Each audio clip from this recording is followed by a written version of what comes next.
energy. Needed to pick me up, I'm in your movie, but this is my cinema. I got the power, I'm built to devour. Anyone coming against me, I tower. I don't cave under pressure. Some of y'all leaving here in a stretcher. Took my time to go and get better. I was reading in the red letters. Ay, hit me with your best shot, I got time today. Feeling like a matador with that Red Bull, oh yeah.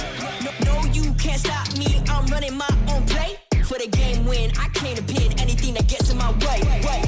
Been here, done that, you all know what we came for. Been here, done that, you all know what we came for. Energy, energy, energy, I need that energy, energy. Energy, energy, energy, I need that. Been here, done that, you all know what we came for. Been here, done that, you all know what we came for. Energy, energy, energy, I need that energy, energy. Energy, energy, energy, I need that energy, energy. We've been here, we done that, you all know what we came for. You all know what we came for. We've been here, we done that. Energy, energy, energy, I need that energy, energy. I'm in the game like EA, been in my prime since pre-K. Shooting my shot from long range, going over heads a good toupee. Treat every day like payday. Y'all been living so mundane. My work week is Sunday to oh wait, that's every day. Putting in overtime, punching the clock, I'ma get what's mine. While everyone's sleeping, I'm living my dreams. I got a coin that's so divine. Lord, take the wheel like 10 and 2. I'm losing energy, I'm overdue. I've been on the top ropes, hitting my pulls. Watch me hit the power moves. Been here, done that, you all know what we came for. Been here, done that, you all know what we came for. Energy, energy, energy, I need that energy, energy. Energy, energy, energy, I need that. Been here, done that, you all know what we came for. Been here, done that, you all know what we came for. Energy, energy, energy, I need that energy, energy. Energy, energy, energy, I need that energy, energy. Been here, we done that, you all know what we came for. You all know what we came for. We've been here, we done that. Energy, energy, energy, I need that energy, energy.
rock into the music. You know how to do this. Don't second guess, just not a test. It's not a race, no black or white. Everything's great. No yesterday, never tomorrow. Only the present, that is your gift. It benefits you only if open. Everyone's chosen, beauty of choice. You can stay silent, forget your voice. You can malign them, hold a grudge, or stand before judge. Just stay in your case. Top of the notion that you were just a mere drop in the ocean. This is your moment, fear is a Trojan horse. When you open or close your doors.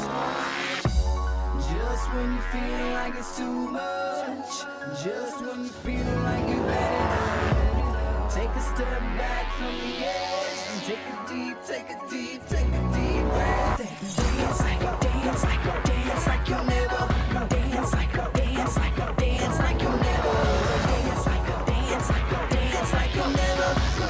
like you'll never, ever gonna live again. Sometimes you don't like where you live, sometimes you don't really like your kids, sometimes you grow out of your friends, sometimes it's your fault, just admit it. Finger point in the mirror, 3-point back, that's the tearjerker. You can wallow in sorrows, depressed of the past, afraid of the unknown tomorrow, or you can just live in the now. We all trying to figure it out. The rhythm inside of your chest that's keeping you moving, that's the solution. The roll on the floor is hard to ignore. Endorphin rush will flush your brains while you dance your pain away. Just when you feel like it's too much, just when you feel like you've had enough, take a step back from the edge and take a deep breath and dance like you'll never, dance like you'll never, dance like you'll never, dance like you'll never, dance like you'll never, ever gonna live again.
Fucking you one more shot when the camera's up. But this one you gon' have to duck. Tell me about your lifestyle, really. We've been on the road to the tank go empty. I'ma keep going to the Lord, come give me. If you wanted me to stop, then you can't come with me. Think you do the best, silly. We about to put it in your chest, really. And I don't think you really want problems. Think you know the outcome. When you come around, you thinking you getting me? Is you kidding me? Ripping everything I used to get in the facility. After 3 weeks of back and forth action through online qualifiers, And that's going to be 5 in a row. we are back, live and in person in Texas for our Major 1 tournament. Shotzzy still alive, and it is absolutely no stop here on the point. You have got to be kidding me, and it will be the game. Thank you for the first one. And the third round. Oh my God, he beat this stuff. Oh, he did it again. Let me get away with this. Toronto Ultra. That's what we wanted. 13 seconds on the clock. It is not stop, and it will be the LA Thieves. Oh my goodness! Final break. Get it done in 3. The ace in his sights, and he'll take it. The save is still going. Oh my God, the save! What is this? Prim is beaming with an SMG from range, for God's sake. And that's it. No more waiting. It's time to see who wins the first Major in 2022. Day 2 of the Major 1 tournament starts now.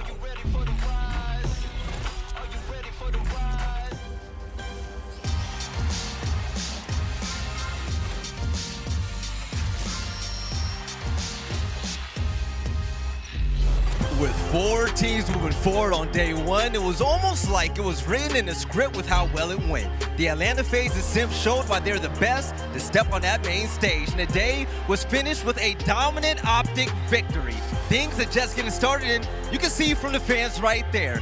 And for me, I would just like to say to all of you, welcome to the CDL Major 1 Day 2. And as usual, my name is aBeZy. I'm running the ship as your host. And of course, I got a few ghosts on the desk. I got Chance, I got aLLeY, and I got Nameless. And Nameless, this is it, man. Day 2, and that means elimination day. Some teams are getting sent home today, man. It's going to be absolutely insane. We haven't seen a lot of these teams play in quite some time. I'm excited to see the improvements some of these teams in the lower bracket have made coming into the Major. Right, and aLLeY, I feel like a lot of teams today, they're going to take things a little more personal with some losses that they took yesterday. I'm expecting some fire matches. I mean, especially with so many powerhouses getting sent down to losers already. I mean, look at LAT going into Game 5 against Toronto, and we had some fun with the crowd yesterday, aBeZy, and now heading into today, we're going to be sending teams home. Hey, Chance, man, now is the day where teams just put up or shut up. Teams can get double eliminated today. There's no more excuses. Everything is going to be put on the table right here. And this is what we've been waiting for such a long time, right? Just the culmination of all the practice that's been put in from the Kickoff Classic throughout the qualifiers.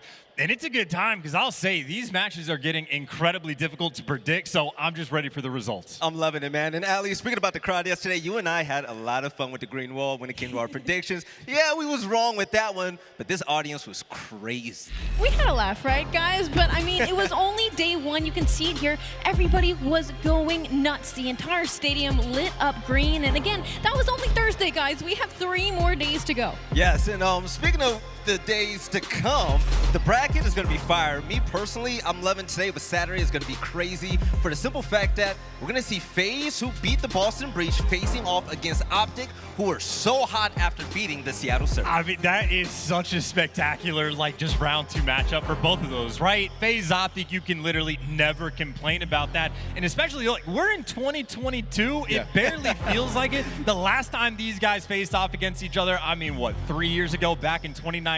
So I am so ready for this matchup to happen on land. I can't wait, man. You know, like FaZe, you look at Simp, he's sort of like the bad boy of the scene, and it's really the OpTic fans who are coming at him all the time, and he's coming off of his best series all year long, so you know he wants to make a statement on that stage, but he's got to go up against OpTic, who are 12-1 map count their last 4 matches. That is going to be an absolute battle. I cannot wait for them to face off. And you know what? Those aren't going to be the only Titans that are going to be stepping on that main stage on Saturday, because aLLeY, we also have 2 teams from over to Siege, the British boys. We got London facing off against Toronto, and that's going to be crazy. The storyline creates itself, right? I know a lot of our casters are just kicking themselves knowing one of them has to get sent down to losers on Saturday, but it's Gismo versus Cammy, right? We've seen the tweets. We've seen what he said in his interview. He's looking to put him through a table. Yeah, I can't wait for that, and I hope they bring it. Chance, what do we say? There's only room for one dominant European team, right? I heard you say that before, so it'll be interesting, buddy.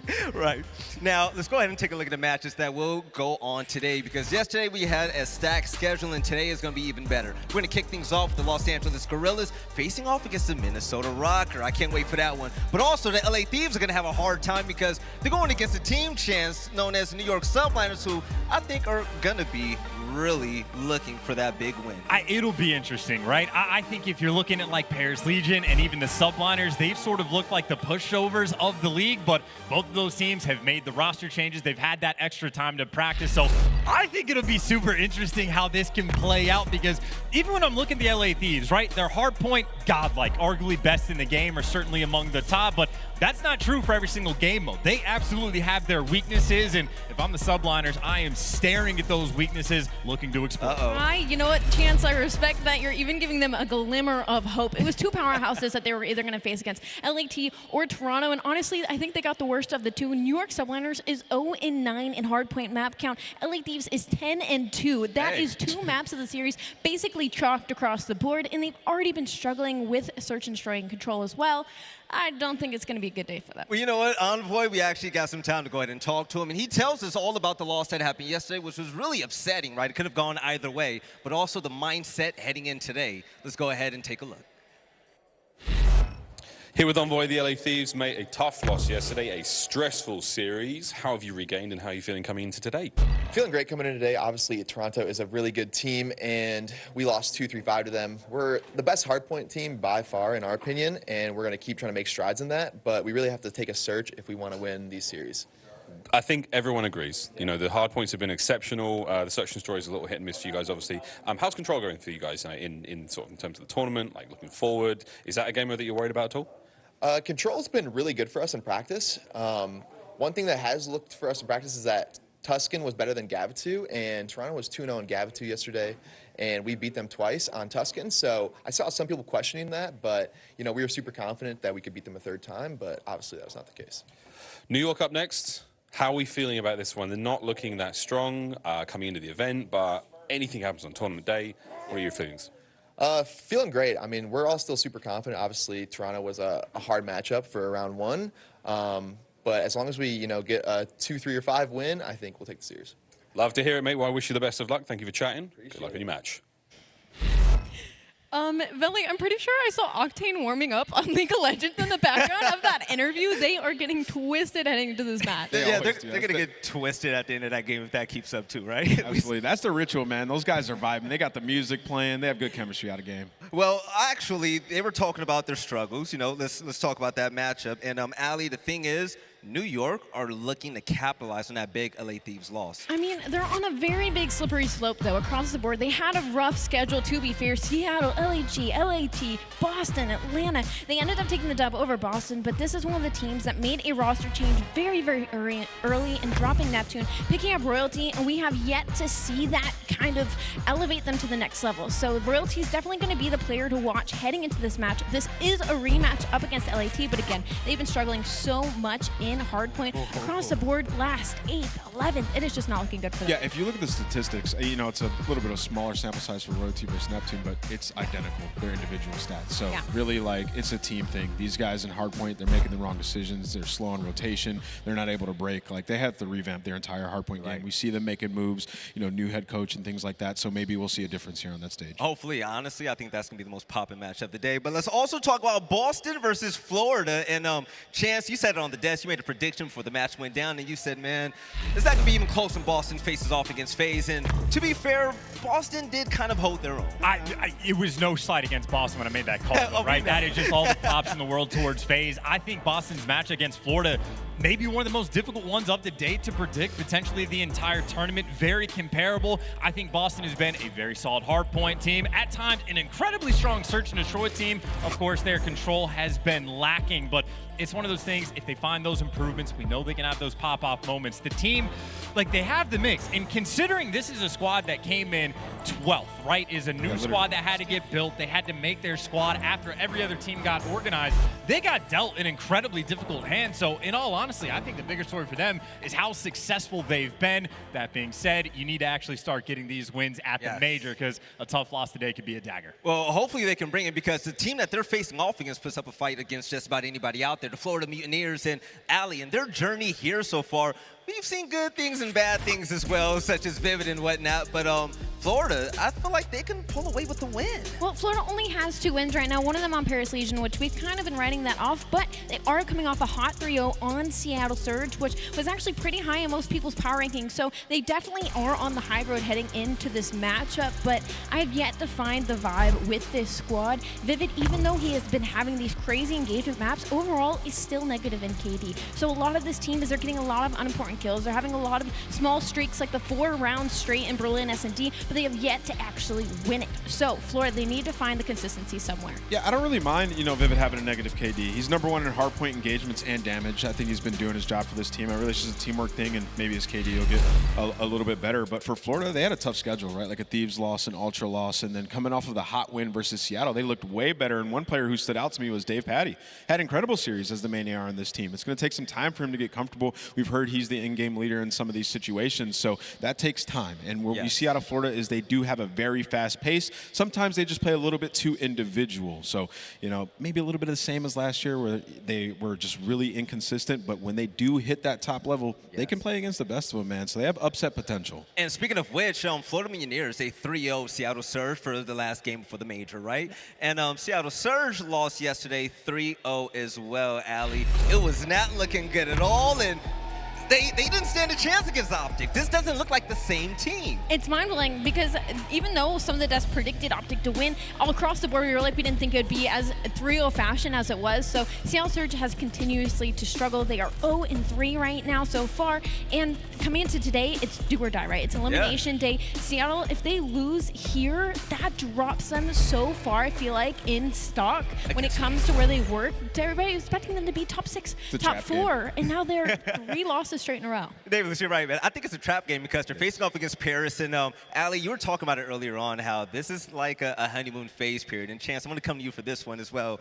Okay, Paris Legion, man. They won as many games as all of us did on this desk this year, which is none, right? They made a team change, and I'm going to ask you, who did they bring in? Do you think it's going to work out for them? There's a ton of potential. They bring in Tom Gravity. This is a player, I mean, I remember watching him at Anaheim back in World War II. So we're talking about half a decade ago when he first got on the scene, and I think there has been a massive amount of people, especially the guys on FaZe, waiting to actually see his debut. So it's incredibly exciting, and not just for the fact of like the quote-unquote up-and-coming talent, but I think this could solve some role issues for the team, because when this Paris Legion team first got organized, I'm looking straight across the board and I'm like, that could be 4 SMGs. Yep. This is your guaranteed main AR. We know this guy can put in work, and obviously it's not going to be easy, a very limited amount of practice that they actually have, but I see the potential. I think you address some role issues, and again, potential superstar talent. I'm excited to see him play. I feel like the community's been waiting for him to get his shot for like 3 years now, right? Like he's like the lost soldier out there in the challenger scene. But another good thing for this situation is that he can come in and sort of be the leader for this team. He's been a leader on a lot of those challengers teams, and that's something I question with the Paris Legion, is who is going to do that for the squad. And Tom Gravity can almost instantly come in and be that voice of reason. So I'm very excited to see Tom Gravity play. I know he has a lot of steam, a lot of support from the challenger scene. So make some love, show him some love in the chat, and let's see what he can do. And talking about the voice of reason, let's go ahead and hear his voice. We actually caught up with Tom Gravity himself to hear all about this roster change and his thoughts about this event. Let's go ahead and take a listen. I'm joined by the newest member of Paris Legion, Gravity. Mate, welcome not only to the interview, but now to the league. It's been a long time coming, it feels like. How are you feeling? Feeling good, you know. I'm ready to get out there today, you know. It's been a long time coming, so just getting my chance here and going to see if I can make the most of it. We can go all the way back to like Black Ops 4, FC Black. You had some great success there. You're coming into today, you're up against Seattle. They're on an 0-3 loss, you know, to OpTic last night. How's the team feeling? Because Paris, I mean, you've only had about 7 days practice, is that correct?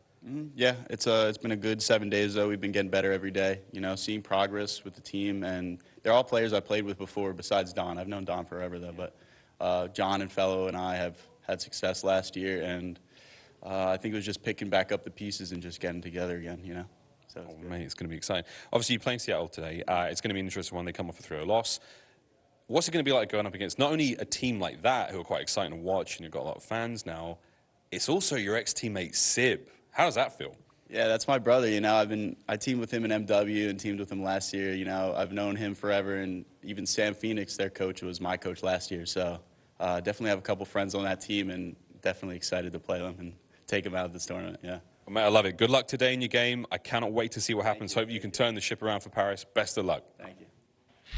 All right, ladies and gentlemen, welcome back. You know what? All that talk about other matches happening throughout the rest of the day, let's go ahead and throw that out the window, because right now we're going to get the thing started with the first series of the day. It's going to be Los Angeles Guerrillas facing off against the Minnesota Røkkr, and I'm so happy to talk about them in chance. When it comes to LAG, let's be completely honest. Heading into this event, I didn't think much of them, but yesterday, we saw so much potential from everyone on this team. They're a very solid squad, right? Like top to bottom. I think we've even seen them like grow as a team, make improvements, do good research on the opposition, but they're just solid, right? They haven't actually really taken that like next step and become dominant. Yeah. So this is absolutely a team that can like make some like run through losers, but again, I'll just believe it when I see it. Yes, when it comes to the game field keys to victory, aLLeY, what you got for us? Well, they got to improve your hardpoint holes. LAG is 11th in hold percentage. Minnesota is 11th in break percentage. So the hardpoints might just come down to the early rotational wins and holding serve on S&D defense versus an elite offense. LAG is 10th in defensive win percentage. Minnesota is 2nd in off win percentage. I'm hoping to see a Berlin in this series because LAG has actually done an incredibly well job taking control of the A site. So we'll see on our map layout, but overwhelm Minnesota with slaying advantage. Team KD ranks LAG 4th. Minnesota is 10th. Now I will say this, LAG is a heavy aggressive slaying team, but they have been struggling to take these maps even with that outslaying power. Well, I'm gonna tell you this right now. Take a look at what LAG did yesterday. I mean, those boys put on the clinic. I mean, whether it's a scene popping off or whatnot, they're gonna have to bring it. And the team that has to worry chance is gonna be the Minnesota Røkkr. And dude, Minnesota Røkkr is just one of those teams. It's sort of like the same symptoms they had last year, right? Where the game ones do not go their way in any way, shape, or form. I think they're 0-5 this year in the first hard points, but the S&D is elite. And if they can just find a way to actually start winning hard points, we saw it last year, that's when they win events. Yes, and Nameless, when it comes to the game field keys of victory, what do they have to do to pull out this W? I gotta say something to the 0-5 in map 1s. I saw MajorManiak in the hallway, and I was like, man, y'all gonna win map 1 today? He goes, you know what, man, I was just in the bathroom just thinking about it. We gotta win map 1. So I'm expecting them to come out a little bit hotter today, and you can see that's the first key to victory there. Slow start up north, 0-5 in map 1s this season. Comes down to the hard point. The pace of play sometimes a little bit too slow. Yeah. In the crunch time moments, we see them turn it on, and this is a team I think that can turn up on land. We've seen it last year. They can do anything. Continue converting post plants. They're a great search and destroy team. They're 2nd in plant percentage. They have an objective. They get it down. They know how to do it. They're 2nd in offensive win percentage. That's very impressive. And then play with more pace and HP. I talk about it all the time. Sometimes these guys just take a little bit too long to set up their play.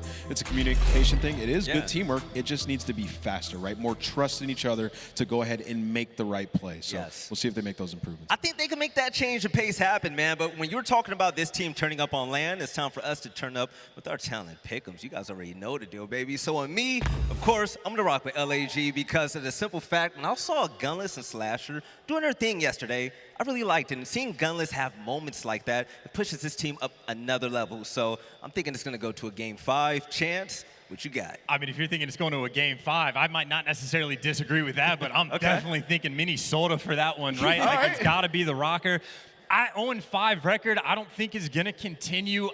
It seems like at some point they have to get that next win. I don't know if the map 1 will be for today, but I think they will be able to beat out LAG. aLLeY is 1-1 on the desk so far. Who you sided with, me a chance? Well, you know what? LAG yesterday really impressed me with the fact that Hook really started to hit form, right? Yes. But my issue right now is Minnesota will never allow the series to be quick, and LAG is 0-3 in map 5 count so far, so I'm going to go with Minnesota on this one. All right, Nameless. We're talking about 2 entirely different teams right now. We have LAG, who moves really fast from the likes of their SMG players, right? Versus a team that you think needs to, pick up their pace a little bit, but they still clutch it out at the end of the day. Who are you rocking with? You know what? I'm going with LAG.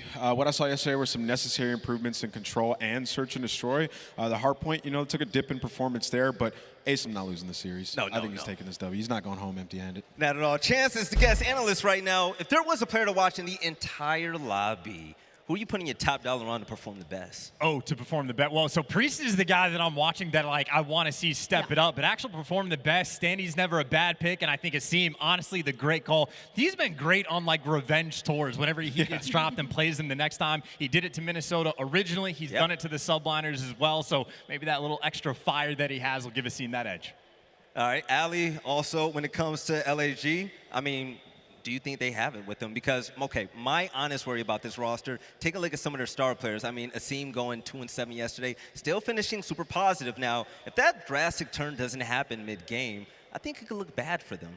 My issue is they have to win early. They have to take that first hard point. They have to take that first S&D, because the second they get to game 3, game 4, I just don't see them making the longevity. They don't have the stamina for it. Like I said, they're 0-3 in the map 5s right now. They obviously could turn it around here. There's always a chance to change that statistic. But again, Minnesota Røkkr has been pushing every single team to the limit. I don't see them doing any different. All right, now, ladies and gentlemen, it's about that time to get things started for the first matchup of the day. We're going to have the Los Angeles Guerrillas facing off against the Minnesota Røkkr. I would like to say to all of you, welcome to the CDL Major 1.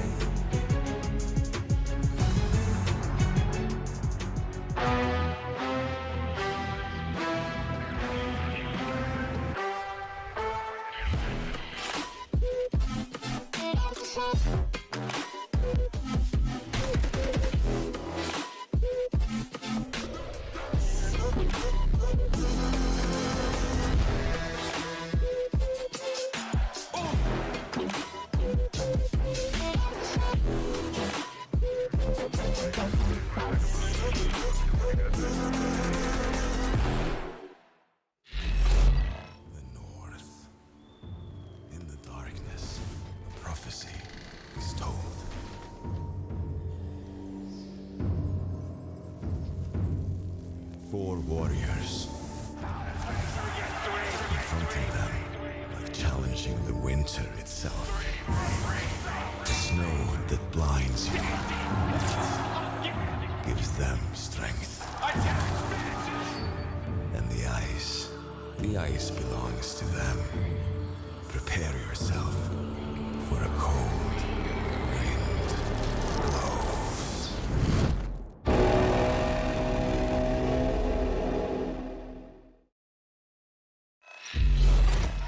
Texas, Texas, Texas, let's get on with it. Welcome to day 2. The OpTic Texas Major has not disappointed. I'll tell you what, friends, yesterday was something special. Today will be even more magical than that. And then, oh dear, my goodness, Saturday, Sunday, sheesh! We'll work on it, we'll work on it. Anyway, we've got plenty of time to get that one done, but we don't have plenty of time, though, to get these players out and get this match on the road. Without further ado, you saw them yesterday, a heartbreaking defeat. Can they right the wrongs today? The Los Angeles Guerrillas.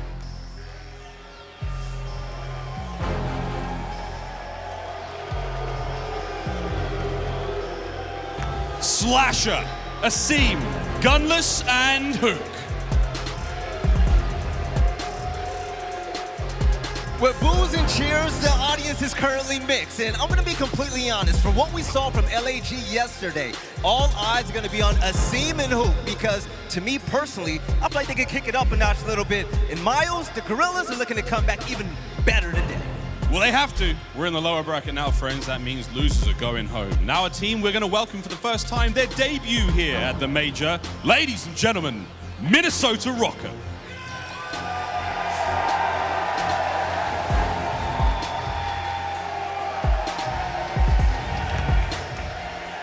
Standy, Attach, MajorManiak, and Priestahh.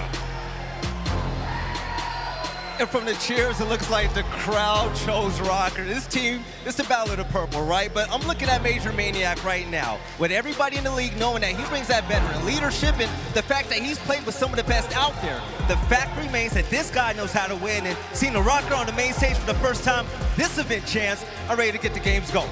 I'm just so excited for this match, right? I mean, MajorManiak was certainly a player early on that he was godlike at the kickoff classic and for the first couple matches. Maybe dropped form just a little bit early on, but he's one of those players, and same honestly across the board. If he can get things going, oh baby, will they have a good time. Well, let's go ahead and get this thing started. Oh, it's with great pleasure that we get this one going. Two great teams, the Battle of Purple. Let's see how it goes down. Maeve and Merc, are we ready, friends? Absolutely. Thank you, Miles. First off, before we even get into things, that Røkkr intro video was hot. neat. I like it. Yeah, it had like this Looked Game good. of Thrones like fantasy thing to it. I was with Playing cards. Yeah, no, it was very, very cool. But talking about Røkkr, like if you looked at it on paper and just came in and saw it, and saw they were 2-3, and you just joined, you'd be like, these guys are really struggling, right? A team that you have a lot of expectations for. But they've had tough losses. Yeah, I mean, there's two ways to look at it. On one side, it's a team that won Major 5. They were going on runs deep at the end of the year. I mean, you would expect them to be a contender. They just haven't been, right? They've had 3 losses to teams that we do consider contenders at this point. You saw what, Ravens, FaZe, you have a close series versus Seattle at Game 5. Like it's like, it's not bad losses, right? Yeah, they're not bad losses, but you would love for one of those to be wins. Yeah. Right? I mean, if they're a win, they're starting in the winner's bracket. That's the scary thing here. So for Minnesota Røkkr, it's just, what kind of team is this? Right, and starting 0-5 in map 1, that's tough to do in this league. You can't do that. Yeah, I think maybe there was a time you could get away with that 5 years ago. Or Not more. nowadays. It's just not now. It's just too competitive. There's less teams. It's just, you're not going to get away with that. So we heard the chat they had with, I guess, MajorManiak coming out of the restroom. They may be fired up. They know they need to get the map 1 win. But here's the maps and modes. And it's going to go down on Gavutu to kick things off for Hardpoint, and we'll see if they can get off to a strong footing. But the pacing thing, I guess it's weird to hear because we know, like, what's an example? Maybe Attach hasn't always been like the fastest sub. You know, he's not an aBeZy on the map, but like they seem to be a team that should have a ton of versatility. Like everyone can play like every position. Yeah, I mean, you look at this squad, right? I think the big 3 of Standy, Attach, and Priestahh. I mean, whoever's running that second/third AR, they should have a very strong team, right? Strong slaying power. But that really hasn't been there, right? Yep. You have to figure out, I think it really is between Attach and Priestahh, them getting on the same page. Because we've seen Standy, we saw it last year. We know he's gonna fly. He's gonna break through some of those walls. It's just who's gonna be right beside him. And now for Guerrillas, like we saw them yesterday. It's as simple as just continue the improvements in 2, 3, 5. Just they lost get back both to hard Hardpoint, points, right? You lost both hard points yesterday. I mean, they were able to clutch up to Control. They were able to take, a round 11 again versus London Royal Ravens. But yeah, they lost both of their hard points, so we'll see if they can get back to it here in the W column in this map number 1. Day 2 of Major 1, we kick it off from Hook to Nuke's POV as he had some standout plays yesterday, but now going against Standy and the boys, and well, they get it ripping early as Priestahh and Standy combined to take down 2 as the battle starts here at Ring. And for Guerrillas, like with the struggle, yes, again, nearly all 4, but as Gunless can't quite finish it. What was the problem for Guerrillas, you think, just in the hard points? I mean, they were slaying well, but London broke them, right? That was really it. You look at those close games yesterday, and they just weren't able to hold on. I mean, the slaying was there from the Guerrillas. It's not like they got outslayed one-sided. They just, could not hold on to the hills. The London did what they did best, but Minnesota Røkkr now a strong start on this B1. But they're not a really good break team, right? Versus where London are. So maybe Guerrillas, you get some good setups, maybe you can hold on to them a little bit better, but what a start it is from Røkkr. Attach on 3 in a row before he drops. Just about to eclipse the 40-point mark. On the side of Guerrillas, you've got 0. When are you going to get rolling? There's the first point on the board, but it's Priesth's POV to try and get in and get nasty with the help of MajorManiak as he looks to push stop ship. Unfortunately for him, it's Gunless ready and waiting, who, man, he had the snapper at times yesterday. I mean, he always does. I mean, the guy is just so consistent as a player. He's been doing it for so long, already up to 7-3. Attach off spawn, able to find a couple of kills, but early on it's all about that mid-map control. Standy going for a nice flank through that P1 side. He's gonna come down the stairs. That's gonna be 3 dead for the Guerrillas. Make that all 4. As the break will come through with about 25 seconds left. You see Priestahh, number 5, already starting that rotation. He wants to make sure he's controlling ring sides when we go towards that P3. Yeah, he wants to try and get these shortcuts through the push or maybe the long wrap around beach side, but yeah, he's going to get stunned and I think pushed out immediately. They also find the kill onto Standy, who is getting set up deep. Oh, sorry, that was MajorManiak who was getting set up deep. So right into the hard point will go Asim, looking to soak up some time. Watch Hook. They start to mount this early comeback. Hook's going on one of those long routes right now. He's able to find one. Can he find number 2? Not able to do so with that kill. They may have been able to get on the time, get a nice setup, but MajorManiak able to snap, finds that trade. So it's a bit of a contest fest right now. You'll take this if you are LA Guerrillas because, you know, you have that P4 rotation. They have the spawns that they want.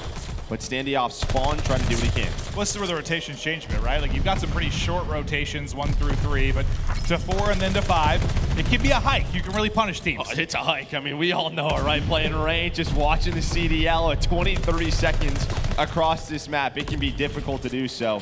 The Guerrillas still have that narrow lead about to change.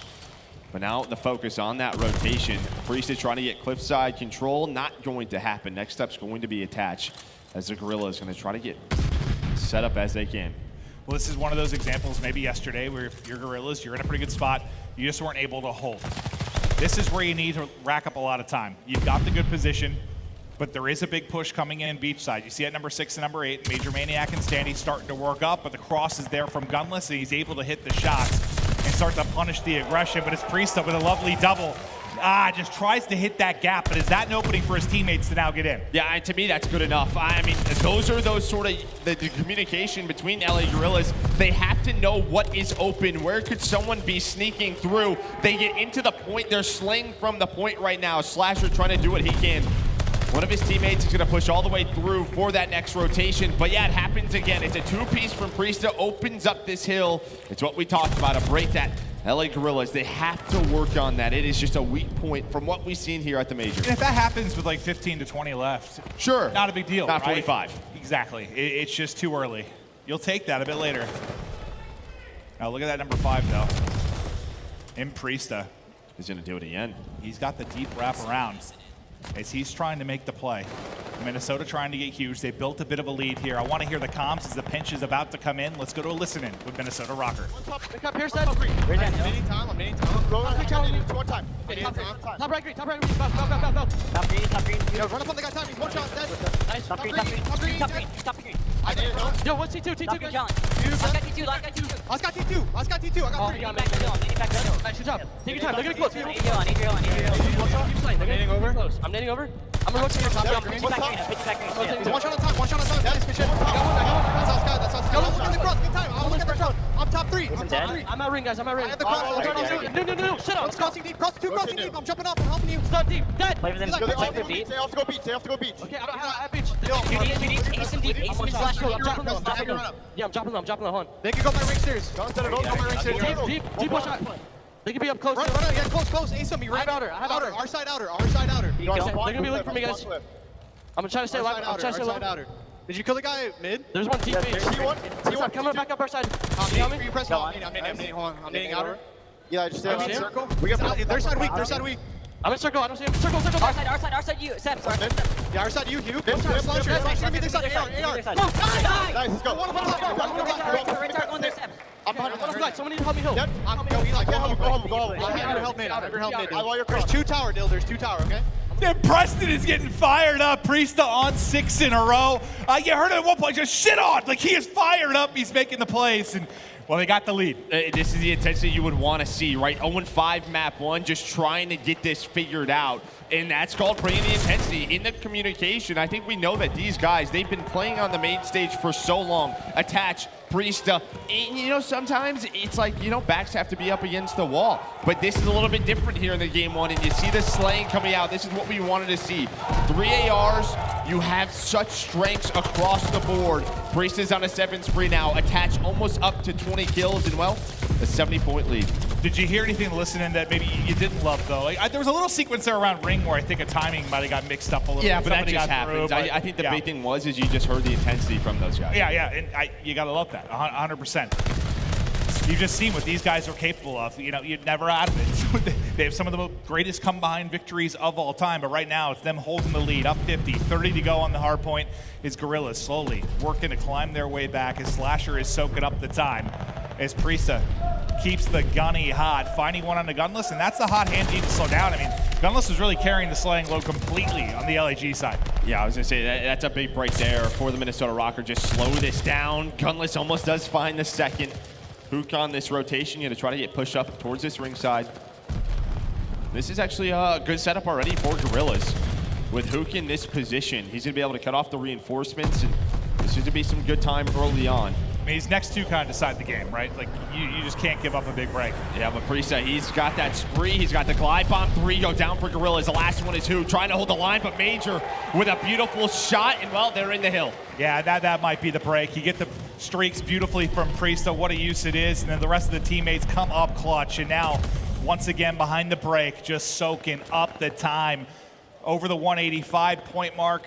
And second by second, you feel just maybe this is going to be the time they get that map 1 hard point win, but not quite out of it yet. They got another big fight coming up next at the tail end of this hard point, but it's Slasher's POV. The hip fire will hold true, and he's just trying to find an angle to maybe pick him out of the point, but the stun's not going to help that. All right, so Guerrillas kind of get done what they wanted to do, right? The glide bomb and the break comes in, so they decide off spawn, let's just push the middle, let's give them the rest of that time, and we're back over towards this P4. This is where, well, we saw the break come through for Røkkr. Can they turn this into 60 seconds? A full 60, they're going to be right back into the game. Or is the Minnesota Røkkr going to break them once again? And who was it? It was Priestahh. 18 and 15 that found the double to open things up. There's another one from Priestahh. They can't quite trade it out. He's laying prone. He's the bait there as Standy's able to pick up one more. Once again, it seems Priestahh might be the one to make the plays, the slide, the snap, but it's a seam that is up to the task. And his Slasher finds 2. They hold on. They keep clawing back. You still have a chance to get around that 180 point mark. Don't count out Guerrillas quite yet. Yeah, you already see Priestahh, 30 seconds left. He's already thinking about it. He's like, you know what? Let's just give him that. Let's get into our setup. Hook's going to be on the other side, taking the long route. And, well, that timing perfect. The stun hits onto Hook. So Priestahh has this information. He's getting some nade kills as well. They got to hunt down Hook. This is really the big play for them as they can get set up here at P5. Just where is he? Where is he? Where is he? He doesn't clear. Hook might not shoot here. He might not even shoot here. I don't know if he saw him here yet. Just he hasn't. He's trying to find him. I don't think either have seen each other. And now it's just like, who might get fortunate? It'll be Hook. There's going to be the opening. But you see the close spawn still going to come in. That number 7 and attach is going to pop. 8 as well. Standy's still there. You're going to have to find more kills if you are Guerrillas. And in the point, it's Røkkr getting close to 15 points to close this out. Hook hit his shots. He's able to clear them out of the point, and that's a big one. He's played his life. He's gotten them out of the time, but finally he's going to drop. Yeah, I mean, he's made the plays that he's has to. Now off his spawn, it's up to his teammates to try to get across, but attached, MajorManiak going to find 3. 15 more seconds for Røkkr here.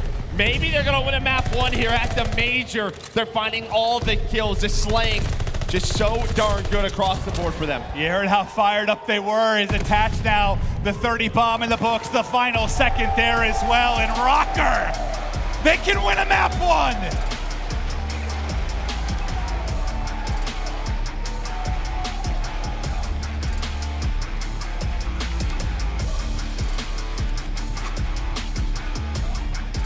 A lot to be fired up about if you're Røkkr, and I think what it came down to for me is we were talking about the inability to hold well if you're Guerrillas. We kind of pointed at that radar hold, and that was the big one. That was like really the turning point where the lead. It was just too easy. Yeah, it came for Røkkr, and they held on to that lead the rest of the game. But you can see there, just what, 30 out of attach, 23, 22 from Priestahh, Major, Standy as well. That could be a tough sub map to play on. I mean, Hook and Gunless both put up 3K, but it just was not that balanced effort that you were looking for. I just love, man, the listen and just the fire. Because I think as we look through some of these highlights, like, you know, Standy came into this Røkkr team. He was kind of their superstar last year. Like, he was the flashy one, the fast one. But it feels like we all know you can unlock Priestahh. I think anyone that's been watching for the last 5 years knows what he can be, and he took a back seat with that FaZe team 100%. But when they need him to step up, like, I feel like sometimes people forget how ridiculously talented he is. If you look at their Major 5 comeback last year and the 5 maps that they won, I think it was really attached and Priestahh that was the difference maker. Does Standy have to still do Standy things? Yeah, 100%. But those two were playing on a different level, and I think you're getting it here. We know how long have we known? Like, Attach is a guy, he loves the stage. He loves the big moments, and sometimes if it's a pool play, an online match, he's just not playing at that level, but you got it here in game 1. Do you think that's just because he found, maybe it's because he found so much success at a young age? Like, he won a world championship. And, like, I don't know, like, he always lived for that moment, whether he was on FaZe, like, Denial, like, he loved playing OpTic. It's just, I don't know, he stepped up. He was always the kid to do so, but now is, you know, he's he's a vet now. He's got to be a consistent performer. Well, it's just you see why we love the versatility of a Priestahh or an Attach. You saw what Attach was doing with an AR in his hand. I think sometimes it's like when you need the 3 subs out though, like this league isn't what it was 5 years ago. Like there are so many talented subs that just hold forward, don't value their life, and you just go and you gun people. And that is just part of the game now. And you gotta have that to maybe multiple players that can do that. It's just, it can be difficult to adapt. I think I could speak to that. At times, it's sort of like, what? I'm doing what in Advanced Warfare? Yeah, right. Like I'm doing, what is happening? This isn't okay. There's a lot of fundamentals that you almost have to forget. And but yeah, these guys can do it. They have a great coaching staff. So, yeah, I mean, we'll see what adjustments they can make. And we didn't really talk about that much. We're going to take a look at kind of who can Standy and where they stand in Search and Destroy. But I was vocal about Looney. I really thought he could be a valuable asset to the team. And it's early, but I'm excited to see what he can do. Like, he is one of the more knowledgeable guys. I think he will tell a player to shut up when he needs to and get the point across. So I'm looking forward to see how that grows as well. Yeah, very straightforward. Yeah, I love the man. But yeah, here you can see these two, they're S&D top performers. And we saw it yesterday from Hook on this map against London. It's like when they needed a big 2 kills, it was him. Really towards that A bomb site. And that's where you're going to ask for him to have a very good map, because Minnesota Røkkr, where do they see a lot of success? It is over towards that A side. I think it's 70% success rate over there. And, we're really talking just briefly as we get prepped for this. Oh, there it is, dude. That's you're spot on. You're so smart. It got it. Well, they sent that to me. I was just making sure. Okay, all right. Yeah, no, that was a really good job. But are you starting to get a little worried, I guess? I mean, you lost to Hardpoints yesterday for Guerrillas, but you lost to a very good team. Not that Røkkr can't be a very good team, but they haven't won a map 1 yet. Now you lose a 3rd Hardpoint. It's like, you got to be looking at each other with question marks, right? Yeah, there's just, it's a couple of those plays. I think it comes down to the comms. I mean, when we were watching scrims, and it was all about those routes and making sure you had an idea of where every single player was, saying the name. Because when you're saying the name, someone might be like, wait, we haven't said this person in a while, right? Yeah. Like, where is Priestahh? Priestahh was the one that made that play. So, yeah, just not taking those shortcuts. Well, I guess I'm just maybe looking forward to, if we get to a map 4, can they ham up some of maybe the mistakes? But to Berlin, Search and Destroy we go. You can see the offensive win percentage there, how good they have been. You're second in the league. When you're Minnesota, you're getting that bomb down. You're doing an incredible job of efficiently winning rounds. Yeah, but we saw, I mean, as bad as the stats were, this was the best map for Los Angeles Guerrillas. Now, a couple of those wins were in round 11, right? We saw it yesterday. But, yeah, I mean, they've been studying that VOD, going over it with one another. You can see the slaying is there for Los Angeles Guerrillas, but the teamwork's got to be better. I mean, that's usually the kind of numbers, and I know it comes from the hardpoint for the most part, but like you're all sitting between like a 1 and a 1-5. That's usually like what wins tournaments. Yeah. Like a lot of times, you don't need someone with a 1-2. You have that balanced effort, and that's how you get the job done. But now to game 2, S&D, Guerrillas in Røkkr, as Guerrillas will look to bounce back. Røkkr will continue to try to put nails in the coffin. Is attached, caught some nails to the forehead in the form of Slasher's auto. Just deleted. Some of the angles in this game, man, that players are finding. Attached was like, is that a guy? I think that is. And before that, he was dead. But Asim, fantastic here over towards his B site yesterday. Does an excellent job playing his life. It's the same setup that we saw Gunless watching that cross. He's all about the info. But early on, it's a 2 versus 4. Also, when your AR and sub at the same time to kill a sniper bullet, basically. So. That's very true. A couple of those headshots of that multiplier, and you're done. It's so fast, man. It looks wild. But, Gunless, the ankle sticking out just a little bit too much. Nearly gets his foot ripped clean off, but knocked down to 69 HP and able to stay up. Now it's a fight with the pistol. Hook going to be able to take that gunfight, and suddenly it's 4 up for Guerrillas. MajorManiak going to be the last alive, and I feel like I was looking at Guerrillas to clutch up in these spots a lot yesterday, but they come in, they handle, they dominate round 1. And while they don't go towards A, the first blood helps from Slasher on Attach, right? Who's watching that cross, seeing how many players are going to play towards that B site. But maybe, Minnesota Røkkr just switching it up, trying to show them something a little bit different. Because, I mean, if you're watching the VOD, you're prepping for them to have a lot of success towards A. They're trying to throw them off guard, but just the first round. I think I hear some LAG chants after. I was a little worried during when the teams got introduced. A lot of Røkkr fans. A lot of Røkkr fans. Yeah, 100%. We got the LAG fans in attendance as well, trying to get them fired up. Now Røkkr, see if they can bring it back. MajorManiak looking to get involved. Well, as I say, nobody watches the cross. This is a 4-man towards B from Guerrillas, and 2 players just go right through top middle over towards this mailroom side. Look at where Attach is. They're behind enemy lines already. 20 seconds in the round, and that was clean. Nobody watched the cross. Nobody watching the middle of the map, and they just found the openings. Yeah, were they on offense? I don't know, maybe trying to throw a hard counter. No, I know. Guerrillas or what, but they weren't watching anything. They just hit it. I mean, you just saw the swarm on the minimap. That round seemed to be done before it started, but that's basically a clean. Defense out of both teams, just beautifully done as the guys talking through it. And man, I'd love to hear their comms even when they're not fired up. I mean, some of the listenings we had when they, that Major 5 run was just the belief they have in each other is truly something special. But how can anyone get something going offensively as they're starting to work their way towards A? Well, I think they're going through secret. Standy's able to find the route. Standy has found a route. He's going to be the one that's going to make the play. Priestahh does get taken down. Because I think who can Slasher get aggressive, but what can Standy find? Well, I think the timings are going to go against him just horribly. Maybe not, maybe not. Maybe not. Does find one to bring it back to a 3 versus 3. So his stun, I don't think hit, but well, he'll take one in kind. So he's got more people here to deal with. Attach, I believe, still sniper in hand, kind of looking down this A lane. And he'll push forward to get the bomb. Slasher, will the nade hit? It's the peak, a perfect timing there from Standy. Now able to get 2. That's going to be 4 in a row. Who's going to be next up the bat? Looking for the trade, just not able to do it as Asim will get out with his life. And what a menace he was over towards that B site yesterday. But it's Standy now with 3. Standy working on the ace in the 2 versus 1. Can he find the 4th and final kill? He sure as hell can. Standy puts them all down. It went from, I thought Standy's going to get the best timing to the worst timing to, you know what, he's got it figured out. He's just taking gunfights one after another, finds that ace. They throw a little bit of a different look there. It was a 2-2 split. You had a couple of players, I think, just throwing nades over towards B, giving the Guerrillas some information. And off of that, you did get aggression from Hook and Slasher through A. It's just that's not where Standy was. So he was able to sneak on through, makes the plays. He's at, what, 6 in a row, so. Moving his way towards some added utility, but Slasher's POV for now, just over that mid cross.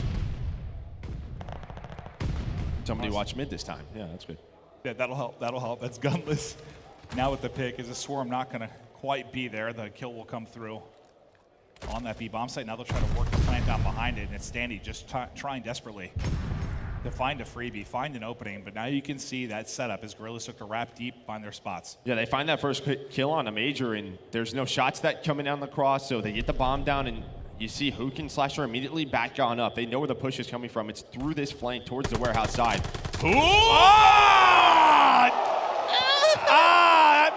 Hugh, more like puke. I did not like that, no. It gets a little awkward at close range. You're looking down, maybe you lose a little aim assist. All right, we're doing 2v2. Yes. 2-on-1. Nice, teammates got him. We're good. We're fine. We're fine. Forget about it. It didn't happen. Take a sip of water. Somebody delete the VOD. Nobody tweet that out. Don't do it. We've all been there before. Yeah. It even happens to pros. It's okay, guys. It's okay.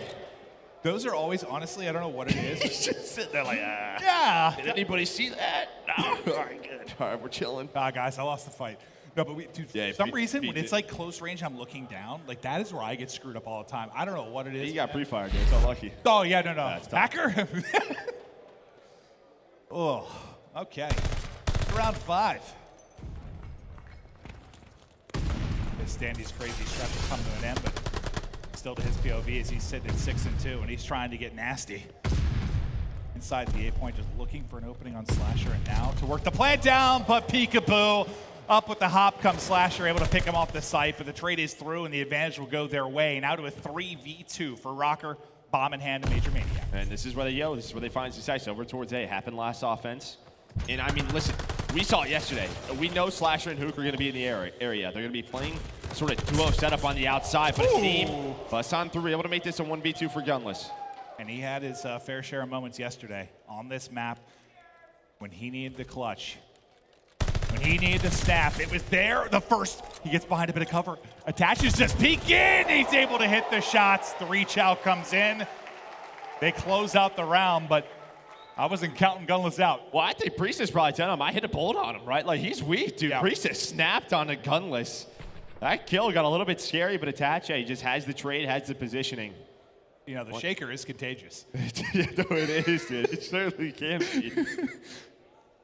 You've probably been in a spot where you're watching a teammate, they get like 180, you're like, oh, God, don't rub off. Like, it's all good, man. You got an extra round. Don't worry about it. It's all good. The Røkkr back in front.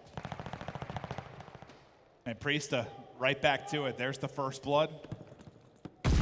What a map one he had. But it seemed he's hammering through doors. They're hammering right back at him. Priestahh just keeps on sending it. And it's who quickly, last alive, and the aggression out of Røkkr has just caught them off guard at times, but not going to be 3 in the round for Priestahh, but a fast trade is in, and that's what you expect from Minnesota. I tried, did I? That wasn't very good, I'm sorry. It wasn't horrible. Yeah, Chance did it better on the desk, though. But Asim was like doing globetrotter stuff inside of that A site, dude. He was spinning and circling, but over towards A, it's where Minnesota have dominated, but it starts with that first blood. Priestahh on the slasher who's watching that cross and just a beam that comes in, gives them that man advantage, and then they just kind of, yeah, they go 2 send up towards the middle, towards P5, and they just kind of collapse on A. 3 in a row now for Attach. Snipe put away for now, auto in hand. Trying to get numbers on the cross. And this now is the adjustment, right? Here, but Asim, who has made a home kind of around that side, not there. Yeah, I mean, Guerrillas basically show 3 towards A off that cross. Now they do bounce back. You see Hook and Asim inside mail already. That is a very fast transition. You do have Priestahh watching the flank, but he has no idea. Right now, his position's obsolete, so he's going for a wide flank. Watch that number 5 to see what plays he's able to make. But here comes the collapse from Guerrillas. The retake. Gunless is going to find that first blood. I thought he got bad timing, like just removing the ADS for a moment, but the snap is right back in. Little bunny hop and work from Asim. You're not out of this yet. The help comes in. Hook is there. Everybody getting involved for Guerrillas, and now it's on Priestahh. That's 12 tough. seconds left. That's diffused. And it's diffused. Not going to be able to get back and make a play, and that's a hell of a retake. I think Priestahh's got to be quicker there. That's a tough one. He's not seeing much in the middle of the map. I know he's watching the flank. You're not seeing anything. To me, you know then the push is probably through middle and mail because his team does it all the time. So he has to go and try to help those guys that are pushing towards warehouse from Guerrillas, but it does not happen. Just a little too slow. He's out on an island.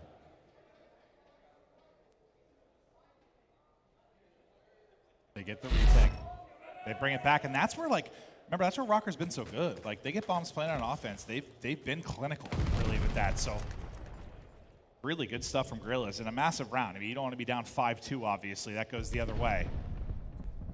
Okay, so you have 2 playing outer from Guerrillas and 2 played inner. And well, Gunless is going to get Gunless caught off guard. oh, God, what were you doing? Like, guys, how'd they get there? Yeah. Now there's 2 players behind. They're just going to plan at A. I mean, Slasher's just kind of left all alone train side, and Hook has made his way into fire. This minimap just looks like odd at the moment, but if you're Hook, you do find one to bring it even for a moment, but it won't last long as the quality trades in from Røkkr yet again. Now all the pressure to Asim and Slasher, and they're just swarming this bomb. If you're Slasher, kind of like, you got to get there. You got to get there. Well, especially now.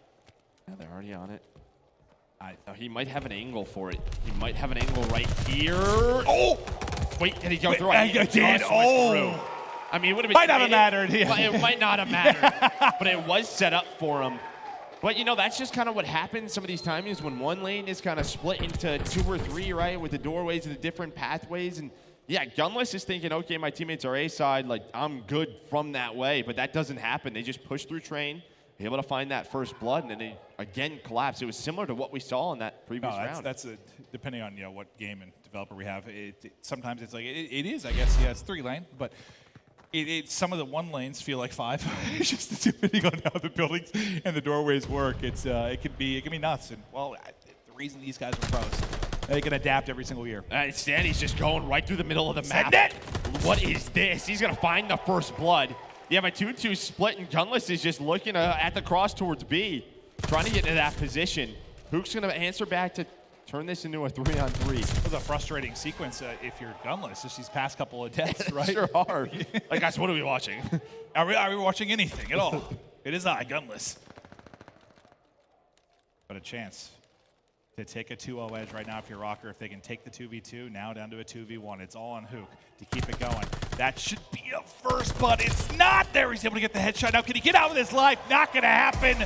Once again, the trades ring true for Røkkr, and they'll go up 2-0. And this is where it just gets a little bit worrisome for Guerrillas, because you have been such a strong hardpoint team. And, well, on the opposite side, Røkkr have been so good at search and destroy. So, I mean, this is kind of a one-sided battle right now when you're not able to win that first map. But Standy, we talked about him and the plays he's able to make in search and destroy. He does it here again with 10 kills. Yeah, I mean, 4 come in the one round, obviously, where he just takes over. He's got 4 first bloods. I mean, dominates from attached, so. Yeah, I mean, if you look at the first bloods, you're really just dominating it there. But we're going to take a look at the scuff play of the game. It's going to be Standy's ace, obviously. I mean, yesterday, what we had the C-Mace on Berlin. Now it's going to be Standy, just a one-man wrecking ball. Yeah, no, I actually love this second chow. Like, he knows Slasher is in this position, and just a slide right into this pillar at the statue side takes the gunfight. Just the confidence that he's playing with in search. This is what you want to see. Just that first shoulder, and then bang, takes that gunfight. A great position from him. There's the second. Asim somehow gets through the window, able to take down his window, stairs, secret door. That's what it is. The secret. That's what everybody calls it. Finds the third, and knows he's got to work towards that bomb. Finds the ace, gets fired up. And yeah, I mean, they were very passionate in the hardpoint comms, obviously, and I'm sure a lot of that was ringing true throughout the course of the game too. Just with Standy making plays, getting on his feet, firing up the boys, but you see some of the social reaction. Standy is popping off, and now you've got a convincing 2-0 edge. And I guess you got to be thinking, at this point, we've guaranteed ourselves a map 5. Like, even if we were to lose control in our point, like, we get to a search, we feel more confident in search, 100% versus Guerrillas. You know, they might have closed us out in 3, but you got to game 5 no matter what. Yeah, I think maybe the one good thing is that Minnesota Røkkr, we've talked really about their respawn struggles. They're 1-4 in control, right? It hasn't been fantastic for Guerrillas. We saw a great Gavutu, you know, sort of clutch in that round 4 yesterday against London. Can they keep that momentum going? We'll see if they can keep it going. The boys have been fired up. Røkkr in complete and utter control of this series as they look to move on in the losers bracket. We come back with control action after this quick break.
The Call of Duty League is brought to you by Game Fuel.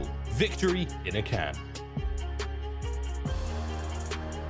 Let's keep it rocking. Røkkr up 2-0, looking to end things here. Move on with a great start. I mean, you haven't won a map 1, you get that done. You get some flashy moments through the search and destroy. The trades are on point. The boys are fired up. And on the other side of your Guerrillas, you are up against it right now. This is where, if you're going to be better on land, you got these veterans, you better muster up something. You still going? Take a deep breath. Yeah, I ran. The bathroom is so far. You gotta go up three flights of stairs. It's more exercise you've done in 3 months. The stairs, yeah, no, I don't use stairs ever. Yeah, just deep breath, deep breath. I don't go outside ever. You gotta do what like Pants does on the main stage. That's pretty much what you sound like, but you can see here, at least Guerrillas. I tried to be fast, I tried. I know. Woo. Oh, that was quick, but yeah, you can see Guerrillas 2-2 on this map. We saw them win it yesterday. And well, for Minnesota Røkkr, they normally play Tuscan, but they've only played this one time. They usually veto it 0-1 on this map. But you can see there, Slasher, you know how good he can be, really struggling here, 19-29. And I guess it surprised me because we're playing 2 Gavutus, or well, you start off with that Gavutu. I mean, you would expect him to have a good performance there. I think we're getting a bit of a restart here. We're gonna hop into map 3 as quick as we can, but you know, I was speaking about people need to step it up, especially vets, and I think that is Slasher. Like, you know, he has been vocal, very vocal with frustrations over the past couple of years when it's been online play. I mean, he's been one of the more vocal. He's come back on many lands. He has been lights out in many situations. Struggled a little bit so far. Like, this is, you got to kick it up a notch. It's do or die time. You have to. Well, and that's what we were saying yesterday with London, like with their matchup against London was, you know, they're starting in the winner's bracket, right? So maybe that can give them some momentum. You know, at least they will have that second life, that second chance. But so far, not looking too well. All right, we're gonna take a look at some of the feedback we saw on social media. Maybe okay, no, I have not done anything different with my hair. I didn't shave today though, so it's a little nasty. You got some rays coming in, dude. Look at this little thing, dude. You're getting it. I like it, dude. You got some salt and pepper up in there. 37 years old now. Yeah, getting up there, man. You are getting up. Yeah, one day I'm gonna hit this flight of steps and just fall. That's it. Honestly, again, if you showed a picture of yourself like 4 or 5 years ago with your whatever I look you had kind on of jacked top, though, right? Look at this. No, you don't. I mean, I guess the camera's making you all right. You put me and Hulk next to each other. Is there anything different other than the green? A little bit. Okay, all right. Thanks, Joe. Joe, you're really helping. He's got a great head of You guys hair. made comments about my shirt today, so I guess that's a start. Yeah, well, that's good, yeah. It looked like a 70s something yesterday. But we all know what you're thinking. Yeah! Yeah. We're getting ready to load back in. Let's keep it going, Texas. We hope you're having a great time. We've got a lot of incredible matches today. Oh, I'm feeling good. I've seen more sun and burn more calories these past couple days. I think I run a marathon. I got to run through a brick wall. You just struggle running up. I can run through a Gavutu ship. That's a scary Who put that hole in there? Me. I'm out of my mind. So is this game. That's why we love you, yeah? Yeah. Just about to get started. Apologies for the delay getting into the map 3, but hopefully it holds something special. Perhaps the comeback story for Guerrillas, or you come in, it's calm, it's clean, you handle business if you're Røkkr, and you continue to roll on to see what kind of run you can make. But some pressure on Slasher now. Litigoat, if you're gonna do it, now is the time. Lock it in.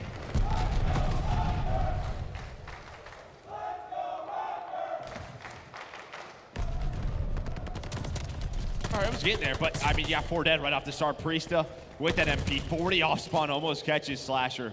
A nice start here for Minnesota, kind of what you want to do. You can already see with Standy's position, you're going to force them. Well, I mean, no longer has that position. Nice nades out of Guerrillas. You're going to force them to kind of have to spread out, go towards that beach side. Yeah, sometimes the setup looks so good. Yeah, it's just boom, boom. Well-placed grenades, like a mortar strike has suddenly come through, and you're just getting dropped. Ring around the rows as we go. Who continues it? His teammates had found 2 before that, and he'll look to capture the zone. Just wants to get safe to the ship. Going to get cut down right before he gets there. There's some big shots through on the cross, and now we've got, no bit of progress. Just over 30 seconds to go.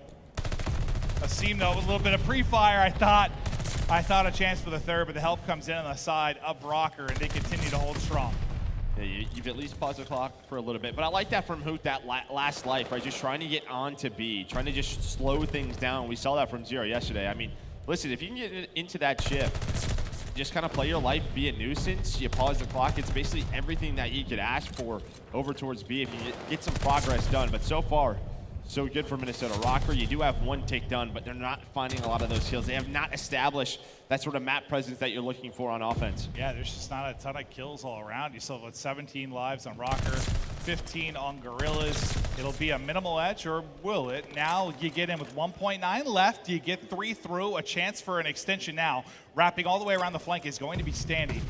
He could play spoiler here to any potential added time. Okay, so this is a situation you and I were talking about right before we came into this event. It's 14-14. Now it no longer is with a second left. Do you just get off of that point? I mean, you're only going to be down 2.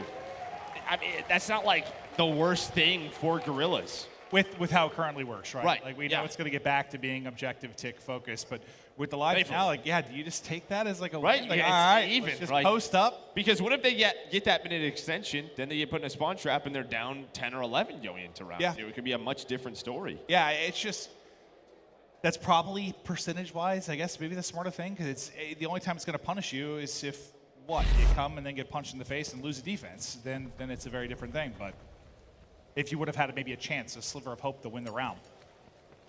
Only being down 2 is pretty solid offense. Yeah. I think you'll take that.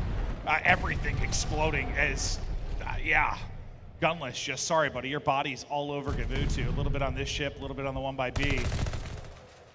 But Guerrillas, all the pressure to bring this back. You're in an 0-2 hole. You're in the loser's bracket side of things. You got to step up, rep the base, come through clutch here. Go massive to get the W. Let's get to it. Listen in now with Los Angeles Guerrillas. Top green, absolute top green right now. Sandy, he's top green, one shot dead, top green. One is front green, Sandy. And pretty much green down. Okay, last guy's there's Sandy. There's Sandy. There's Sandy. No, I'm helping right. One shot, bro. I'll help you. Top out, I have a kill. Top out on you. Where are you also? One more top out in the back. Top out, Major. He dropped that hole. Dylan's deep back right. Deep right? Yeah. Yo, he's chasing you, Sandy. Find you. Do you have all right? Where? One's cliff on me. He's literally on top of you, Nerdrock. Don't look at people right now. Yo, Sandy can be beat. They're getting out right, I think. They're getting out right. Only one right. Yo, let's go to mid subs if we can. One's tall rock again. Go pick. Let's go. I didn't set him up beach. Preston's on spawn somewhere. Back right. Let's see him gun I don't see anything. He could be low. Weak. Got a bullet on him. There's two. Alright, yo, shank. One hot shank. Pitching ring. Can you come in? He's still back right. Nader on spawn. They're on it. He's on it. It's still beach shank coming. One's on you. Back truck though. Got him. Hit him. He's back truck. We got him. I got my point. Try to work up middle. One is beach shank and Zoe. Top ring him, you guys. Top ring him. See him on the rock. Rock is down. One shot top ring. Trying to help him. Come mid, guys. Yes. I am as well. Do that we got top ring. I'm with you, Big P. Top ring. I'm pushing that fast. Top ring dead. One dead. Watch other side. They're hitting. Sandy, their side dead. No, Attach was here. You said Attach. Attach was here, yep. Okay, he could be our side. Let's see him, bud. Major attack. Got him. No, Where's Attach? I don't know. He's arm and dead. Power rock, dead. Got that guy on you. Can we trap him? I'm on a 5 here. Yes, we can trap him. I'm on a 5. I'm lucky P4. Lucky from P4 right now. I'm needing your top. Deep right. No. One deep God rock. Deep God rock. Help you. Top right. One side forward. I'm top. Yeah, they're all going right. Deep right. Help you first. Oh, my streaks. There's two right. One's deep right beach. So look like. Major. I don't see him deep right. Push up clip. You be below me. Could have got past me. Yeah, I'll look below you. You have it? Okay. Trying to. One guy's top clip. They're in their boat. Where's Major, bro? They're boat. Absolutely. P4. I'm looking P4 right now. They're only back right now. Honestly, I'm just saying. Major's in that tank right now. There's 2, 3. They're just camping for kills. Well, Joe, you were talking about the need to really call out names and how important that was. I think you got a really good sequence of that. Yeah, that was great. Honestly, I mean, when you talk about the situation being down 0-2, being down 1 round in this, I mean, that was very clear communication from Los Angeles Guerrillas. Maybe that was something they talked about in the break. We didn't hear them in map 1, but they had a couple of, mistakes.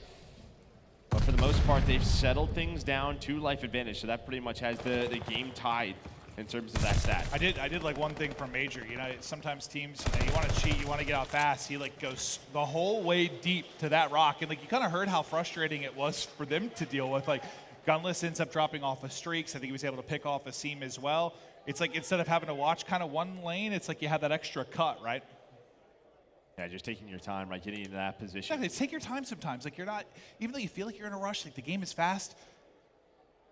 taking the slow route, the long route, it pays off a lot in this game.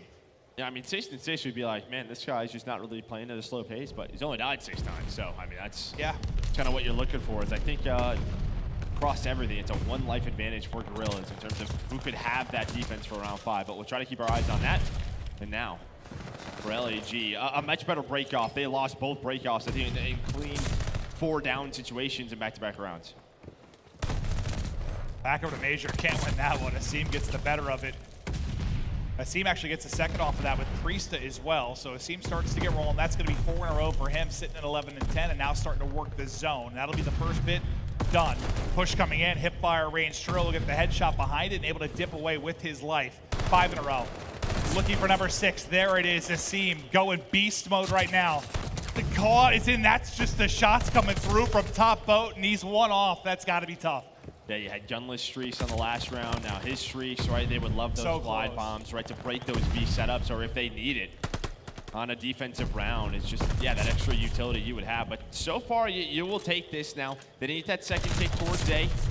But Hook hitting some nice shots. Yeah. Much better than what we saw on that map number 2. Yeah. As much as I was giving him a hard time, he is one of the more raw and naturally talented players you're ever going to see.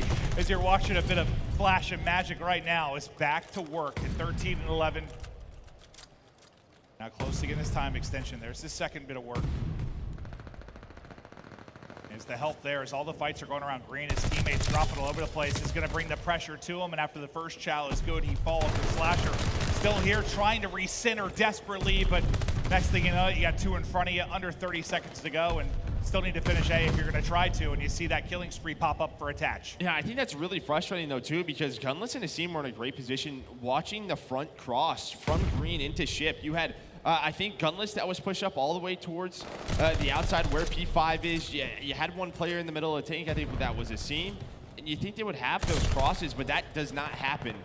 They still have it's equal in lives in, well, 0.1 seconds. Maybe going to extend this a little bit is aBeZy. Not anymore. Not anymore, and maybe, as you said, that could end up hurting you, but you hold again. The battle of the defenses and glorified TDM continues. This isn't what we had yesterday. Yesterday was very exciting. No, I know. I mean, that's probably one of the more thrilling controls all year, just with how it played out. I mean, that first round, that'd be the fastest offensive round on Gavuto. Like, that doesn't happen. Absolute insanity. And now this is more of what you expected, a battle of attrition.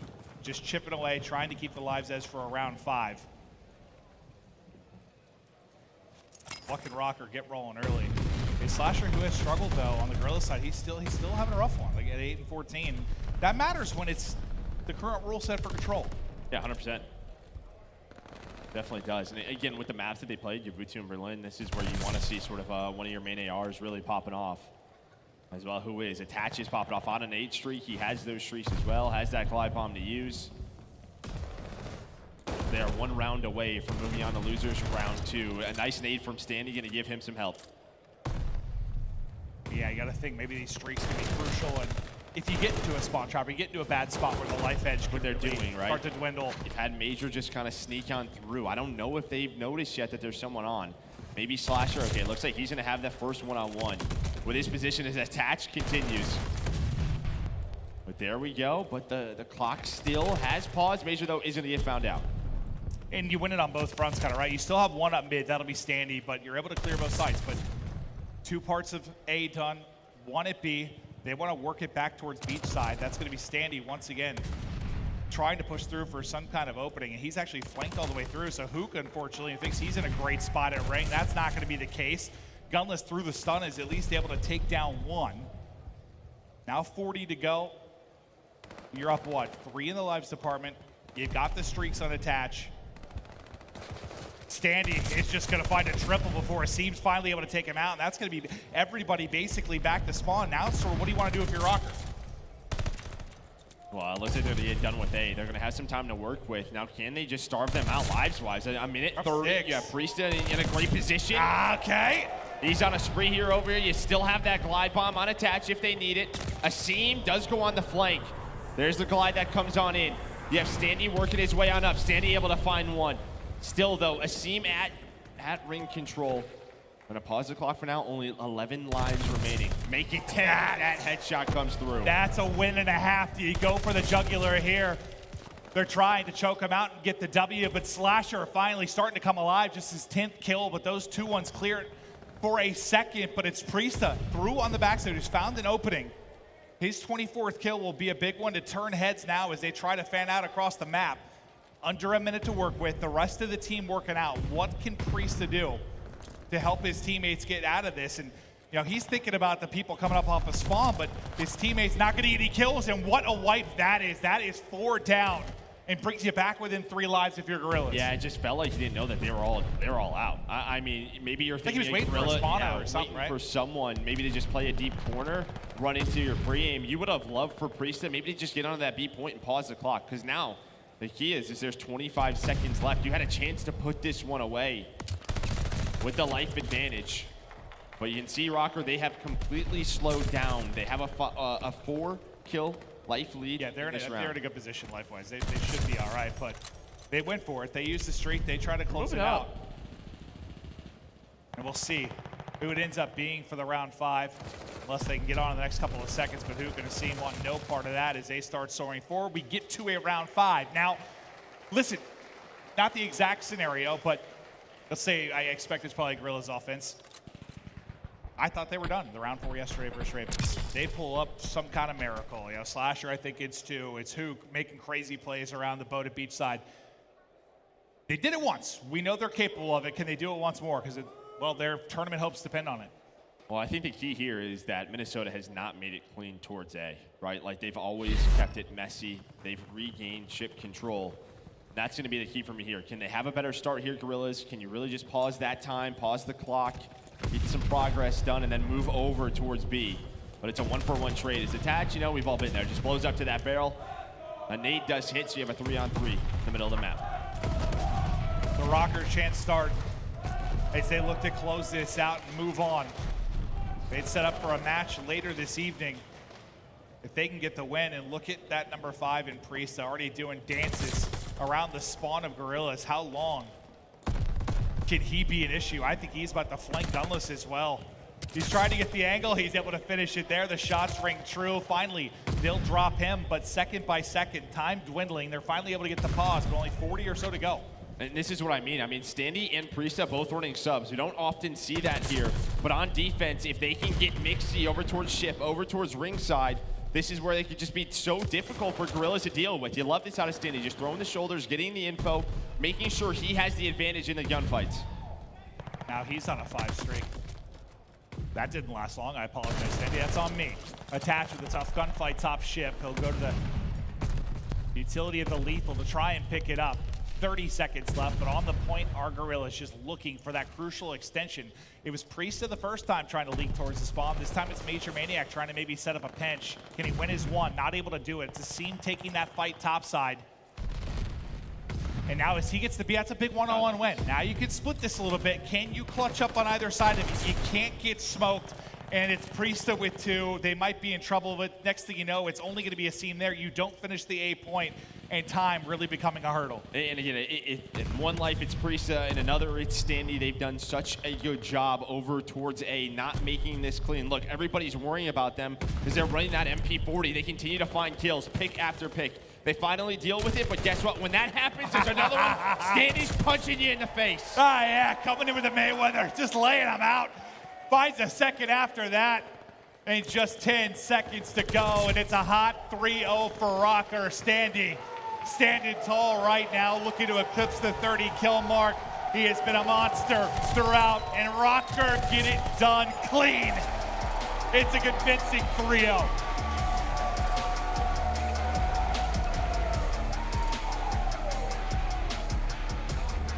And I think Røkkr fans are happy to see that because, I mean, they have not seen a 3-0 win. Usually it's a deep series, a map 5. They finally get that map 1 win. And, I mean, they look good on these Gavutus, right? We talked about the versatility of this team, and I think throughout this series, you saw it. You saw how strong this lane can be. You have a bunch of players who could run autos. I mean, sometimes City was running it. Sometimes Priestahh was running it. But I mean, they look good in these respawns. Yeah, and I think this is one where maybe if we think pacing might be an issue for Røkkr, this isn't the team that's going to punish that. We'll see as we get deeper into it. Yeah, I don't think as much as like if they're playing at like a crazy level, yeah, I definitely could. But yeah, yeah, but well, you watched London versus Guerrillas yesterday. There was a different pace to that, 100%. So it's a great win. There's no way around it. Røkkr, if you had question marks, if you were a fan and you were a bit worried about it, which I think was safe, even though the losses were quote-unquote good losses. Yeah, 3-0, it's got to feel fantastic. Yeah, I mean, they just haven't looked this good throughout the year. Yeah. A lot of question marks and maybe some answers finally, or some questions finally answered. Maybe there's still some question marks. I mean, they got to go on a deeper run, but it's a good start. Yeah, I think Guerrillas, even though they're maybe not a top team right now, they are a threat. They've got a lot of huge pieces. Like, they made them look pretty mediocre. Like, they handled that series. I mean, this is a team that almost beat London yesterday in that winners round 1. Yeah, so, yeah, 100%. But I think the thing for Guerrillas really played them throughout this week was that hard point. Went 0-3 here at Major 1, where they were 7-2 throughout the qualifiers. And we kind of chatted yesterday about like whether it was London or Guerrillas that won. Like, if you're a team like Ravens and like you win a big game 5 with a lot of young players, that could propel you kind of forward. But I kind of feel like it's different with Røkkr. Like, I feel like a clean 3-0 is what gets you going because you've won it. You've won big tournaments. You've seen it all. You've had your clutches. Like, a clean win might be big for them. Yeah, they want the pressure, and I think they're finally just happy that it's not one of those crazy. Sometimes it's those crazy game 5s that's like, all right, here we go. Now we're finally in our tournament form, but this is a much better look for them. Yeah, I just like what you saw out of a lot of the players. Just felt like when someone needed to get that trade, someone needed to step up and go on that spree, someone had to make a huge play, someone was getting it done, and it just started. I loved the comms just from the get-go. It was brilliant stuff. The passion was there. Røkkr are rolling. They get the 3-0, and aBeZy, guys, break it down. What do you think? With a 3-0 victory with Minnesota leading the way over Los Angeles Guerrillas, the only thing LA was beating was their chest, and that was looking pretty bad. Double eliminated, and the first team eliminated here at the Major 1. That was insane. Chance, we got to say this, though. Minnesota is looking hot, man.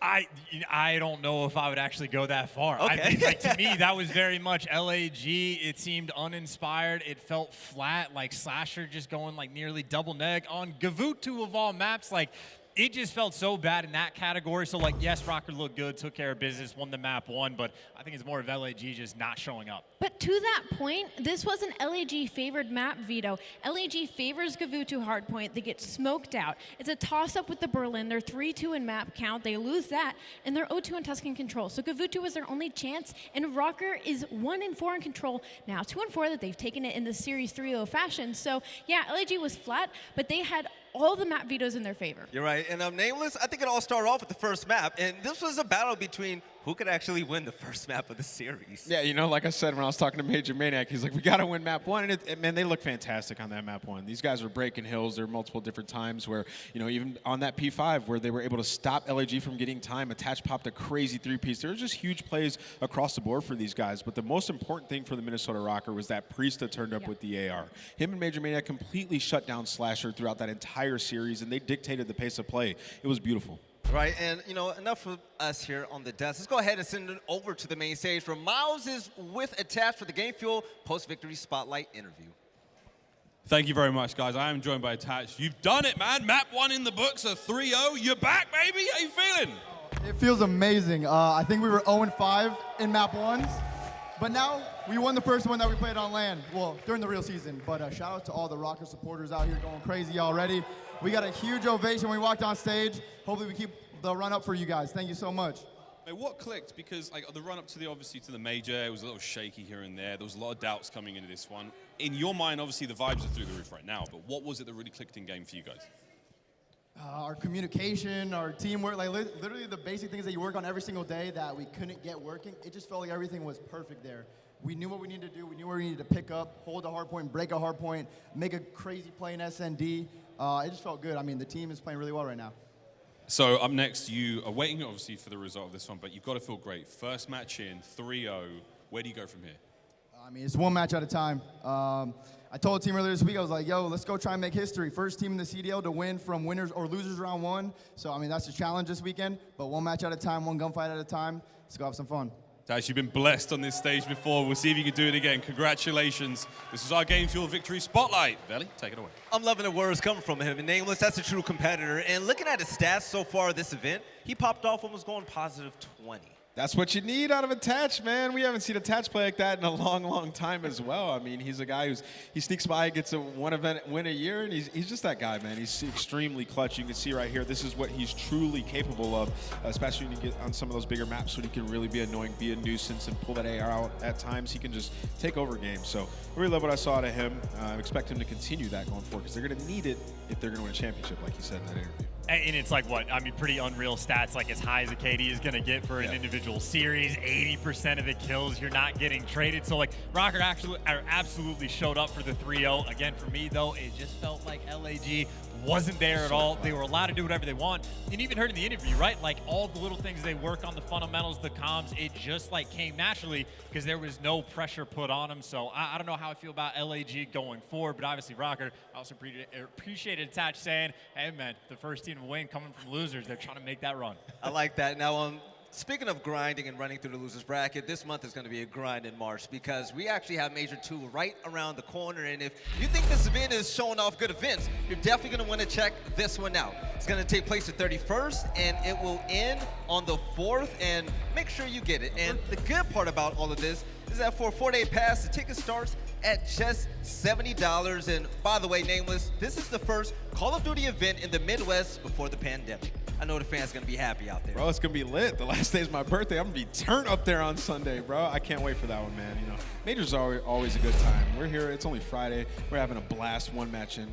It's going to get epic. I mean, think about it, though. After Minnesota, we're going to Toronto. We got New York. This is going to be a banging year, aBeZy. Absolutely. I'm excited to go to Minnesota. Have you seen all the watch parties they have up there? They are growing a giant fan base, trying to get up there with the amount of support that they have. So that's going to be a banging event. All right, ladies and gentlemen, we're just getting this year started and also this event. Remember, this is just day 2 on what we just saw. Minnesota made a statement with the 3-0 win, sending the Los Angeles Guerrillas home. But coming up next, we're going to have a coast-to-coast battle. The Los Angeles Thieves will face off against the New York Subliners, and the storylines are going to be amazing with that one. We'll see you guys soon to continue on with some more CDL action.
The Call of Duty League is brought to you by Zenny Gaming. Armor your eyes with Block's gaming glasses starting at $24 by visiting zenny.com/CDL. Upgrade your game with a Scump, the official controller of the Call of Duty League. Mindset for this year. Definitely off.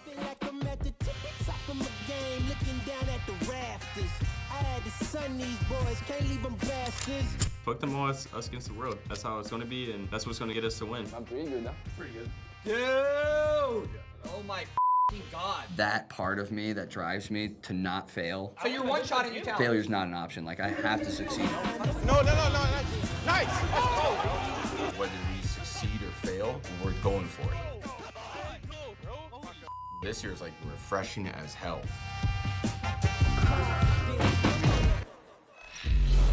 With veterans on both sides of the table and just an overall presence when it comes to championships, I mean, the names carry weight here, definitely. But here on the desk, we're going to break it all down. Of course, my name is aBeZy. We got Merc right here. We got aLLeY. We got Nameless. And Merc, when it comes to just the superstar power, when it comes to the names on both sides right now, Kenny, Crimsix, Clayster, this is bound to be a good game. Well, I mean, maybe. I think we would expect that at the beginning of the year, right? But, you know, NYSL, they haven't really shown the strength that we've expected out of these guys. I mean, these two guys, when you talk about Crim and Clay, two of the best players of all time, right? Two of the winningest players of all time. They've been through all the trials and tribulations. This is just another one. They have to get it figured out. They're hard workers. It's a long year, but you saw it there. It can be frustrating. And I'm happy you brought that up because legacies are definitely affected in the loser side of the bracket, right? And Nameless, I mean, talking about the no pressure content that we've been seeing all year long from New York Subliners, team changes, you know, struggle moments. This team, I mean, they really need a big win right now. They absolutely need a big win. I mean, they need to revamp their entire gameplay. Their hardpoint was absolutely terrible. I mean, 0-9,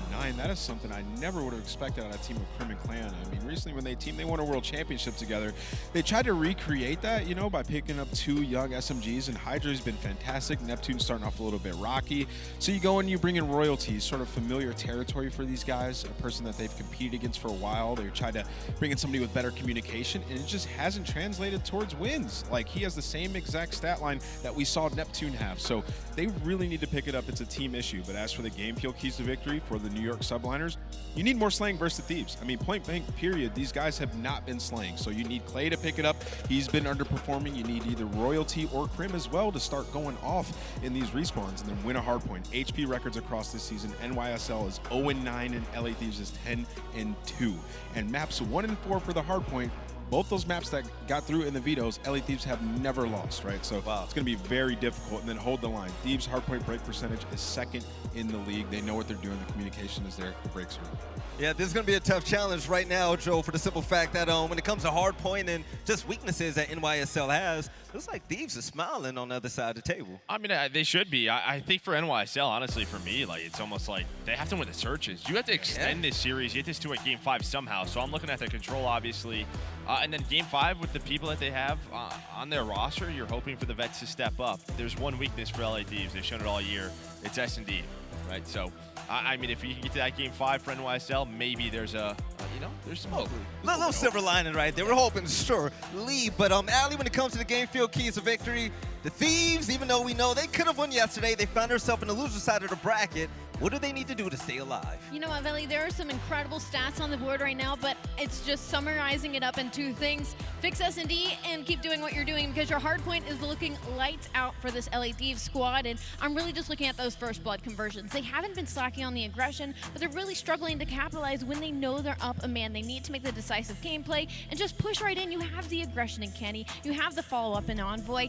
They're capable of doing it. Hopefully we see it in this series, but again, it's a tough one. NYSL definitely got the lower end of the stick when they are 0-9 in hardpoint, going against the best hardpoint team possibly in the league. Right, and also we have Envoy's parents in the crowd. I thought I saw my Envoy yesterday, matter of fact, and there was a lot of support. We actually have some tweets. Let's go ahead and take a look right now. Cookies. The love and support. They look great too. I'm loving it, Nameless. Yeah, she made them some cookies. I saw Muddog tweeted out this morning. They're all designed with LA Thieves on it. Like, these guys are ready to go. We talk about LA Thieves. You know, I looked into their team room. They were vibing, dude. Like, that loss, I don't even think that they went over the VOD, but they know that they're ready to go, right? I don't think it affected them mentally that much. So I'm excited to see how they bounce back here versus New York team. I hope so. OpTic has, crowd support, and, Thieves have parental support. So Can we get some love from the crowd for the parents support. Exactly. I've seen a lot of parents from Seattle Surge. I've seen Mack Melt's parents. I've seen now Dad and Mom Envoy. Right. They're all out here cheering for a man against a crowd that is heavily OpTic favored. Back in the day when I used to play, my mom used to be like, man, you're not going to make nothing off video games. Hey, Mom, how you doing? But it's time for talent pickups right now. Going down the line, I'm going to have to rock with LA Thieves. I feel like there was disappointing effort from Octane yesterday. I wanted to see more from him as well. But I really think that this team has what it takes to win it. Actually, I think that this team can finish top 2, top 3 this event. And going against New York Subliners, I mean, hardpoint should be theirs. Control should be theirs. But if Drazah and these players show up in S&D, this should be a 3-0. Who you got? I mean, just what they've shown this year, you have to go LA Thieves. I mean, it's just two different tales. I mean, when you talk about what New York Subliners have done, now, can they come out and potentially upset with the players that they have on the squad with Crim and Clay? Of course, but it just hasn't been that way so far this year. Not at all. aLLeY, you were talking about map vetoes, and you think that this shifts heavily in one side's favor. I know everybody's going to agree with me the second they see the layout. It's definitely scary if you're a New York Subliners fan, but it was already scary heading into this 0-9 in hardpoint, and I know we all want to see them succeed. I feel like I'm very heartbreaking seeing this roster struggle as much as they are, but I got to go with LA Thieves taking this series. Nameless, heavily, a lot of people think LA Thieves are taking this. You look on the side of New York, big names, but what does that even matter if you can't get a dub at the end of the day? Do you think that they can pull out this victory for the first game this major? I mean, it's definitely a possibility, right? They have fantastic players, but I'm going with LA Thieves. I mean, they've showed us that they've just been fantastic in respawn. The three respawns in this series, they are undefeated on those maps. So it's just New York really trying to take it to them and, you know, play their maps as well. So we'll see if New York can keep the maps close, but I'm fully believing in the LA Thieves right now. I think that they are a championship caliber team. It's just a couple tweaks they need to make in Search and Destroy. All right, ladies and gentlemen, it's about that time to get things started. But before we do, we're going to head to a short break. And don't forget, this right here is an elimination game. New York versus LA, Thieves versus Subliners. I can't wait, and we'll see you soon.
I think too small, I got big dreams. You just starting, I'm way ahead at the end scenes. Started reading and dodging all of the quick schemes. Money like your Spotify, boy, I got 10 streams.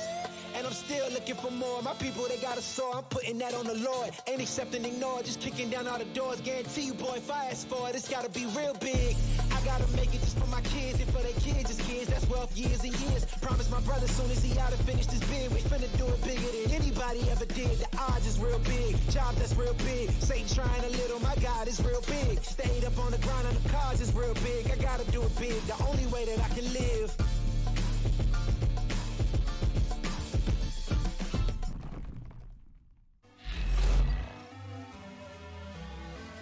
For the rugged. Been a little too nice to y'all.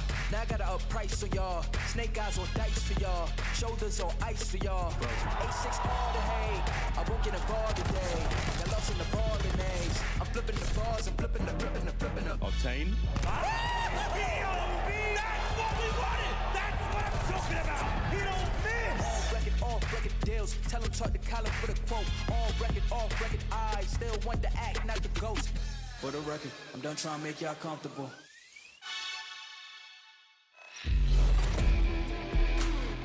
Hello, Texas. How we doing?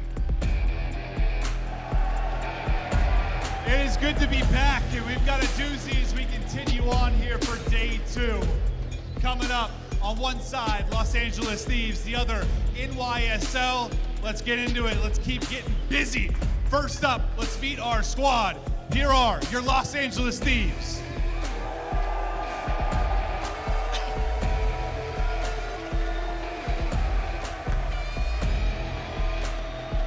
Octane, Drazah, Kenny, and Envoy. With a team with a lineup like that, you know success is going to follow him everywhere. And with J-Cap as a coach, he's going to have this team primed and ready for this big win. To see players like Envoy step up in a big way is exactly what they need to stay alive this event. But Clint, I'm ready to see the boys from New York. Bring them all now. Here we go. This is a team. They haven't started out hot. They've been struggling. They've got a very, very tough matchup to get it going. Can they get it started hot? Let's take a look now. New York Subliners.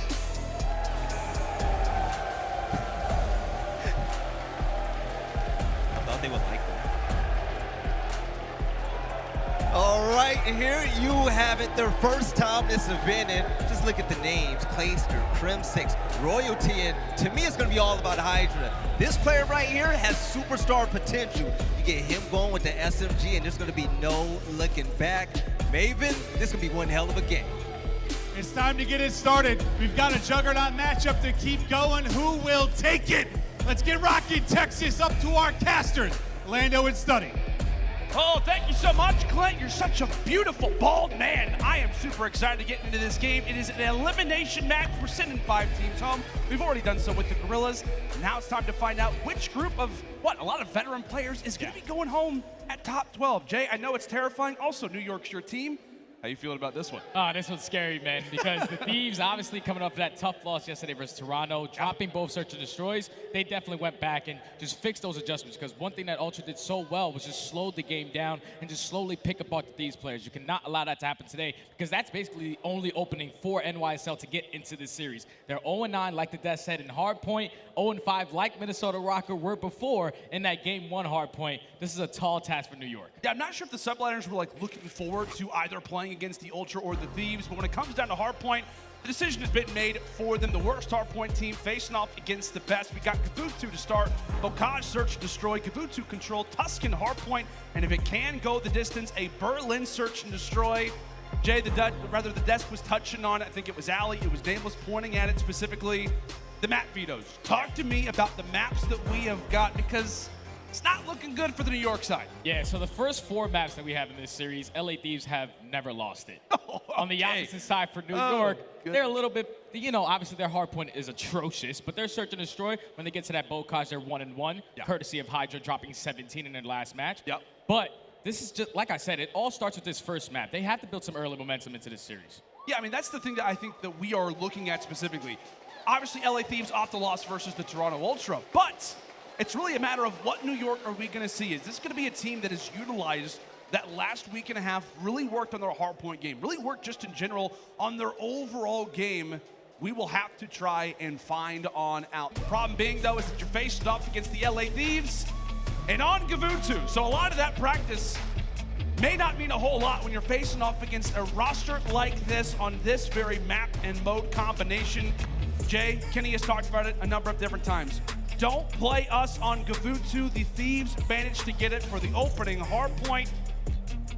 It's not an easy ask, my friend. It's not an easy ask for the New York Subliners to face off against this team, to try to win their first hardpoint versus what is the best hardpoint team and on their best hardpoint map. Yeah, it's going to be a difficult task for New York to try to get this done. You have Octane, you have Kenny, who are phenomenal AR players, and then on the opposite side for NYSL, not a single player in hardpoint is over a 1.0 KD. So a map like Gavutu, I'm really looking at the ARs to step up. Clayster and Crim need to make a statement here.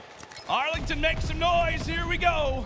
A massive game already to kick off day 2 at the OpTic Major. Subliners versus Thieves. It's time to get crazy over at P1. Royalty makes somewhat of a sizable dent. The problem for him is that Thieves, in fact, have won the trade. And on a map like Gavutu specifically, the reason why this Thieves roster is so solid, Jay, is because the amount of players who typically are used to running that AR in the first place. Also, you've got multiple players on the flank because Envoy's handling business. Hydra gets dropped, and once more, the Thieves walk away with the seconds. This is good work early on from the Thieves to get up about 40 seconds off of this P1 hardpoint. They're pushing out. Envoy's also on a 6 spree. So 1 off of that glide bomb, he can potentially find this kill. And off the rotation, the Thieves are going to be at ship already. You have a couple players from NYSL. Hydra, he was able to take down 1, but NYSL, only player here. Hydra, he has to try to go big off the rotation. He's going to drop, and the Thieves, flawless. That is a big loss. On top of that, Envoy also has earned that glide bomb, so already thinking about the future. We talked about a number of different hills on Gavutu that are going to be open, perfect for a streak of that nature. Envoy finally gets taken down, and with that, we say goodnight to Drazah. For the first time, it feels like throughout our beginning moments in this Gavutu, New York have got some time to soak on up, and they could use all 30 of this, considering the Thieves have got spawns for next. Yeah, this is big time from New York. They can get this in their bag. But Hydra finds 2, Crim finds another, and that's going to be a clean 4 dead. As you see, number 6, he's slowly starting to approach up that middle map. Hydra, he's playing for some spawn kills. Unfortunately, not able to win that versus Octane. So the spawns are still going to be in favor of the Thieves. But now it's Clayster's turn. He takes down 1. You guys try to play your life here until your teammates get into play. Yeah, we've seen teams hold this from the front previously, but a lot of that's going to come down to that P1 control. I thought Subliners would hold the early seconds, but a nice nade from Kenny shuts down Clay, and with that, the hill will remain vacant for the moment. Subliners, somewhat of a checkpoint, if you will, over at P1, but they've got nobody left to try to challenge the hill. Nice long-range shot there for Hydra to try to open things up. Nades back and forth. A valuable 45 seconds left, and Octane will make his impact felt as he'll grab 2. Now with 40 seconds left, if you are New York, you have to make sure that you're keeping those spawns for that P4 hardpoint, because that's a money hill on Gavutu. Hydra, he opens up with 1 kill, but unfortunately, he's going to get traded. Kills going back and forth. Octane on the hill doing everything he can with the AR. Yesterday in the series, he had a .8. He's definitely looking to answer back here on a 5 spree, hitting shots like that. 2 off kill streaks. With the sub? With the sub from range? Octane doing it all, and oh my goodness, that'll be 6 in a row for him. As we talked about it, Envoy's already got a glide bomb for the future. Octane could earn his own as well. But the battle of the rotations is in, and take a look at Envoy already in the back of the spawn. New York have no idea that he's going to be here. Takes down Royalty and will look to try to stay alive for as long as possible. A big 1v1 to take. He gets taken down. But nonetheless, the Thieves already showing why they are such menaces on this map. The AR talent from the front also can beam you from the backside as well.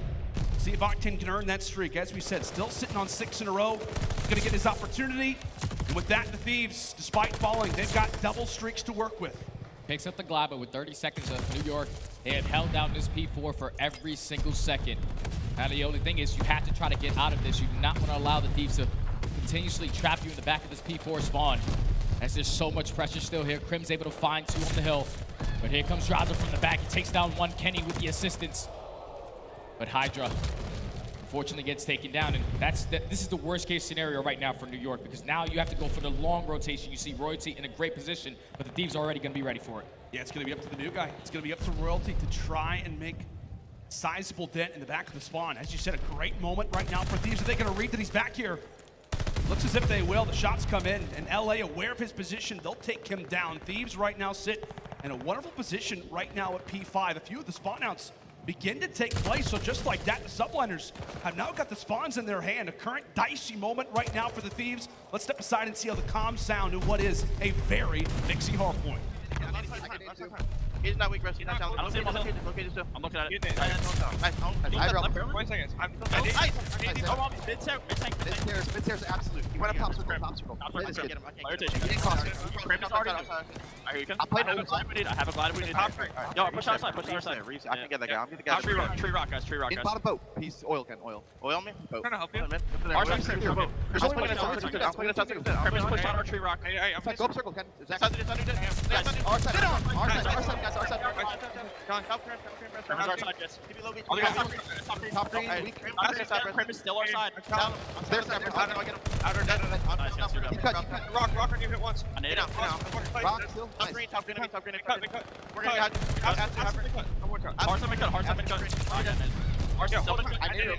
I mean, last 2 circles. One go mid cut, one circle straight. I have upstairs. These are P3 guys. Multiple P3 guys. I can't get that guy. On their side. One's mid. Yeah, unhill royalty. Okay. Can you push our side? 25 seconds. This is good time. Nice. Finish it 3. Last guy. I'm hitting circle steps. Last guy's hot though. He's on auto. To the right. Our side. Okay. One shot. Absolute. There's circle tank. I can get the counter. Circle tank. Crimp going up. Oh, he's up. Circle stairs. Yeah, I can get that. I'm holding mid cross for a sec. I have all the cross. Our side circle steps. Crimp dead. Yeah, get down. They play through. Yeah, here. I'm trying to see. You won't guess. Clean comms across the board there for the LA Thieves. I mean, what, Jay? Just a number of different moments where LAT constantly calling out, when players are making their way through, calling out names, making it known when they're pushing out, when the teammates need to be aware of their own positioning. Thieves with a 40-point advantage now as we come in toward P2, our second set of rotations. It's been the Thieves to start, but can New York begin to find something? Can they start to catch some heat? And it very well could come down to the man that just died on your screen. Royalty gets taken down. And with that, a big spot already left open. Hydra doing everything he can to stay alive toward the bottom side, trades back and forth, but this time it's Kenny who comes out on top. 20 seconds remaining on this hill. If you are New York, you have the spawns. You want to make sure you get to that P3, but also push out top ring. You see number 8 in Clayster trying to make sure he holds down that positioning as the Thieves will get this remaining 20 seconds. One player is going to be in the contest, and New York actually put a lot of pressure on this.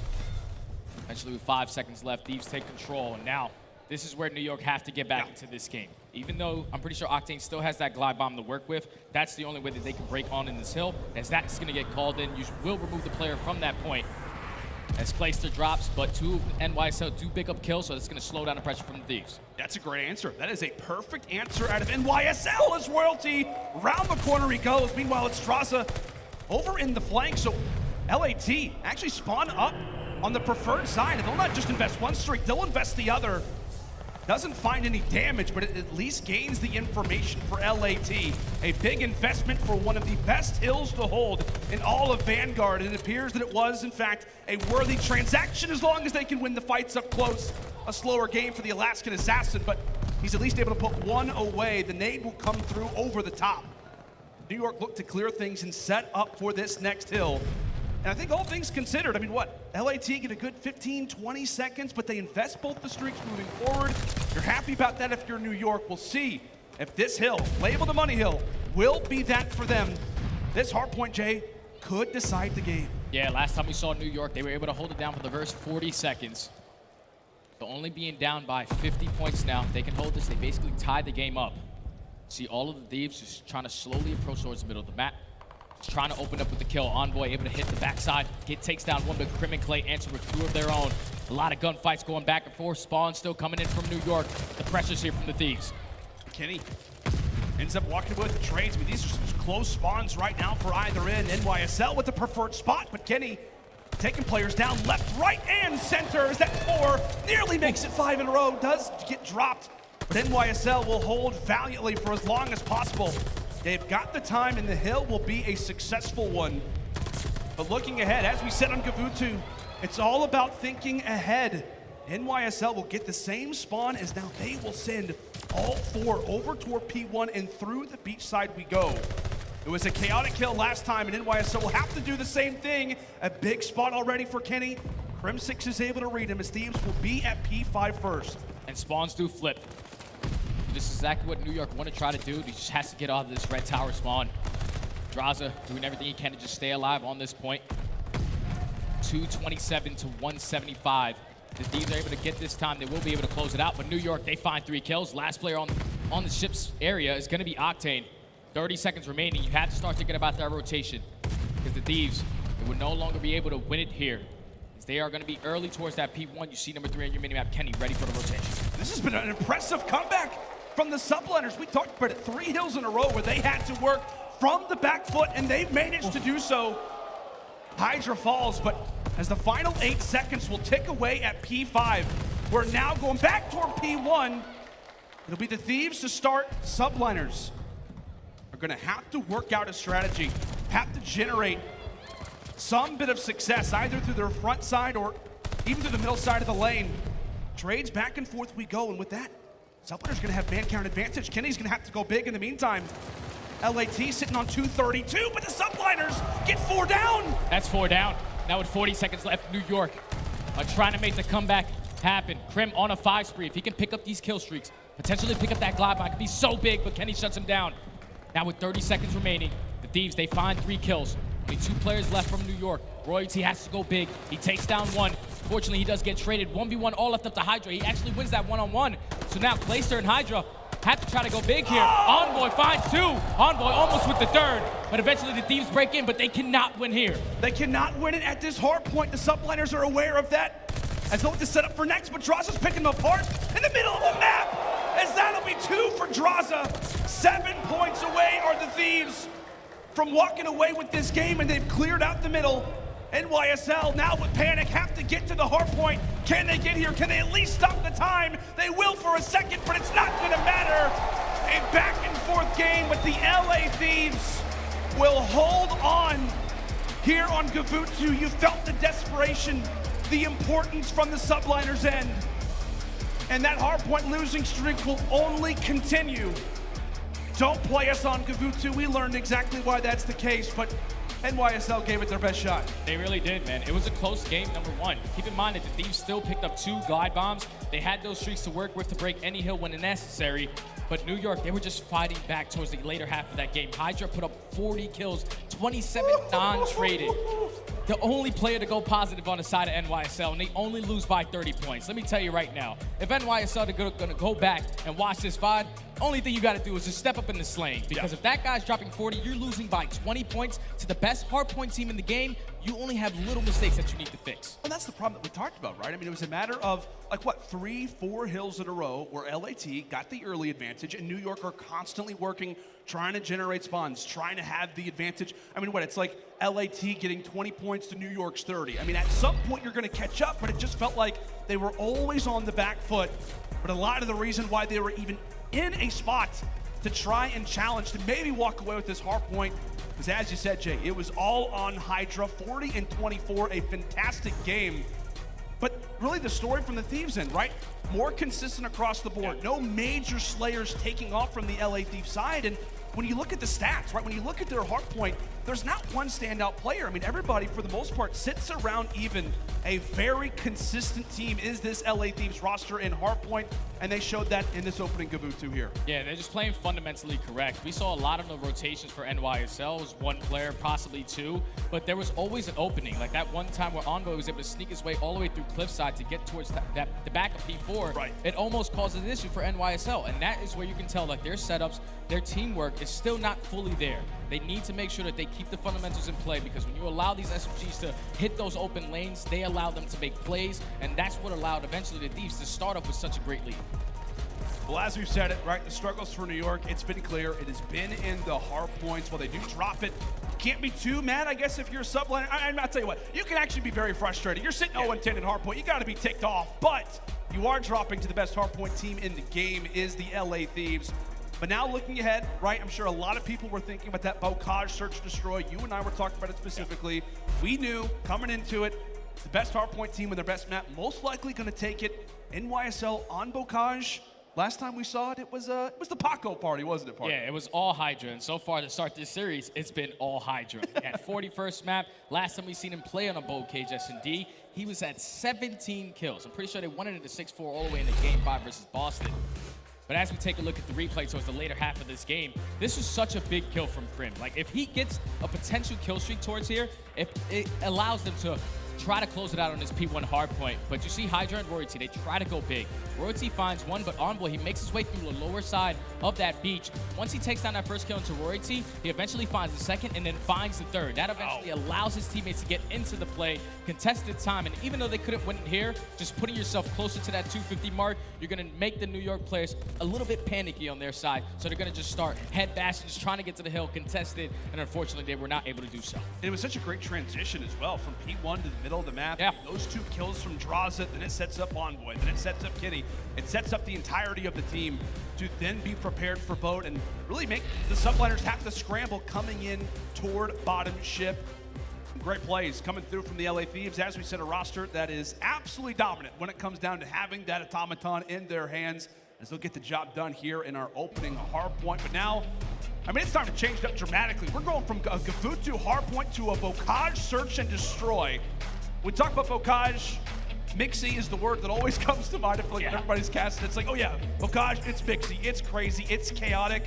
And search and destroy, my friend, it is a wild one to cast because you know where the other team's gonna go, and you have, like, I guess half of the space to utilize in comparison to a regular COD map. Yeah, this one's a super quick S&D map, but you know, some teams like to slow it down on the offense. It's true, want to play for the mistakes for the opposite team. So a team like NYSL, when they saw a lot of success, it was all on Hydra, just being that player to push through low trenches, potentially hit that late flank, find 1 or 2, and then get out with his life. On the opposite side for the Thieves, same thing for Envoy. Envoy has the potential to be the playmaker. I'm looking at both of those guys to have such a battle on this map.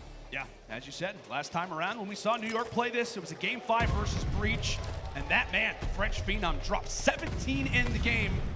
We'll see if he can have some more teammate support as he has already started off this series hot. We are already into the mix as New York will begin things on attack. The bomb carrier will fall, and on top of that, Clayster drops as well. The trades favoring Thieves as Hydra looks to make a play in the site. Down to 3v2, Crim, he does get spotted, but Drazah there for the teamwork. Takes down Crim. Hydra left in the 1v3. He already has 1 kill to his name. Alma's gonna be down towards that A-bomb. Slowly trying to find a pick. 45 seconds left. Said it's a small map, but so many positions where the Thieves could be lingering inside of this house. Quite a few established over at Barn. Great crossfire prepared. The crowd is getting loud. They want to see Hydra clutch up this 1v3, but as the time continues to tick away, that will settle in his mind as that'll be 1. 2 more to go. Octane and Envoy. He may try to go for this. Again, the bomb down over at Z. He'll be able to secure it, given where the Thieves' positioning will be. He could lock this one in, but with 10 seconds left, not going to have time to go for the plant. We play for streaks, maybe catch somebody off guard, just gets bad timing. As both players are in the site, both players are here.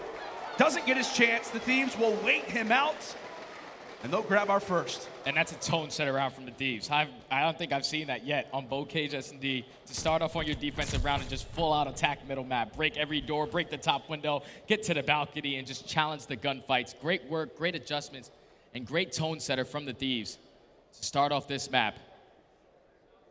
We have now New York on the defense. Saw how aggressive the Thieves were on the defensive side.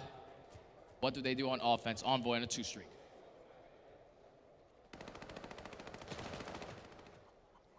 More of a passive defense for the Subliners. Quite a few established over at the gate and inside a small room. Hydra able to tag on his 3rd kill. As now that's actually going to be 4. Nobody from the Subliners gets to get a kill. It has all been Hydra through our first round and a half. A 3v2 advantage. Octane and Kenny now close together. Crim will add 1 on. And now it's Octane's turn. A 1v3 for him. Catches out Clay. 54 seconds to work with. A similar spot to what Hydra was in previously. That bomb is down. He's got a lot of time to think about where these players could be at. Yeah, if you're Hydra and Crim, you just want to play the buddy system. Use your sound cues. Get that information that bomb is going to be picked up. That notification, you see both of them turn around. They both just jump out towards the middle of the map. Trying to go for the challenge. Octane finds one. Unfortunately, does not find the second. Great work from Crim6 to get that kill. Got a little scary there when they both just jumped out towards the middle of the map. But Crim able to clutch up for his team, tie the game up at 1 apiece. You see Crim just, I wouldn't say shaky shots there at the end, but basically uses his good old buddy Hydra. Has a little bit of a body shield. Didn't work out great for him, but NYSL answer back 1-1. And I think what we always talk about this, right? Thieves in the opening defense, right? They just go all out aggressive. And if you're a Thieves fan, that's what you want to see. Right? You want to see this team who has struggled in Search and Destroy, right? They dropped both yesterday to Toronto. A primary reason and arguably the biggest reason why they find themselves where they do. You want to see this team play confident, and that is the definition of it. Drazah rocket away with the first blood, and specifically on Hydra, who has been the man so far for NYSL. A big kill. So now in the 3v4, you see NYSL slowly approaching that A-bomb. Gonna try to attack this from top window, and Kenny's in a great position. Oh, careful, careful. Shut it down, but pretty sure Clayster or Crim just messed up their jump. Now with 50 seconds left, Drazah's just in a great position to play this trade. They're willing to give up this bomb play in a 3v4 situation. Oh, and Crim gets great timing. Drazah doesn't check his side, but and Envoy can't trade it as well. Oh, the pistol! Oh my goodness, the rat goes into the sewers. Great work coming through from Envoy as he'll bring it to a 3v2.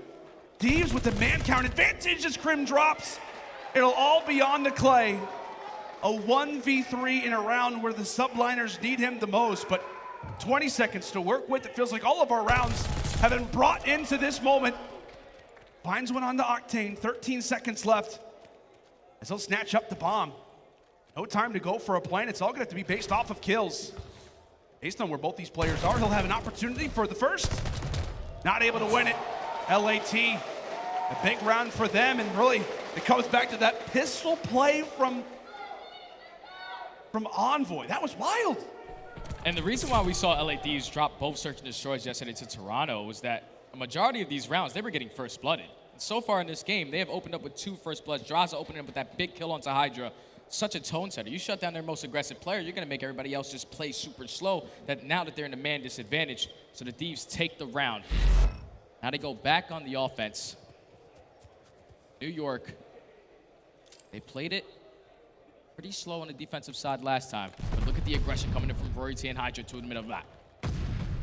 Envoy gets the call out, and how about the reaction? Thought that somebody was going to challenge him top barn. Is ready over at the field. Kenny tosses out a nade, says a prayer, and we say goodnight to Crim as Clay and Hydra answer back with 2 of their own. So a 2v4 now turned to a 2 versus 2. Nice shots from Clay, does get the information, but he and Paco will try to dip on out as they nearly got through the employee exit. Clay was found, and now it could all come on to Hydra. Great timing for one, great timing for the second, but no! Not gonna happen. So close. So close. That was almost a 4v2. Oh! That's just unfortunate for Hydra. When Clayster went through tunnel originally, I thought he was going to be able to kill Octane, but unfortunately he stopped shooting, and Drazah fully commits to that. Now making it into 2v1, I thought Hydra had the best timing. I thought that was definitely in this round. It looked great. Drazah, It looked the great. the Alaskan Assassin, just gets it done right there for the Thieves. You like They that now name? go up 3-1. You like that nickname? Yeah. I gave it to him. I know. I like to call it out every once in a while. Just to make sure that people know. Oh, okay. Subliners getting all kinds of aggressive inside of bottom, but Envoy again on cue. Takes down 2 to start, but very similar to the last round. The Subliners answer late in the round. Now they've got themselves the man count advantage all up to Octane. The bomb being planted over at B. 40 seconds. 1v2. Octane works his way all the way through the back. He actually spots Røkkr. He wins a huge 1-on-1. Here, Røkkr, you do not want to challenge that, but now in a 1v1. Works his way through tunnel. Just going to play towards the bomb. Hydra coming around the corner. Going to be able to find him. Back and forth we go. The pendulum continues to swing toward either end. And really, man, it just feels like so many little moments coming down to timings, coming down to different sequences. Octane, I mean, what, finds the first. He's trying to make Paco think that he could be roaming around anywhere, but knowing the timing, probably having the veteran screaming in his ear, letting him know the timings of it all. Comes around, gets the 1v1. And it just feels like these NYSL rounds specifically weigh that much more heavy on their minds, considering the hard points, considering the struggles that this Subliners team have dealt with. Each of these rounds meaning that much more for them, as they'll head back to a defense on Bocage, and it's Clay opening things up. Such a big first blood onto Octane, so now that leaves the late flank open, but Drazah takes down Hydra with the nade, immediately turns it into a 3v3. Royce in towards bottom. Grandma's Glacier does get spotted, but kills go back and forth, forced into a 2v1. Now, all left up to Clayster. And the bomb is going to be planted. He might get great timing here. Oh, the vet comes right through the wall! Oh. Not able to finalize the kill with the pistol, takes down one, but I mean, what man, again, he takes down that player on the bomb. He has so much room to move, whether he goes into the bomb site, whether he backs up. Just the way the Bocage works, the way the Vanguard works. You gotta break through the walls. That's the way that it goes, man. Even with Clayster getting that first blood onto Octane, usually in those 3v4 rounds, that's where you see the Thieves usually struggle. Yeah. But when Drazah opens up with that nade immediately after that first blood happened, you have a 3v3. It's all about just playing the challenge. And then Kenny eventually finds the second in the 2v1 situation. They take down Clayster, take a commanding 4-2 lead. Once again, Thieves on the defense, playing it a little bit slower this time around. Swing round already. A big one if you're already the New York Subliners. As you said, a more slower, more methodical type of moment for either end. Thieves look to catch them out, and this could be the play. That opens everything up for Hydra. Spots him. He will this time. Takes down Octane over at B, and that could cause the Thieves to want to rotate. Not a whole lot of information gained, but just like that, Drazah being where he is, Envoy finding the kills. They know this bomb looks to be headed over toward A, and that's where a player like Envoy can begin to thrive. Running right into the bomb site. Not just for one, but for two. The Dark Prince strikes again, and that will put the Thieves on map points. I feel like right now, watching New York in the Search and Destroy, they're just relying a lot on individual play. Like Hydra, he gets that first blood. Now you have the 4v3 man advantage. But then once again, Hydra goes for another one-on-one challenge. He loses that. He immediately turns it into a 3v3. Envoy played that beautifully to use his tacticals to his favor. Finds that kill onto Bomb, and then eventually snaps onto the last player. Gives him 3 on the round on a 5 spree. 1 round away from going up 2-0 in this series. Envoy having himself a game. For the Thieves in, right? The Search Destroy talks have been about Drazah and Envoy. We know what Envoy especially can do in these Search Destroys, given his history, given what he's been able to do tactically for all the rosters that he's been on since, what, Black Ops 4? Having a great performance already. The Subliners have yet to figure out how to take him down. Things start to slow up, but what's more, it's the first blood, and that time Envoy not able to grab it as Hydra applies with 2 of his own, giving his team the man count advantage as the Thieves look to make their way into bottom house. Right now, 45 seconds left. Have one player, Drazah, fortunately gonna get picked, and Crimp reads it beautifully, able to find both to close out that round. New York stay alive just a little longer. And this has got to be a struggle for New York because you need this map to get into the series. You're going up against the best hardpoint team in the game. I don't think it's that you need, you have to have it. You have to grab it. Exactly the same formula that Toronto got it done yesterday, 2-3-5. That's exactly what New York needs to try to do here, 1 round at a time. They were able to clutch up on the defense. Now going on the offense, I want to see a team push, like an all-out team push in towards bottom grandmas, and just play the trades. Do not rely on individual play here. See if the Subliners will listen to your advice. Grouped up over at the field. Barn is where they will establish themselves. No time to toss out a fire, no time to camp around. It's time to go for the bomb site, baby. The game sits in the balance. Rushing firmly into A, but Drazah will get the timing. A 1-for-1 to start. NYSL with the answer, but Envoy does have the information to work with as he'll now enter into double digits. 12 for him. Octane takes down Clay. All onto the GOAT, a 1v2 to keep this game afloat. Does Crim have some special magic left up? 40 seconds to do it. Right now, Crim, he's just trying to find a kill. Thieves definitely have that information that the bomb is going to be down in towards that A bomb. They are just set up for the crossfire. 30 seconds left. Try to work his way into A. He picks up that bomb. Should give the information to the Thieves players. Oh boy.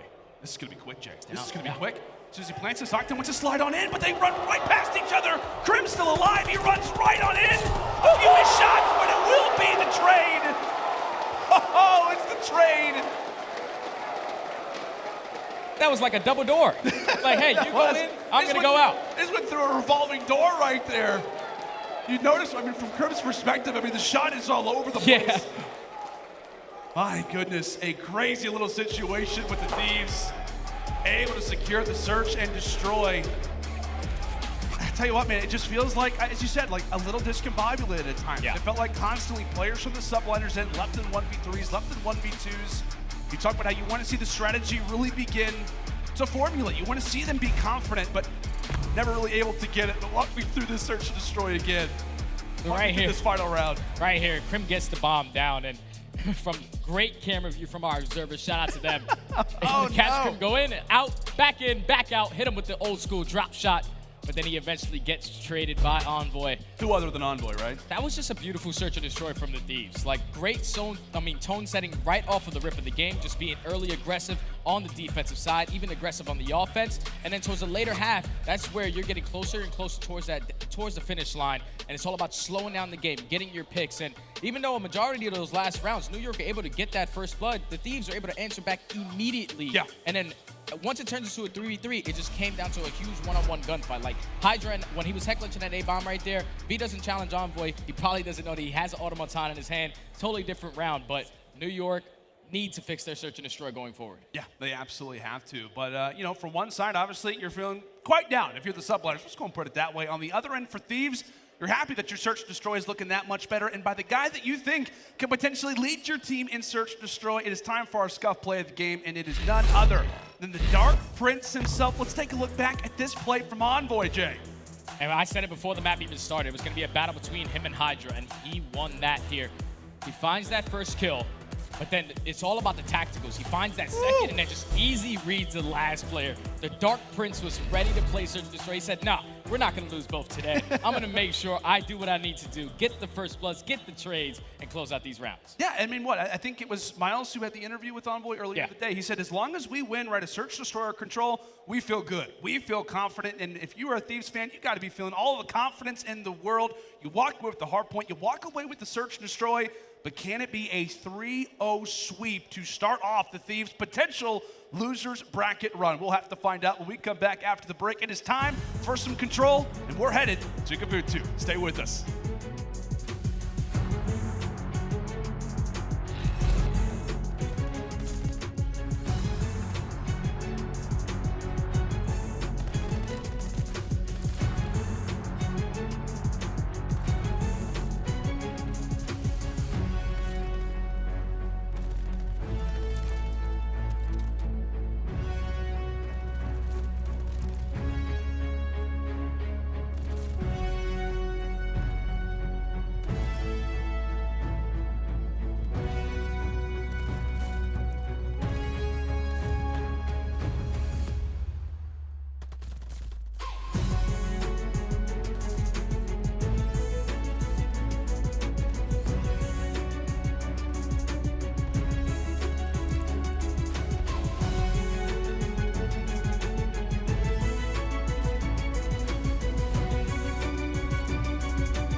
Hey guys, my name is Hydra, and today we are going to answer the most...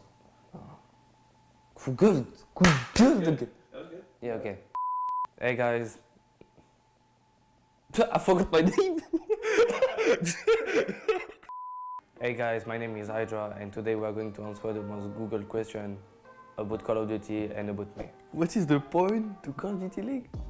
I mean, what's the point? That's cool. Yeah, I like the Call of Duty League. That's the answer. It's me. It's me. Who is you? I am Hydra. I'm Paco. Does France have nuclear submarines? What does that even mean? So like, you know what a submarine is? Sir? A submarine? Submarine? It's like a boat that goes underwater. A boat? Yeah. Going under the water? Yeah.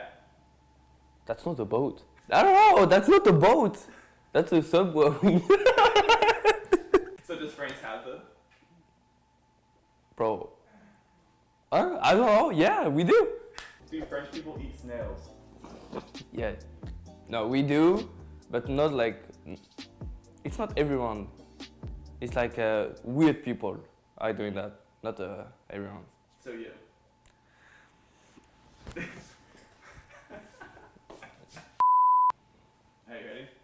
No, wait. Oh, you got a look good. I'm gonna makeup.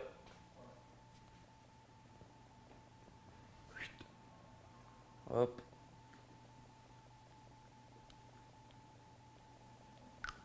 You can see it. I slept 4 hours. You can see it. Do French people shower? Yeah. I'm doing 2 showers per day. 2 showers a day? Yeah, 2 showers a day. So French people do shower? Yeah, French people. I'm doing a shower. I don't know about everyone in France. Why is Paco short for Francisco? So if someone said Paco is a nickname for Francisco. Francisco? Yeah. Why? What? Paco? Yeah. Francisco? Yeah. There is a difference. This is not a nickname. My name is Paco. Hey guys, my name is Paco. Where did Crim6 go? Where did Crim6 go? He's at his apartment. That's it. I'm pretty sure he's smoking. Is that all he does? So, yeah, Crim does smoking, eating, sleeping, playing, maybe taking a shower a day, maybe. And he get back to smoke, because he's smoking a lot. And sleeping, that's it. And eating too. Yeah, I can tell he's eating a lot. Alrighty, folks, welcome back to day 2 of our OpTic Texas Major. We're in the middle of game number 2, and what is going to be a grinder of a day. 5 teams are going to be sent home, and this man is going to do everything in his power to prevent the Subliners from going down 3-0. And my goodness, I mean, what? Jay, we've talked about it constantly with this Subliners team. The amount of pressure that sits on Hydra's shoulders is unbelievable. I mean, he has been performing despite what has been a pretty one-sided series so far for the LA Thieves. We'll take a look at the search destroyed numbers just to make sure that all of our stats folks can see it out there. But what? Envoy finishing up 13-4, leading his team. On the other end, Hydra, a similar scoreline. He goes for 12-7, but not the same result. Jay, so far in this series, as we said, despite going down 0-2 versus the Thieves, Hydra is 52-34. That's absurd, man. That is. And it's even more crazy to me that he has Clayster and Crim on his team, and they are just not getting map wins. It's insane for me, and now they're going into a good. What else does he have to do? I don't know. I don't know. 40 in the hard point, 12 in the search and destroy. Somebody help the man. Get a trade. But now that we're going into a Gabutu control, 2-2 for NYSL. Last time they played this map was versus Atlanta FaZe, and ended up beating them in the round number 5. But on the opposite side for the Thieves, they're currently 3-0 on this map.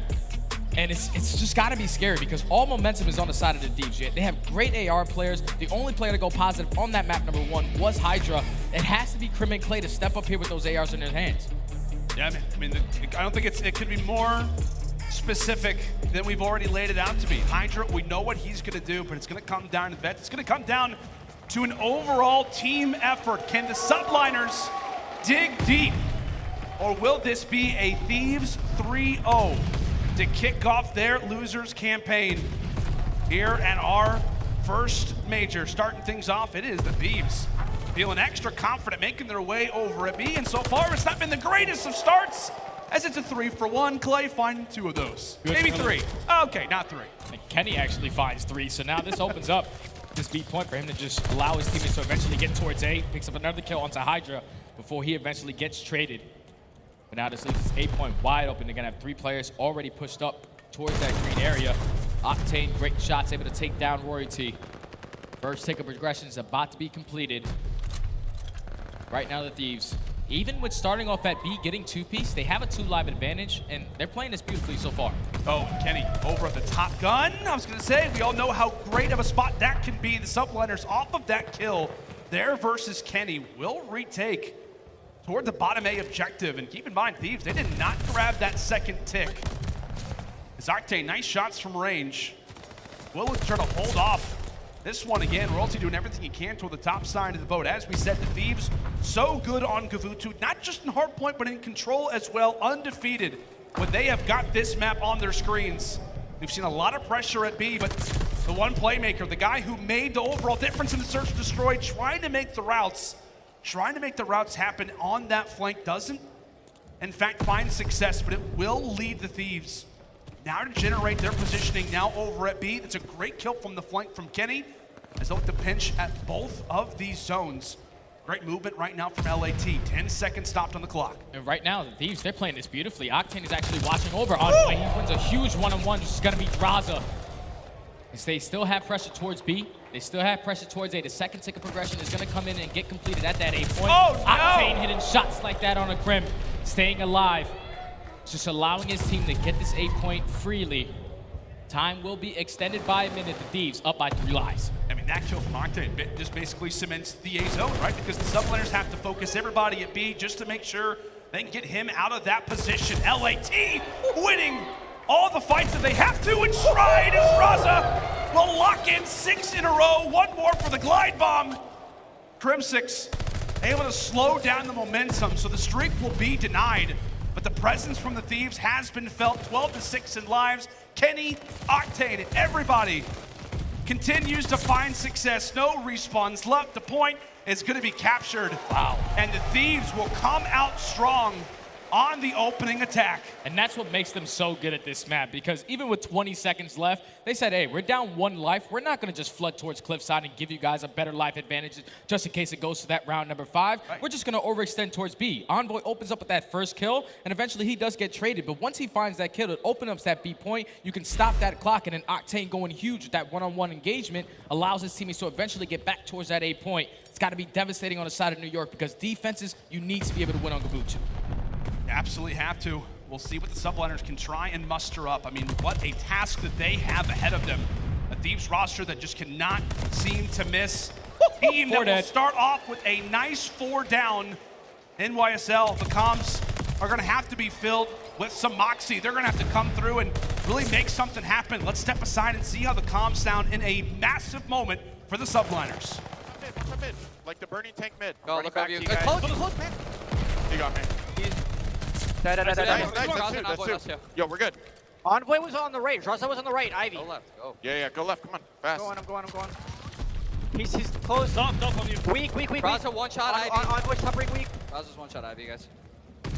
Dead, Ivy. Looking for Ivy. I don't see Ivy. Still there. I don't see Ivy. 100% there. Yeah, it is. Dark. Behind us. Yo, And shooting lights up. They have streaks. Yeah. One's gonna be ring. Watching fire. Low rock.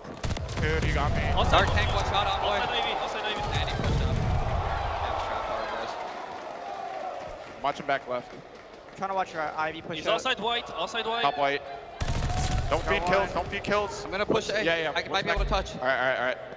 I gotta touch. Okay. Come on. There's still a guy in our back base somewhere. 9-23. Holy fuck. Oh, go. I'm going right now. Watch your back. Oh, if they kill me off point, it's gonna end. Subliners hanging on by a thread. It has been all slaying so far from the Thieves. Clay and Co. The vets doing everything they can to try to lock down this objective, but Envoy right on cue. Able to find one. 1 second left on the clock. As Drazah from the flank gets turned on by Clay, but now it will set up Envoy for the final 2-piece.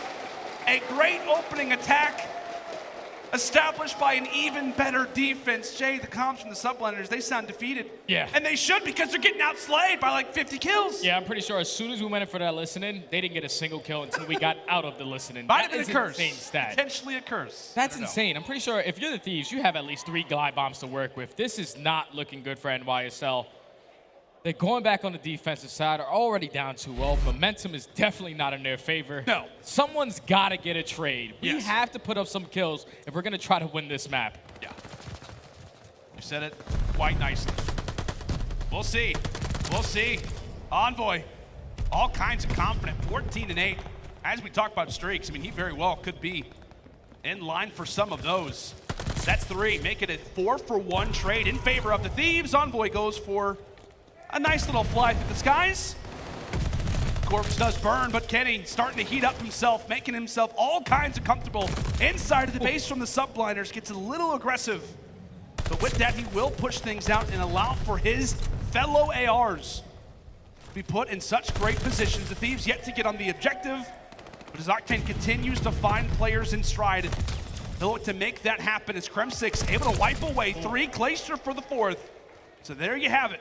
A moment where the Subliners can establish themselves. We'll see what the Thieves elect to do. They could just park the bus knowing that they're up in lives right now, Jay. Yeah, New York, they need to try to pick up some streaks if they want to at least try to win this next offense. Or put it together a couple kills and get this live advantage a little bit closer. As the time is starting to dwindle down, they have map control, but Drazah's able to sneak his way through the middle steps. He finds 2. So now number 5 on your minimap, Krim, he has to try to get to the player on the cross before Drazah is able to get on it. A huge one-on-one on the opposite side of the map as well. Røkkr has to try to go big on that point to stop them from getting on that A. But 5 seconds left. New York have map control. It's looking like they should be able to win this round. New York will hang on, but as we said, my friend, just buy a thread. Yeah. Buy a thread. I mean, how often do you see a team, right, walk away with both attacks on Kavutu? So you expect them to win it. They're able to answer the call and at least grant themselves another offense. But as we said, I mean, I was looking at the numbers earlier, and I want to say that I think in offenses for the Subliners, they're 1-12 on attack. Okay, well. It's not looking good, but anything's possible. It is the major. We're doing our best to sell. Anything is possible. Here we go. New York, gonna try to send 2-2 split. But that's gonna be 3 dead already in favor of the Thieves. As New York now off spawn, pointing towards top cliff. They're just gonna commit towards the save point. Oh, a lot of Thieves players are just holding the defensive line. They absolutely are. Minute left on the clock, 30 seconds fly. Just like that, the snap of a finger as Hydra is able to at least alleviate some pressure for 2. Clay there to watch over his comrade who will in fact stay on up. So with that, Krem6 clearing out the base. 4 go down for Thieves, and instantly the Subliners with the awareness. They'll hop in the objective and they will call for Hydra to go ahead and fly. With that, he sits on 4 in a row, and well, Royalty, he sits quite comfortably inside of that objective. Okay, New York's guns are starting to get a little bit more hot. But Drazah, he finds 2 in the feed. First tick of progression's already there. That's gonna be 3 dead. Last player here is gonna be Røkkr. He does get stunned. The double challenge is gonna come in. He takes down both. But unfortunately, he does get traded. So now New York, 45 seconds left. They're all in the spawn. That's gonna be a clean 4 dead. You see Envoy already being aggressive. Oh, Envoy feeling himself now on 4 in a row. Gets dropped, but as we said, the Thieves, they can afford to just throw their lives at the Subliners. NYSL watching theirs flash before their eyes. Why? Because they're falling at the drop of a hat. 1 player pushed on up, make it 2 as Hydra looks to make his way in the objective. Kenny beaming players left and right. Kenny 24 and 13. Each of these kills, it just feels like a dagger. It feels like the nails being put more and more in the coffin. As now it's Octane's turn. Beams 1, 6 seconds and some change left on the clock. Kenny rounding the corner is able to find another. Krim's still alive, but can't get into the objective. And it will be a 3-0 sweep for the Los Angeles Thieves. They came in today just ready to go. That match yesterday versus Toronto could have went either way. They fixed their mistakes in search and destroy. They come out and get a clean Bocage S&D. But at least in the respawns, first map 250 to 230. that last control, it was completely dominant on the side of the Didn't team. feel like they stood a chance after the first round. No, and after the first round, no, even into the second round. Like I said, when we went into that listening, New York, not a single player could get a kill. Yeah. Like LA Thieves, they just came to play today. Now on the side of New York, this has got to be frustrating. This has got to be frustrating. You 1-4 throughout qualifiers. You get yourself to the major. You have about a week and a half of practice with the new player in Royalty, and they just don't see any success. Obviously, it's a tough matchup when you're going up against a Thieves in your very first round, who I consider a top 3 team.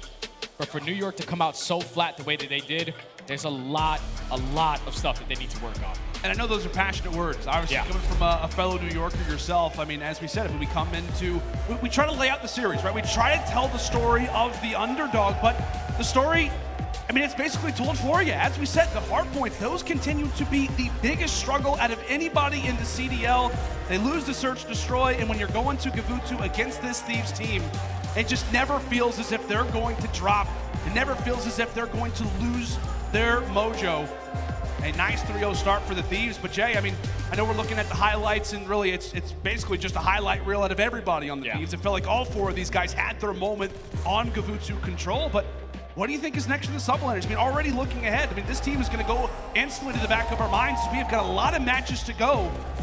What do you do now if you're the Subliners? What are you looking at now after this loss? I think the biggest thing that New York need to focus on is just simply getting kills. A lot of these maps that they're losing, they're just getting outslayed. Like that first map, they could have won it, 250 to 230, and I'm pretty sure they were outslayed by about 20 kills. The only player positive was Hydra.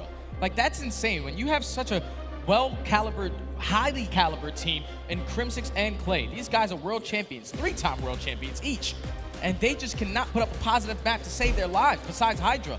This is not good for an NYSL. Like I said, if you're going to go back home, obviously you have a lot of strategies you need to work with, but it all starts with killing. Yep. You can get your kills. It's going to make the map a lot easier. And it's odd, right? It is odd that we're going to have a major in which Clay and Crim, especially, right, aren't advancing in the tournament. I mean, they're not going to make it past Friday. It's the first time that Clay and Crim together have finished top 12 in CDL history. It's probably been like 5-6+ years since the guys have even finished last place. It's unbelievable. It's absolutely wild to see the Subliners fall, but given the way that they have looked as of late, it just felt like it was a matter of time. Let's go and bring back in the desk, guys. I mean, I hate to see 3-0s. I hate to see, things like that happen, but, it is what it is. Actually, no, we're not going to go to the desk. We're going to send it down to Clint, who's joined alongside by the Dark Prince. Take it away, Baldy.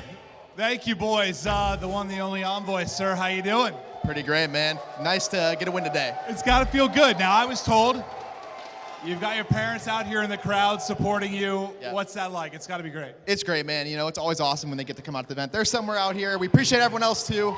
Thank you guys all for the support. It's also good to get a win because Nate Shot's not going to yell at you. Dude, sometimes his tweets after you guys lose, like, if I was in that 1v3 back in my day, I would have won it. Yeah, I mean, you can't. I'm letting down the boss, but, I'm thankful we got a dub today. So. Yeah, no, I'm just joking, but it's got to be fun. It's, he's seen it all. But, like, you came into this a heavy favorite, right, in this particular matchup. Like, how do you prep for that? Like, when you're going in, you know you should win. How do you prep for it? Well, our hardpoint looks really good, and search is a really hard thing to fix, especially when we're not winning the rounds that we should win, like 2v1s, 3v1s. We lost a few of those yesterday, and it came back and stung us.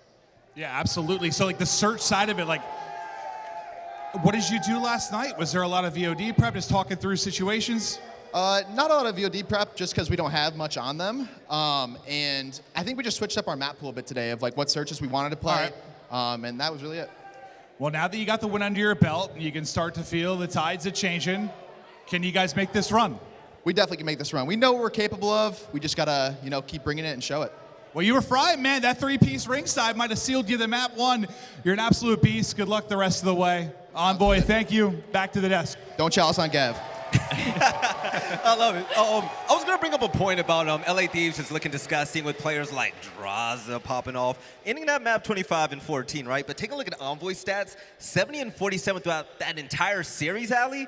I'm loving the Thieves when everybody is just popping off. It was him and Drazah, right? That entire series, that hardpoint got a little bit close. Drazah actually started a little bit slower, but after that 3-piece P2 to lock in the hardpoint, he was unstoppable throughout the series. And obviously, Envoy in the search, dude, I think he dropped like 12 kills. Yeah. crazy. Matter of fact, speaking of Envoy, we actually have some highlights. Let's take a look at the boy in Nameless. There's something crazy about this team when Envoy pops off. He just seems to just be the guy that gets all the dirty work done and just dominates it. With his struggling New York Subliners, he took advantage of it. Yeah, you know, I mean, he's a guy who can take over respawns, but in particular, like, search and destroy is really where his bread and butter is, and that's what's been weak this season for him, right? He had a .78, I think, after the qualifiers, and in this match, he took over 13-4. That is what they made this team for. That is why they have Envoy, because they need a search and destroy player like that who can also be the in-game leader, and he really was just comfortable here. You could tell that the VOD work came through, and you know, for the LA Thieves in this series, they knew that they were better, right? Like, they had the more talented players. They're able to go out there, play aggressive, take the one-on-one challenges, and they were all on fire. I mean, we saw Kenny there at the end of that Gabutu just winning those crazy gunfights with the automaton. They knew that they were better, and they showcased it there on that stage. When I take a look at the stats right now, 1.49 KD. Envoy was actually crazy. But also, Hydra on the end of New York Subliners. Yo, Joe, it kind of hurt to see, to be completely honest. I mean, dropping 40 bombs, going crazy in search and destroy, and they still didn't even win the match. I mean, listen, this is it's a team game, right? You know, everything has to sort of click, especially against Los Angeles Thieves, but you have to play your best. And I still feel like in this 0-3, the man was putting up numbers. I mean, this game 1 hardpoint, he puts up 40 plus. I mean, game 2, he was the one, you know, finding those multi-kills to keep them in rounds. It's safe to say he was trying to do what he can. He was trying to do what he can, but that's when you look at the supporting cast to help him out as much as they can. It reminds me of that meme we saw on Reddit, Joe, where it's like the Bugatti in the abandoned house. Like, that's literally what it is. That's what we're seeing on the stage, man. It's tough. So hopefully New York can figure it out, but there's got to be roster changes on the horizon for that team. 0-10 in hardpoint through an entire stage and losing round 1 at the major is just unacceptable, especially for players of that caliber. They're going to want to be elsewhere. aLLeY, there's been 2 3-0s so far today. Bring out the brooms, you know what I'm saying? Any final thoughts that you have about this matchup? It went from free Neptune to free Hydra real quick, man. It's heartbreaking. The NYSL roster, it seriously is heartbreaking. You want to see Crim and Clay succeed. You want to see Royalty being brought up once again to the league succeed, man, but it's just not clicking. Yes, now, ladies and gentlemen, moving along with the tournament, this has been pretty much a lopsided affair, but coming up next, I think we might go the distance. It's going to be between Boston Breach and also Florida Mutineers. You don't want to miss it. Things are just getting started here for day 2. We'll catch you in a minute for more CDL action.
The Call of Duty League is brought to you by Zenny Gaming.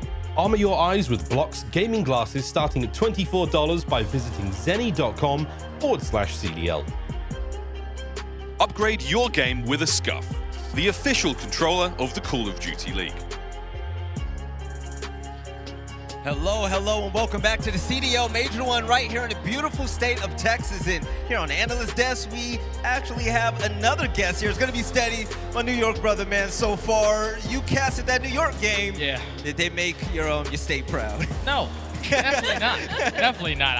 I was sad casting it the entire time, man. Just to think about the roster that team has. Like, Crim Clay, 3-time world champion, both of them. And then Hydra. Yeah. The player that he has become is insane.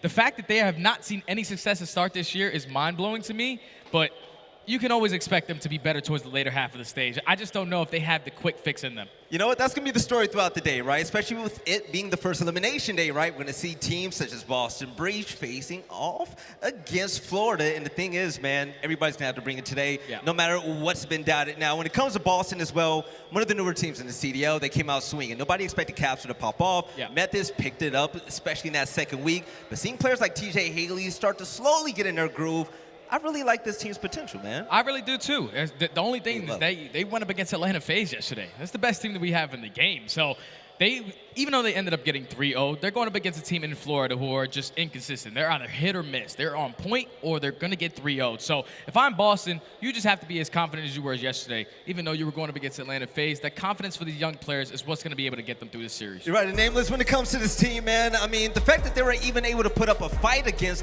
the league's undefeated best, I mean, it speaks volumes about where they can go. You thought that was a fight, Ellie?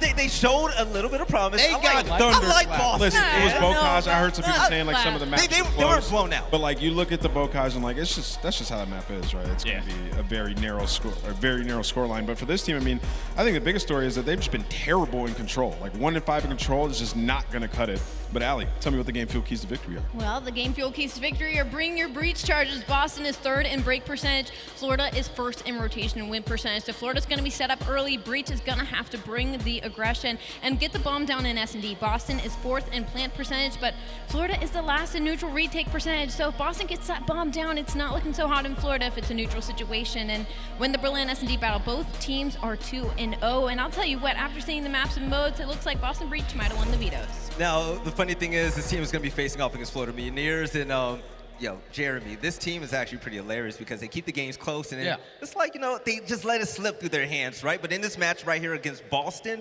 how do you like them? I really like them for this match. I feel like this series is going to go all the way to a Game 5 because both of these teams, they have that firepower. You know what Vivid is able to do on a map like Bocage. Puts up like 80 to 90 engagements easily. And in Skies, the aggression that he is with the SMG and the AR in his hands is insane. If they can just click and just have that chemistry early into this series, that's how we usually see a lot of success for this team. Right, and when it comes to just seeing how Florida should play in this matchup and also the game field keys to victory, Nameless, what are we looking at? I mean, there's a few things. Like Vivid leads in HP engagements and damage. I'm expecting him to keep that up throughout the series because it's worked well for them. Also, Dave Patty with that sniper. He's been sensational in Search and Destroy, hitting some crazy shots. He's really become a lot more comfortable for the game field keys to victory. Win the rotation battle. 59% of rotations won. They lead the league. So that's gotten so much better in the last few matches. And then stem the tide during your post plants. Boston is retaking 56% in neutral situations. They're 2nd in the league. Boston has been a pretty solid Search and Destroy team, but in their last 3 matches, it hasn't looked the best. So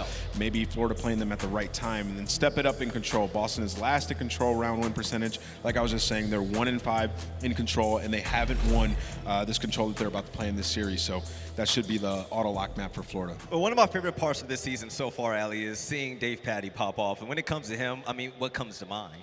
It comes into Search and Destroy, right? He was the mastermind behind those 4 rounds against LIT in Berlin. And you know what? This tweet also popped up on everybody's timeline today. Pre-game ritual for Dave. He reads the entire Harry Potter series before the match begins. So we'll see what he's able to turn out from what he learned, I guess.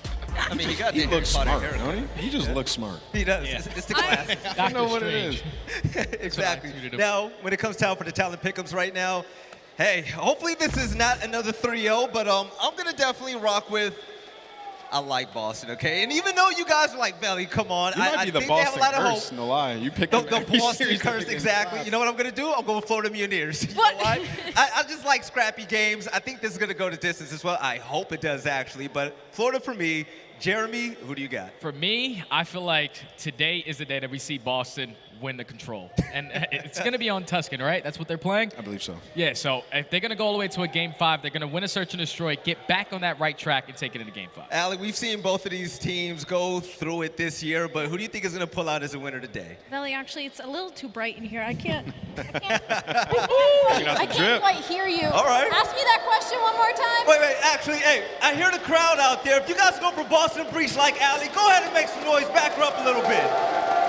Okay, some Boston fans in the house. You're going to need that love. Yeah, but nameless. You know why? Because Florida's about to come out here and win this series, man. I'm telling you. Their last match that we saw them play, they won 3-0. They looked great. I believe in this team. I think that they're a streaky team at times, but they play so aggressive, it's going to be too much for Boston to deal with. So I'm going with the Florida Mutineers. All right, ladies and gentlemen, it's about that time. We're going to go to a short break, but after that, we're going to see Boston Breach face off against the Florida Mutineers. We'll see you soon for some more CDL action. We'll catch you in a minute.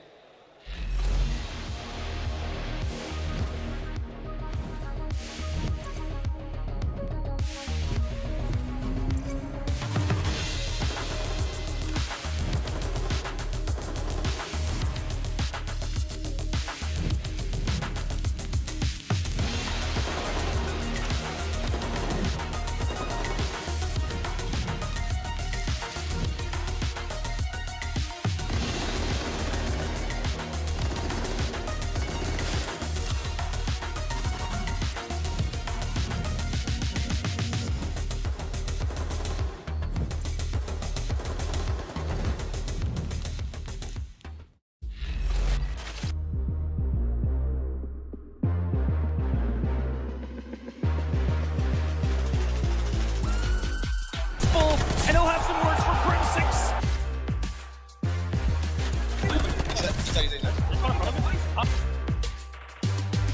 Forcing the issue on the flank. He's inside of the paint. And that's going to be 5 in a row. How about 6? On the fetch button. There's 2, there's 3.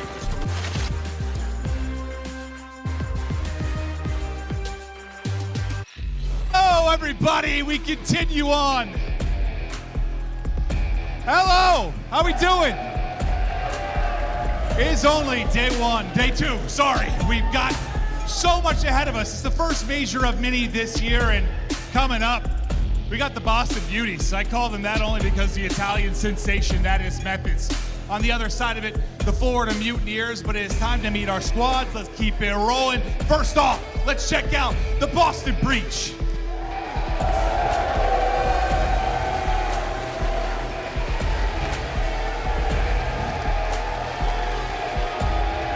Capsidal, Methodz, TJ, and Nero.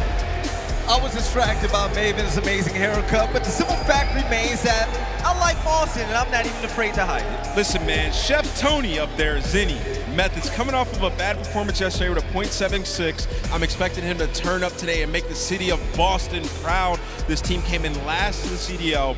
I'm expecting them to turn up, man. They don't want to go home empty-handed. And personally, I want to see TJHaly pop off as well, but Maven, who else you got for us? We got to keep it going. It is a loser's bracket match. Loser is done. It is do or die time. Breach their opponents. It is the Florida Mutineers.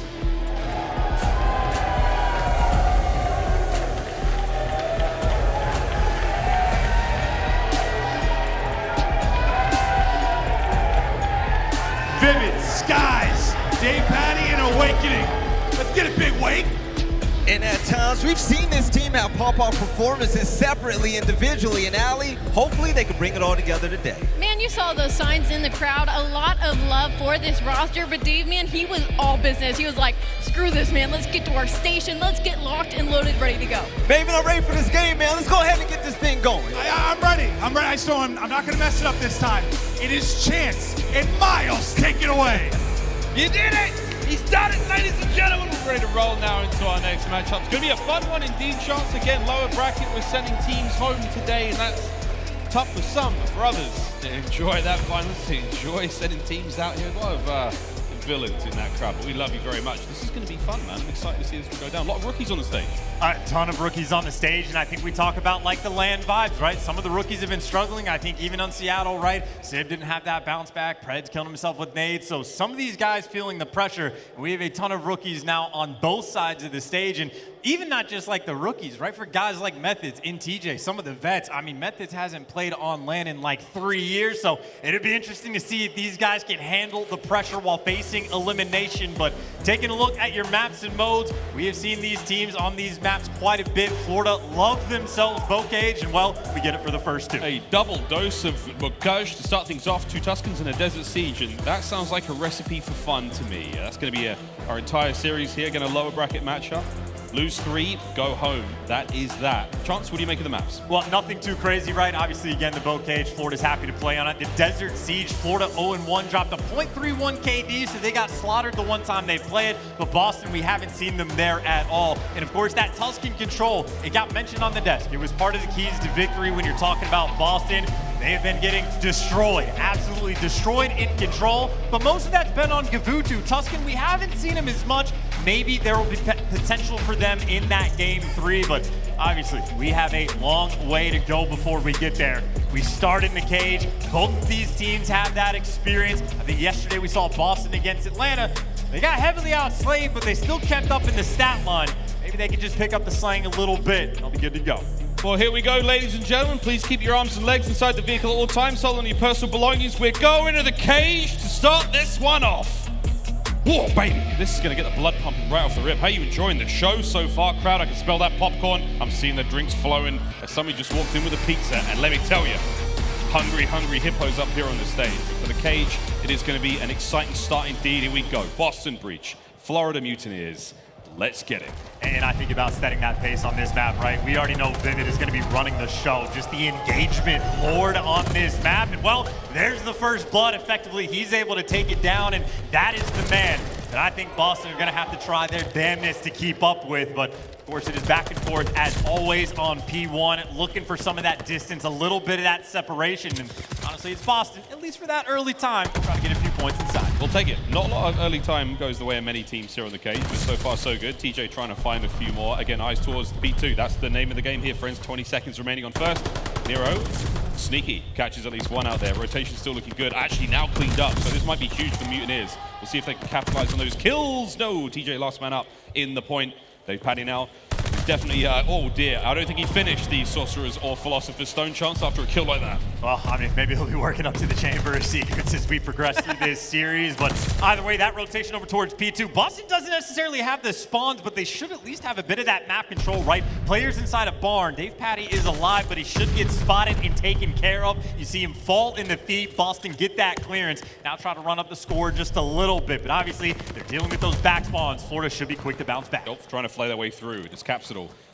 He was the absolute king of the stage when it came to Kickoff Classic, won a lot of hearts and minds, but for now, slow and steady inside of barn. 32 seconds remaining here on the inside of P2. Tanks Nero from the top row. Over he goes. Ooh, the hip fire there, but Demon Joe is going to take care of him. Awakening finally brought down. Dave Paddy up next. Here comes the hit from behind. Will it be enough to get any more out of this one? As the next 20 seconds of tanks looks to be a little bit dry on the contest. Over towards P3, that will be going in just a moment. Neither team to set up for this one, but chance Mutineers, they got spawns. Still no degree of separation though, right? Because you still have about 8 seconds to get across the map. So yes, you have Florida in the back first, but look at the actual hard point, right? Boston firmly inside. Vivid though, he is fiending for a gunfight, able to clean up TJ, looking for the next, gets the corner right, but still gets traded out. And this is sort of an interesting spot, right? You can have these back spawns, but that's not always ideal. If they get a 2 or 3 down and keep spawning in the back, well, Boston might be able to set up a spawn trap. Let's see how it goes. Here come the Mutineers, trying to make their way through the back. It's a couple of kills going the way of Boston Breach.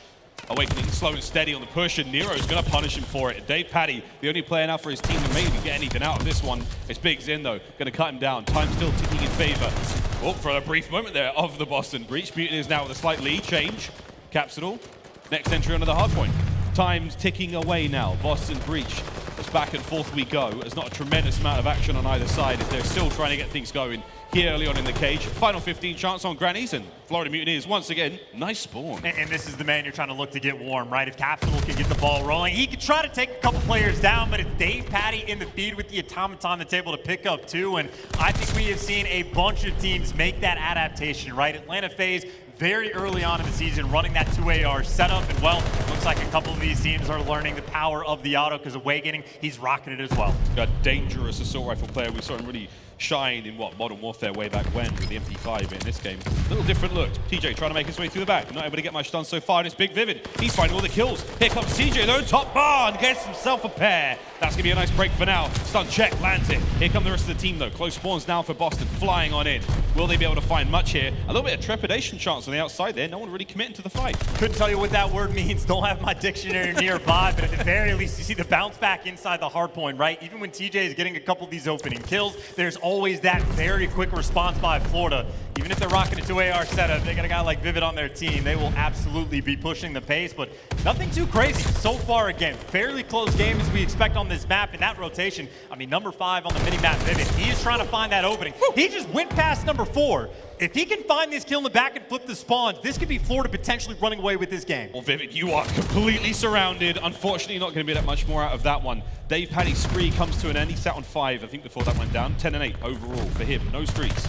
Let's see if you can find any more. Whip up something special. Conjure up some magic. But no, it's Boston in the kill feed. And now, starting to pick up the time. Looking to take this one back. But Vivid, the man of the moment, Mr. Hot on the heels of the hard point. He goes, trying to push those players out. Guys, gets 3 in the feed. And here we go. Vivid now trying to hit the back lines. That should be a decent bit of time now for the Mutineers. And they got the complete setup as well. So this is a 30-point lead. That is a lot on this map. And when is the last time Boston actually managed to get a kill? They are trapped in the back. Vivid is there trying to chomp it down. There's number 2, the most accurate player in the league for good reason. 4 HP, 4 spree right now. And ooh, here we go, Vivid.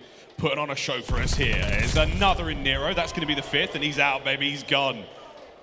Nice kills all around. Mutineers starting to walk away with this one here. Back over towards the first set of hard points we go. Now the second set. Back to the middle of the gate. And man, it's just been all Mutineers chance for the last 2. Oh yeah, can Boston get a trade, please, on River like they had the early spawns, and they're getting picked apart. Now Vivid going to be thinking about some kill streaks. 1 away from the glide bomb. And again, frankly, it looks like he's going to be poised to get it unless he gets shot in the back, but his teammates got the call out. He gets the hunt down Methodz for the free kill. Glide bomb secure, Hill secure, and Florida, again, it might not seem like it, but this is a very strong lead. Yep, they're holding it down for now. They padding with time. Methodz will finally get a little bit of retribution there on the Vivid. That's going to be the kill, ends the spree, but streaks acquired, damage done. Big cap now. The king of the barn, locking that one down. It's 4 clean kills now for the Boston Breach team. Mutineers chance though with still a sweet lead. Let's go for a quick listen in with the Florida Mutineers. Nice, TJ down, TJ down. I need load. Yo, Nero. Røkkr, he's 2 weak. He's weak as fuck. Get on you, Tom. He's weak as fuck. Get on you, Tom. I'm looking over you. Hey. I'm gonna get your barn. Go back, T4. Yeah, TJ. Three in the back. Roll that. Top board. Top barn weak, P1. No, I mean, don't worry. The cabin. I think you're pitching in. Lay down here, watch my double. Yeah, obviously there. I'm outside across. You just didn't want top barn. A is an E, low out. He jumped down. Double door weak. They're me wine. Wine is dead. Watch out. Zero here. Watch out. Absolute Nero. Flat. Absolute. A's me. AC after. He's in there in the corner. They're bumping time. One's code hit River. I need him on all. Rolling low range. Taking River out. I have my first. I have a dive up, guys. Go top right. T1, TJ, one shot. T1. Low T1. Yeah, you should be holding it. I have your message, bro. No, one is wine right now. Can you get new time and I'll just hold back right. The lead only seems to get bigger and the comms just as good right now. Skies 22 and 18 overall. Bottom Grannies, they've handed over the keys. The deed is now yours. Florida Mutineers with a point. And some respectable small talk as well as they're crossing it, but now they actually get set up inside the hill, right? Last time they focused on those spawns, didn't actually get that pressure, but now the pressure certainly in. Number 4, Nero, think about the flank, dead. Sky's there to take him down. He can play like freaking AR, even when he's got the MP40 and Boston oh so far away. Zinni finally starting to find a couple kills. He's able to pick up 2, and his teammates able to break inside the point, but for how long is the question? Gets himself a couple of sweet kills now, trying to find DavePaddy, and it's a nice 3 from Zinni. Methodz locking this one down. Vivid on the outside. Can he go toe-to-toe? Oh, no! He needs more bullets.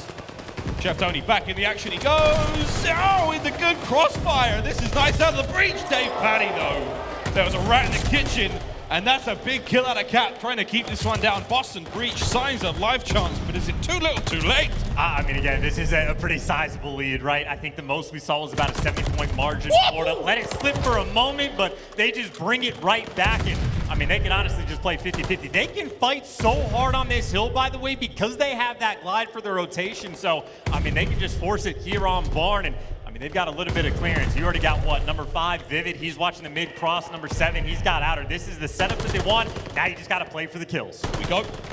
Nero over the top. Skies managed to get at least one before being brought down. Crossfire down. DavePaddy reaches for the sidearm. Can't get the 5th kill in a row. Over to ChefTony now. 25 remaining here on Barn. Contest all around the place. Big Wake somehow, some way, finds a few more. Bottom Barn covered. Here come the nades. And keep in mind for Boston right there, they end up flipping those spawns, and that is not what you want to have happen. Yes, you need to force to actually get that hill time, but this should set up Florida just to have that free and easy rotation. They still have that glide bomb if they want to invest it, but I mean, just looking at that stat line, right? We're talking about the rookies feeling a little bit of that pressure, and I see Nero 19 and 32. He's taking a lot of gunfights, not winning a lot of them. 1932, what a year that was. Here comes the glide for Vivid. Looking to find the 2, but there's a lot of cover now for these players of Breach. Not a lot to be had. That's going to be enough, though. Keeping the Mutineers in control of Røkkr. They've got to stay down low. Information passed out, and baby, do they make the most of that one. That's huge out of the Mutineers. 40 seconds remaining. Will not be getting the win here, but once again, chance that we get damn close. And you already see, right? It is just ARs all over the place. Even Vivid has one just for these long-range engagements. So you're taking him down. You let the gunfight come to you. And honestly, even that fall right there doesn't make a single bit of difference. Methodz, I mean, his team isn't around him anymore. Everyone has fallen. I mean, this is an absolute blowout, basically from start to finish. Florida, I mean, just a clean and easy game. It has been 3-0s all day today. Some of these teams, I mean, just getting picked apart when the elimination is on the line. And I know it's very early in the series, but at least Florida right now, they came to play. Well, they have certainly come to play. He's won over yet, though. 33-27 there from Vivid, a man who put up incredible numbers and won a sweet chunk of cash online. Hard point now for the time of Boston Breach. Trying to find a few more. Big Cap getting the work done there on the outside of Granny's. Back over the hard point we go. Awakening will be his next opponent. Doesn't land much from the stun. And Big Wake finds it again. 2 Titans here of the field. 40 seconds still remaining here on gate chance, and at this moment in time, it is a very good look for the Florida Mutineers. We have seen crazy comebacks on Bocage. It is no easy feat. I mean, a crazy comeback, though, is what, making up from like 50 or 60 points. This is just, I mean, ludicrous. So far away. Would be an absolute game changer, and especially when you're getting outslaved on maybe 20, 25 kills. Cap's trying to bring it back just a little bit. Methodz able to pick up 2, and you at least got the correct spawns for that rotation. Nice little map spread, but I mean, every single player at this point for Boston is gonna have to go bonkers. Maybe the triple B will be enough, but see if they can pull it off. Awakening's got a big kill ahead of him, and it's Methodz in first on the hard point. 10 seconds for the win now for Florida, and that may be it. Nero's up next. Got to hold the tides now. The incoming approach from the Mutineers, and they're getting the job done. Big kills out of DavePaddy. Towards the hard point we go once again, and oh, Methodz managing to get the kill on him, and that's it. Mutineers are in the hill. No one from Breach nearby. Nero with a last-minute contest. You kill him, you get the map, and they do just that. The Mutineers take map 1. And you take a map like Bocage in a fashion like that. I mean, that map, pure gunny, right? So if you're winning in a dominant fashion, you see a guy on the other side of the stage that's going double negative. I mean, honestly, you're just going to feel like you are better when it comes to the gun skills. So Florida, that is the way they wanted to start this series. Dominant win for map number 1, and I mean, now it's just about that continuation because, well, from map number 2, we go right back to the cage. And it's one question we had, you know, for Boston Breach when it started off, you know, 3-0 against Atlanta FaZe. Kind of tight, really exciting series. How do we rate Boston on land so far? That's the biggest question. Now coming back into this one, I think it's like, all right, well, definitely Bocage. Hardpoint is not their game mode. That is not the map and mode you want to see them pairing up on. But there's a quick look at the stats across the board. 30 for 30 there for Capsidal. No one really going big for Boston Breach. No big kills, no nothing special there. But everyone there on the Mutineers looking great. And even Skies especially, right? I mean, minute and 42 inside the hill, top damage in the lobbies, top kills. Like, you could not ask for anything more. And it's funny because I think at the start of the year for Florida, we're thinking about all the ARs they have on this team. And you're like, this is not the map for them. Turns out not the case. Cracked from top to bottom. They absolutely provide. They rock the 2 AR setup. But I mean, again, you're just outslaying by 20, 25 kills. That is as comfortable as it gets. The non-traded kills across the board as well, very, very even. We have highlights there from that first one. A lot of fun kills, sweet nade, so a little bit of everything there as we do on the cage. But that's map number 1 now in the books. Chance, as far as the search goes, we were going to have a look at that in a minute. We are going to stay on Bookage, so ladies and gentlemen, do not take your shoes off. We're remaining here. How you feel about the search and destroy for both teams? Very tough to call, right? I mean, again, fairly balanced between these two teams, but that was the expectation even going into the Bocage hardpoint. Seemingly not the case. Florida just turned up a little bit more. Certainly the nerves are not going to be there. Maybe one sign of life, though, for Boston. TJ absolutely put in some serious work, map number 1. Just didn't have a ton of help behind him.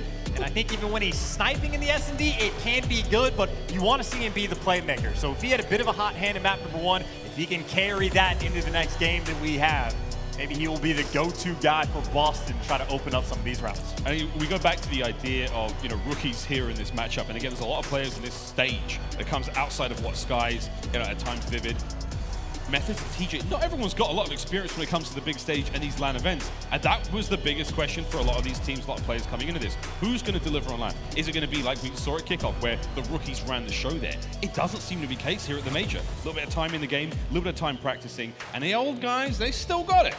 Some of the old guys. Some of the old guys. It depends on what team you're talking don't. about, but it is interesting to see. And again, I think we're just looking for a little bit of that resolve, a little bit of that bounce back potential as well. But I mean, again, not a team that shies away from search and destroy, really, either of these guys.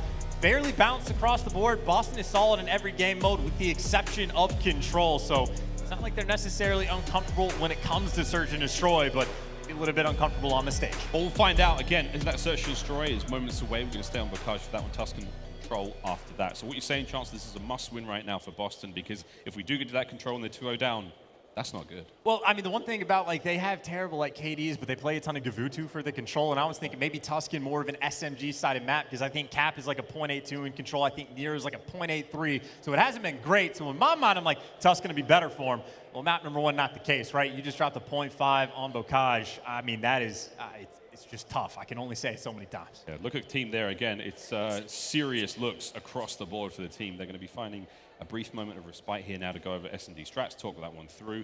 And as far as the stats go, Chance, I mean, it's been tough. It's been tough for the Boston Breach. They came out of kickoff great. The qualifiers were not ideal for them. The last 3 weeks of gameplay, it's been hit and miss. It's been exciting to watch them, but we haven't quite seen any strokes of true greatness. S&D top performers, though, from this season already, Chance. And Cap, he's the guy doing the numbers. Now, S&D has been absolutely godlike for him, running the show, pushing the pace, but this team also 0-1 on Bocage. So we haven't seen a great look from him, and at least the team KD on this map was a 0.77. So maybe Caps was one to get me half popped off, but certainly as a team, they did not. Skies on the flip side, of course. I mean, S&D prowess. He was one of the grinders back in the Jetpack games. I think Black Ops 3 was the first time I heard his name, and certainly a freak in nature on the sticks. We'll see if he can continue the destruction he had from map number 1 and carry that into the search.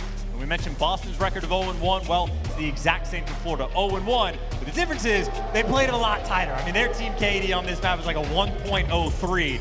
They were at least taking rounds, struggling to actually get the win in those final moments, but at least on paper, it's very sparse, but a slight edge to Florida. Florida Mutineers across the season, very, very mixed results when it comes to the KDs. And if you were with us for the LA Thieves in New York Subliners series just before this one, you know that Bocage Search and Destroy, it is a fun one. It is a little crazy. Again, looking at the Boston Breach ranks there as well in the KD department. Interesting indeed. Here we go. Map number 2, up first. It's going to be the Florida Mutineers trying to attack. Florida is not going to be a team that shies away from some of these creative strats. I think Capsidal top might have a free kill, and well, it looks like Nero finds one as well. So, I mean, that is just tried and true, easy reads. You go up top, grandmas, look at that window, and apparently sometimes it'll fall into your lap. Awakening turning this into a 2 versus 3, but he's trapped in the bottom tunnel, and he does get taken down. Nero there for the trade. Skies all by his lonesome. 1v3. Nero on the cage. You never know. Tags in a Nero, Skies is out. This is going to be very difficult. Has to isolate these 1v1 fights. Positions given away. Not a lot of bullets left there in the Automaton magazine. This could go a bit squirrely. Oh, Methodz. He didn't get spotted. Bomb down on A. We're in. That's going to be it, surely. There we go. There's always a chance. There's always a moment. Great stuff out of Methodz there on the late flank to catch him. That 1v3 comes to a close. Methodz unintentionally camouflaged behind those, I do believe. But now very tough to spot. Maybe that could have been an opening, but I mean, realistically, that just comes down to the opening break, right? You're giving Capsidal just free kills, trying to run underneath, hope the timing goes your way. Well, MP40 up top there to get the job done. And obviously, Nero, nice little bounce back, picked up 2 kills that round as well. Need the bounce back, indeed. Reach up by 1. Here we go. They're on offense. 2 for Nero, 2 for Cap. Exchange now goes out. Empty pockets. Awakening's first blood comes through. Demon Joe can do it all. Gets it done with the MP40. That's an aggressive way to get that first blood as well, just peeking up through that window, because that is a lot of players to deal with. Methodz goes to the tank, dies on the tank, and now TJ forced to make a play, finds one bottom. Grandma's gets tagged up everywhere, and a 1v3, and he just hands it away. A demonic rounder. Not really demonic, just clean and easy on defense. Very simple and patient, you know, like no one on the Mutineers did anything crazy. They sat back, davePaddy in the back. Awakening's here, lined up, and does his very best vision impersonation as he phases through that door. But hey, man, they did that round fine. Get rid of that table so davePaddy can get closer to the monitor. That would be ideal. He does look comfortable, though, I will say. Sure. Sure. Got nothing there. I will say again, just, you know, get Sons and Eights going out a little bit. Try to secure that round, but get that first blood, win the round has been the name of the first 2 rounds. Awakening again, very aggressive, straight in a bomb site, but Capsidal made the adjustment up top last time, now over towards A. Boston able to get that first blood, and even more importantly, bomb is down. And look at that line they've set across the map. All the angles now covered for the entries into Grandma's. Nero and the old hops here, looking through that kitchen door. Bombs covered now from Capsidal. Oh, but we lose Methodz. He was just a little bit taller. It would be so much easier for him. Maybe next year. Capsidal sees at least one. Out he goes, making a lot of noise. Is it enough to stay alive? Oh, okie dokie. The Boston breach line defense seems to hold out, and the Mutineers run into it, and they get gunned. You are able to get an AR posted on that back tank, get a couple of those doors open, they can make a play. But even what we saw the previous round were Methodz, if you just get spotted along the way, well, now you're sort of just dead, and it seemed to be the case there. I saw Florida 2 players trying to wrap around over towards that tank and effectively just trap that Sembles in. Big plays from Cap, though, right? Again, just consistent, at least on defense for those first bloods. Him and Nero stepped it up from the game number 1 so far. Aggressive round now out of Boston breach. They're already in. Live it up to the name. Nero's going to get the first blood, and Capsidal, he's going for a rout. He gets davePaddy. Quick plant now from Nero. This is a decisive round out. The Mutineers on defense have got nothing here. This is great for breach. Massive. Awakened last player up. What a round from Boston this has been. Nero takes those. He will have those kills every day of the week. Awakening, no time to work with, and a nade there to give him that early demise. I'm kind of curious as to what the comm sounded like there from Florida, because I'm pretty sure Vivid actually spotted Capsidal down low in the tunnel, and I thought he was going to be pinched in, but I mean, Capsidal just absolutely obliterates davePaddy, so maybe just catches him off guard. Maybe Dave should have been a little bit quicker, yelled at a little bit louder, but whatever the case may be, that is a wonderful play from Cap, right? Even when you're getting spotted, you are shredding like that. Those confidence gunfights. Now Boston, nice little lead. You go back on defense. They've been on point with those first bloods. And mixing up the strat just a little bit once again. Headbutt right through mid. TJ sees 2 right in the middle of the field. Vivid can't get it. Trades, though, come through. Nero, he gets brought down. And once again, the trades on trades on trades. davePaddy gets to get on the board. This gives me his opportunity to do it. Does get the big kill on a Capsidal. Now 1v2. Methodz finds his first in this round. davePaddy with that bomb. They've made it over to A.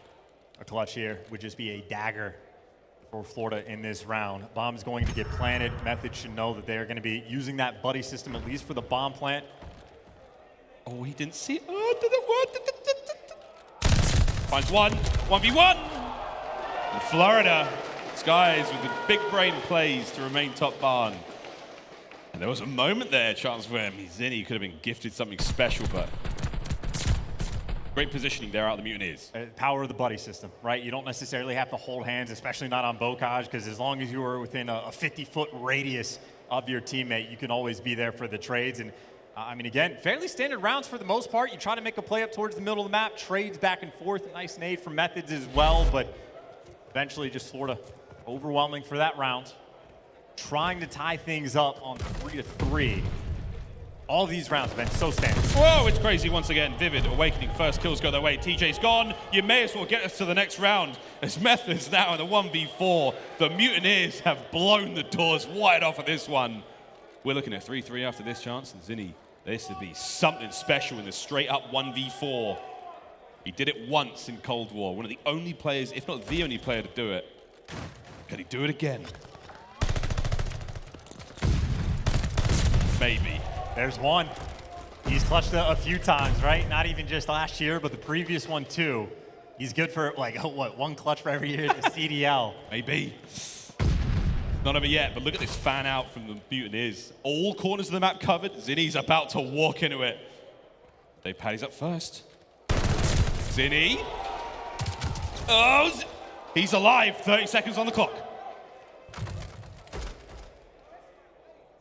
Awakening saw him. Saw him. Here comes the kill team. Sky slides right through Kitchen, and maybe if he does go B, who knows? I mean, that is a situation where there's nothing you can do. He had a wonderful read on DavePatty. As soon as he picks up that bomb, he's ready for the chow, but I think the setup right there for the end for Florida just too good. I mean, they just had the spread across the map, ARs in everybody's hands, so just nice coverage and a great count around. I'm very confused as to how many of these teams are just trying to run straight underneath that window and just praying and have no one look over them. But, I mean, hey, if you're on defense, you will take those free kills every day of the week. Boston stacking up in grandmas once again. Mutineers tie things up. We're all here at 3-3. aBeZy versus Nero on the outside. A little bit of trouble there with the barn door, but Nero's going to get it done. Oh, nice fancy footwork. Oh, my word. It's 3 down already for Breach. The opening gambit has failed. That's a closeout, another humdinger from the Mutineers. There must have been an agreement at the start of this game of like, hey, whoever gets first, we'll just blow out these rounds. No spiciness, nothing creative. It's just like, we're going to hit full send and just commit. Whatever happens, happens. I mean, you're on defense. You are playing up in barn, and you are just wide challenging out with no coverage towards the middle of the map. I mean, these teams, they're truly just going for it. It's an old style of warfare, what you line up against each other and you sort of take turns. Revolutionary. Very revolutionary. I don't like to say it for obvious reasons, but here we go.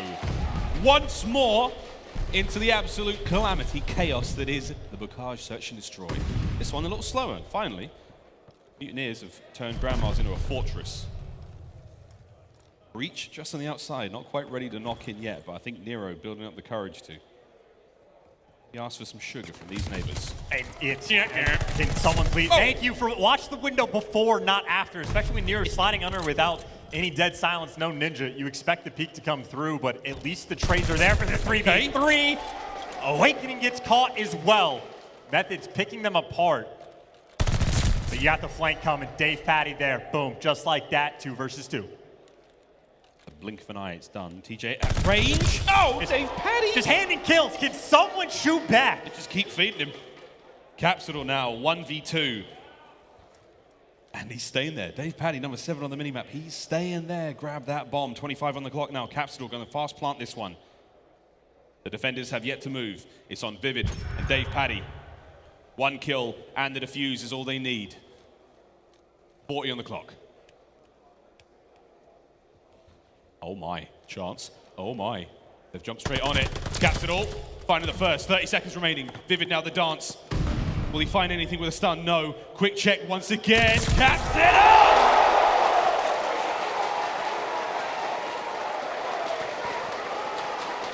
Box, I feel like I'm commentating like a high-level ranked game. Like, that's like the, like, you're in a one, it was like 20 seconds to work with, and you just hop in the bomb, I mean, out of fear, out of just going for it. I mean, you're having players get picked off before anyone's watching the top window. Awakening just shows up at the window, hands is like to Zinni. You have DavePatty killing someone off the tank, and TJ's like, me too. I'll have, like, it's so strange, this game so far, but whatever the case may be, tied up 4-4. 4-4, we love it.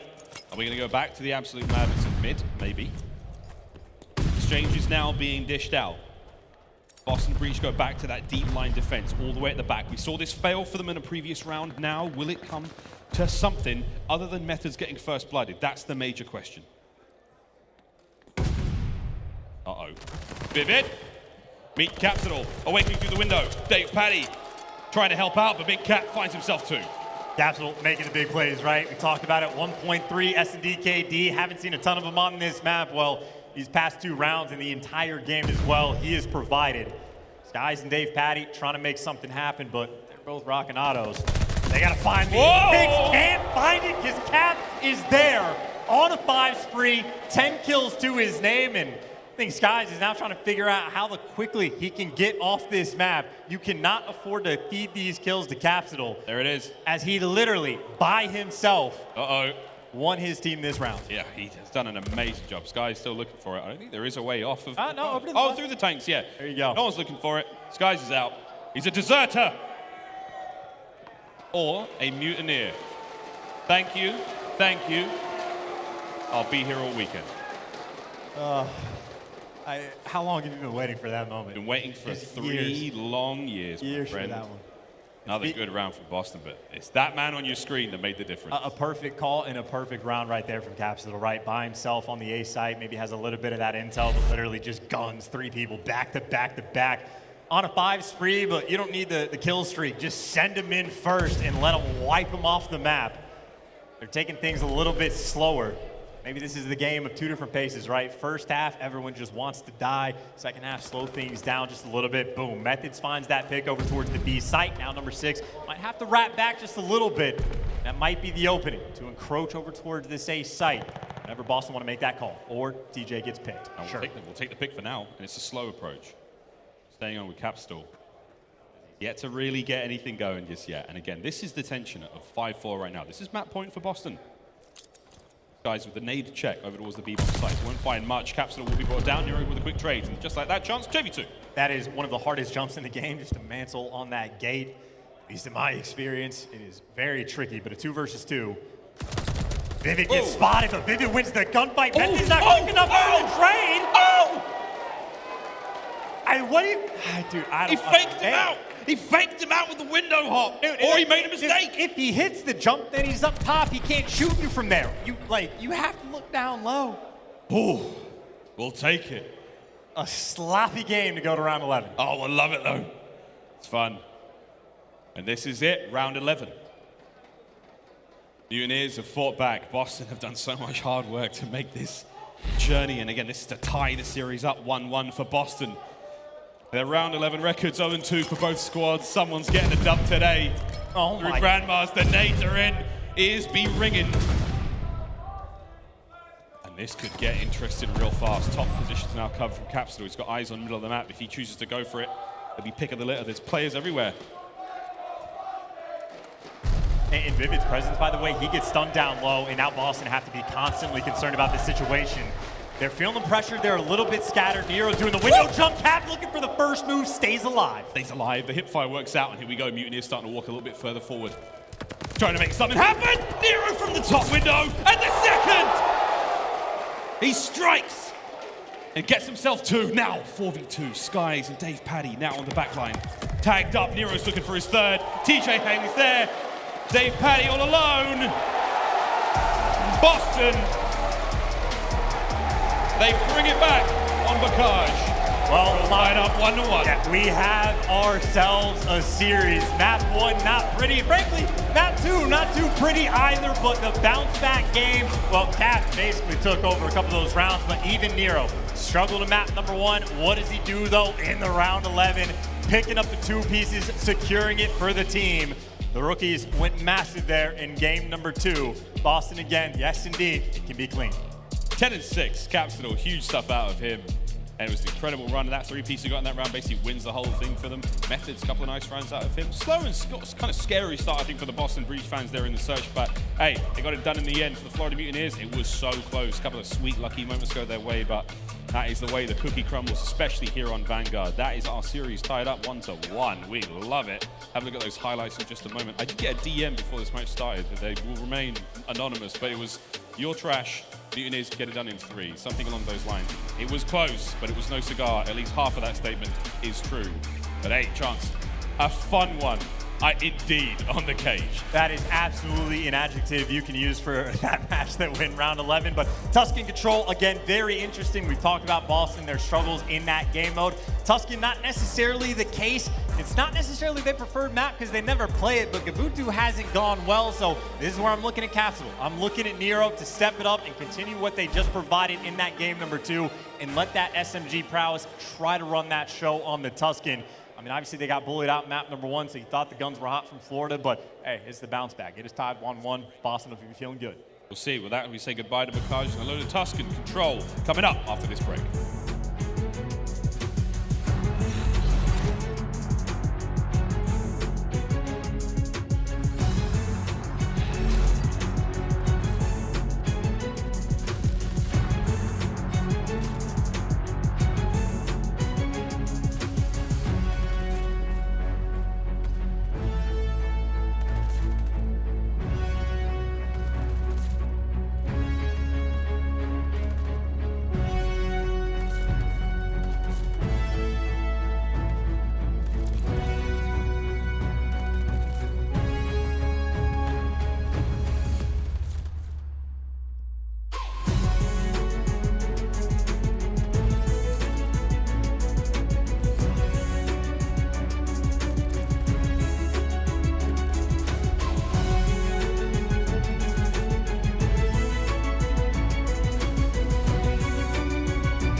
The Call of Duty League is brought to you by Game Fuel. Victory in a can.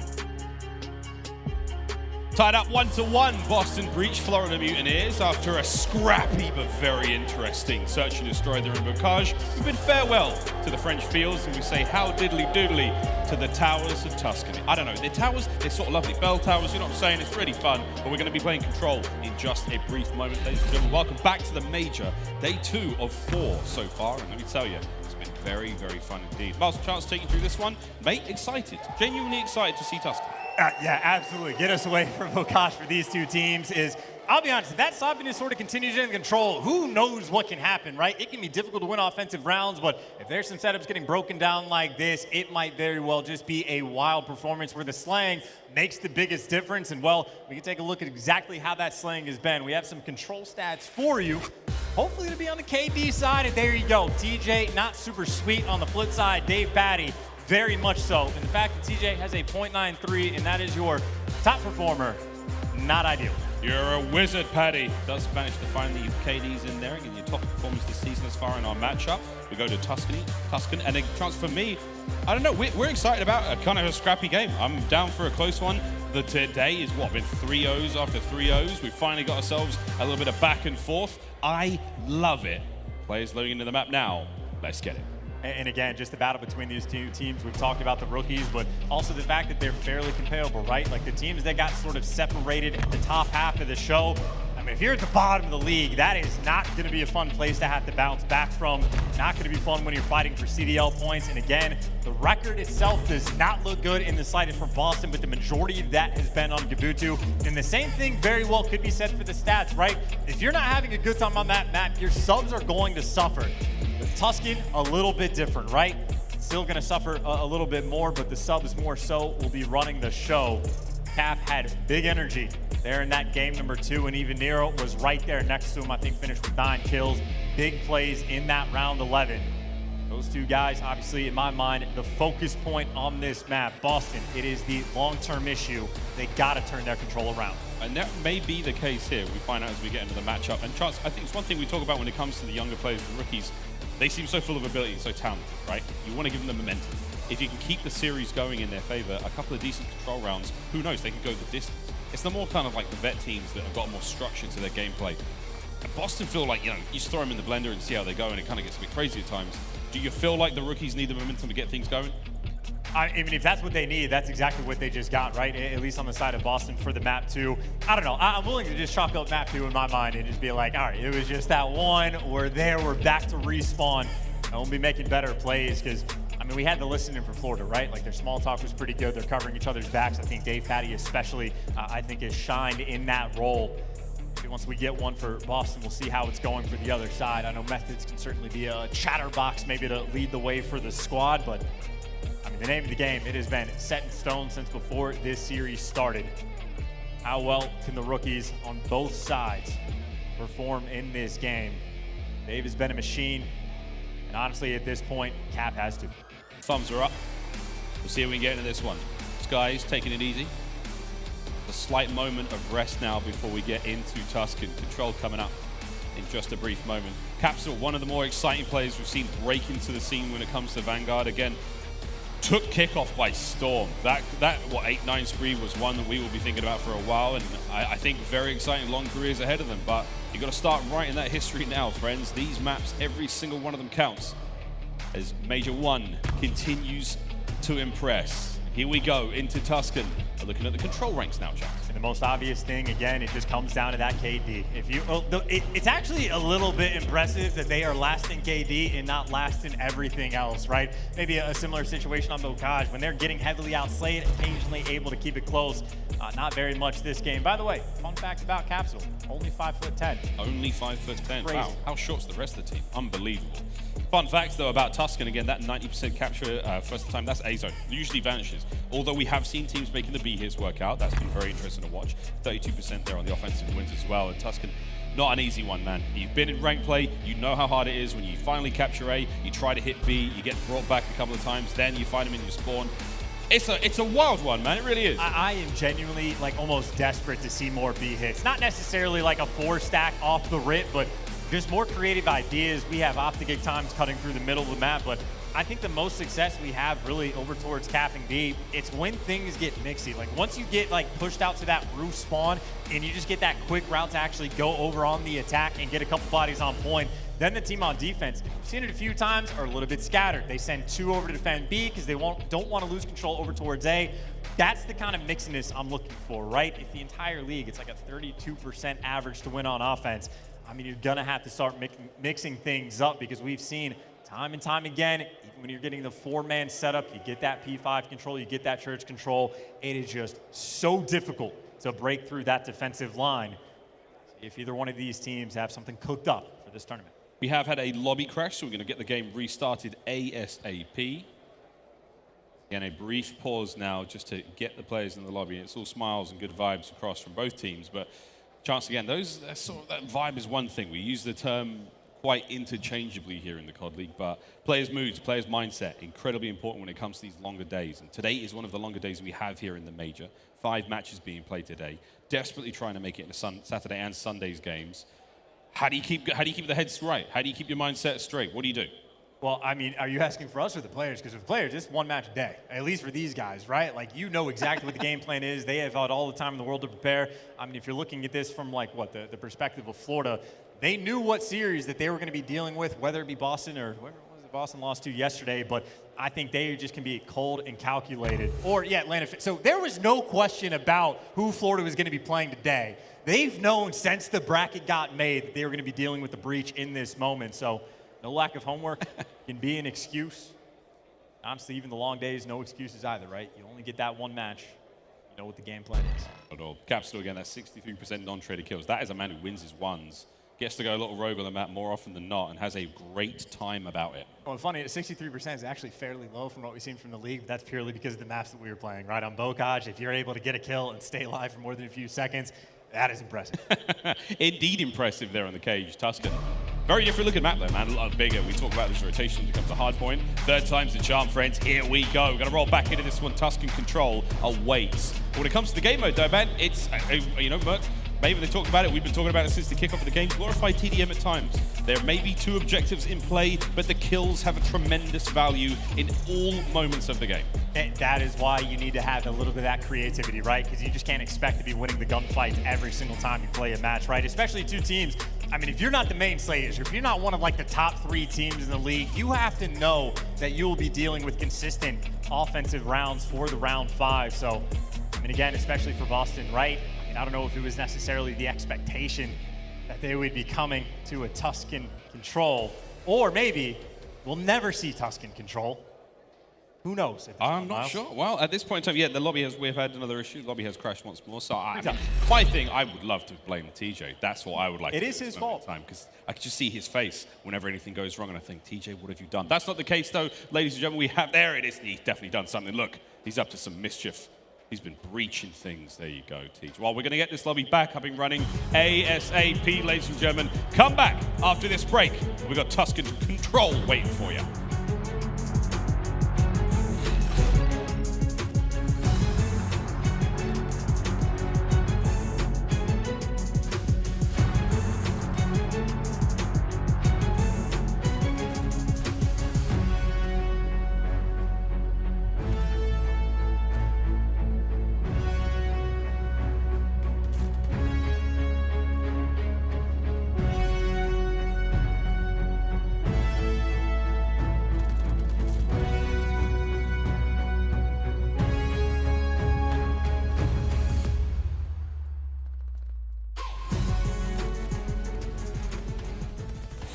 Exhausted, I needed the energy, needed to pick me up. I'm in your movie, but this is my cinema. I got the power, I'm built to devour anyone coming against me at tower. I don't care when the pressure. Some of y'all leaving here in a stretcher. Took my time to go and get better. I was reading in the red letters. Ay, hit me with your best shot. I got time today.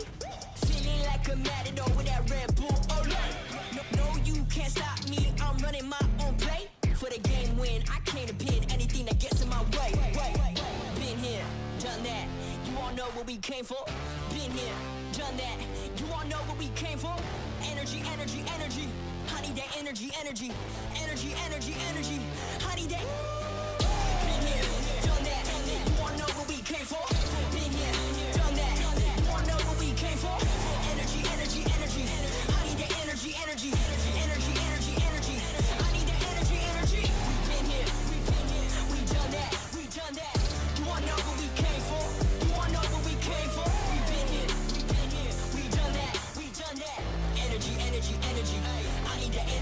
energy. I'm in the game like EA. Been in my prime since pre-K. Shooting my shot from long range. Going over heads a good toupee. Treat every day like payday.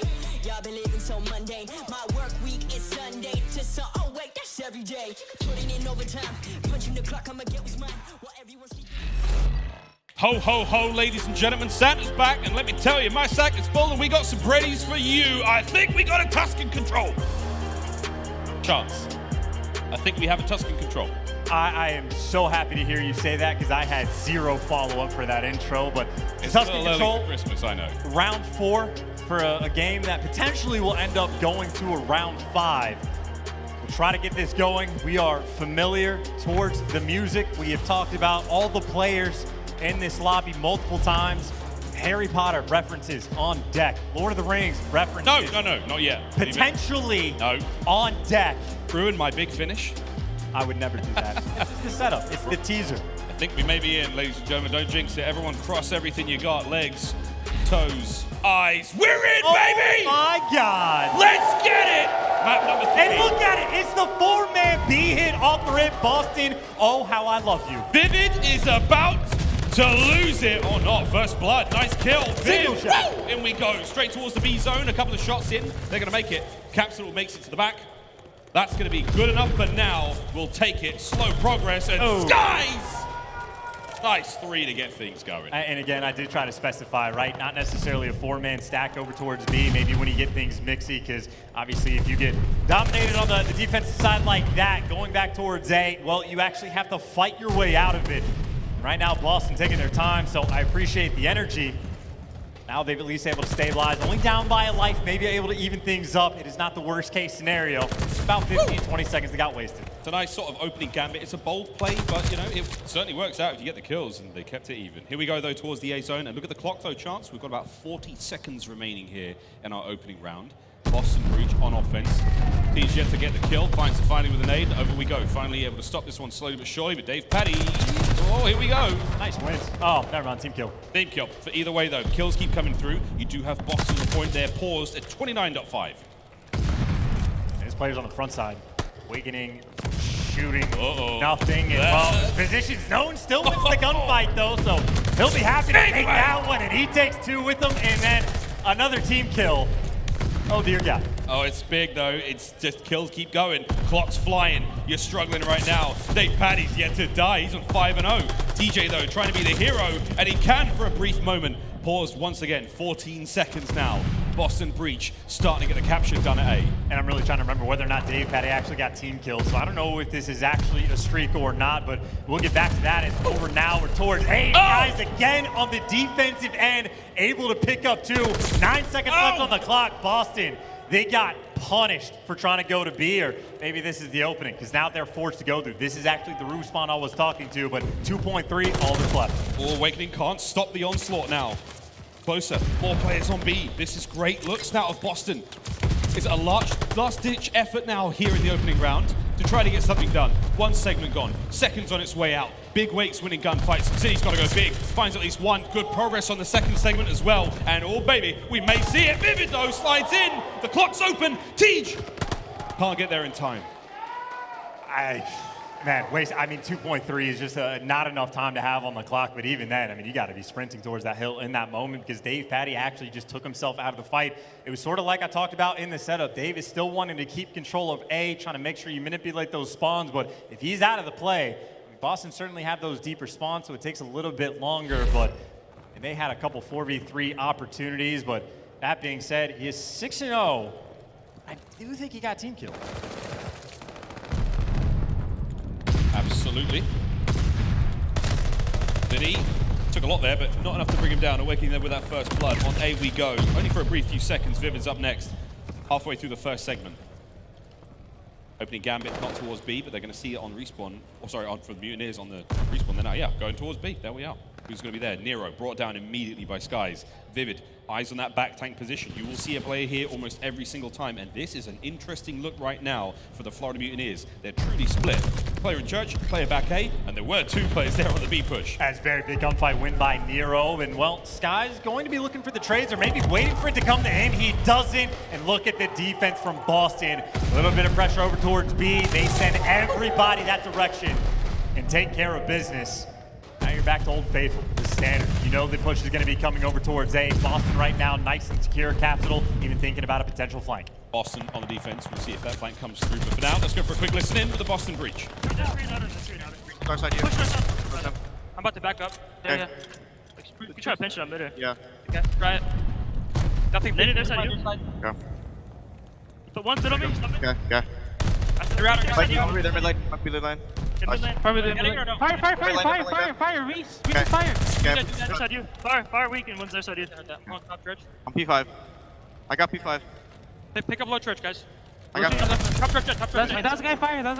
They can be low church. He's you right now. I'm backing up the tank, right? I'm Arslan though. Okay, there's two. I got Nita green. Church is I'm up. almost fire. I'm weak though. Where's the back on song? P5. I got you up P5. I have the entire back, guys. Post setup. What's open right now, Church? Yeah, and top. I kind of agree. I still got your P5. Reese is green, bro. Reese is green. Church alley. There, Church alley, two of them. Absolute P5. One shot, Church alley, weak. One's P5, Dave. They point together. Top green dead. Point over. Okay, I'm stuck.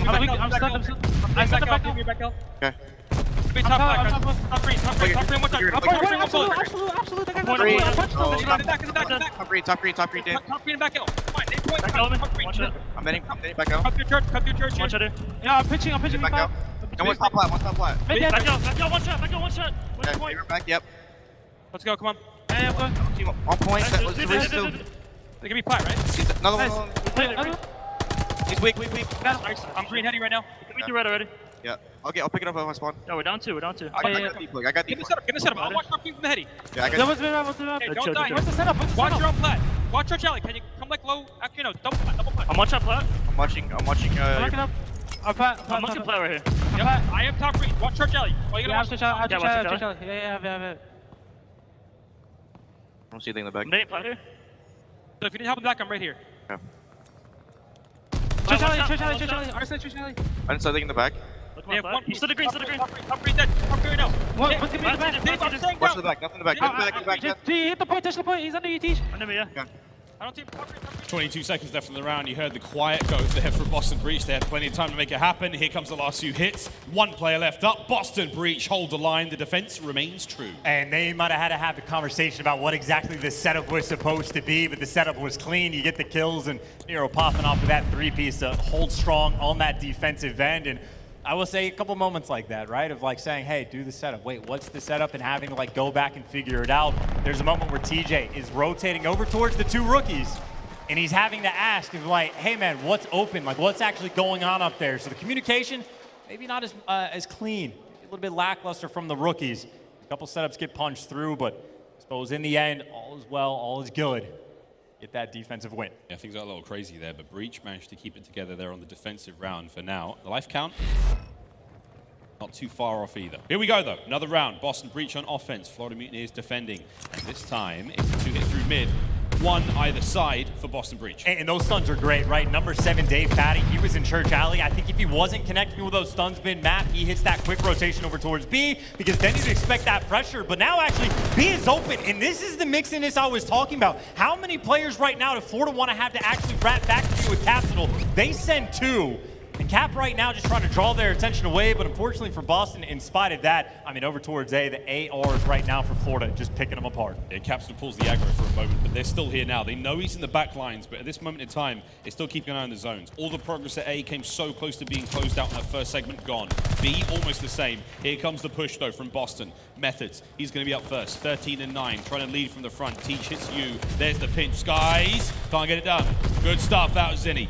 He's going to get himself on point now for a few moments. Vivid is there, and he guns him. That's going to be another nice look now from the Mutineers on defense. Oh, nice nades, though. Just getting pelted with his stuns as well. Able to take down Vivid and buy yourself that clearance towards the A point. They got the middle map control as well, and they have top church. Guy's about to get shot in the side. He's going to fall. And at least now you're getting the kills. You got the setup, and maybe for Florida throwing that extra little life away. Vivid trying to see if he can find an opening. The opening's not there. Good comes out of Boston for Nero to know where that player was going to be. That delivers a 3-life lead. It's going to be 1:40 on the clock to work with. Boston trying to pull off this offensive round. Finally seeing what Mutineers are going to have to pull now on defense towards B. Starting to fan out, make their way through mid as well. Nero now from bottom church. Forward we go. Kills on either side. We'll be able to stop the clock in just a brief moment. Looks left, looks right before crossing the street. We love that. aBeZy though, cut down. Now the aggression. Here goes Nero. Sky is right off spawn, finding at least one. And it's a slow and steady push now as the rest of Boston, they were brought down. They're back on spawn. And keep in mind right now, at least in the kills column, Florida is up by 4 or 5. And while picking up a couple more kills, we're thinking about a potential defense for round 5. Florida, well, right now have that edge. Still plenty of time, though, for Boston to work with. You can get maybe 2 fantastic or 3 sort of scattered pushes in. They got a little pressure over towards Church, and if you find these kills or backs guys down, well, Nero's able to pick up 2. P5 is open. Vivid, though, on the flank might be able to just shut this down. Here we go. We're on B. Off for a brief moment now, but the numbers starting well up there from Boston Breach. A few more now, making their way in the back lines. That's a big win from Capsidal. Vivid's up next. Oh my God, Big Cap's hard to kill. He's still there. Teamwork prevails. Sky's up there. Nero trying to keep the back lines alive. Oh, it's unfortunate timing. aBeZy stays alive as well. Here we go. TJ, front line now, all alone. Has to find something, and his patience has paid off. You're a wizard, Paddy. All you had to do was not run in. That was tragic for TJ too, right? I think the stun doesn't connect in the back, so he thinks that player's over towards Zell, so gets baited by almost the lack of information. Capsidal though, cleaning house, is able to pick up 2, clears out flat. Here you go, 3 bodies on point. This is it, the stack's in. Look how fast the capture progress is going to start going. You need to see the kills for the Mutineers show up real fast. Here comes Skies. He finds one. Oh my! His name is Caesar Skies Bueno, and you know how this goes. Big Wake pushing the front line forward. 15 seconds left. And this should be the Mutineers round. I mean, how many times Skies on the defensive end making the big play right in round number 1? He was picking up 3, this time picking up 2. But it's not just that. It was the patience from him in that moment as this round comes to a close. The patience from Skies. You saw him in the back corner. He waits for those nades to come in, softened all those players up, and he times it for the 2-piece. Florida on point on the defensive end. And I think, honestly, their communication's probably on point, right? We even saw earlier in the round, right? Capsidal gets behind enemy lines. Skies is over towards A. He is turned ready for those gunfights. Florida right now on point. The question is, can they close it out here? It looks like they're going for it, right? 3 over towards B, making a little bit of noise. TJ finds the kill, but for the moment, only 1 player for Boston is wrapped to the site. Nero! Oh my God! They absolutely pummeled him. They beat him to a pulp in there. Capsidal here for the cleanups. Methodz going to help out. You do get on B though. This is huge for the Mutineers. Teaching big win. Awakening big win. Staying alive in the back. But he's got so much work to do, and he's getting it done. Awakening finding a few more. Not able to buy his teammates enough time to get forward, but Skies picks a corner. He's nestled in, waiting for the reinforcements. Yeah, love the attempt, but just big ones won by both TJ and Methodz in those moments. TJ especially. And now though, if you're Boston, you got to crank it up in the slaying column, right? Because you're down by 1 in this round, down by about 7 or 8 overall. You need to try to make this comeback climb. You're going to have to win this in a dominant fashion because neither team so far has had a ton of success on offense. But this is still very mixy. Skies, they're pouring the pressure on B. This is what you'd love to see. Even number 8's coming to help, so this is now a 2-front war. Starting to bleed out a little. 18 lives of Breach. 22 now remaining for the Florida Mutineers. Keeping the pressure on B. TJ's got an out clean house. Mutineers now trying to hit the back. They may have just done this. They've got in behind those members of the Boston Breach. And if they time this well, in which they could, it could be kills. Oh, there's the first. Pressure on towards B now. Here comes the pinch. It is the pinch from Platt, right? You got number 6 flying over, 2 players now in the back. If you play this aggressive, just pick up these trades. TJ, the last one for the squad nearby, but it looks like the trades are good. And Methodz even dropping Awakening in the back. That was a very strong attempt by Mutineers, but Boston shuts them down. Shut them down indeed. 15 now for Boston, 18 for the Mutineers. Breathe deep, slow things down. You've got a minute 30 to work with still. A couple of kills across maps going to make this a little more fun on the approach. Mutineers still trying to find a way in. Capsidal, Top Church, locking it down. Awakening, the only player to really find that space. And he's finding it. Finally brought down by TJ. This could be the defensive hold they needed. 11 lives now remaining for Boston. And again, that kills column though. Florida, they know the name of the game, right? You got the advantage both in the kills and the round count. They're still trying to pour on that pressure. But Capsidal ready for that gunfight. Drops Vivid to soften up that push. Now it looks like Florida gonna have to wait for Vivid to come off respawn to try to get that 4-stack towards him. Trying to dig deep. 4-stack's gonna be essential soon. That clock is starting to dwindle out. 2-man hit through Platt. Trades come through. Vivid's on point. Massive win from Methodz. In and out he goes. Sky's managed to make it on point. Clocks get stopped. Now, here's the stack. Awakens here. Oh, baby. And it's Chef Tony. He's found himself another one. Forward he goes, and it's Sin City, baby. He manages to stop the second segment coming through. That is tremendous out of Zinni. Again, just good on the defensive end. Even Methodz in that moment, just waiting for the nades. But you still have the pressure. This is no respawns remaining. The aggression has just been too much in Florida. It looks like they might be able to get this done. Oh, that's one left now. Capsidal. There it is. The kill comes through. Can't get it done. It was a tremendous effort towards the end, just trying to keep the defense going. But Mutineers get the job done there. Control goes their way. And as you can see, the Mutineers and the Skies fan club certainly happy about that one. 2-1 now in the series. And their slaying has just been on point. We saw it in Bocage, and we saw it there, especially towards the end. Like, those lives started to deplete so fast. I mean, those final, like, 20, 25 seconds, that kill feed, Boston was not finding a ton of kills. I mean, Methodz picks up those two. You think it's clear for a moment, and 5 seconds later, of course, it's Vivid. Just right back in your face. Just pushing that pace, but big weight, 32 and 20. I mean, it's just massive outslaying across the board. Vivid goes negative by a little bit, but that's because you got, what, a +12 and a +8 towards the bottom side there. And, I mean, again, at least for the respawns, Florida just been dominant. Dominant indeed. Highlights now from Tuscan. We finally got there in the end, and it was a bloodbath. Skies with the massive plays towards the end there and decent offensive, defensive rounds. That's the opening 3-piece he got off the crazy hit. The 3-man B hit there from Boston. 4-man even. Crazy stuff out of them. Again, getting creative on Tuscan seems to be the name of the game. But this is it. As things start to get dangerous now for Boston Breach here in the Major. One more map is all they've got. They've got to stay alive here, force that final, search and destroy. It's not going to be easy. And again, momentum seems to be it. It's a little bit of miscommunication, a little bit of discord when it comes to the comms. And so far, they're struggling a little, but the Mutineers' chance smooth sailing, it seems. And I think at least looking at the scoreboard there, I know this is very early in the game, but it's both your subs negative, and even I think it was TJ as well, double negative. So, I mean, at least as far as the respawns go, the name of the game has been slang. Mutineers have just been taking them to task. We're going to be going back towards Tuscan for the game number 4. We're on this map, both teams 1-1, with Florida with a 1.05 KD compared to the 1.01 for Boston. So for Boston, not a bad look, but obviously so far in this series, I mean, they just got to step it up. Tuscan hardpoint coming up next, and then if we have to go the distance, should the Boston Breach be able to pull things back, it's a throwdown on Desert Siege to determine who walks away in this tournament and who does get eliminated. Because it's loser bracket, friends, that means somebody is going home. Mate, search, well, not search, right, hardpoint coming, not yet, I'm hoping. We've got that hard point coming up, and again for Tuscan kicking this one off in just a moment. I'm worried, man. I'm worried right now for Boston. After a loss like that was a bit of a blowout. The rookies, what do? Is Caps going to keep his head in it? Well, that's the biggest concern I've got.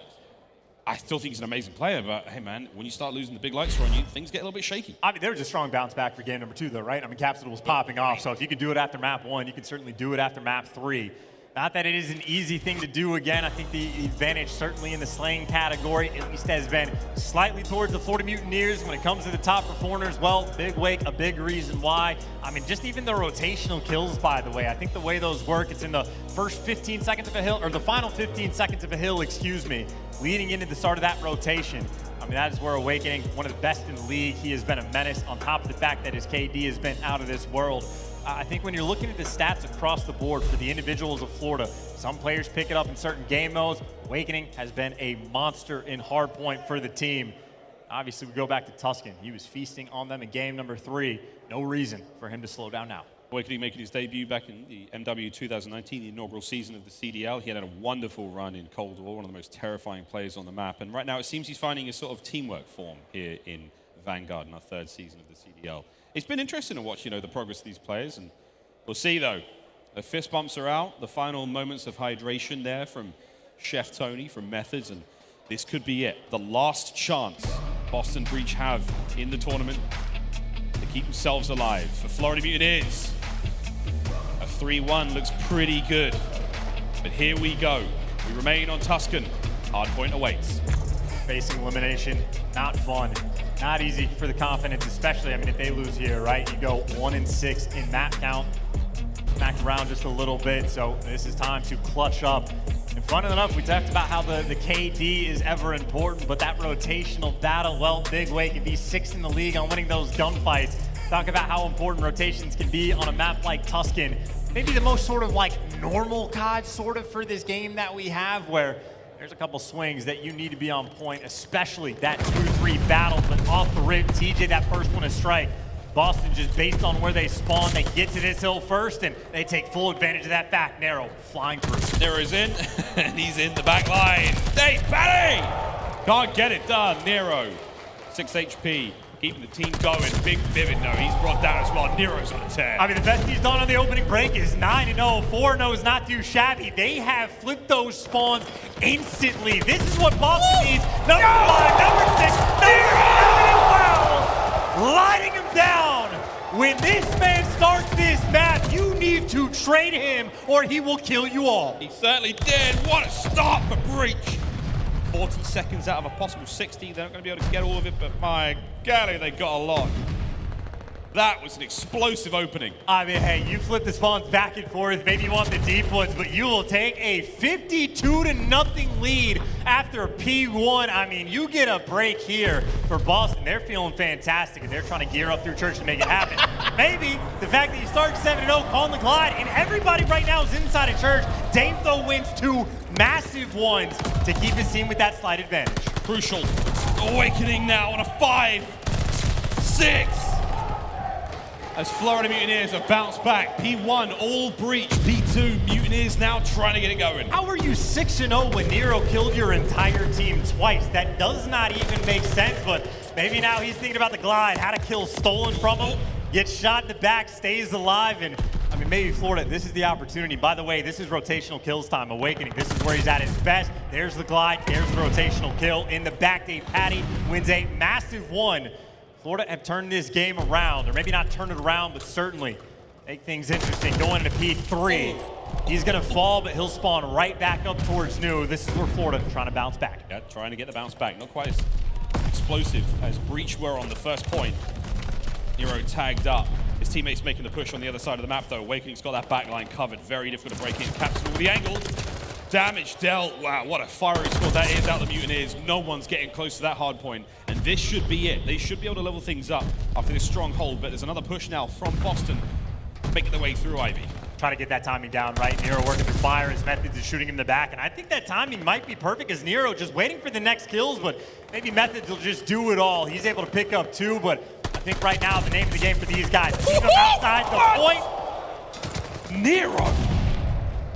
What? What? Well, I was thinking I wanted to keep him outside the point, by the way, and not flip the spawns, but instead they get those final 15 seconds to scrap. So a bit of an interesting decision. They fight that hard, but they give up that rotation towards New. But obviously, if you have a lead, you definitely have points to work with. Number 4, number 7 in the back of the map. That is the fight for spawns, but Nero not quick enough. Vivid spawns on top. Vivid will take that gunfight every day of the week. Florida, nice and secure. Slow and steady now for Florida. You got 2 players on point. On the outside now, you got DavePaDi starting to work himself into a very comfy corner. We'll see how long he can remain here for. TJ's up first, guns him. Nero's coming around the corner. A dangerous player on this map, guns him. Flank secured on the inside of the church. That's where the fight is, and for now, DavePaDi's got the outside covered. Mutineers got him. Oh, an Awakening. He's pushed him out. He's like, get out of here. No church, no nothing, no mid-map, it's all me. He's 13-2. He's 13-2, and he's pushed this far up on this hill. I mean, you're getting picked apart. You're trying to double hit through the P1 side, and TJ literally not even shooting the AR players towards the back, but maybe just bully through the front. Dave there to pick up 2. That's the clean wipe. You had a perfect start to get the glide, to help you rotate to P2. Florida bounced back, and well, now they have the lead. Florida with their lead now. Hard point rotation, so done. Boston Breach, P5's all theirs. Mutineers are what, 11th when it comes to break percentage overall? Something like that. Boston Breach 4th. This is going to be a tough one indeed. Not wasting too much time. TJ with the downstairs covered. 2 players upstairs. You're doing what you can now to make this work out. But here comes the Mutineers. Sky's in range. TJ's going to get 1. The trap set down low. DavePaDi's up next. Have they managed to break on in? Upstairs, the Mutineers are there. That's a teammate siege. Oh, an Awakening. Cleaning up the players from down low. Capsidal can't get it done. Broken. And what is that coordination, by the way, from Boston in that situation, right? You have 2 players above TJ. He's worried about the guy mid, and his teammates flying out to worry about the guy mid as well. So a little bit of a discombobulation, and Awakening is happy for it. 19-4. Someone kill this man. Streaks have been delivered. Hard point time accumulating. Florida Mutineers starting to heat things up. And Once they get going, it's difficult to stop them. Back to the first hard point we go. Second set now upon us. What a hard point this has been. Demon Joe raining in from the sky. He's going to get at least one out of this. Nero, that was for the opening break, mate. Gives you that first kill. You got the pinch right now coming in from all sides. Got to time it quick so you don't get shot in the back by the players coming off spawn. Capsidal wins one. Methodz picks up another as well, and that is Clyde Bomb infested. All for naught. Boston get the four-man sweep. Get rid of that Clyde Bomb for later rotations and are now firmly in control of this hill. We already saw what they did when it came the first time around. They got scored 52-0. They're running the score up. This has been their hill. Yep, P1's all Boston. Big win once again from Nero. And man, after that start, chance only 13-13 now. He's slowed right down. Here we go. Can he get it going once again? Lead change, Boston. 15 seconds remaining here. They're going to be able to get that. Of course, P2 we go. Capsidal trying to find something. 7-13 for him. He's been a bit slow, but the rotation, Skies wins it. Florida should have the opening point. That's Sky's section of the map, right? Whether it be control or the hard point, he is ready for those fights, and that is a massive one for him to get. If it has not been for P1, I mean, this game honestly might be over. I think Florida would already be at 250s, but in spite of that, it is now a near tied-up game. Florida looking to take the lead. Got TJ down, able to jump inside the hill. Nero picks up two, and that is a clean break coming through and a clean 4 down. The tables have turned. Boston leading this game when Awakening is 23-8. This game makes 0 sense. We're not out of the woods yet. 25 remaining on the point. Big nade there from Capsidal, slows him down. It's a dead nade, and it's soon to be a dead Awakening. No, he just goes prone, and now onto the point we go. Nero on a 4, can't get it. Streak's finished. TJ skeet shooting the Awakening as he flies off the top plat there.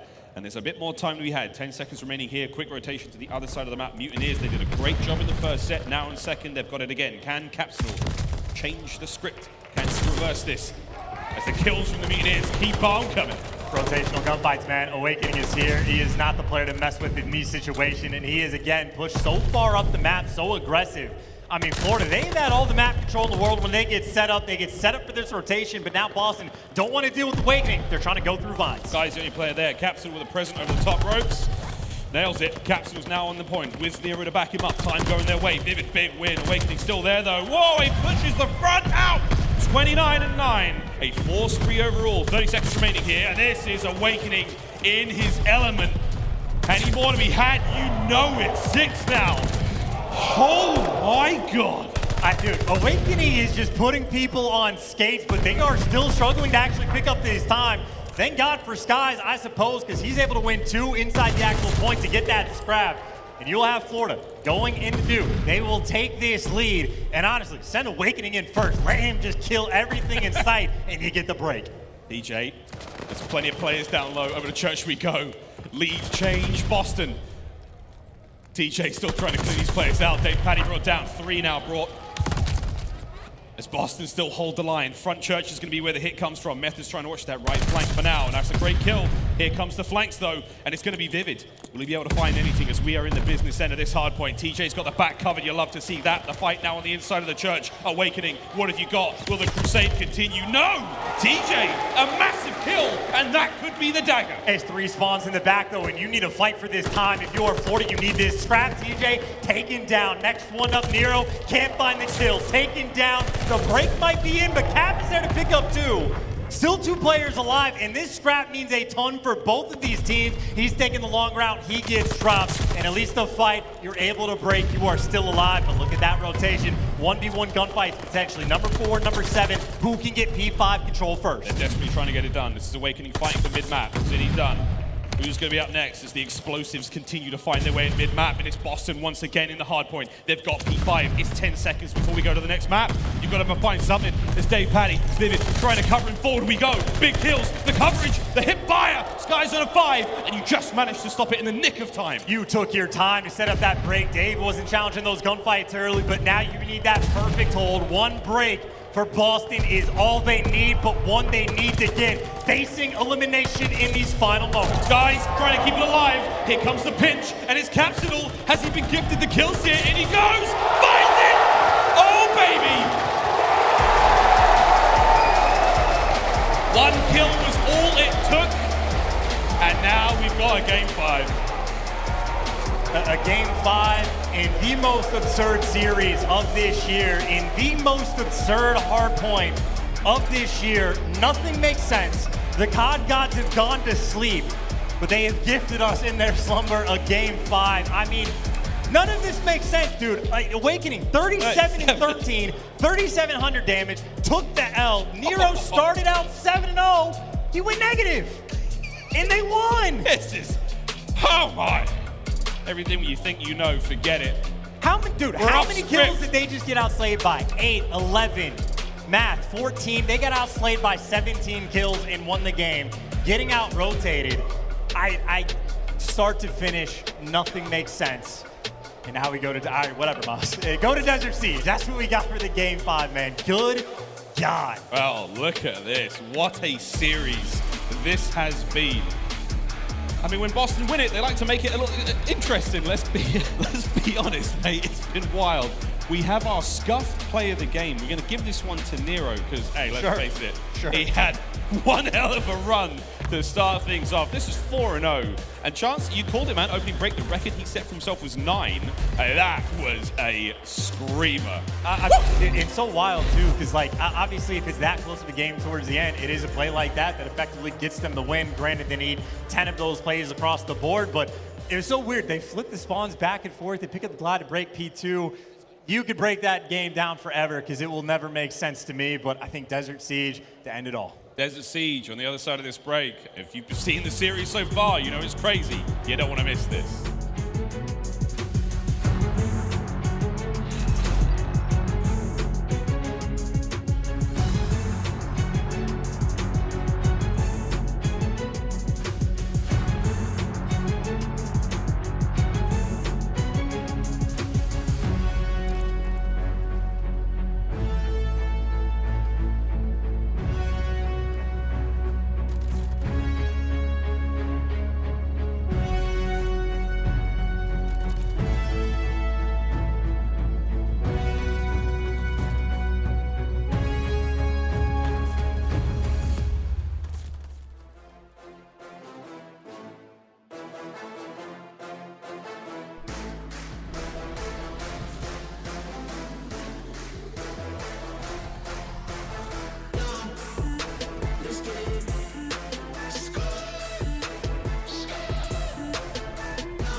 Exhausted, I needed the energy, needed to pick me up. I'm in your movie, but this is my cinema. I got that power, I'm built to devour. Anyone coming against me, a tower. I don't care enough pressure. Some of y'all leaving here in the stretcher. Took my time to go and get better. I was reading in the red letters. Ay, hit me with your best shot. I got time today.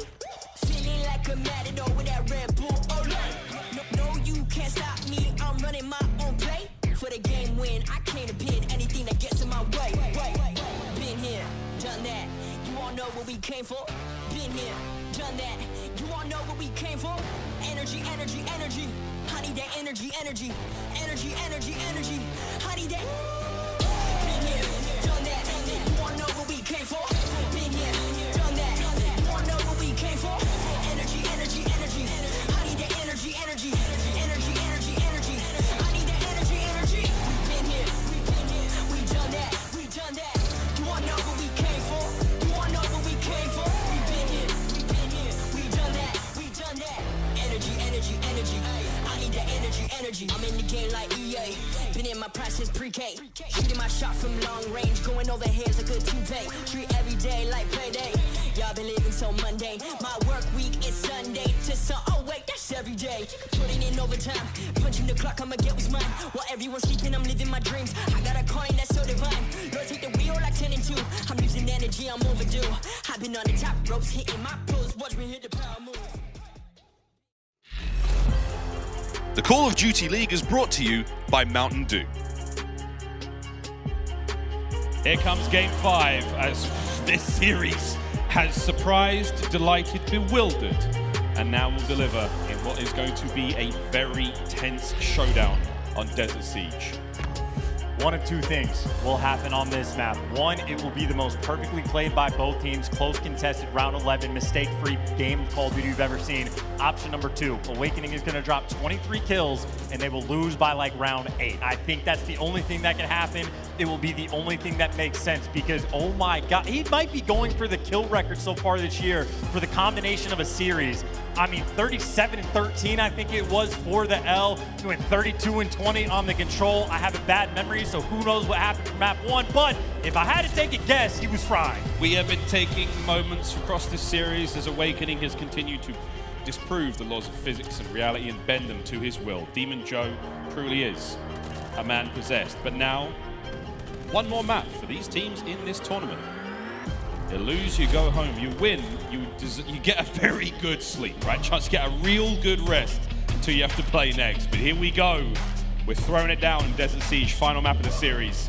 Let's get it. And this map is a mystery when it comes to these two teams, right? Florida that played it once, they got bodied, 0.31 combined for the team KD. Not ideal. Obviously, you go back to the drawing board after a performance like that. On the flip side for Boston, didn't see him on it throughout stage 1. It is unknown. Will TJ be sniping? May very well be the case. He can make an impact play. I know there's been some chatter about instead putting it away for the usual. Let him getting out there and make plays because TJ, S&D, it has always been his bread and butter mode. That's, of course, on the side of Boston, on the side of Florida. I mean, just set Awakening in and let him keep peace. Automatons at the ready for TJ and Nero here. Waiting for the aggression, but Florida Mutineers, they have not been the aggressive team in this series whatsoever. Vivid, snipe in hand. Chance? Explain. That is the only way to get him to not shell every single gunfight. You slow the man down, just give him the snipe, and nice little style. But by the way, the setup is actually super clean, right? Just because you got number 6 Skies, he's waiting for that push down those B steps, and even if the fight's over towards A, I mean, Awakening's here, Vivid has wrapped back, so Florida very prepared on defense for these fights. Vivid 0 for 1, but he does have the intel. Statistically the most accurate player in the league. That's with an MP40 mostly. Let's see what he can do with the snipe. Bomb's being pushed over towards B though here. Skies, he is in the perfect position to get this if they do commit. Oh my God, it was close. Less than 30 seconds to work with detonate on the site. 6 HP. Cap's gonna get the bomb. You gotta get this down before he gets sniped, right? They ran back and he hit the snipe and he got the bomb planter. Now you gotta make a last ditch effort. Skies from up top, the trades are there. The snipe hasn't come through and Methodz picks up defending his teammate. Gets both those kills and puts Boston in a 2 versus 1. But they gotta deal with Demon Joe. 2v1. Methodz.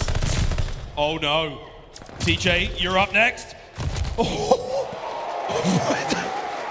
Be still my beating heart. TJ leaves it all on the field as Awakening shows zero fear. I mean, this is no disrespect to TJ. After watching Awakening's performance, I just thought he was going to get zapped away, to be quite frank. But the trades are in, the plays are there, right? Vivid makes things mixy, but Methodz not only gets the player jumping over top, but also saves his boy from the snipe as well. So credit where credit is due. Then he goes big. That's just for round number 1. I will say, though, very well played round by both teams. Hey, option 1 was not the more fun of the 2 options, Chance. Vivid's back at it with the snipes. We're slowly but surely waiting to find something. That was a shadow moved in the distance. Nero spotted for a brief second. Dave with the opener. And that's such a big big pick as well from Dave. You get the clearance, and Vivid knows that that right cross is saved. He misses once. He won't miss twice. Won't miss the third time either. Vivid, as accurate as you want him, you get it, and now you get that bomb down Methodz for the 1v3. Here he comes. 1v2. Vivid, will he make it 3 this round? He's definitely seen the shuffle of ankles here as the defensive hold from Florida Mutineers is deep back. Zinni's going to go for it. Less than 30 on the clock. Uh-oh. Stuns. He's still looking at the bomb. He's got no idea. They're behind him. A little bit strange, not gonna lie, especially when you're getting shot in the back. I understand he's looking for the second player, so Florida doing a nice job to wrap back towards the sniper for the bait, but at the same time, I was just expecting Ego Chow the sniper, hope he misses, and if you gun him, turn to the 1v1, but I mean, hey, Methodz looks the wrong way. It's a 1v3, difficult spot anyway. 2 offensive wins. Boston had to work a little bit harder for theirs. But it's got to be said, I mean, very few players have really been high impact with the sniper. This has certainly been a map that's provided. Cap looking to be the guy on the flip side. If you're getting sniped real hard and Vivid's got 4, one of the only ways you can deal with it, go for the counter snipe. Will live to snipe another day. Vivid making his way across with a snipe now for the other side. And again, a lot of respect being shown from Boston towards Florida, expecting the flank. Awakening. First blood. Skies gets involved as well now. Here comes the aggression. How TJ gets up there, everything is confusing. Awakening though, able to stay alive. 4 versus 2. You got to make some sort of big play right now because Capsidal very far away from the fight. He'd be lucky if Skies gives him the pick. That's not the case. Vivid continues the reign of terror with the snipe. And now Nero left by himself in the 1 versus 4. Nothing can happen in that round. Suffocating from Florida. And right now it's Desert Siege. If you got the sniper on point, you simply just win. And Vivid has been a machine. Almost as, that was the one option I didn't think of. But both of your hyper-aggressive SMGs just pulling out the sniper. The only other thing for this series that could have made sense. Well, it's the most nonsensical thing chance imaginable. What you at home can't see is he's shaking his head aggressively. Oh man, are we getting treated to a bit of fun. It is sort of interesting though, right? You lose the SMG pressure, but at the same time, you at least get your AR players to keep the AR in hand for these long-range gunfights. So I'm not entirely mad at the idea. I just never would have guessed it. It's a fun switch up.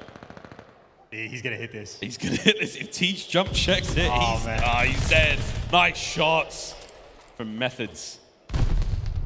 TJ lands a nade, and Vivid's still here, waiting for something.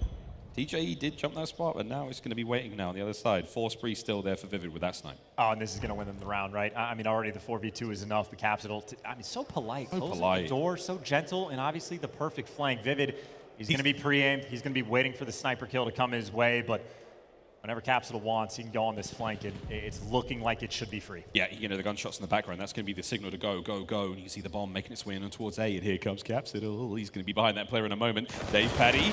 Oh, baby. 1v1 does manage to win it as Methodz. Here comes the play from Capsidal. No need. Stolen from him. But Boston take the round. And once again, similar to round number 1, Methodz simply just winning them that round, right? Not just for the fact that he gets that first pick, not just for the fact that he gets that final kill, but even there to help out TJ. And towards the top of the tower, I mean, we're what, 4 rounds deep right now. Methodz 7 kills to his name. Strong performance out of the captain. That was an incredible round 1 again from him. The coverage on the bomb site player, managing to win gunfights here. They really need to. 2-2, all tied up. A couple of donuts there on breach. Capsidal and Nero yet to really get involved in the fights, but they're doing their job again. Back at it with the old 2-man hit now towards mid. Breach, familiar looks. This is how they won that first round. Exactly, right? Skies have switched up the spot just a little bit, but he's still going to be playing over towards this B site. And he's got the different angle. Makes a little bit of noise, and I think if you overcommit Vivid, he will just be staring at these B steps. There it is. Ooh. We've seen him miss the first, but then he hits the next 3. That has been the rule. Nice nade from TJ. Sand and explosives in his eyes. Bomb planter B. Oh dear, Sky's got the bomb coverage, takes care of the planter. Methodz there with the trade through, coming on to Dave Paddy. Back at it, we go onto the bomb. Awakening trying to find some form of coverage here. Bomb will be planted at B, and here comes the fast wrap. Anyone here in time to get it? Awakening, he might just do it. He's going to do it. Is anyone going to be there to cover him? Here comes the play. Good stuff out of TJ. Vivid now bringing the snipe forward. One goes down. Vivid trying to keep it going. TJ's the last player left alive. Got to try to cover the bomb site. 30 seconds. TJ trying to find it. Vivid's got eyes on. Skies gets it done. Suffocating. And look, man, it might not have been Vivid that gets that final kill, but you see the pressure that the sniper puts on you when you are winning the sniper battle on this map. So difficult to play around, and TJ, simply just nothing for him to do. I mean, honestly, it was sort of impressive that Boston was able to get that bomb down at all. I thought for sure Vivid was going to hit the shot. I saw him miss a couple, at least on the mini-map. Whatever the case may be, Florida, nice little lead that they have. Try to run it up. I think, honestly, I mean, Cap and Nero, I don't know if they were able to get on board this round, but right now it's been nothing but the vets for them, and there you go, 0-8 for the Rooks. Vivid. Nice shots, and nice angle, too. Once again from Methodz. Those great tags. Capsidal does get on the board, and that's a huge one for Boston Breach. Awakening will try to level things up. 3v2, Boston with the numbers. Plenty of time to work with. You're not worried about getting flanked. Couple shots coming through, but I think Boston, honestly, maybe not ecstatic about letting this bomb get planted, but they certainly will not be mad at it, right? I think Methodz should be able to spot out if they actually make this crossover towards Zay, but the pick is there. Sky's on a 4, makes this a 2 versus 2. Oh, the defenders now making their way over towards that bomb site. The bomb, though, going all the way over towards B. It's a bit of a switch. Sky's just hurt, gets out with his life. The bomb's going to be planted to B, and Boston Breach, they are going to be surprised by this one. Scratching their chinny chin chins, but here come a couple of piggies, and Skies, the big bad wolf, looking to gun him down! Man, what aggressive fist pump that was. Skies and Methodz, no strangers to each other when it comes down to the clutch in search and destroy. Skies gets the better of them there, and that is in spite of the fact that Methodz finds the first bloods, in spite of the fact that Capsidal there for the follow-up to get on board. Florida, icy in the 2 versus 3. Putting in work and picking them apart in those later moments. Elimination on the line. Florida clutching up. Skies, by the way, a kill off a glide, and a glide on this map. Let me tell you, devastating. What a jump check that is. Capsidal tagged up.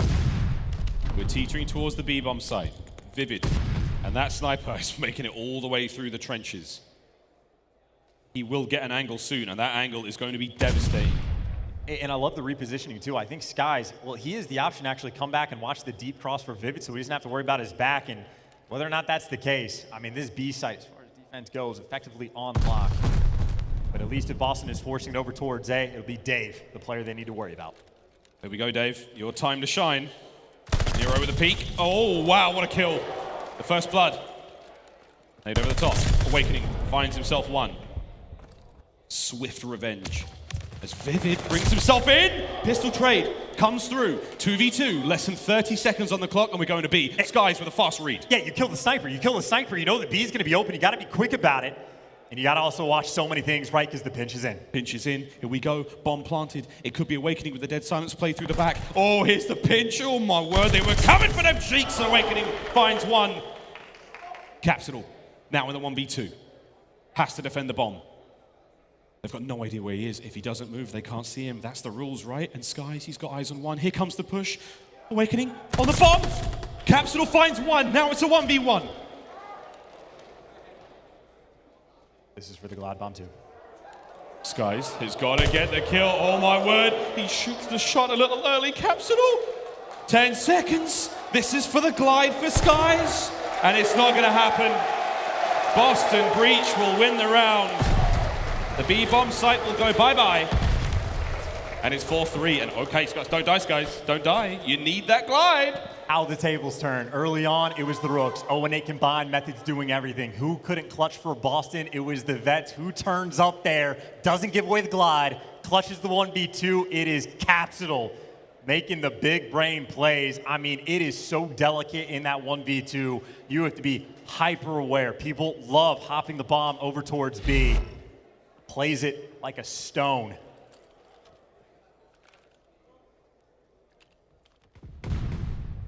We go back at it. No one with the snipes just yet.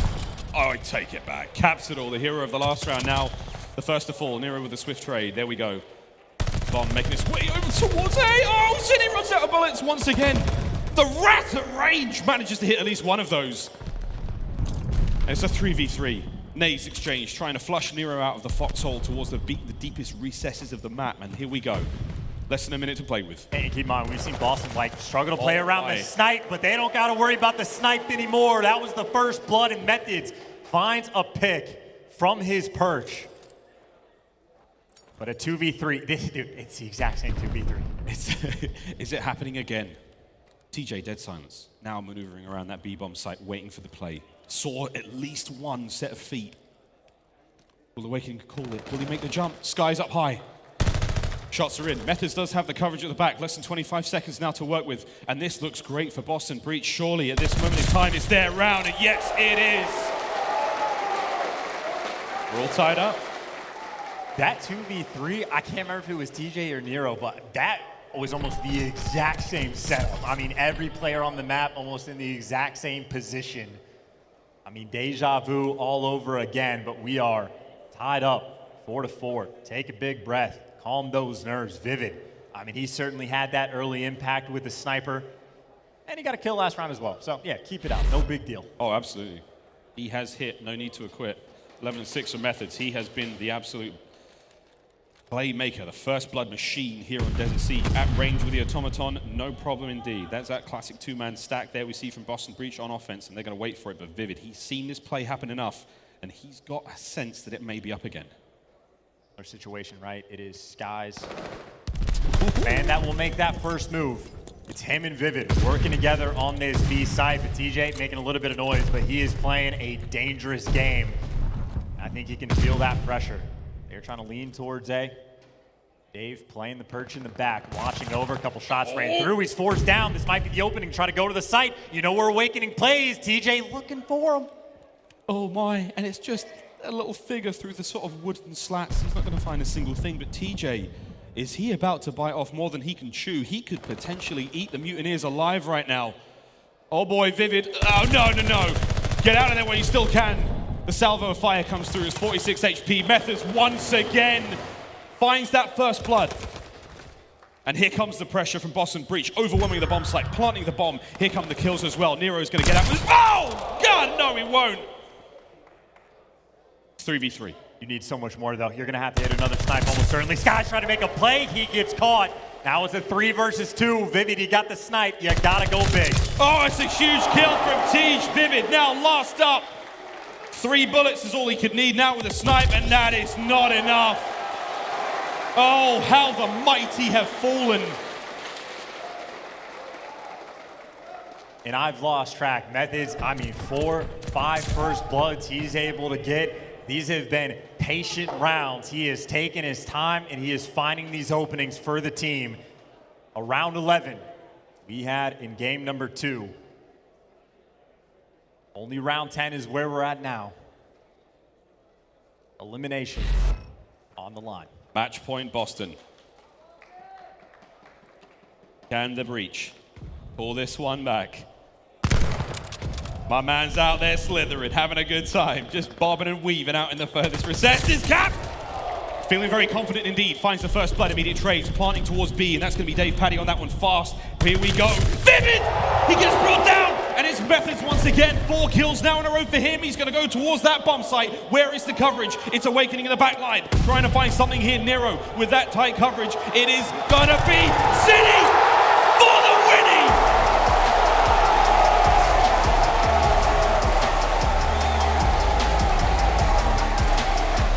Could you ask for anything more? Methodz in the game 5 delivers. 5 first bloods he is able to get. Diffuses when you need him to get them. You got Capsidal turning up for a 1v2 clutch for the edge. And on top of that, the only reason Breach even got to the Game 5, outslayed by 20, 25 kills, does not matter. They get the Tuscan win as well. It might not have been clean for the first 4 maps, but boy golly, did they turn up there in the Game 5. Efficient work from the team. What a hell of a win and a hell of a performance from Methodz, man. 13 kills, 5. That is correct in the data view. 5 first bloods. Putting on for his city. He certainly did. Those first bloods were absolutely astonishing, round after round. Kill on a vivid, I mean, the snipe, we saw the glisten of the scope, we saw it, and it was then and there. He truly looked the devil in the eye and said, I'm gonna jump that bomb and I'm gonna defuse that shit. He sure did. There we go, baby. 6-4 here in the final map. Boston Breach, what a sensational and crazy series. None of that made any sense. But boy, are we entertained. Dude, and I forgot about the round 1, by the way, where Methodz started off by gunning everybody in sight. I mean, a classic performance. I mean, you know, when him and Skies keep squaring off, it is just, I mean, a tale at this point as old as time, but you deal with the snipes. I mean, Capsidal pulled it out for like a round to give the old college try, but they just did it with the pure gunning. Bold plays from Boston. And I'm so happy that game number 5 was lit, because it was so sloppy early on, but that was a wonderful performance, honestly, by both of these teams. Yeah, I mean, we do bid a very fond farewell to the Mutineers. They will be eliminated here at Major 1, and man, did they go down swinging. What a series that was. Kudos to Boston for the win. Mutineers back to the drawing board. Again, there's a lot of promise here with the team. A lot's going to be tightened up, it has to be said, but hey man, looking at that maps and modes, boy, did we have a good time. Right, well, that is it from us. And there's only one player in the world we want to talk to now for our Game Fuel Victory Spotlight. Methodz on stage with Clint. Zinni, my guy. You hit me up, I don't know, what, 3 to 6 months ago, and you were going through, like, sort of that, do I come back to compete? Do I continue with the content creation? And I said, you're killing it. I think you could be an incredible streamer. Focus on that. And you said, I'm hungry, man. I still want to be on the main stage. Moments like that, why? Straight!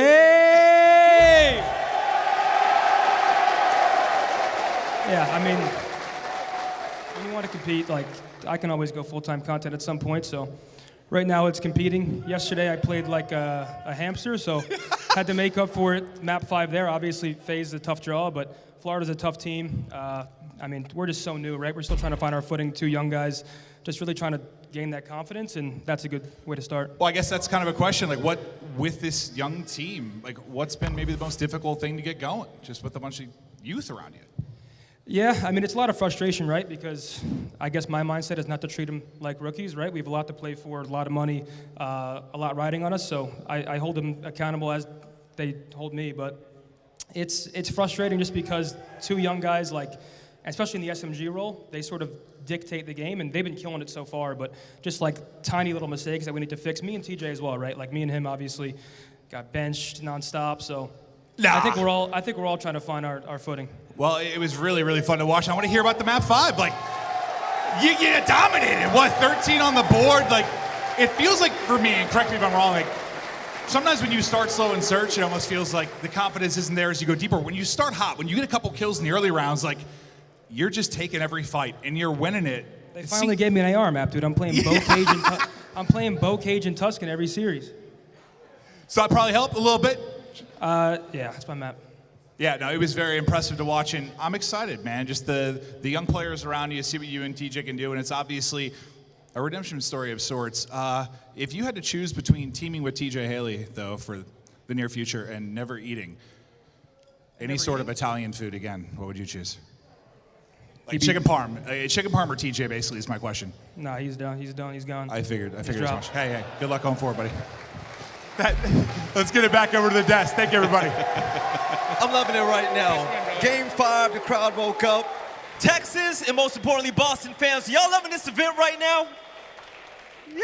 Hey, I had to try that right there. You're just regaining composure. No, seriously, yo. When it comes to this matchup, it was everything that we wanted. We saw 2 3-0s, and Then this happened, finally went to a game 5. But Nameless, when it came to the game field tactical play though, the map closed out in the best way possible. Yeah, it's got to be that diffuse, right? Dude, Methodz throughout that map was just playing so great. Dude, there were so many rounds where the Boston Breach looked extremely nervous. They were giving up map control. You could see they were losing confidence as Florida started to take over here, but Methodz, every single time he came in clutch, he was sitting back broken, you know, just holding it down, trying to look for that sniper. He recognized the sniper was what was taking over the map, and he got a couple first bloods on the Vivid, which was huge. And then this is just a veteran play, right? Like, he knows the positioning. They're probably both going to be in front of him. He has his teammate there to look over him. He hops the bomb and he gets the defuse. It's classic timing, and that's something that you need out of a veteran player in a game 5 situation like that. When things get tough, that is when they shine, right? We saw players like Accuracy do it for Seattle. Well, Methodz had to do it for Boston Breach right there, because there were multiple rounds where Nero threw his life away, where we saw Capsidal throw his life away. Even though he had that crazy 1v2,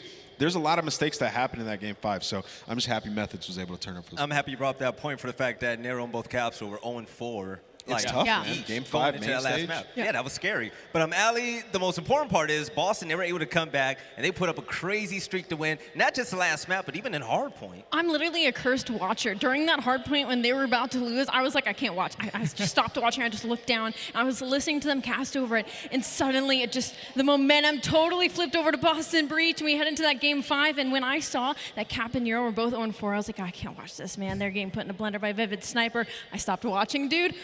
Oh, let's just win 4 rounds in a row, son. I'm not allowed to watch Boston Breach play anymore, but big shout out to Methodz. I feel like there was a lot on his shoulders to step up for this team, and it really showed in that search and destroy. It was usually on Nero or TJHaly to be that aggressive SMG and get those first bloods, and he really picked it up for them when they were slacking. You're right, and speaking about Vivid, yo, Jeremy, I heard you were nice with the sniper back in the days, man. Yeah. Vivid put on a clinic, man. It was a sniper diff in that map. He was taking over the map early in these rounds, but the confidence of Methodz to go out there and you see that glare on the opposite side of the map, you're just delusionally challenging. He was able to get a couple first bloods onto Vivid, which just shuts down the plays from Florida Mutineers. But the biggest thing that I took away from Boston in this series has to be the search and destroys. Before they came in this series, they lost their last 4 S&Ds. They were able to win the first one in a 6-5, and even though this one was a 6-4, they still have little mistakes that costed them a couple rounds. They should have been able to win this at least 6-2 or 6-3. That 4v2 situation where you have Nero, you have Cap, who are giving up their lives for free, you cannot allow that to happen, because that's where the better teams are able to capitalize on. And we got to talk about Florida, right? And Awakening, they were out slaying that hard point by so much, and they still lost. Every player on Boston Breach was negative in that hard point, and we got to talk about this as an ongoing theme with Florida. They would outslay teams in Bocage, but still weren't able to pull out the win. They pulled out the win on Bocage in this series, but still, they gotta get somebody on that objective time. You can't go plus 20 and have only 20 seconds in objective.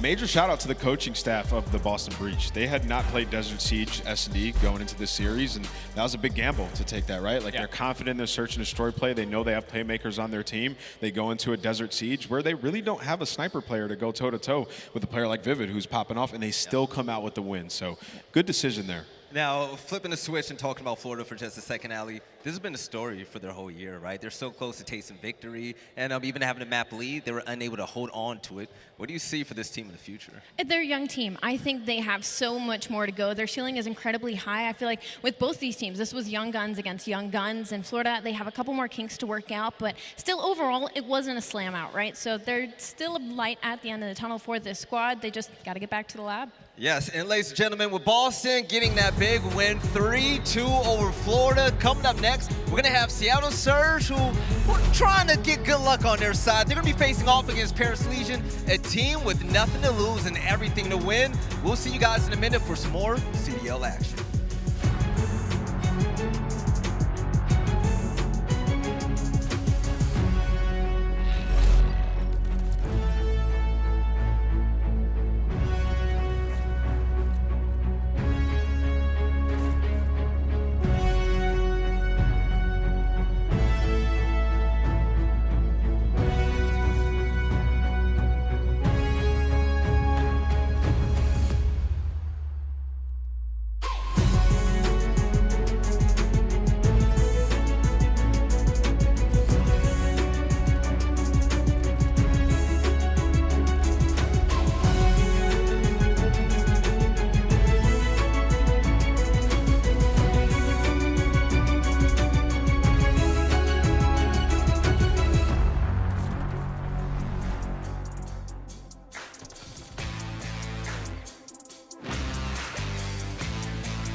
The Call of Duty League is brought to you by Zenny Gaming. Armor your eyes with Block's gaming glasses starting at $24 by visiting zenny.com/CDL. Upgrade your game with a Scump, the official controller of the Call of Duty League. The Call of Duty League is brought to you by TeamSpeak, the official broadcast communication partner of the Call of Duty League. Ladies and gentlemen, welcome back to the CDL Major 1 right here in the beautiful Texas. And the fans are awake now and the games are getting even better. Just jumping off of a 5-game series now. We're gonna have Paris versus Seattle. And Lando, you here on the desk, man. How you doing, my guy? I'm feeling good, buddy. I'm happy to be here. We got some big brains on the desk, and I'll do my best to try to provide a little perspective the best way that I can. Right, and of course we have aLLeY and Nameless. We've been holding it down for 2 days now, and let's get right into it. Seattle, they need to come back in a big way, and Nameless, I want to see something special. They have to win this game. I mean, we need Sib to step it up. Obviously, he was the guy who was popping off alongside Pred in the early things. When we saw at kickoff, they were absolutely sensational, but in the last couple of matches, they have not been great, especially in the hard point. That's one thing that I'm going to be looking at them to improve upon going into this series, Billy. Right, and when it comes to the game field keys to victory, aLLeY, what does this team have to do?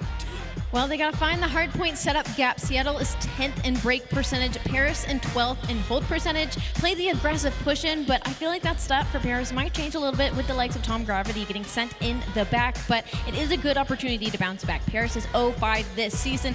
Right now, technically the bottom of the league for everybody and literally, so this is a good time to end that loss streak and dominate first blood engagements in S&D. Seattle is 4th in first blood percentage, Paris is last, so capitalize on your first blood engagements and you should have good S&D. Right, with Paris being 0-5 on the season, only team that haven't won a game yet. Lando, I mean, there's a lot to be desired, but they did make a big team change. Yeah, they absolutely did. I mean, I'm super excited to see Tom Gravity make his debut with this team. And I mean, when we take a look at the list of players that he has been with in Challengers, I mean, you look at all the guys who are now in the CDL who have made their debuts over the past 2 seasons.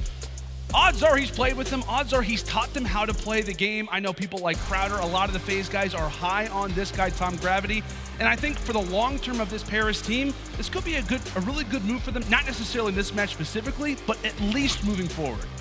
Yeah, and Tom Gravity, I mean, he's going to come in, he's going to be the main AR for this squad, and also the in-game leader, right? He's going to be the dad for these guys. He's been a dad for a long time for the Challenger scene, and that is what Paris Legion needs. You're going to get Fellow moving over to the SMG now. That is what we've been wanting to see him use for a long time. When he was a pro player, that is what he used, and he was fantastic. So in terms of the meta change for this roster, it's the best move they could have possibly made, and they're also bringing in some leadership, which should translate to more search and destroy success as well. So you can see some of his accolades on your screen right now. This guy is decorated when it comes to Challengers. People have been waiting for him to come into a pro team, and this is the shot that he wants. Right, and when it comes to the game field keys to victory right now, Paris, they're just gonna have to really pick it up. Seattle, they are facing 3 series losses in a row right now, but also they need to clean up their hard point setups, averaging +5 net points after winning the rotation, which puts them in last place. But last but not least, they need to take advantage versus a weak controlled team. Seattle is 9th in round win percentage, and Paris is 8th. But aLLeY, you kind of have faith with Paris right now because of a thing called a honeymoon phase. Honeymoon phase, it's when you make that roster change right before an event and then suddenly they just come out and fry everybody. That is something that's happened, COD, across the board. And Tom Gravity, out of all people to be added to this roster, when I was first joining the scene, he was on FaZe Black, just winning literally everything. He's played with players like the like of Sib and Cellium. He has been so under the radar, and we have all been waiting for him to have his shot up in the league. And this is his debut now, going on main stage with Paris, and you know what? I think this might be a huge turnaround for the squad. With new blood embedded into this team, I mean, let's just get into the talent pickups right now for the simple fact that I think Paris is going to do well, man. The honeymoon phase, plus I saw John backstage. John was looking ready for this, man, and when John pops off, he makes a difference. So I'm going Paris. I think we're going the distance yet again. Yo, Lando, who you rocking with, Seattle or Paris? I mean, I'd love to go on board with that. I would love to, to basically go with the Paris pick, go with the underdogs, but I'm going to stick with Seattle Surge. I think that they know what to do. I think they've made the right adjustments coming into this next match. I've got Surge probably like 3-1. All right, aLLeY, you know, we've been high on Seattle all year long, and they kind of let us down, even though we know that that's the explosive team. Do you think they're going to pick it up this time around? I am very excited to see the turnaround Paris makes in the series, but I saw Sam Phoenix tweeting out the logic tweets today of the music of the day. Seattle Surge all the way. All right, Nameless, last one's up to you, man. What are you thinking? I'm going to go with Paris Legion. Honestly, I think this is a trap game for the side of the Seattle Surge. I've been in this position on teams before when you're on a 3-loss streak like that. You're going up against a team that just made a roster change. It's a lot of pressure, man. I don't think Surge is going to rise to the occasion here. I think Paris is going to come out and take it. All right, so we actually have some tweets about Gravity. Let's go ahead and take a look at Nameless. I mean, you've been the OG in the game. You've been watching all around. This should be extremely exciting. A team change right before an event. That's ballsy. Yeah, I mean, Tom Gravity is just such a mature guy. You know, coming from Challengers, he's played with so many different players, and he's been humble throughout most of it as well, right? You got to think this guy's won so many times down there, and you know, you don't really ever see him popping off like crazy on the time. I know if that was me, I'd be like, "Where's my spot at?" Right? Like when people were making these roster decisions, picking up players who maybe haven't had the most success down in Challenge. I'm like, man, I just won 3 chips. You better pick my ass up. So he finally gets his chance. I'm excited to see him actually go out there and be the player that Paris needs. Right now, Lando, it's pretty surprising to see Seattle in this spot, right? I mean, at the beginning of the year, they went big on that main stage. Yeah. During the Kickoff Classic, they were in the finals, lost to Toronto Ultra, of course, and then things just start to fall off. What more do you want to see from this team to stay consistently good and in a win column? I mean, the one thing that I loved about Seattle Surge whenever they did make that run at Kickoff Classic, right, was their ability to be strong in all of the game modes. It wasn't just hardpoint, which is what a lot of people expect. It was actually a lot of strength in Search and Destroy. It was a lot of strength in Control. And the two guys that I just talked about a few moments ago, right, it was the Pred and it was the Sib show. So I hope that those guys really turn up today. I think that a lot of this series is going to fall onto them. So I mean, obviously there's a lot to be desired when we talk about Seattle Surge and obviously their last loss that they suffer versus OpTic. But I have high expectations today. I think they turn it around. They've got the firepower to do it, Val. Rightfully so. They start off the season with 3 big wins against New York, Toronto, also Minnesota, but also losing to Florida Mutineers and the London Royal Ravens, including their loss yesterday. And aLLeY, I think that a big spark on this team that needs to wake up is going to be the one and only Sid. You know what, and I have to disagree with that one. I think Civ played perfectly well against OpTic. It had to be accuracy for me. The Iceman needed to ice up a little bit in that series. You know, every player has their bad games, and I'm hoping to see a turnaround from him today. Yes, well, it's definitely. Now, Nameless, do you think this is going the distance, man? I think so. I actually do think we're going to get all the way to Game 5. I do. I think, you know, Surge, they've been struggling in hardpoints. I think they split the hardpoints with Paris here in this series, and then when it comes down to that control, I actually favor Paris in the control as well. So it'll be interesting, man. Right now, also, is there a player for you to watch in this game that you have your eyes on? Tom Gravity, 100%. I mean, I'm just big up in this guy's last couple of minutes here. I'm excited to watch him play coming in as that AR. He's got his work cut out for him. Obviously, accuracy is going to bounce back. We've seen it time and time again. He doesn't really have 2 back-to-back bad series, so excited to see him match up with that in the main AR. All right, ladies and gentlemen, it's about that time to get things started. We're going to send this over to a break, but when we come back, we're going to see Seattle face off against Paris. We'll see you guys soon for some more CDL action.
Players off the point. Mack staying alive as long as he can.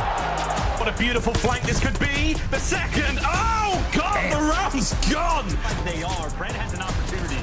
There's the first. There's the second. Turns on. And still, hip fire works out. Do you get any more? Yeah, down. It's 5. The Young Guns in round 11. And they go big. Can he come out the corner in time? And you bet he will.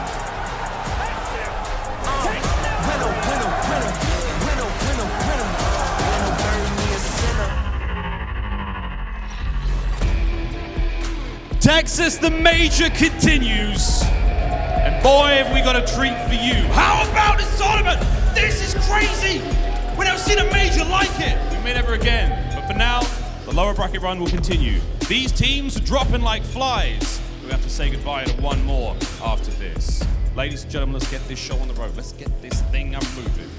Our first team, please, ladies and gentlemen, welcome to the stage, Seattle Surge.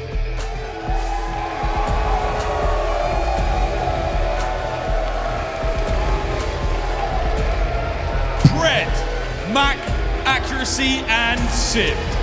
All right, the Seattle Surge are looking to bounce back in a big way, and I hope they get it. Yeah, they absolutely have the ability to do it. This is a great opportunity for a rebound game. We've talked about a number of different players who need to step up, but as we said, they've got the firepower to do it. The potentials are there, and the rookies are hotter than ever, but Miles, I think Paris has something to say about that. Paris have had something to say for a long time. This may be the day they actually get to say it. Without further ado, now welcome not only to the major, to the league, a new player and a brand new look for the team. Ladies and gentlemen, Paris Legion.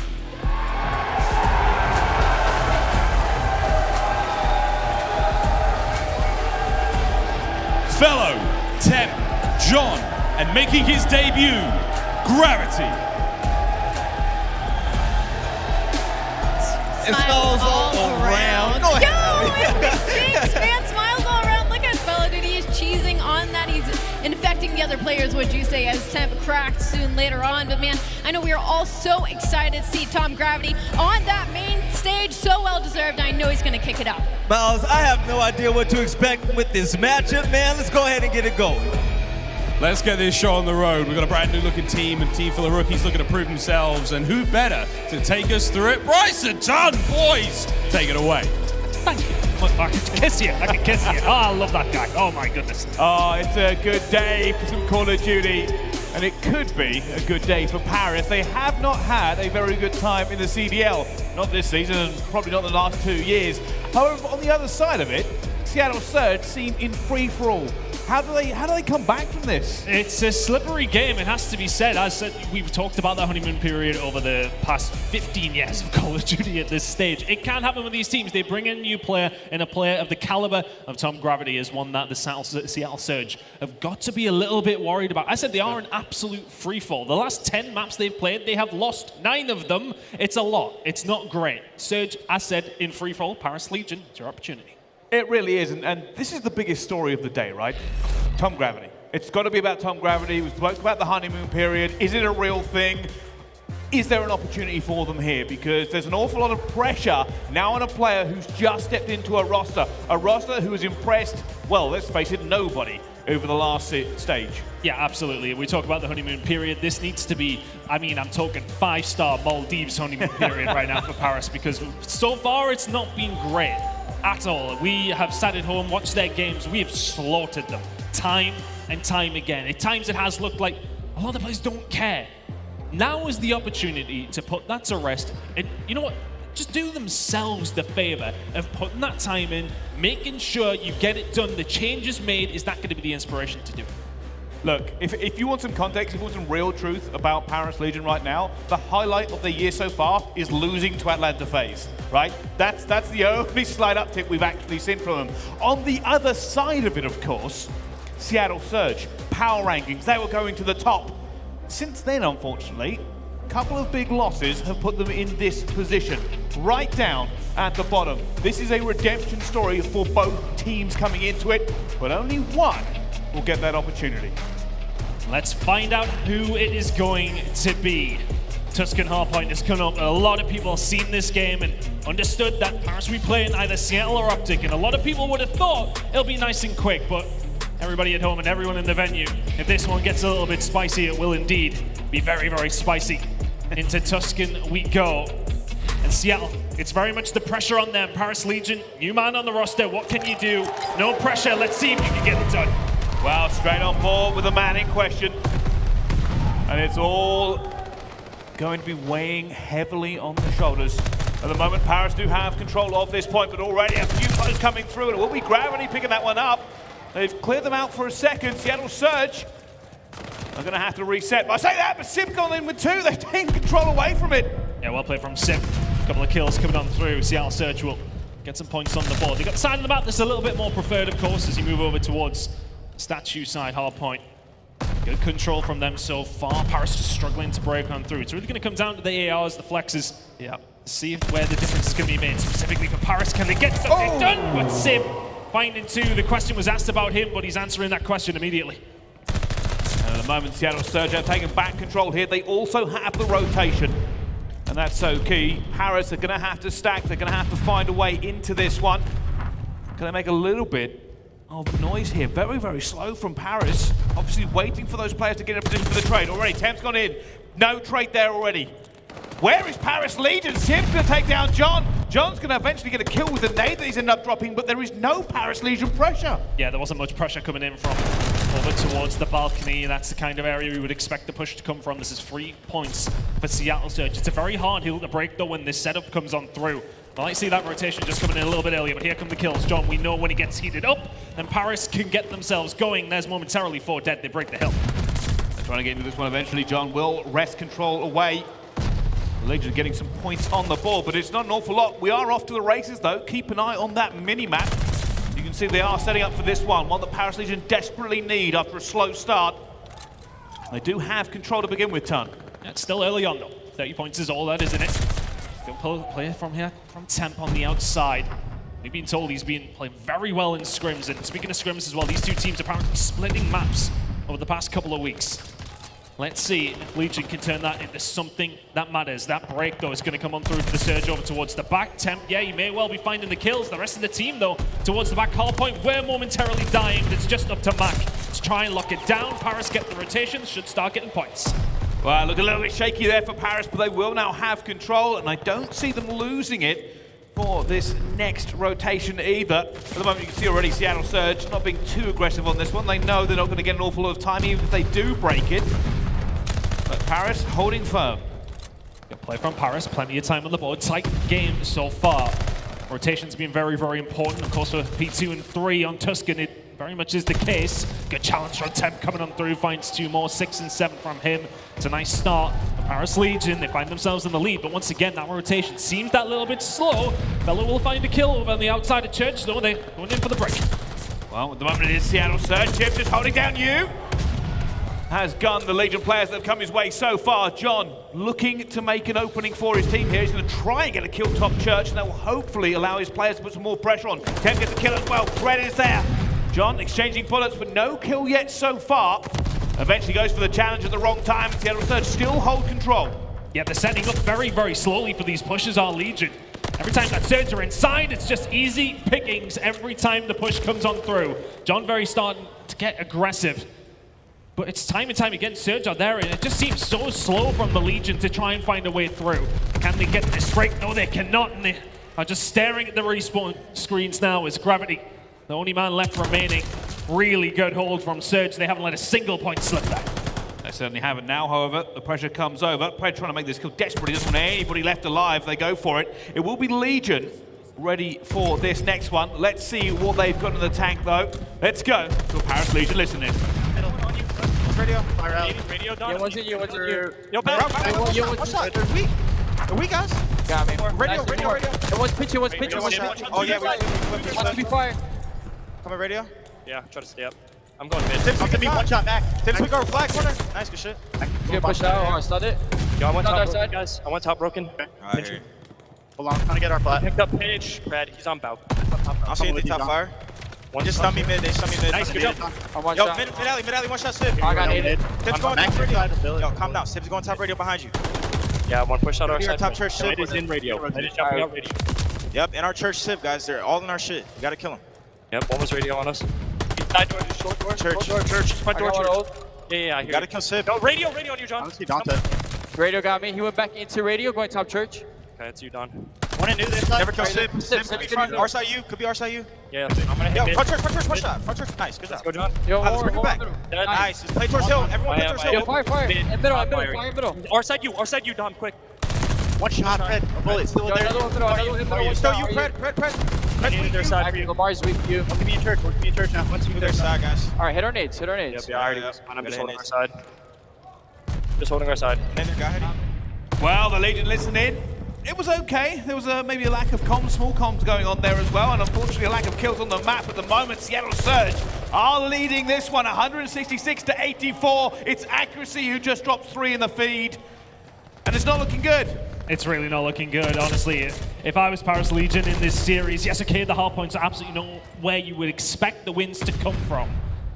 But you need a harder start than this. It's felt very, very labored at every single point. Pred with the streaks as well, 185 to 84. Seattle Surge, after what was a little bit of a shaky start from themselves, have not got anything going. But this is the opportunity now for the Legion. We've seen what Seattle did last time on this hill. Well, unfortunately, Paris didn't have the streaks to try and break it here. They come from Pred towards the back. Temp will fall. Mack finds a kill as well. And Seattle just break through. It's like a knife through butter. That was actually a little bit of an easier break than I thought it was going to be. Pred, though, on the hunt, looking for a player here. Finds one, knows there's going to be a second player. Looks for that one. Not going to get it eventually. Paris with a little bit of life in them. Is it too little too late, or can they find a way back into this game? Oh, Simp is flying, my goodness. Simp said no. Simp said no, thank you. I'm going to try and take this one on myself, though. Pred backing him up eventually. And with 20 seconds left onto this, both teams are now going to be thinking rotation.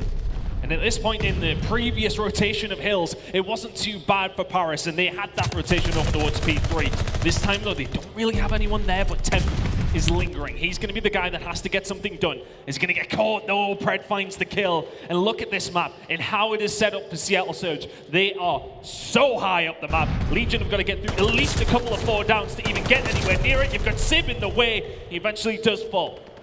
Honestly feels like at this point, like Seattle Surge have 2 more players on the map. They just seem to be winning every single trade. As Accuracy says, hey, John, you want to have a little bit? And does actually back off from that gunfight, but where are the Legion again? There is no pressure for this rotation. It is all Surge all the time. And it just seems to be very, very slow and labored. As said, all the way through, it needs to be quicker. Tuscan is relatively quick, and there just hasn't been anything speed-related from Legion throughout this game. They haven't been able to get going. Can John be the catalyst for that? Not quite. Surge still in control, can't quite win it here over towards P3 now. It's going to be about this rotation. But not just a hill, but a mountain to climb for the Paris Legion. If they want to get back into this game, we question what kind of Seattle Surge are we going to see and what kind of Paris Legion are we going to see. And well, it's the qualifying weeks, essentially. At this moment in time, Legion need a miracle. At the moment, though, Legion do get this rotation. I was thinking it was going to be Surges, but they have managed to find a way into this game. Gravity getting to the player up top will eventually take him down. Red's coming through as well. Temp now going to try and hold front Church, looking for the players he knows are swarming around him as well. Finds the first one, back out towards the middle, not able to find the second as Sid comes flying in. Fellow will eventually get that trade as well, as both teams just throwing left and right hooks in here, and eventually it will be Paris to get some semblance of control around Church. 15 points still for the Seattle Surge. Legion, as said, need a miracle to go on to win this game. It needs to be perfect hard point from here on out. Gravity falls as Sib once again, 31 and 17. Maybe you heard those criticisms that were coming through. Surge are inside the Church, 7 points away. Legion need a break, only 5 now for Seattle Surge. Temp nowhere to be seen. Can they get inside? They can still win it here. They will win it here. Seattle Surge, 1 to the good. A comfortable game at map number 1. Yeah, the question was asked, are Surge in freefall? The answer is no. Apparently, they're just going to rock Legion to their very core. I've got to say, it did look a little bit lethargic from Legion. It didn't look great at all, and I'll tell you something, the only thing Legion about them right now is the L's they are holding, because we were hoping to come into this one and see some sort of fight. We knew Surge had suffered some big losses, but with Sib and Pred just dropping hammers all over the map, what could you do? Look, we knew the hardpoint was always going to be difficult for them. It's going to come down to the searches and the controls if Legion are going to get something done in this series. But I think you're very right with what you said. We wanted to see more fight. If that's a relatively close game, then Paris are going into games 2, 3, 4, maybe even 5, of course, with a little bit of confidence. But that does feel like a super comfortable game there for the Surge. As you said, Sib really did just take over. Let's take a look at the highlights from that game. And, well, we're mostly going to see Surge inside the point, winning their rotations, and locking down the hills at every single ask. Legion, they got the majority of their points from a couple of different holds, which they executed well.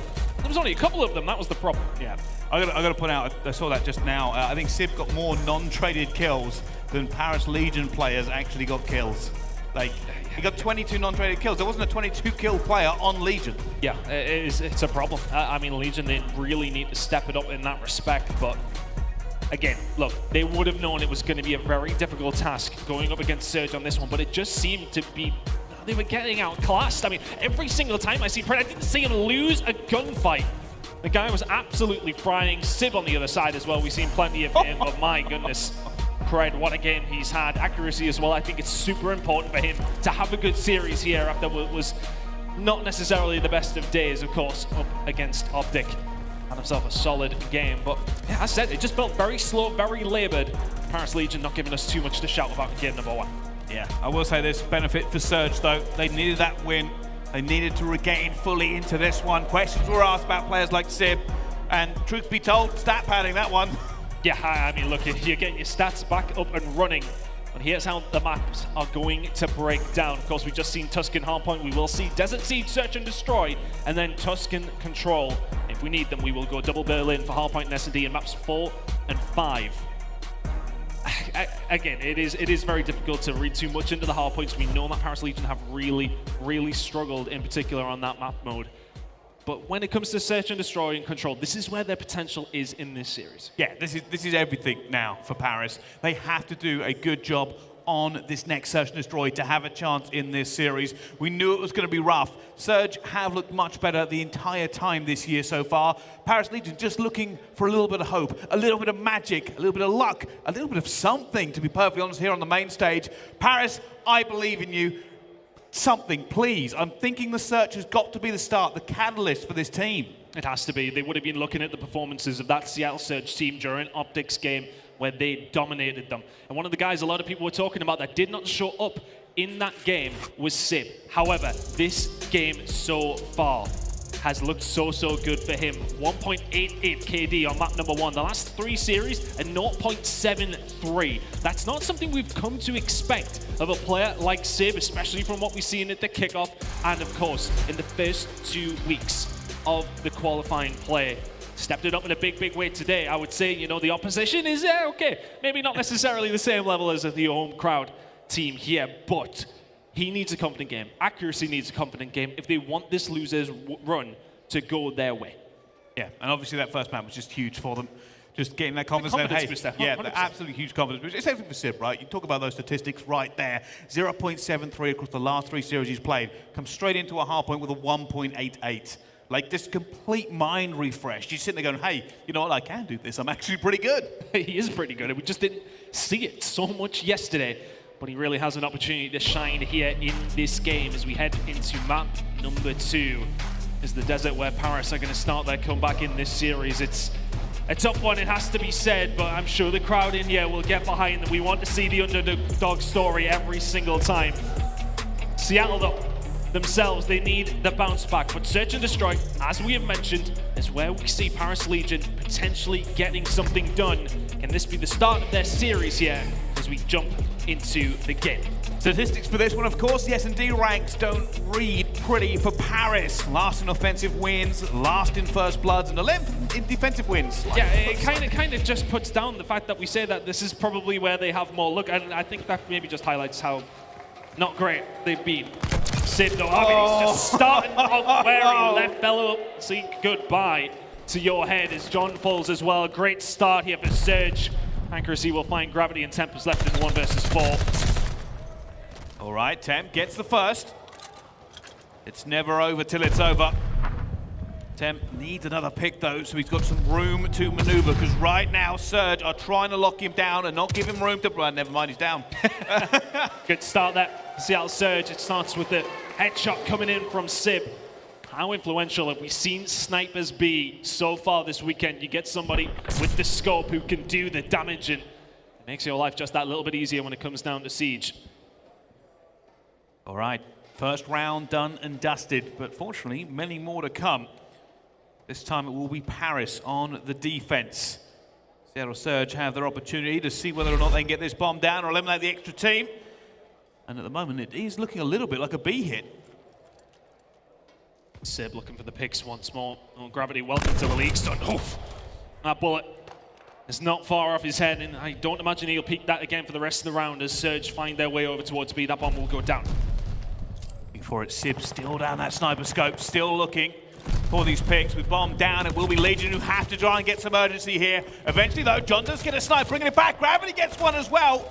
Paris now with the numbers advantage.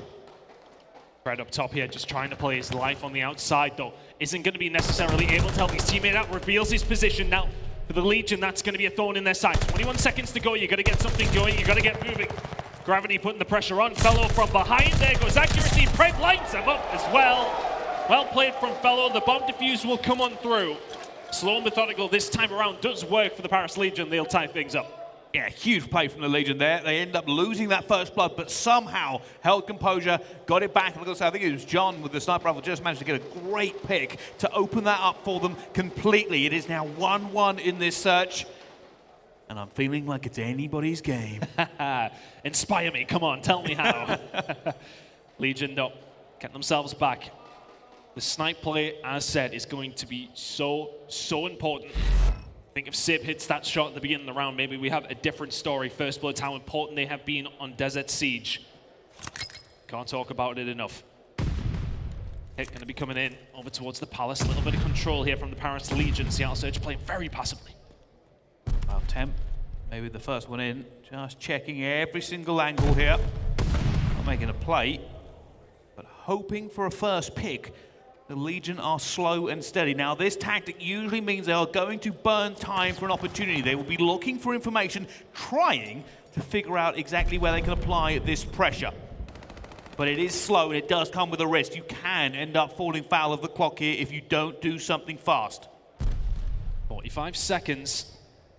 Just looking for some sort of control, some sort of information, and not much is being given away here by the Surge. But here come the shots. Pred gonna have to back on down. It's a little bit of control for them now, but still, nothing really happening towards the bomb site. It's going to have to be a very late push. You're going to have to clear them out. A looking the more likely. Can accuracy find the shots into John? He can. But will he stop that bomb going down? John surviving, but not for long. Grenade in from Mack, and there's just not enough time. And this is what I said. They burnt time. They burnt time to try and find a way through. And now it's going to be Pred looking for the flank. They have to go for this bomb plant. They're not going to be able to do it. He says, hey, Gravity, thank you very much. Temp in a 1 versus 2. But with 5 seconds left, it's good night. Seattle Surge take the round. It's risky. That strategy is always risky. It really does feel like a team that have had less than a week to practice with each other. Just second guessing. And the thing is there, though, Surge kind of played it well, though. They just sat back, they played passive. Paris were playing slow and Seattle were playing as slow, but Seattle are the ones defending. They don't need to be quick. Paris Legion are the ones that need to get the bomb down, and Seattle said, right, okay, we'll try it. Good work from the Surge, it has to be said. They didn't give an inch there to Paris Legion. Is their time? This is much more aggressive. Straight into the middle here. It's the mixer. Max managed to find one. It's now 3 versus 3. His guns are firing everywhere with the MP40. Max throwing bullets through the window. Doesn't end up hitting one either as both teams take a breather and figure out what on earth do we do now. Sid's gonna get caught. Good shots by Temp. It's a little bit more like it. This is the guy they kind of need to release. Here's one of the players on the team that really can pop off. We know he's inconsistent, but when he's hitting form, it's very, very difficult to handle. He is going to be taken down 2v2. And now it's all on Surge. They have the opportunity to play this however they want to. Seems like they're going to commit. It's all going to be about positioning. Who finds the other players first? Once this goes down, Legion are going to have to move. Sticking his unit, both teams. That first trade could be so influential. I think they've already seen Mack. Just need to find one pick here, Bryce, and maybe something can get going. They're trying. They're so desperate to. That time is ticking away. Second by second, they found someone. Mack wins it. Now it's a 1 versus 1. Fellow versus accuracy. But accuracy. He ain't moving. He ain't moving, Fellow. He's gonna have to go on a searching mission, but accuracy is surely gonna see him there. Yes, he is. Multi-shots. Doesn't need to even find the kill, probably, but it served up on a plate for him. Seattle Surge comfortably, not even in third or fourth gear here, I would say. It's just very, very simple for them at every single turn. 3-1 to the good. It just feels like it's the same story. Everything is so slow from Legion. I'm not going to lie, though. I'll give Paris the benefit of the doubt here. Attacking B is difficult without numbers. It is a horrible bomb site to try and retake. Most of the times we've actually seen it this weekend, or sorry, this week, I should say, has actually been Ninja Diffusers straight away because it is a difficult one to get in there. As the first blood go, Gravity opens up, accuracy gets one back, and so does Pred. Pred being very aggressive there. Backs on down in the end. Still in Palace, still locking it down. Can John find the pick here on Pred? Be massive if he could. Can't see him through the wall though, but Pred can see you. And now a 1 versus 3 for the new guy on the team. Wants his opportunity. Well, this is one that's going to be hard to find. Mack though, is he going to survive that? Great aid from Gravity, 1 versus 2. Hits the long bomb. And so much has been said about Gravity, and he's not going to be able to do it. He gets taken down by the Surge. They're not going to let it slip at this point. Lovely nade, though. Yeah, fantastic nade. Good shots initially, but unfortunately you've got 2 more players to kill. They know exactly where you are. Pred quite happy to take up mid-map positioning and find that kill very, very easily. Seattle just don't even look like they're breaking a sweat here. Very, very good game out of them so far. They haven't put a foot wrong, and Paris Legion are unfortunately falling victim to that. Into the next round we go. Surge comfortable at the moment, 4-1 to the good, which is the direction. Can Paris maybe change it up? It's an aggressive hit from Paris over towards B. Pulling something out of the playbook here, and it works out as Tem takes down Pred straight away. Eventually backs off. However, I will say this, Seattle Surge are going to get this bomb down. They will have it. A little bit defensive there. He's going to see John up top. He's throwing bullets from the MP40 away, and Mack's under a little bit of trouble. Sib is going to go down as well. Tries to get it, and it's now accuracy for a 1 versus 4. Surely this is a stretch too far. He's found John. He gets traded out as well. Paris Legion get another point on the board. Yeah, that's a lot better from Paris. The aggressive strats come on through.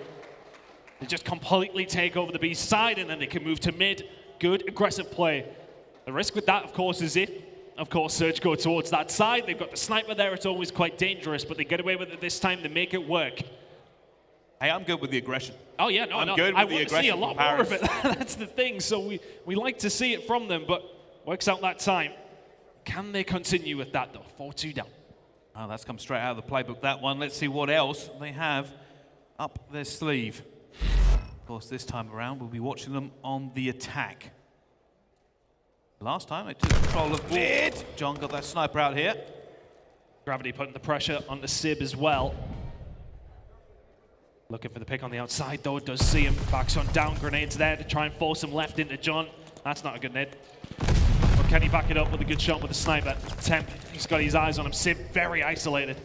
And Sib is really struggling to get anything going here, but Mack opens it up. No! Surely not. Gravity eventually takes that one down. And oh, John, he's just hit you in the arm there as well. And it will be Sib left alone in a 1 versus 3.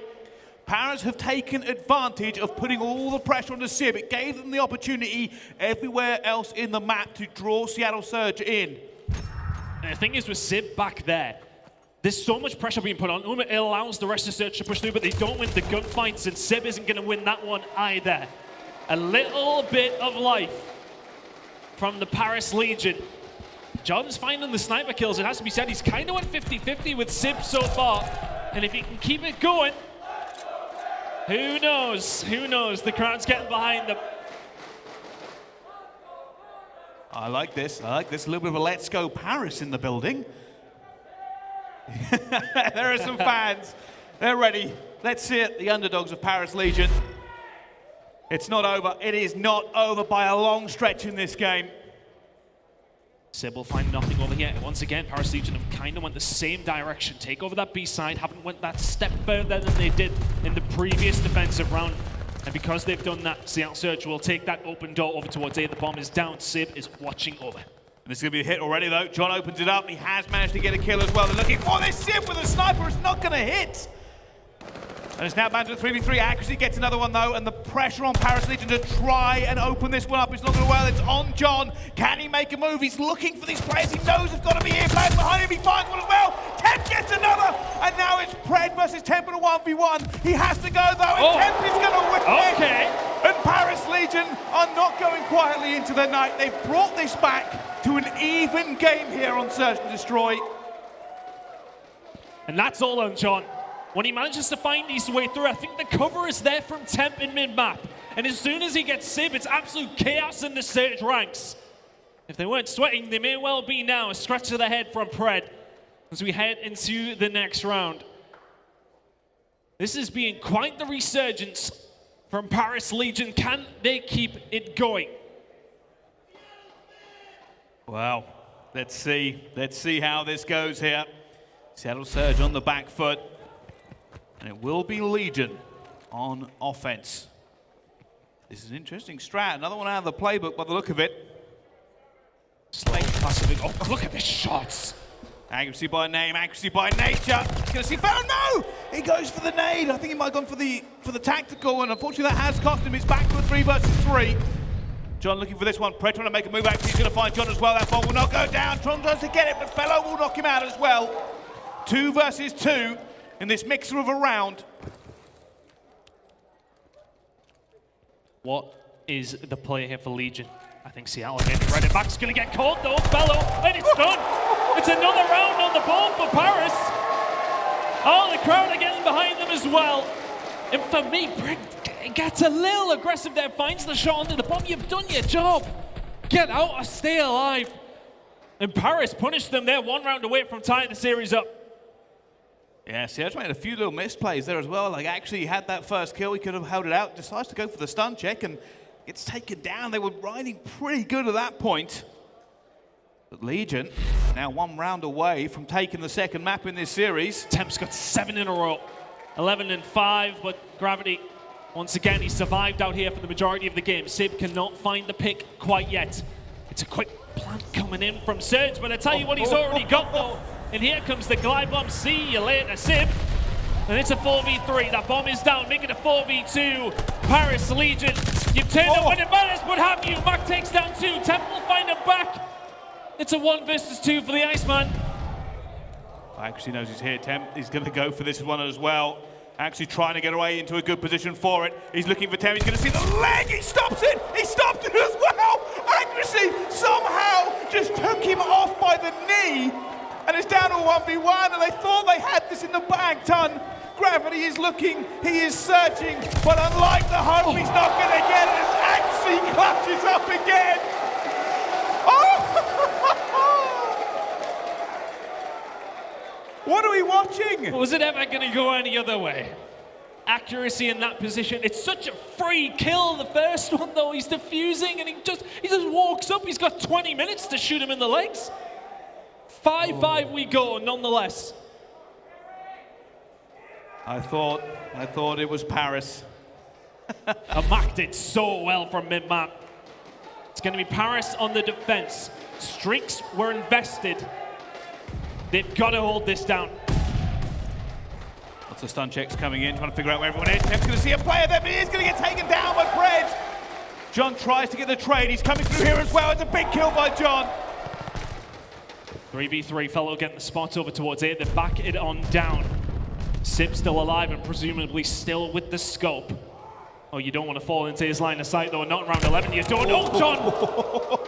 John likes to live dangerously. Loves to live dangerously. The rotate is coming in again.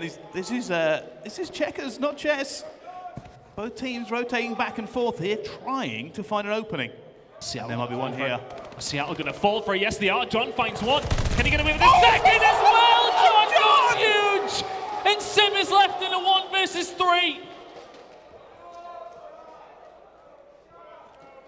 He's going to try and do something here, but surely the Legion do not let this go now. A sniper and a dream, a 1v3 potentially. It's not going to be enough. It's not going to be enough. Paris Legion take the search and destroy. And just when we thought that we might be looking at a hot 3-0, We have a game on our hands. Huge plays from John to find that second kill as well. He had a little bit of help. But the fact that they get in behind enemy lines in Seattle, they fall for it. Paris rotate back around, they wait for them to come, and they do. And Surge lose a map. Now this is when things get a little bit nervy for Seattle Surge. You're heading into Control, and Control has absolutely been Paris' best game mode. It has been. Can they get the work done in map number 3? But what an S&D out of them there, 6-5. Yeah, a couple of things we've got to talk about though as well. Temp, obviously 13 and 7. But on the other side of it, Simp, they played around that sniper. They made him pretty irrelevant in this game, and that was the difference. Gravity didn't give him an inch. He did not look at him once. He would have a little peek at the beginning of the round, and then he would leave it well alone. Simp was searching for it, maybe a little bit too much. A too intense scoreline does not help things, of course. And as you said, when it comes down to Desert Siege, when it just comes down to search and destroy, if your snipers are doing their business, you usually win the game. Didn't happen this time around, and Paris Legion will tie the series up. Yeah. Woo. There was a little bit of fear in me that this could be a quick 3-0, but it's not to be. It is not to be. Let's find out, though, what happens in the rest of this series. Don't go anywhere. We'll be back right after the break here at the Texas Major. Paris versus Surge.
The Call of Duty League is brought to you by Mountain Dew.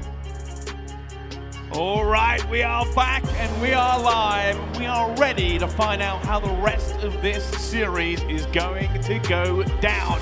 If you are just joining us, of course, it is Seattle Surge versus Paris Legion. We are all tied up after one incredible S&D. Very, very good S&D, of course, from the Paris Legion. Much better from them. But how many times have we seen it when it has been today? There's either been 3-0s or it's been 3-2. So I'm going on the side, this is going to 3-2, hopefully. Everyone's got their fingers crossed. We want to see a good game. But somebody who nearly made it 2-0, of course, was accuracy with his players in that game. And what a game from the Paris Legion it was, but accuracy made it a little bit more difficult with the 1v2, of course, in round number 10. And that was influential. How many times have we seen him do that over the years? Consistently is the answer to that. You know what we're going to do? We're going to take a look at it one more time. It's a scuff play of the game, and it is going to be that clutch as well. And look at that, takes him off by the knee. I used to have a defuse, but now I got shot in the knee, and we just can't hold down the Iceman. And I kind of wonder where Gravity was watching it now, but look, they won, so I'm not going to, you know, maybe go on too much, but you would think in that situation, Gravity is surely watching over it. But accuracy, always going to feel confident in those situations. He gets it done, but he can't do enough for his team to not lose that game. Paris Legion, as said, they will tie it up, and we will head over to a control, and no decisions have been made on who's going to come out as the winner in this series. But as we said at the beginning, I think Nameless said it on the desk, it's not necessarily the hard points we expect from Paris Legion. It's that game in the middle and the Search and Destroys where they can potentially get something done. Let's talk about the control top performers. And the top performer in the Search and Destroy for Paris Legion was Temp. Can he do it here in the control as well? There's an awful lot riding on him, of course. Mack on the other side, though. There's going to be a big force for Seattle Surge. And going into this one, there has been an awful lot spoken about this Paris Legion roster and who's good, who's got to go, and they've made their first change. I don't know if it'll be their last, but the Paris Legion is still a team of incredibly talented players. Got a world champion on that team. That's all you have to say, a world champion and MVP at the event in John. But it's not the guy that we're talking about this weekend. It's going to be Gravity, the new man on the stage here. A 0.92, not the best, but you know, it's not horrendous. That's fine. You take a 0.92 for your first game in the CDL. Can they continue where they left off, though, in map number 2? Let's see if Paris Legion can keep the dream alive. At the moment, pretty standard opening. Seattle Surge getting straight onto that A point. Fred opens proceedings against John. The big stack coming in over towards A. Legion a lot more concerned at losing B than anything else. Second tick about to come in here for the Surge with 1:20 on the clock. We've seen this plenty of times. And Legion, they don't even barely fight it. I mean, there's only been 3 kills on the map. A's going to go over, and well, Church still in control of John. He will fall eventually, but Legion don't do anything about A whatsoever. Don't hate it, don't love it either, but nonetheless, they'll be happy to just defend B for the next 2 minutes. And it's never A, it's always B. It's always B. And those Seattle Surge trying to make their way up the map here as well. Fred through Church. And straight all the way through. Seattle Surge have found a little bit of a gap here in the Legion. They're going to try and close this door, but they need to win the gunfight first. Temp does. Temp finds 2. Eventually taken down by Simp, though. Simp should fall as well, though. John from behind. It's set up so far from the Legion. They'll clear them out as well, get a little bit more real estate on the map. But, well, Seattle Surge are ready and waiting for them. Won't fall into that trap, though. Good play from Paris. They clear them out. That's all you need to do. And finding the kills over towards the map side is obviously influential, but accuracy getting plenty of control down the outside of Church. They're going to be looking for that tag spawn. They're going to be looking for control in the spawn of Paris Legion. They certainly are. They've got plenty of time here to slow roll this and get the kills they need to get to make this play. At the moment, it all goes a bit quiet as the players try to get in position. Gravity's going to push out just a little bit, but he knows the Surge are with him as well. There's bullets coming in from accuracy. Gravity tries to get out of this one as well. Temp trying to get these trades through at the same time. And the Seattle Surge have made a little bit of progress, but is it going to be enough? Fred gets 2, and they're now on B. That's 2 big kills over towards the back. He gets himself involved. And this kill feed is just lighting up for Seattle Surge. Plenty of progress being made over towards B. Here comes their first tick. Can they find any more? Good gunfight win from Temp. But here comes Simp from behind. Pred will find another. And John's the only one left alive momentarily. Wins an important gunfight over towards top Church. Paris Legion have a good chance of retaking this now. Here comes the stack. What can Simp do apart from survive? Not a great deal. Really good clear out from the Legion. Things got a little bit scary though. Really love that play from the Legion. They got their players together. They got in there for it as well. And John opens up. He's on a 4 streak, and that's what Paris need. And for Seattle Surge, it's probably not going to be about lives. It's going to be about time at this point. Attempts behind like 3 of them here. There's Fred, there's Mack. Oh! Bullets in from 2 players. Simp will help along the way. Gravity needs to hold this down. The shots come in, expecting the push. Can Fellow hold it? He cannot. Accuracy inside, as is Mack. Gravity with the challenge, and there's the wipe again. Legion continue to survive. John having a hell of a game in it so far. Might not be the best. He's finding the important kills. He certainly is. It's going to be the last roll of the dice here for Surge. One last opportunity to get all the way across this map. But keep an eye, because Fellow is playing all the way at the back. Is he going to get in position for it? Seattle Surge are trying to make this push now with 13 seconds left to go. Temp will find the first kill. Need to get inside here very, very quickly. Do Surge need to stop the timer. Mack does just that. Positioning here from Legion's not terrible though. They can find that flank rather quickly. Fellow looking for it, but he's going to be found by Mack. Where's the rest of the gunfight? Fred's going to win that one. Here comes the second tick. Legion only with 3, 2, and 1. And it falls apart. Fellow left all alone. He's not going to be able to do a thing. And Surge find the first round. And the Surge, they played that really well actually. They knew it was their last chance. They had to get there and win the kills. And when Legion needed it the most, unfortunately they just were not winning gunfights. Seattle Surge take the attack here in the first round of Control. Legion need to be winning those defenses. We know how hard it is when it does come down to Tuscan. It's not necessarily as easy as what we see on the other Control map in Gavutu. Seattle Surge do a really, really good job of clearing things out there. Now here we go. Can Legion answer back? It's going to be a big hit straight out the gate. Gravity falls. Will anybody else? No, not quite. John's able to find the kill. Simp will trade. And it's a good hold from Surge straight out of the gate. Paris Legion cannot get anything done.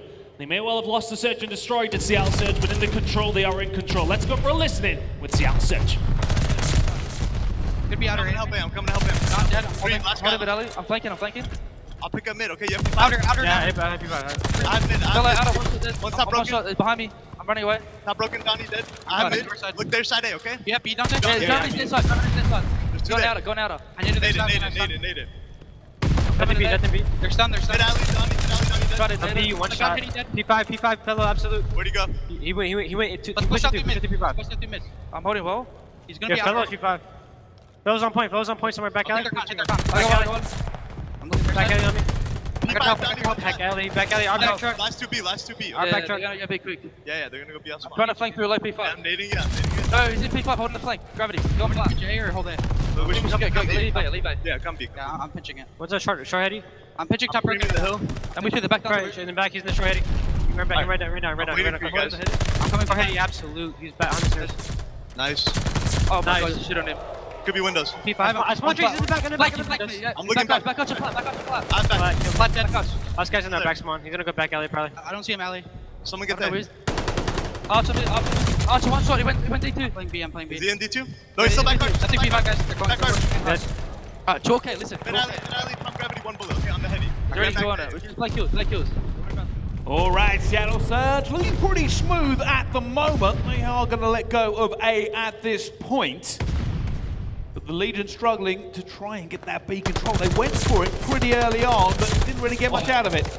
I mean, yes, they have left there, but Brent's ready and waiting on the outside. You know what? They didn't do too bad of a job over towards B, but didn't quite get that second tick. The control was there. John really started going off in the spawn of Surge. It wasn't quite enough to get much done, but nonetheless, A is going to go over. They will add a minute to that clock, and a minute is all they have remaining. Legion now will have a couple of pushes, their lives as well. Doesn't necessarily say that we've got much longer left in this round. Kills are traded, and it just feels like the Legion are posturing. Can they find a break? All positioning now. You can see them trying to get into this for the trade coming through, with Max holding tight. And this is the worst part for Paris. This is horrible to try and get through. You have to try and make a trade to open it up without throwing away your lives, and John has done just that. Keep an eye on the minimap as well. It looks like a flank might be coming in. Can Gravity open this can of worms? Finds the first one and actually looks for the second as well. And Gravity opened this back up for Paris just when they thought the door was going to be closed. The new guy has said, all right, let's get on a B. Where are my teammates? Oh, they're inside the point, and this is going up very, very quickly. If you're Seattle Surge, you need to move. You need to move now. 10 with the Overwatch accuracy is there. You can get back inside. Which way the gunfight's going to go to 1v1 on the point of the round. And John's going to lock it in for Legion.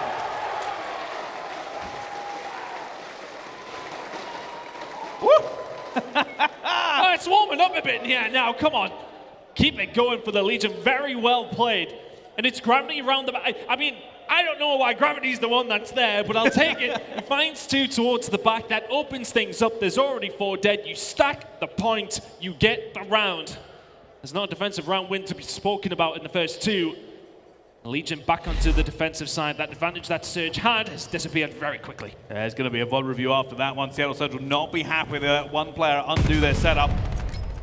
And they'll be looking for revenge here on the attack. Straight on the way. Get this one, get fast, get the time, and then get over to B. Legion, one of those teams that are very happy to completely leave A by the looks. Oh my goodness me, that's an MP40 by the way. Gravity deleted. Legion though having a little bit of a look at this. Capture zone A going up very, very quickly. Accuracy find a kill. Suddenly Mack's the only one left alive. Can he get it done? No. Temp just about stops them in their tracks. They hold on to A as well. Yeah, most teams just let that one go, but Harry said no, thank you. We'll hold on for a little bit longer. Temp being aggressive, looking for that first kill, finds one as well, tries to get out, not quite able to hit it with the movement this time. But Seattle Surge still don't have A. John's going to see Sib call that one out. Says, all right, that's enough. I'm going to see if I can get some kills off the break. And for Legion there, it's just to slow it down, isn't it? As soon as you win the gunfights, you say, well, let's have a look at it. That's the thing. Good play here coming in from Fellow. Surge just trying to find a hole in this defense. There's plenty, but it's about finding those right points. John will find one on accuracy as well. This time is ticking down. Gunfight's just been won by Paris Legion, left, right, and center. Brett's the only one to find something. Heads over towards B. His teammates are there to help him as well. This could be something for the Surge. Surge are splitting up, looking for this next wave of kills. It's very, very important you do this, though. Gravity managed to hold just a shred of control over by Church. They're now looking for the rest of these Surge players. They know are going to be in the area. Pred managed to find Gravity from behind. He's just playing so well here, but John shuts him down as well. That is going up slowly but surely for Surge. But they need reinforcements to keep it in as Mack manages to get one. Surely he's not going to get the second. He does! Somehow Seattle Surge have held on just a second off the back of Mack. The lives are still in the advantage of Paris Legion, but Mack has not stopped. Finds a few kills, they get a tick over towards B, but you want to extend that clock. It comes down to the concentration here from the Surge over towards A. They will get that control, and Mack will continue to find kills inside of Church. He's done so good, he's completely opened it up here for Seattle Surge. They lock in A, a minute and 17.4 seconds to have a look at B. So much hard work, so much has gone into getting to this point here. Mack has been a problem for the Paris Legion. And now with a second to catch their breath, you can already see Legion trying to push out here as well. Pred's going to try and challenge. That's a beautiful beta switch from Paris. Legion. It feels like they were the ones attacking. Seattle are just waiting for the pressure to come on through. They've been very aggressive, and it's working out for dead. Plenty of map control for Surge. Is gone. Is Legion. They find the kills. They force them out. They continue to find the kills. 22 and 17 here for Temp. Unbelievable. The Paris Legion are opening up now on Seattle Surge. They are not giving them an inch at all. The kills are massively in their favor. The time is almost done. It has to be an incredible play from Surge. And look where they are. They're going to try and make something of this.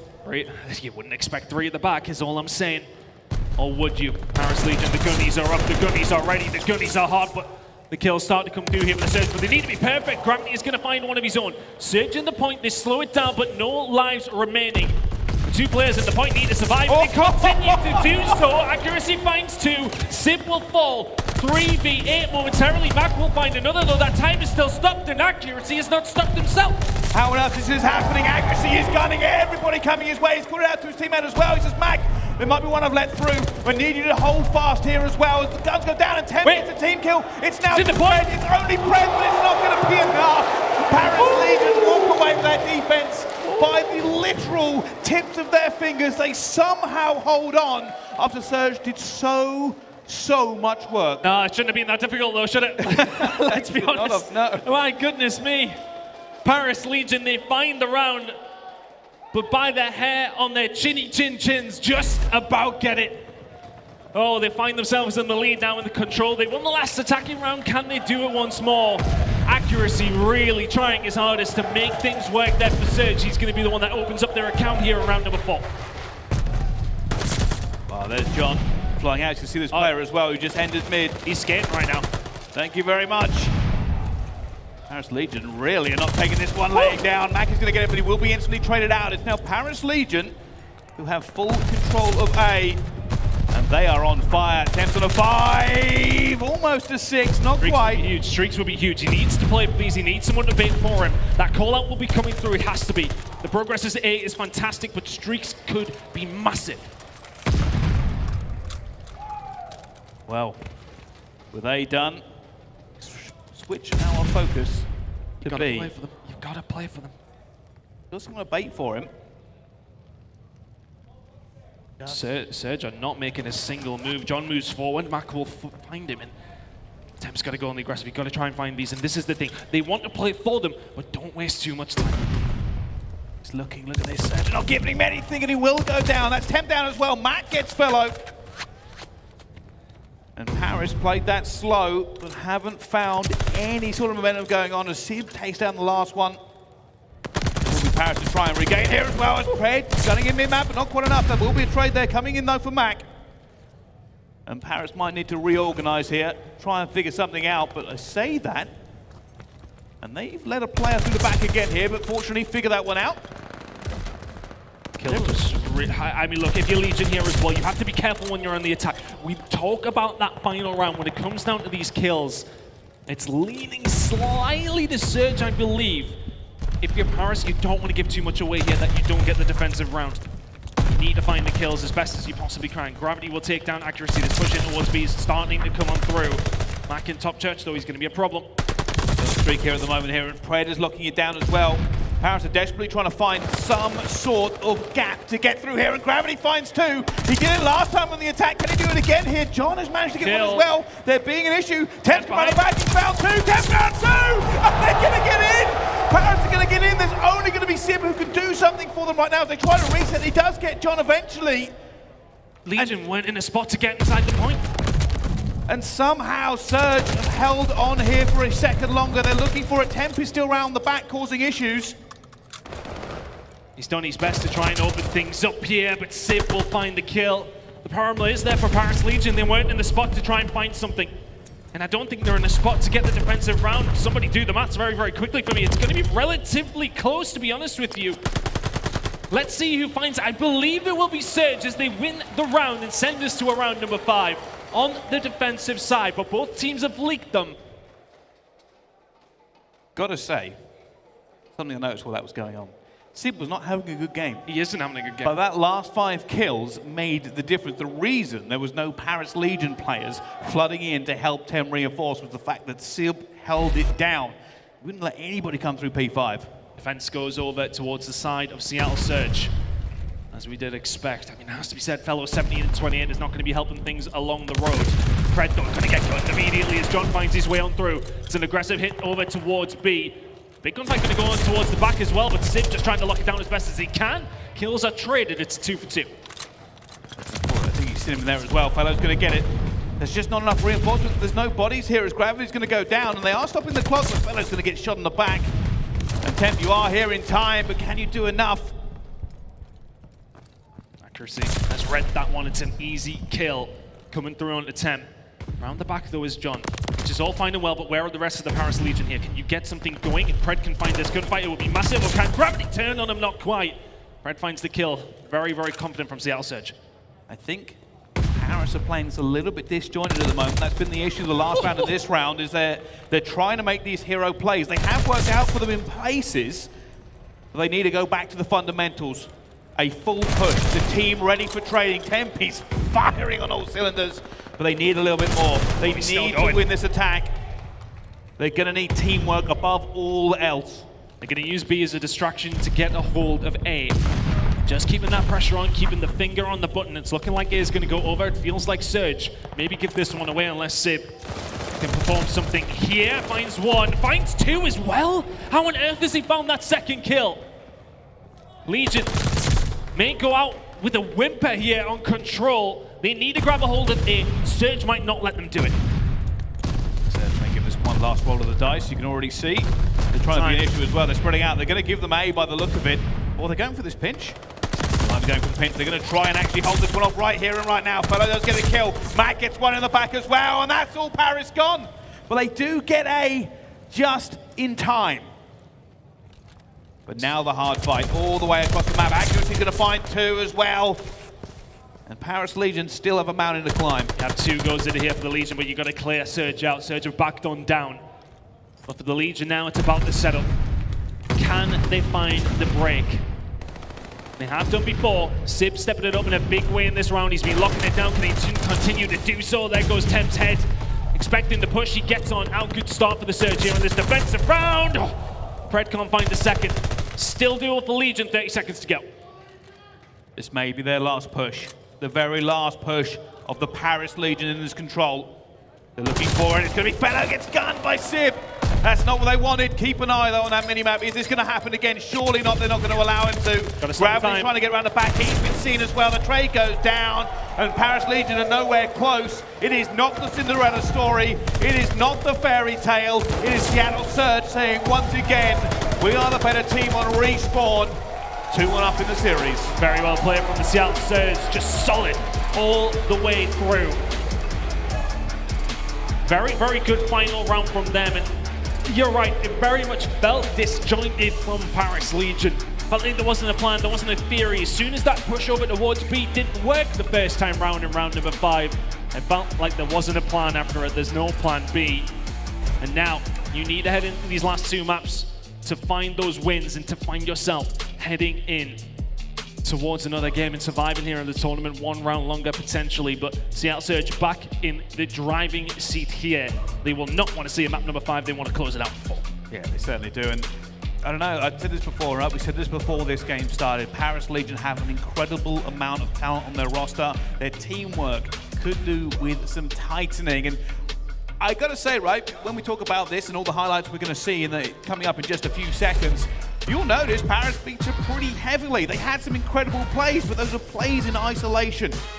That was the only thing that they were kind of having success with, right? It was only coming down to, I don't want to say necessarily hero players, but big individual players is what found them in the spot that they were in. Especially with that attacking round, really good player. We'll see it coming up in a second as we can see Surge now in the defense. After winning that first round, they would have been laughing after that one. It comes down to the kills towards the back. Pred did fantastic, and the start of the round was really, really good from Surge on their defensive side, but Paris, they find a way through gravity. Accuracy and Sib fall, and all of a sudden open things up, and it's Pred. The last one here finds nothing, and all of a sudden the third from gravity completely opens it up. And then that's really all we had to shout about for the Paris Legion, right? Defenses, yeah, okay, they held them for the majority, but comes down to that 5th round, you don't get a hold of the defense, they really don't get much done either. Yeah, and here's the biggest issue for me now. I thought control was where they needed it, the old 2-3-5. We head into the hard points next. I'm a little bit skeptical of Paris taking it. Honestly, Sib, he did step it up in a big way. He was down -10 at one point in that game. He really did step it up specifically in those last couple of rounds. This was huge from Tempen. Oh, could that have got it done? Not quite in the end. 3-2 to Seattle Surge. And we head over towards a Berlin hard point. Can something be done here from the Paris Legion on this map? It's going to be very, very difficult, but you speak about the ARs when it comes to Berlin on occasion. Locking down those rotations, Gravity has to be the guy for them to pull it out here. He certainly does. Well, speaking of Gravity, here is our Game Fuel tactical play. And there's only one thing it really can be. This flank to open it up for Paris Legion. Somehow they let him through. Takes one, says thank you very much. Takes the second. Will eventually get the third as well. And from that point on, Surge were just like, how on earth does this happen? And I mean, I don't know how, of all people, that it's Gravity back there, by the way. Typically, a little bit more of a slow AR player. Doesn't necessarily find those aggressive moments, but he says, hey, look, I'm in the spot. I'm going to go for it. And he does the job. Really well played from Gravity, but ultimately not enough to go on to win the map. They find themselves down once more, heading into Berlin, tournament on the line. If we head over towards the Search and Destroy, though, it's anybody's game, but it's about getting there. I don't think Surge will want that happen. No, I don't think so either. In being perfectly honest going into this one, I kind of want to say there is always a chance for a team to do something here, but with the hard points, I was not feeling confident. I thought maybe the control, they could take it away, they could steal that respawn and head into a game 5 potentially.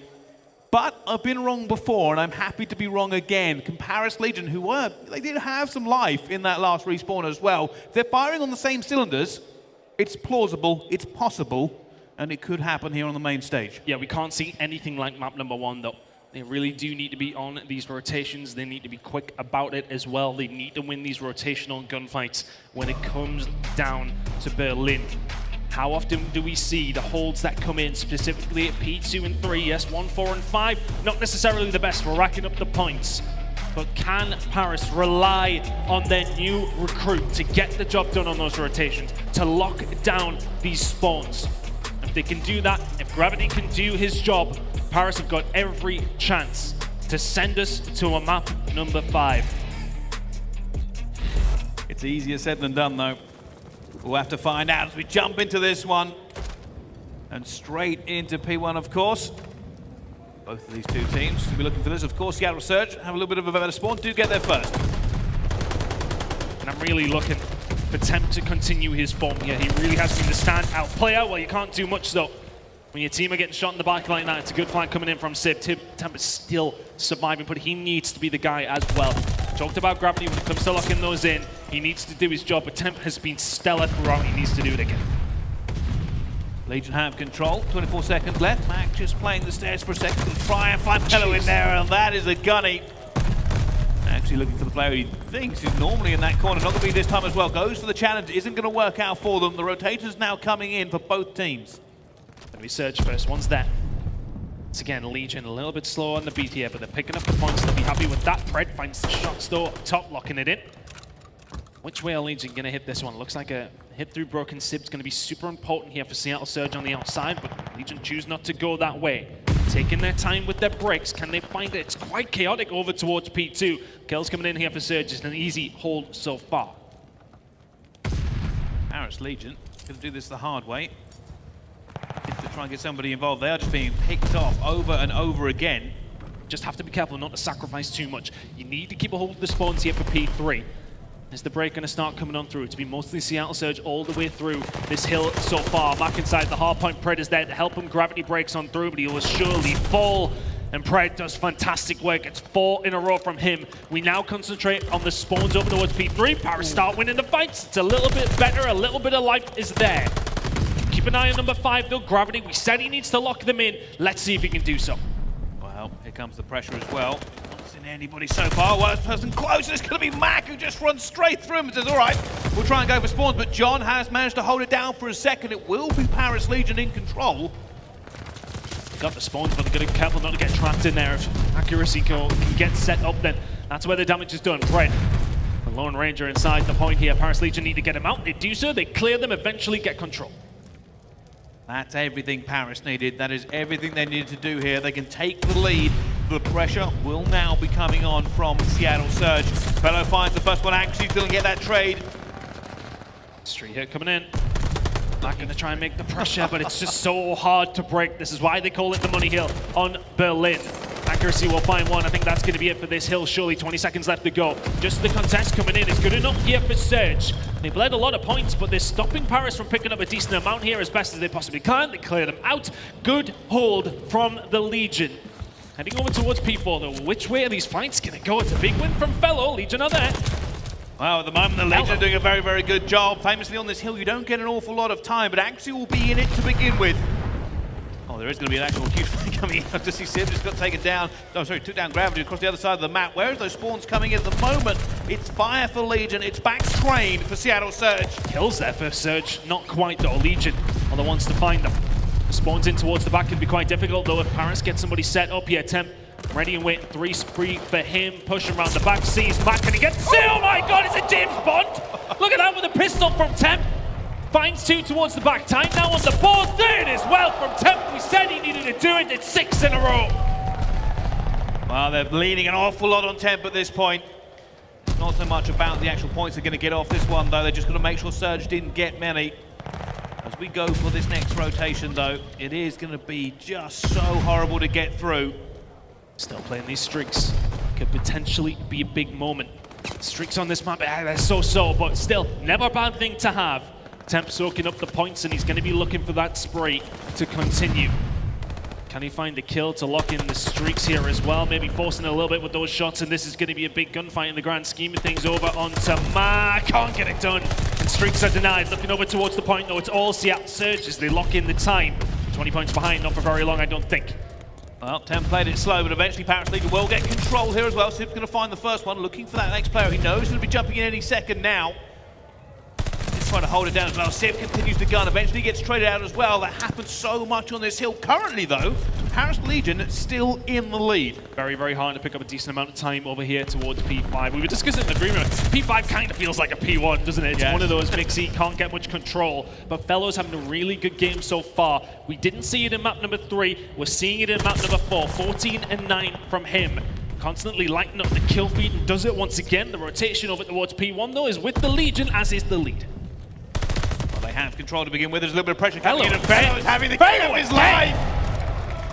He was a little bit absent. He wasn't here completely for the control, but he's here on the hard point when they need him. And he's continuing to gun. One more for streaks. Simp is up top. Simp will eventually stop the train he was on. Temp, though, is starting to pick up the slack, looking for Mack as well. It is Paris Legion in control in this game. That is not something I thought I'd be saying. 4 dead. 4 dead has been complete control. His accuracy eventually does get traded there as the 4 dead, sorry. Really good play from Legion. They get the side of the map they want as well. They've got Surge spawning where they want. It's, for me, I'm looking at Fellow, keep the aggression up. Can he continue? A 10 inside the point, can't win the gunfight. Surge need to find some points. They haven't found many in a while. So they have it at the moment. Fellow is on his game today. Already 20 and 10. Eventually that was actually picked up by his teammate, but beautiful gunning nonetheless. They are currently in this rotation, but pressure coming in from Seattle Surge. You can see already those bodies are there. Temp trying to stem the tide, trying to give his teammates an opportunity to back him up. Trying to rotate around the dock side of the map of Paris Legion. That's where you need the control, but you also get yourself into the point. Fellow, I mean, he's feeling it right now, isn't he? My goodness me, Fellow. 22 and 11. The beast is being awoken. This is when they needed him. They've got the side of the map they want here, Brycey, and they've got a 70-point lead. Let's see at the moment, Fellow is the man to keep an eye on. You can see he's coming under pressure, though, from everybody. It's going to be Seattle Surge who eventually get into this point. Who's left? It's going to be Mack. Mack is not going to be able to do it, though. He does get one, but... Sorry, Mack gets 2 as well. That's good enough for him. Oh, the rotation. Look at number 4. You have to be careful. Don't let Pred slip on in here. It's all about the rotation here for Paris Legion. Choke up that scrap time, but Pred inside the point. The shots are in. They know where he is. Can they lock this one down? This is a big kill. If they can find it, old Fellow gets caught napping just a little bit. Eventually, they do clean it up. Rotation is in for Legion, but they've bled some points there, Bryce.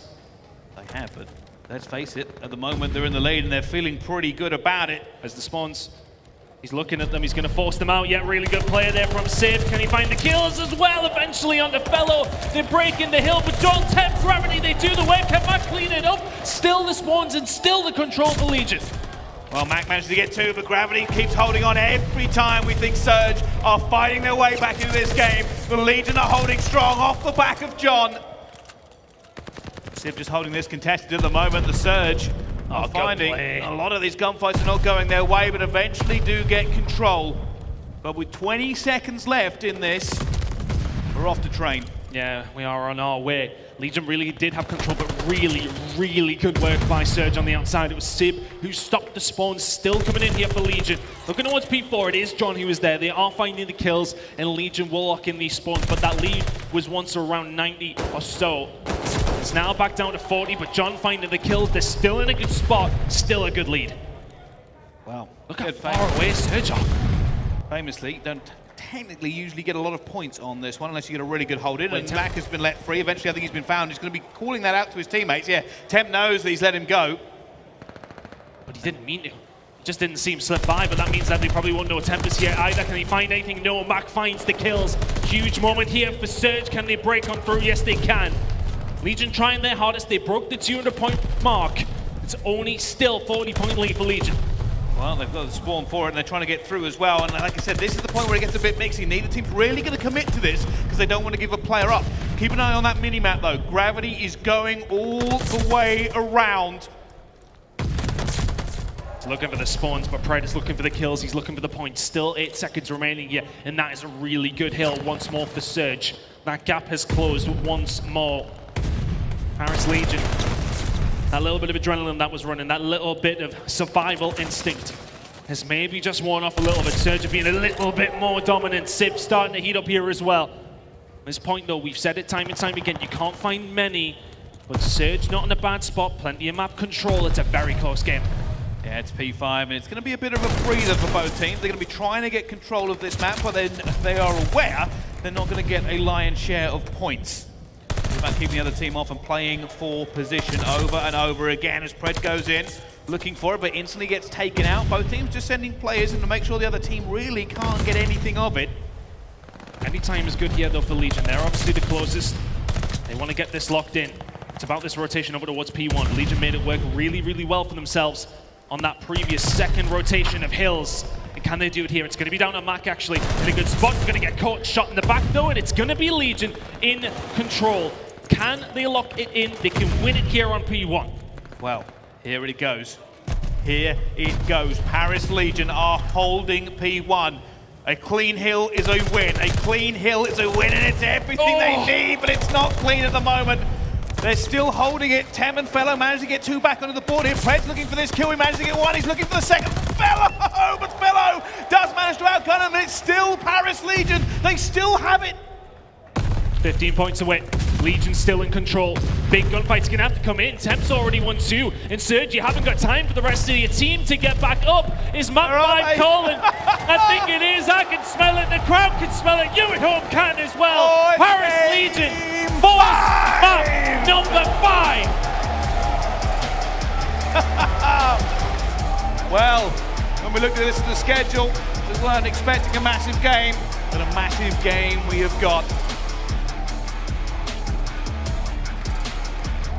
Paris Legion. Paris Legion. Waited until we've got to Texas. They picked up so much time on P1 every single time. And we said we needed a big game out of Gravity. We got it. We said we needed a big game out of Temp. We got it. We got a good game out of Fellow. Probably didn't expect it, but my goodness me, the guy popped off. Fantastic game out of him. And that has got to be a worry for Surge here. That's as comfortable as map number, well, maybe not quite, but it's relatively comfortable for Paris Legion. But they won't care how they do it. They force a map number 5, and we know map number 5s are anybody's game. Well. We have gone the distance. We have found both teams have the fire still remaining. It's a redemption arc. But only one team can finish this journey. Only one team has the opportunity to silence the haters here at the Major. And to be honest, I don't know who it's going to be. It's very, very difficult, isn't it, with the S&D and how it went in game number 2. You're definitely going to be more confident if you're Paris Legion. It was very close. It was 6-5. But Paris are looking good. Everybody at home knows that everybody here in the venue is getting behind the Paris Legion. Can they do it, though, in a game number 5? Find out on the other side of this break as we head, once again, back into the CDL. Let's see if Paris can do it.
win. I came to pin anything that gets in my way.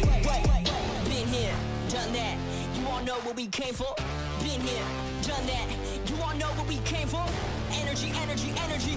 I need that energy, energy, energy, energy, energy. I need that. Been here, done that. You all know what we came for. Been here, done that. You all know what we came for. Energy, energy, energy. I need that energy, energy, energy, energy, energy. I need that energy, energy. Been here, we done that, we done that. You all know what we came for. You all know what we came for. We been here, we done that, we done that. Energy, energy, energy. I need that energy, energy. I'm in the game like EA. Been in my prime since pre-K. Shooting my shot from long range, going over heads like a toupee. Treat every day like payday. Y'all been living so mundane. My work week is Sunday to Sun. Oh wait, that's every day. Putting in overtime, punching the clock. I'ma get what's mine. While everyone's sleeping, I'm living my dreams. I got a coin that's so divine. Lord, take the wheel like 10 and 2. I'm losing energy, I'm overdue. I've been on the top ropes, hitting my pros. Watch me hit the power moves. Been here, done that. You all know what we came for. Been here, done that. You all know what we came for. Energy, energy, energy. I need that energy, energy, energy, energy, energy. I need that. Been here, done that. You all know what we came for. Been here, done that. You all know what we came for. Energy, energy, energy. I need that energy, energy, energy, energy, energy. I need that energy, energy. Been here, we done that, we done that. You all know what we came for. You all know what we came for. We been here, we done that, we done that. Energy, energy, energy. I need that energy, energy. Done that. You all know what we came for. Energy, energy, energy, energy, energy. I need that energy, energy.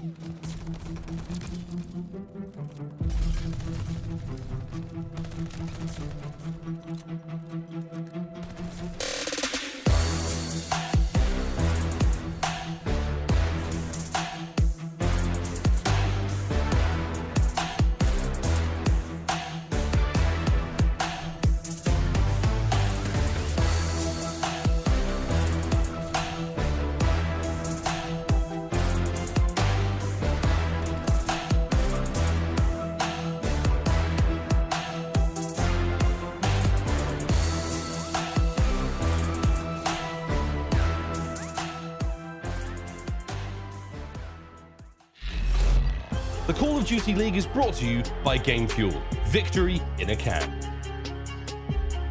Ladies and gentlemen, welcome back to the CDL and our Texas Major. If you're just joining us, where on earth have you been? Because Paris and Surge are giving us an incredible show. It's been crazy so far, but we are going to go into it one more time. A Game 5 ton. Oh, we seem to like these Game 5s. Can we just keep that up for the rest of the weekend? But yeah, absolutely, Paris have indeed improved. Very good player from them, and you know, for them, I think it's the kind of game that will give them that encouragement. If they can get through the other side of this, then hey, look, let's wait and see. They're going against the Seattle team, not feeling high on confidence whatsoever. Their map count before this series, over their last 3 series, was 9-1, the opposite way. They don't want to be in that spot. They've caught them faltering on a couple of occasions. Can they do it one more time? Well, big stories all around. Paris Legion, are they going to get their first win? Or Seattle Surge pulling it back from the brink. But packed crowd here in Texas today, including, you know, Mack and his family, I believe. Yeah, Mack is very much getting things done, and his family are here for the support as well. You love to see it. Everybody coming out to Texas to support their family, to support their favorite team. You absolutely love to see it. And Mack's had a really good series. Honestly, he's played really, really well, and they want to keep things rolling. The enthusiasm is there, but can Surge do it here? And map number 5, heading to Berlin once more. Search and destroy, you know how it goes by now. Which way is this one going to go? On one side of it, you had somebody who was so high flying in Seattle Surge. Last time we were here, a lot of people canned them as the best team on the game. Things have changed, and things have changed drastically since then. But Paris Legion, are things changing drastically for them right now?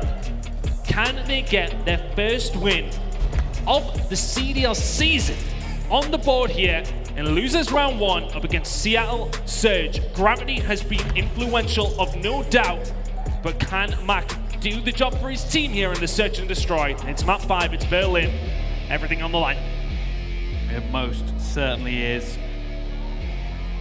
It's crazy how much is on the line for these two teams. Seattle Surge were flying high just a little while ago, and now everybody is doubting just how good they are.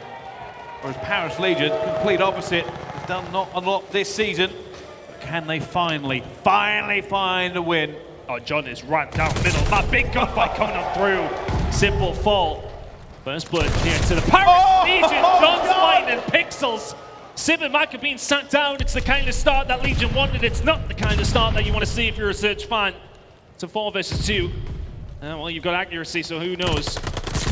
Oh, well, I'll tell you what we do know is that Paris Legion will open it up. Really good round. It's all about the aggression from John. Finds the pick, finds the angle. There's 2 kills, there's the round. Now, a moment of honesty is that I have said I don't know if John is being consistent this year. However, if it's the John that we've seen, the Magic John, who is incredible all over the map, that is scary for Surge. It is terrifying, because they don't want him to be good right now. I mean, look, we talked about in the first map in particular, Paris Legion, they felt slow, they felt labored. That was not slow at all from John. Straight down the middle of the map, now we go into the attack from them. See, one man playing on an island, that's going to be Temp. Is he going to be the one to maybe set something up one way or another? B-hit is looking likely, though. Slowly but surely, waiting for an opportunity here. Neither team willing to blink. Trying to figure out their way through this, and Temp might be the first player to make a move. I don't know, opens the door. He's going to know a player's in here as well. As soon as that goes off, he's going to look for it as well. Temp and Mack are going at it, and Temp will eventually get it with a nade. And now the rest of the Legion are backing him up. He has given them an opportunity. There is a light at the end of the tunnel in this round now. They are trying to get well, but accuracy is shutting it. The problem is, Surge are going to have to retake this, and looking like the bomb's going to go down. Pride says no, he goes for the challenge immediately, and Temp is ready and waiting. Need to get Gravity in a good spot. He's got the cover from mid-map. Siv's going to make the push. There is Gravity, and there is Temp. Oh my goodness gracious me! Oh, Donnie Temp is arriving!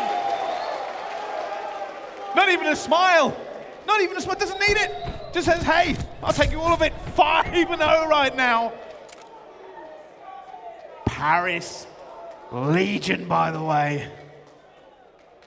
Seattle Surge currently crashing against the rocks. Not much happening for them here. Not much to write home about whatsoever.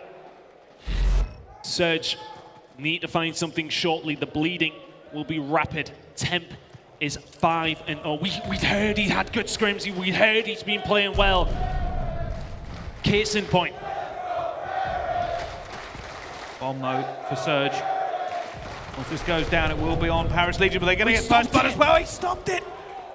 Fellow with a god nade actually, though, will eventually get John. Back to a 3 versus 3. Surge going to try this one more time to get this bomb down. And now they've got it. They are spread out as well. This next kill could be crucial. If Legion get it, it'll put the pressure onto Surge. It's huge. If Temp can find this as well, he's still going to be on the streets, but he's not going to see accuracy. He survives. Does Temp get out? Yes, he does.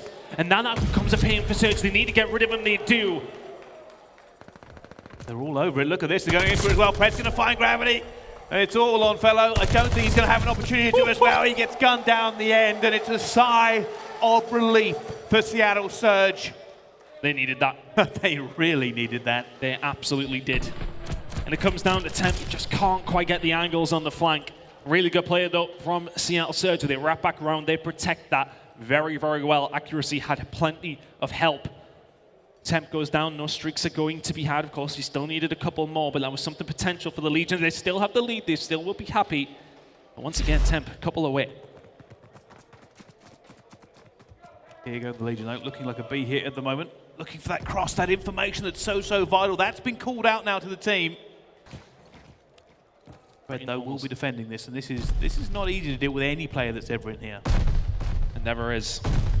Someone who has really flown onto the scene was Pred. There was high hopes for him. I think he surpassed them tenfold, to be fair. And since then, though, yes, he still has been playing well, but haven't necessarily seen the levels that we know we can see. This break is going to come through in just a second. Pred's going to be ready and waiting here inside the point. John opens the doors or just smacks them down. Mack's going to find a kill on the fellow, though. Actually, look at number 7. Temp's all the way up there. He could potentially be the one to do something here. Can't find the gunfight. And Seattle holds strong, and it's another comfortable round for the Surge. Might be too early to say, but it is back and forth between these two teams. Even Octane says so.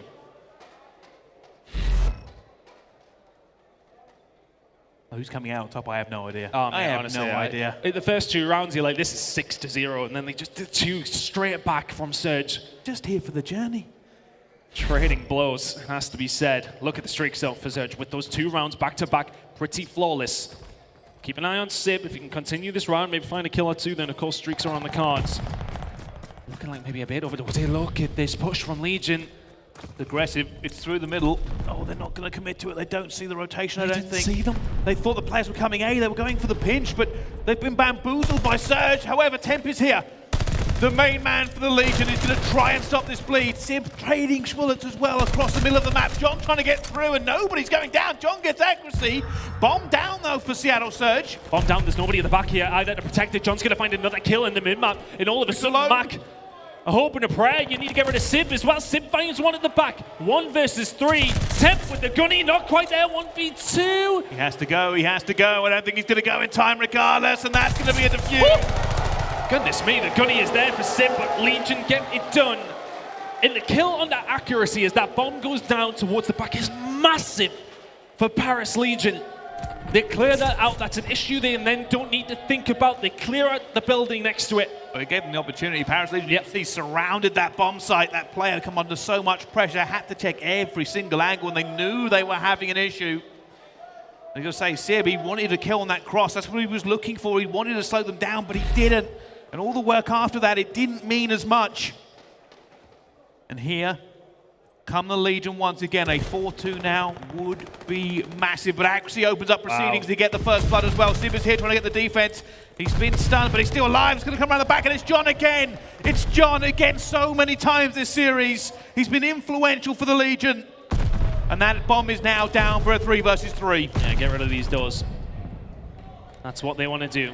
John is lingering, and it's about these trades at the back. Look at Legion. They just do not want to be flanked, but they need John to survive as long as he possibly can. How long is that going to last, though, with Mack making this push inside? He's going to find John. Absolutely, he is.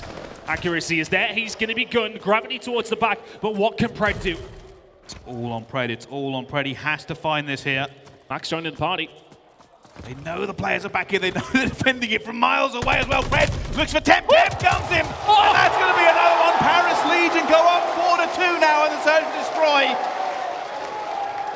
And a team that has not been performing all year is staring down the barrel of their first win. Just 2 more. 2 more for Paris. Surge got that sinking feeling. That knot in the gut. The crushing pressure of disappointment is looming over the horizon for them. But can they stand against it? Accuracy opened things up beautifully in that previous round. Found the gunny across the map. And Temp, once again, he does not slow down. The aggression comes through. He doesn't find anything apart from a couple of bullets that are going to come in from the side of Mack. Temp surviving, not in a bad spot, but where has this come from? This is Sib. The glide bomb in. Doesn't find anything, but Pred opens things up. That's big for Seattle. Gives the pressure over. They have to evacuate. Bomb's going down. Bomb is down. Huge kill there, and that will be Surge looking pretty on this round. Gravity and Fellow might try and get this 2 versus 4, but it's very, very difficult in the position they currently are. It would take a miracle or some magic to make it happen. Gravity's going to basically have to try and make 2 different gunfights to win this one as well. Axie's taking down Fellow. Gravity's going down as well. It's clean and clinical for Seattle Surge. As good as you could possibly want when it does come down to an attacking round over towards B. They invested a streak for it, albeit, but it's a round that they needed. 4-2 down, you've lost 2 in a row once more. Can they answer back with 2 in a row of their own? But as said, streak invested, you expect to win that round, they get it done. Efficiency at its finest from the Seattle Surge heading into the next round, round number 8, we go. It's a tense atmosphere here in Texas. Certainly is, and keep an eye on Paris right now because they are looking maybe aggressive push into A. Who's here going to be trying to slow it down? Actually, he's having to back off very, very quickly. This may be a fast plant. We haven't really seen it from Paris so far. Oh, the gunfights around the back, that's super important. Gravity takes down Simp. Accuracy did so well to get out. Is it going to be the hit from the front from Surge? They're looking for the flank as well here. It's a big fight going down bottom as well. Pred tries to make it happen. It's not going to. Temp is off all the way around the map just in case. It will now be a 3 versus 3, but time is ticking down for the Pred goes flying out as well. Gravity gets it. Gravity does get it with 2 in the bomb side as well. It's going to be John left alive, and John gets 2. It's 5-3 now to the Paris Legion. 1 more round for redemption.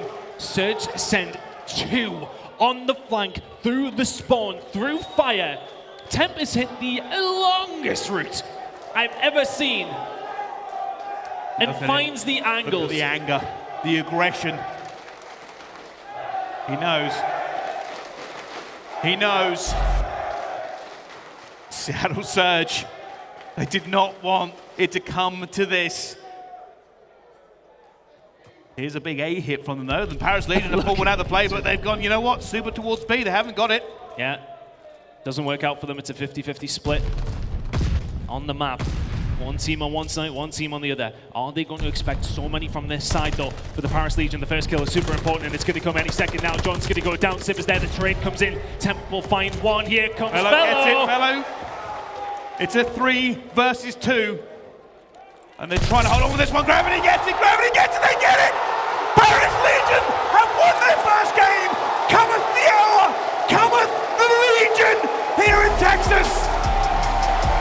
It is a game we did not expect to see, but Paris Legion have done it. They have shut it all down. They've got a new player and the honeymoon period has come upon them. Oh my goodness. The Major does not disappoint. My goodness me. Paris Legion, their first win, comes at the most important time in their season so far. For Seattle Surge though, that's gotta be so disappointing. You have a big game against OpTic, you get smoked, and then you lose to Legion. Soak it up, you deserve it. Paris Legion have done magic here in Texas. The Major maketh the team. And things are looking rosy for them going forward because nobody had confidence, apart from maybe Nameless and... that's the worst thing about it. Yeah. He's never going to shut up about that for a week. Oh my goodness though, but look at that from Legion. What a game. And I didn't see a bad map out of 10. I don't think we've ever seen a bad map out of 10. Well, 10 is incredible, but you know what? If you get your searches on point, you're going to do well. And they got the respawn, they got the hard point they needed.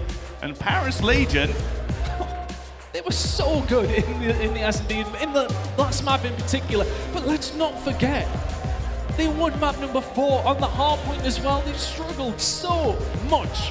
We thought it would be control to get things rolling for them once again. But oh my word, nobody, and I mean nobody, would have expected this. I love an underdog story. Love it. I mean, look, we were talking, let's be completely transparent. We were talking about this, we said, yeah, 3-0, yeah, we'll try and make it as entertaining as possible, maybe take some jibes at Paris because of how poor they have been. And they show a completely different side of them. Granted, he had a great game as well. Not necessarily lighting the world on fire, but just doing his job. Just the European team just not losing at the moment. They can't lose. We're kind of picking and choosing what we call the EU team at this point, in fairness, Pricey.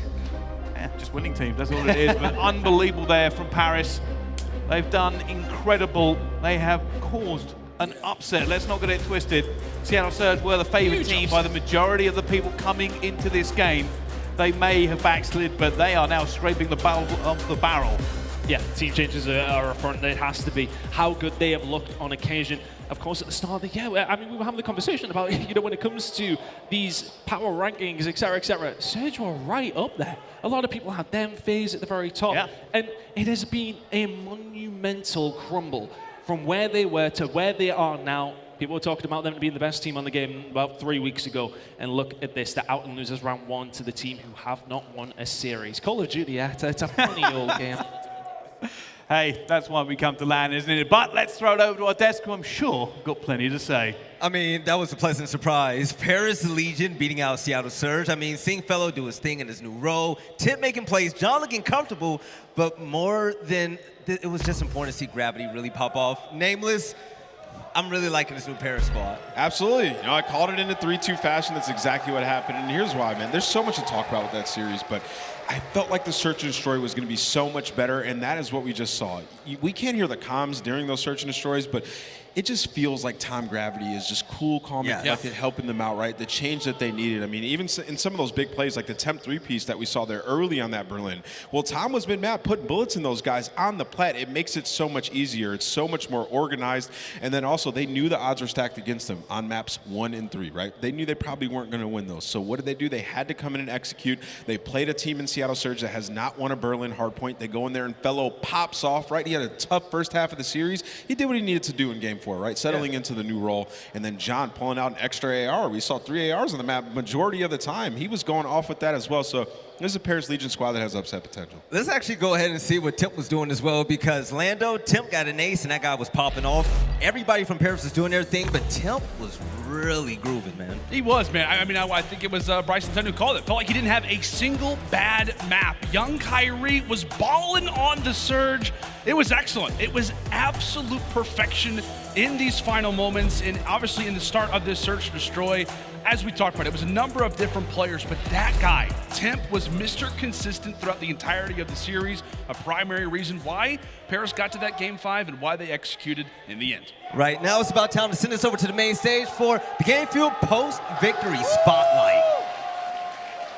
Thank you, Veli. I'm on stage with the one and only Paris Legion, ladies and gentlemen. Make some noise! Boys, it was a long time coming. John's in the restroom. We'll get with him later, but it was a long time coming. We're good. Yeah, no, you're all good. Oh, John's back. You made it. My bad. We're good. We're good. All right, so long time in the making. A big win, and against Surge, nonetheless. How you doing?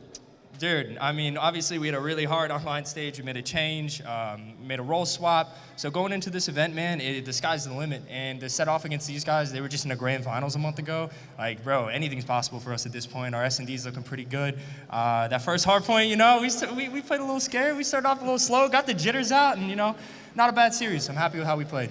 Love that, man. Tom, yes, I don't think you could have asked for a better debut in the CDL. Of course. It's awesome, man. You know, just a surreal moment for me. You know, I've been waiting for so long for this opportunity, and to come out and play my brother Sib in my first match and win, it's a good feeling. It's a good feeling. I can't even imagine. Don, we met backstage just before the walkouts, and you didn't say much. Appreciate y'all. You didn't say much to me. All you said, you looked me dead in the eye, you said, I'm about to fry. You were not kidding.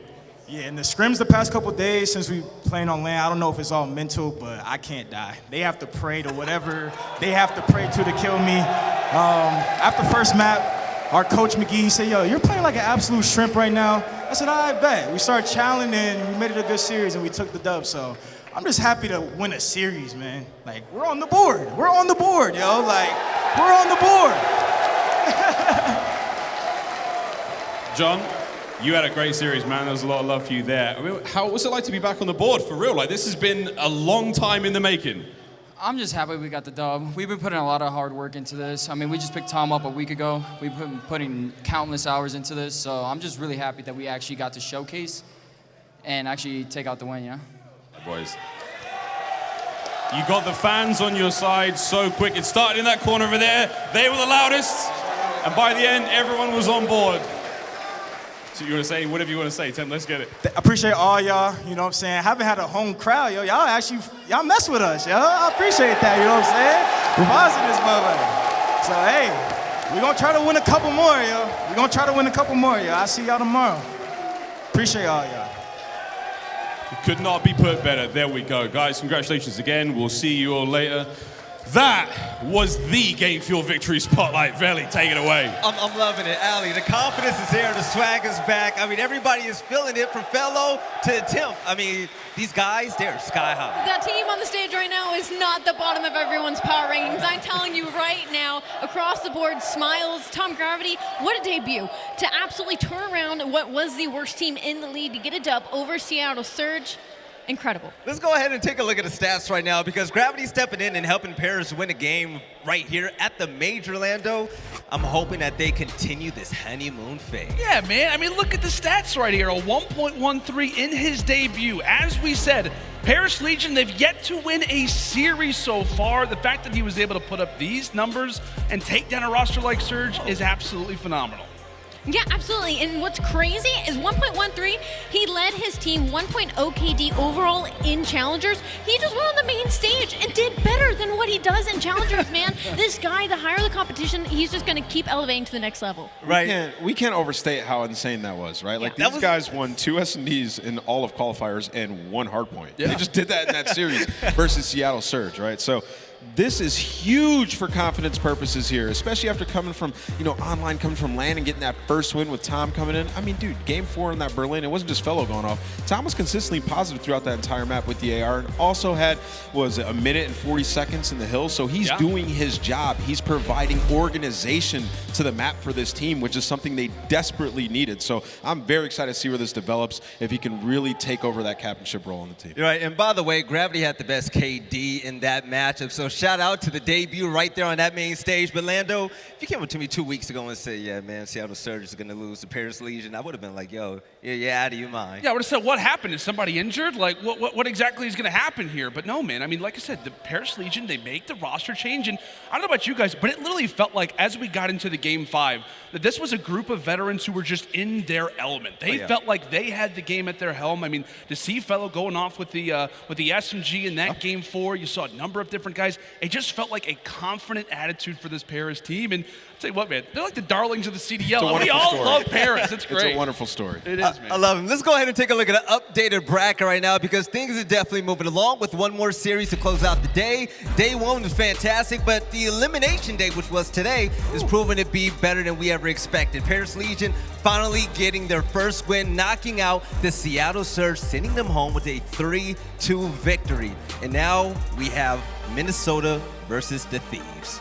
That match is going to be wild, man. I mean, Thieves playing another 2-3-5 team, right? They're not going to be able to escape it. You're just going to have to come in here and play well and search and destroy. All right. It's got to happen. And what better test than Minnesota Røkkr, the team that never goes down without a huge fight. I'm loving it right now. Things is finally starting to heat up right here in day 2. And ladies and gentlemen, we're going on a break. But coming back, we have one more game to close out the entire day. The Minnesota Røkkr will take on the LA Thieves in the final elimination game of day 2.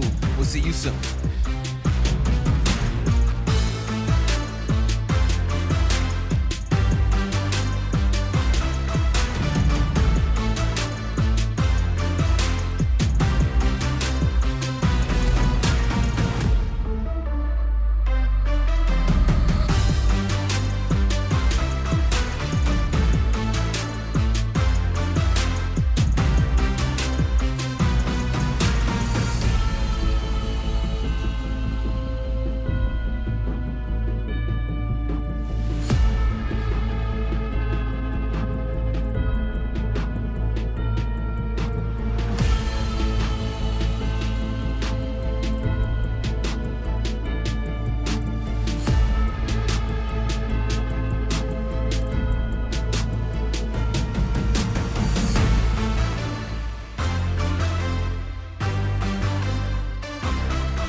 Ladies and gentlemen, welcome back to the CDL Texas Major Day 2. Of course, we just came off of a very hot series, and we're going to jump right into another one. We have the Minnesota Røkkr, and we also have the Thieves, and this is destined to be a good way to close out the day. But on the desk, we have yet another guest. We have Ton, we have aLLeY, and also we have Nameless. But Ton, I have to ask, you just got off that commentary right there. Paris winning that game, going into that match. Did you and Bryce have any idea it was going to end out that way? Honestly, over the weekend, I've kind of, everyone was like, yeah, I was convinced it was just 3-0. I was just like, yeah, pretty chill day on Friday for us, 3-0 series. You would expect that kind of thing. Yeah. But over the weekend, it's kind of this growing feeling like, yeah, Paris actually, yeah, apparently they've been all right. There's whisperings of things that may go on. And the fact that they win it, though, I mean, it blows my mind. What a series that was. I enjoyed it so much. The crowd are right behind them as well. You love to see it. I just thought Seattle would have walked over them. Right. I think everybody else did. That was crazy, but jumping into this game right here, Minnesota versus 100 Thieves. Both of these teams won earlier in the day, and let's talk about LA with a big win over NYSL. aLLeY, I'm loving what I'm seeing from this team today, and I gotta say, we were talking all about Priestahh throughout the qualifiers. We need Priestahh to show up. We need Priestahh to show up, and he dropped a 30 bomb and helped contribute to a big win. And you know what? He did show up. He was the player that needed to make the turnaround, but again, they're going against LA Thieves, who have been looking knockout in hard points. And I'm going to play a little bit of a spoiler here. There's 2 Gavutus in our series layout already, and we already know what Kenny and Envoy have told us about that map. Do not challenge them on Gavutu, but it looks like Minnesota Røkkr want to try to live up to the tale. Yes, and when it comes to the game field keys to victory, listen, the Thieves, they're going to have to stop wasting first bloods. They are 11th in 4 versus 3 win percentages. They have to play together and respawn. We see what Kenny could do. We see what Drazah could do. Envoy has been the beast, and same with Octane. But last but not least, Envoy needs to continue his momentum from the last series. 70-49 versus NYSL Ton. They're looking good. They're going to have to continue this. Look, they looked really, really good in their first series, of course, when we seen them go up against Ultra. A very, very close game. Yes, the thing is, you do fall in the loser's bracket if you lose your games. That's what happens. But ultimately, since then, they have looked really, really good. They look good in that first game as well. Yeah. I would still not count them out to be in that grand final. That's how good this team are. Yeah. They got maybe a little bit unfortunate against an Ultra team who looked fantastic, but today they look great. These are the kind of games you would expect Thieves to win, though. You're right. Now, also, Minnesota Røkkr. aLLeY, this is a team that scares you when they play. They're off, they're on, but today they were definitely on. And Standy and the boys showed up in a big way. You can't ever imagine it to be a quick series when they're going against any of the top teams when it comes to Minnesota Røkkr. And it's really 2 things that they needed to pick up on. They needed to be more confident in their decision-making and be quicker about it. And they needed to up their slaying power. We saw that in that series earlier. Priestahh stepped it up majorly, attaches, staying consistent. Standy and S&D is literally one of the scariest things I think I've seen on the map. The aggression and confidence out of that player. And now, when it comes to the game fuel keys to victory, Nameless, what do they got to do? Yeah, well, first of all, this is going to be an extremely tough series for the Minnesota Røkkr. I heard you talking about the maps earlier. You're absolutely dead on. For these maps, the LA Thieves have not even lost in the history of their gameplay in this game. So Minnesota Røkkr built off the HP momentum from the series versus LAG today, broke 5 of 8 hills on Gavutu today. Contributed that to the AR play on the side of the Minnesota Røkkr. It was absolutely phenomenal today. The problem with that is they're going up against LA Thieves, who are amazing on that map. They're really trying to take it to them, and then also press your advantage and search and destroy. Round win percentage rankings, LAT 11th, Minnesota 3rd. We know how good they can be in search and destroy. If they lose that Berlin search and destroy, they're going to be in a very bad spot to get 3-1 in this series. And also hot slaying hands, outslayed LAG by 32 earlier today, so they were on point, right? Yeah. But it's a long day. It's been a very long day. So these guys, hopefully they're skimming in the back, staying warm, staying positive, and ready for this match. Well said, Nameless. Now, let's talk about 2 standout players when it comes to hardpoint. That's going to be the first game series that we see, right? First game type, excuse me. Now, we said a lot about Envoy throughout the day, but Standy really popped off, such as Nameless was just saying. Yeah, he did really play very, very well, did Standy. But can he match up to somebody like Envoy? I think it's a very, very different game when you're going up against LA Thieves in the hard points in comparison to LAG, who are also a good team, but Thieves have looked fantastic. Envoy is going to be a problem for them. Absolutely. Standy needs to be huge. And you know what? Actually, I'm going to be looking at Drazah to really step it up. We've seen what he's capable of when he starts going off on a map, and I feel like we haven't seen the true beast come out yet, and it needs to against a team like Minnesota Røkkr because they will punish you for any little mistake. Now, Nameless, when it comes to this matchup in particular, is there a standout player to you that you definitely have your eyes on? Oh, Kenny, absolutely. I mean, he's just an absolute playmaker. You know, I would say Envoy as well. We've seen him taking over in Search and Destroy. I think that will continue into this series, but Kenny, for me, he's a difference maker on the map. This guy was popping huge kills in that control that we saw earlier, and I expect him to continue that going forward. All right, now it's time to make it official. We got to lock in our picks right now, and between the Minnesota Røkkr and the LA Thieves, I'm a Cali boy, ton, you know what I'm saying? I'm going to rock with the Thieves right now, and one of the main factors, I love what Kenny's doing day in and day out. He's just so consistent, and he always sets the tone from the first map, and I like that, especially going against Minnesota Røkkr, a team that starts slow at times and then really pick things up towards the end. I think that momentum is going to help out LA, but what about you? Look, I would have went Thieves anyway, but looking at that map set, I really don't like it for the Røkkr, if I'm honest with you. I'm going to go 3-1 to the Thieves. Honestly, I think the map set suits them absolutely perfectly. To be frank, they were favorites heading into it. I see the map set, and it's not a done deal, but confident on Thieves. Ali, from the last series, I mean, listen, predictions out the window. You can't trust it right now, but who do you think is going to win this game? All right, yeah, predictions out the window because of that last series, but I'll It threw everybody off. For now, I will say Minnesota Røkkr will keep it incredibly close, but that first hard point's going to go to LA Thieves for sure, and after that, I think they just smoke it out. I'm going to go with the LA Thieves. I like that a lot. Nameless, are you going to be the one that really stands by Minnesota in this one? You know, it's tough. Like Minnesota, they rise to the occasion. I feel like they play their competition so often. But, you know, I think look at this map set, I think they take the Search and Destroy and they lose this in a 3-1 fashion. When it gets to that Berlin, you know, talking to LA Thieves guys, they said they've been working on it tremendously and it's just expanded their map pool. They feel extremely confident there. So I think they take it in 4. Gotcha. Now, Ton, when it comes to Minnesota Røkkr, there's a player that's been talked about all day long, right, and all season long. That's going to be MajorManiak, and a lot of people have a lot of trust in him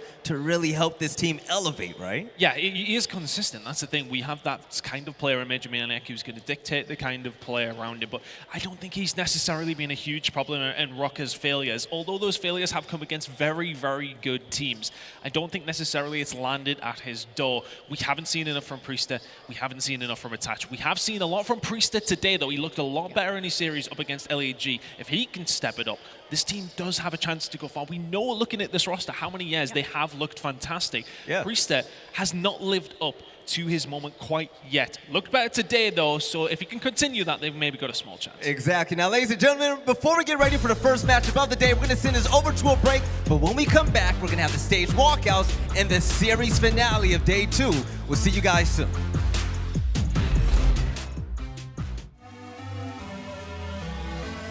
For the rugged. Been a little too nice to y'all. Now I gotta up price for y'all. Snake eyes on dice for y'all. Shoulders on ice for y'all. 8-6 all the hay. I won't get involved today. Got lost in the ball and A's. I'm flipping the bars. I'm flipping the Octane. That's what we wanted. That's what I'm talking about. He don't miss. Off record deals. Tell him talk to Colin for the quote. Off record eyes. Still want to act, not the ghost. For the record, I'm done trying to make y'all comfortable. The North. In the darkness, a prophecy is told.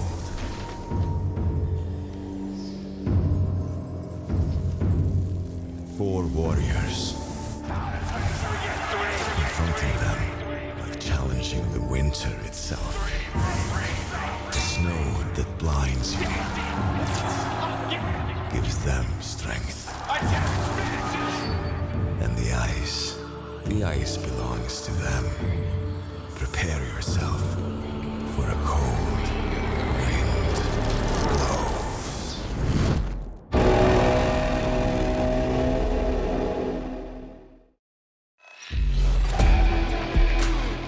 Hello again, Texas. I'll be honest, it is going to be tough to follow up that last match. We've got 2 teams today. They won in a hot 3-0 fashion. They've been sitting, waiting for their moment for the last match of the night. We've got Røkkr, we've got Thieves. Let's introduce the squads. We're gonna start it off with the Los Angeles Thieves.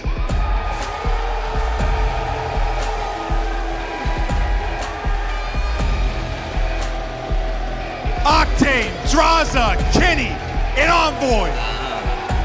And with the flex right there and the big win against NYSL, I'm loving this squad. Look, man, they know they got 2 Gavutus right off the bat. I respect the ego chow, Minnesota Røkkr, but after seeing those smiles on stage, I would be shaking across. Maven, I want to see if they can keep this up against the Røkkr. We'll see if they can keep it rolling for the Røkkr. I mean, we're talking a day ago. They couldn't win a map 1, and they come in with the hot 3-0. Can they do it again? Let's beat the squad, Minnesota Røkkr.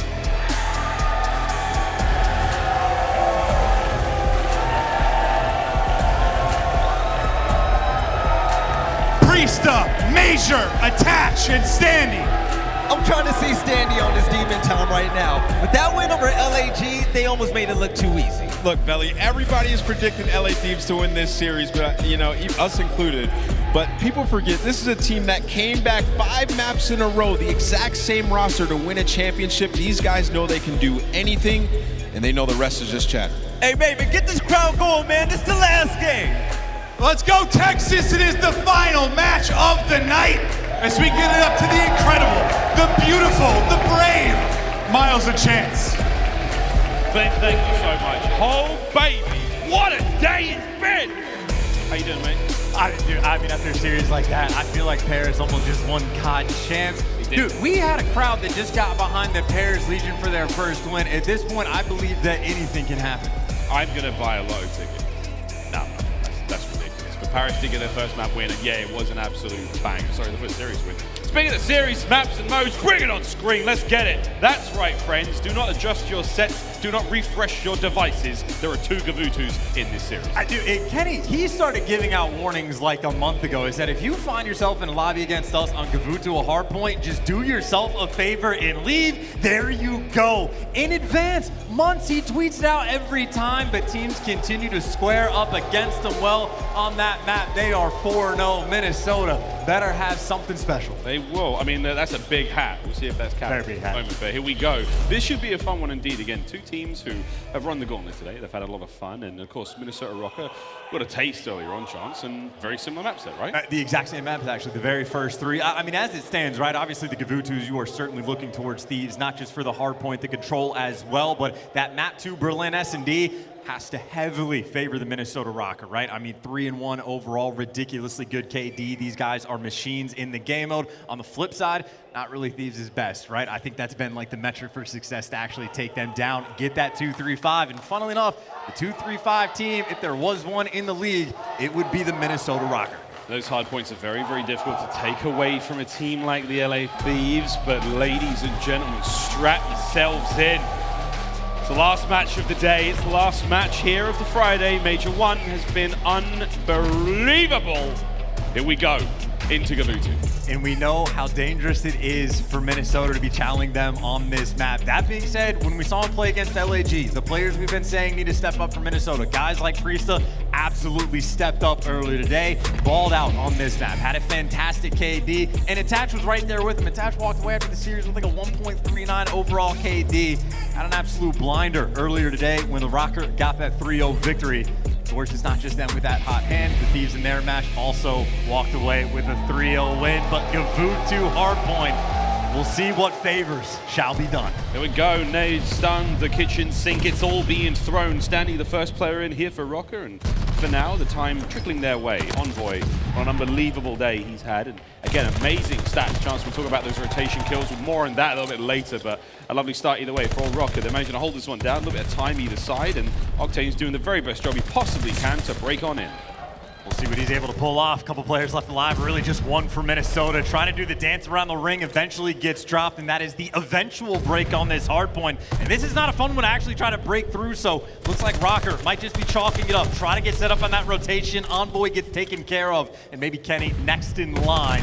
Either way, it'll be, what, a 10-second lead potentially? Actually, you got a gunfight in hold for the scrap time, by the way. Standy and Octane just did a dance, so that's scrap by way of Røkkr. As far as that rotation goes, though, Røkkr gets to that boat first, but Thieves do have the better spawn. Here comes the fight for next. Priestahh starting this one off very well indeed. Lovely shots. Oh, baby, here comes Envoy, though, on the flank. Kenny finding one in the middle as well, but trades come through. Octane, last man up. However, we do have Røkkr in the hill for now. Attach at top of the tippity boat, and he's going to get a kill or 2. Oh, nice shots!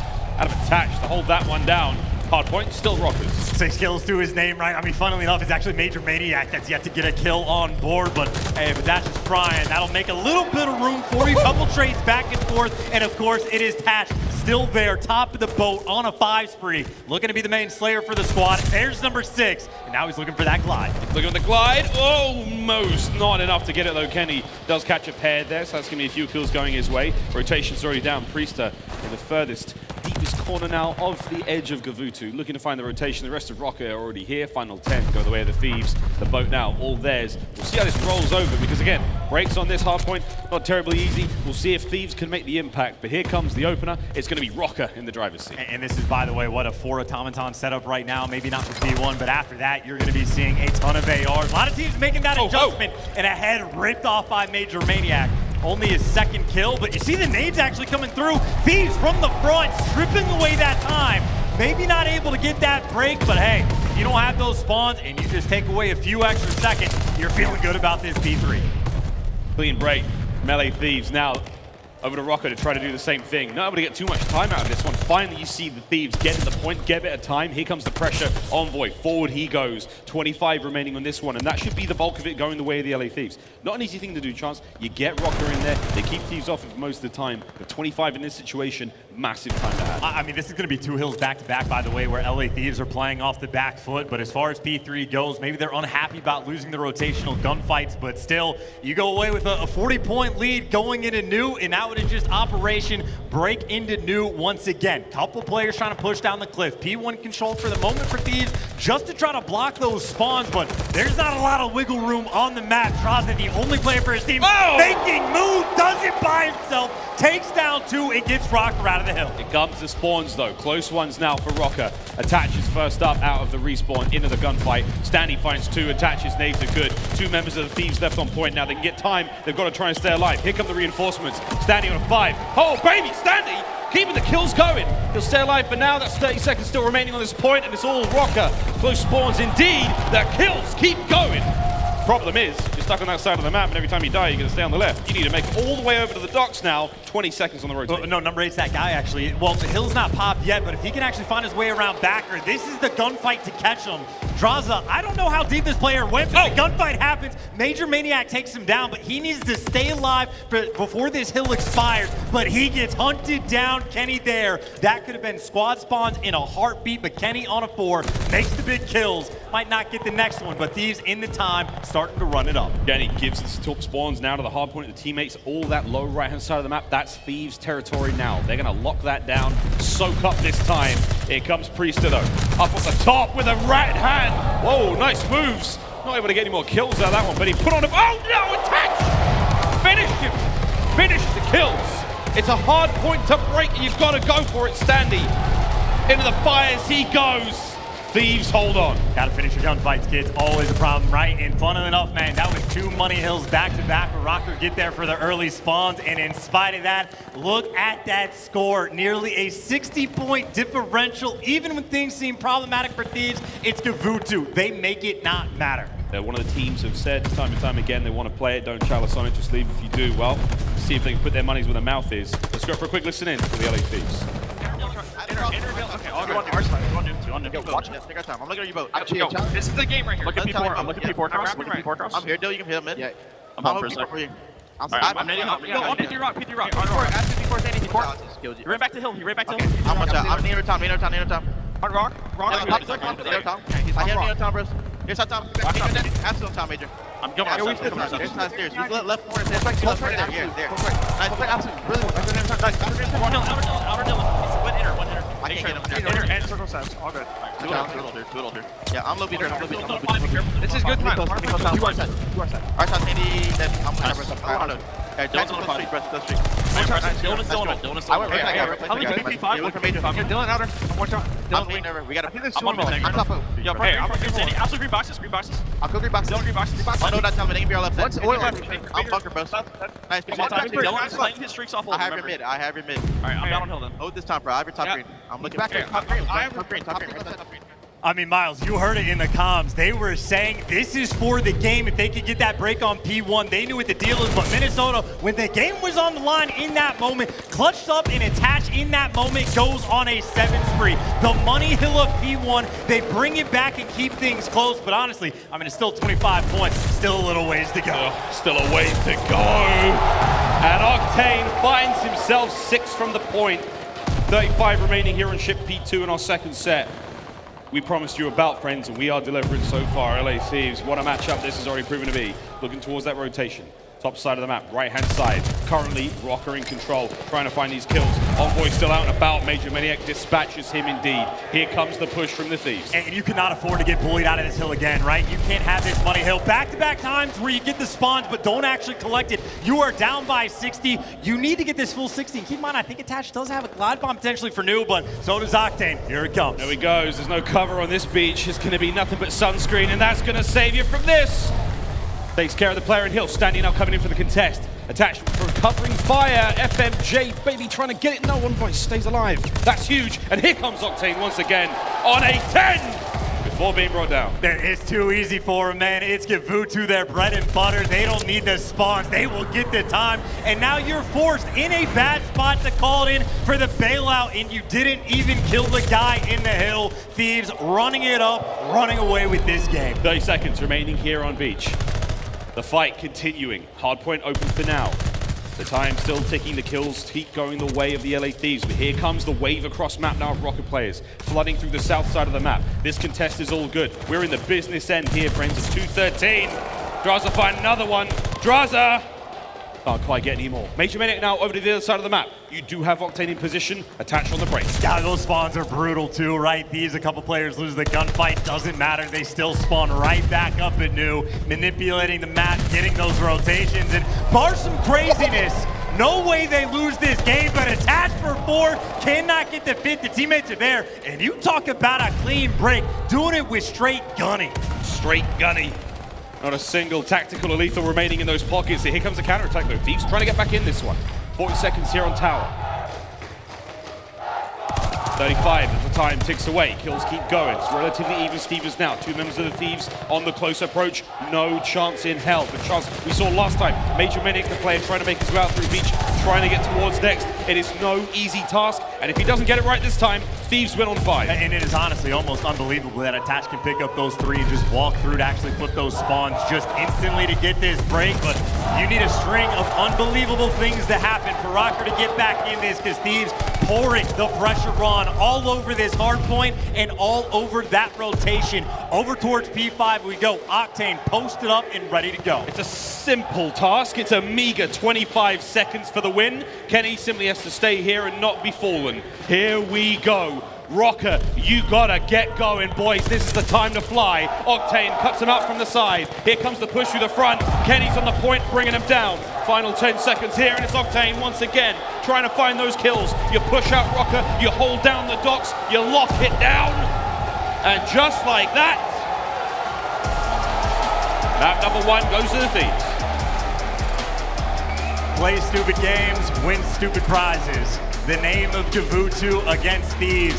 That was, in all honesty, best case scenario for Minnesota in that match, right? Out-rotating them consistently, down by 60, get a full 60 over towards P1, but out like P3, we saw it 2 times in a row. LA Thieves simply do not care. They will hand you the rotation because they will just take it away from you in just a dominant fashion. I mean, 250, 162. You got Attach dropping 32 kills for the L. Again, for Røkkr, that was best case scenario in the slaying category, in the rotation category. Didn't matter, not even close. I mean, look, no one in the game quite has a hold on the hardpoint mode like Thieves do. They're the best in the game in this mode for a reason. I can't wait to see them go up against, Atlanta FaZe later on, see how that goes. But we talked about this with Envoy at the start of the very day. He said, look, we're the best hardpoint team in the league right now.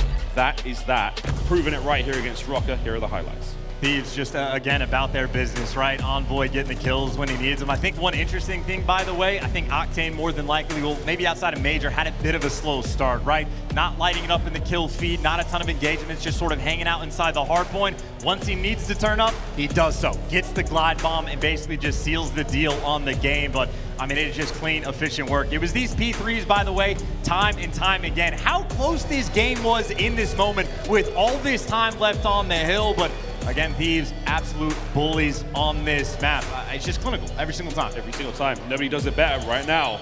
We saw some incredible runs here, man. I mean, these hard points are difficult to break, difficult to recruit great time on. It's just crazy, man. It's crazy. But then we go. Map number 1 is now in the books, finished. LA Thieves go up by 1. No major surprise there, but chance with the moments there where you thought Røkkr certainly had it, like they had an opportunity to maybe take this one away. Again, typical that they don't win map 1, but either way, was there an opportunity there? Again, I think P1, once they started to bring the game back, and again, it's the exact same thing said a few times. They're getting the rotations. It just doesn't matter. Maybe when Attach picks up the 3-piece to break through P4, there's an opening. The Thieves did not falter, still able to just play that bully game with the amount of pressure that they have. But that is just to no surprise, right? For Røkkr, they are used to losing game number 1s. The first time they won a game 1, all of this stage was earlier today. So this is how you can sort of expect this series to go. And as far as that Berlin goes, well, Røkkr, they need the bounce back. 3-1 on the map, insanely good KD. They got the clutches when they need.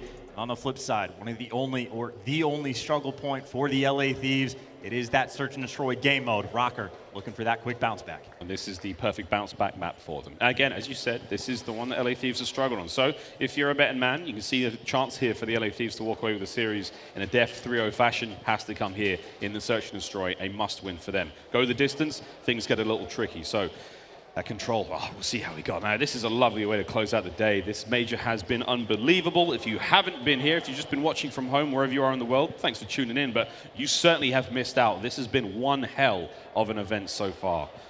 Final few moments now, chance for the teams to impart some wisdom upon each other before we get into that search and destroy, and it's all smiles across the Thieves, baby. Can you imagine how tilting that's got to be if you just look across the stage after getting bullied like that and you just see them giggling, having a good time, just treating it like it's a rank play match type deal? Not fun to play against LA when they got a groove like this. I wonder how many points you'd get for the win here. And, you know, Drazah only got +3 when he beat, what, like... Couple world champions. Couple of world champs, like +3 or so. Well, he's going to get maybe a little bit more. Like, Røkkr on a hot streak right now, surely. There's the top performers, though, for S&D so far in the comp. And, hey, man, the season. Standy's been looking good, and this is testament again to the way that the team's been looking. And I think, honestly, that stat right there, by the way, the first blood for Octane, maybe the only shining light for this squad, but I think overall in first bloods, LA Thieves are still towards the bottom of the league in Surge, but that might be the only route for them to have that success, is Octane on a map like Berlin can fry with the snipe. Maybe that can put them in a good spot, but they haven't been great in the clutches. They haven't been fantastic in closing out the 4v3 rounds, even when they do get the first bloods. S&D has been the thorn in their side. If there was ever a time to make amends, you do it at the major. Here it is. Map number 2, Berlin Search and Destroy. The bounce back for Røkkr after the somewhat predictable loss there in the hard point. But now this is a tremendous opportunity for LA Thieves to demonstrate some growth here in the event, demonstrate that they can go the distance. They say that S&D wins championships. Well, here's the time to prove it against a team that's done it, since the start of the game. And make no mistake, right? Obviously, we're sort of selling the story of obviously Minnesota, the better S&D, the favored one. But LA Thieves have gone to the drawing board, have been working on figuring it out. I mean, we've only seen them play one S&D match in the major. Who knows what these guys have cooked up, and Dashy loves this spot, gets a couple players off the cross, gets the intel. And I think, honestly, this might just be a very quick B plan. They're already in. There's no one looking at it, and Thieves are all locked up towards A.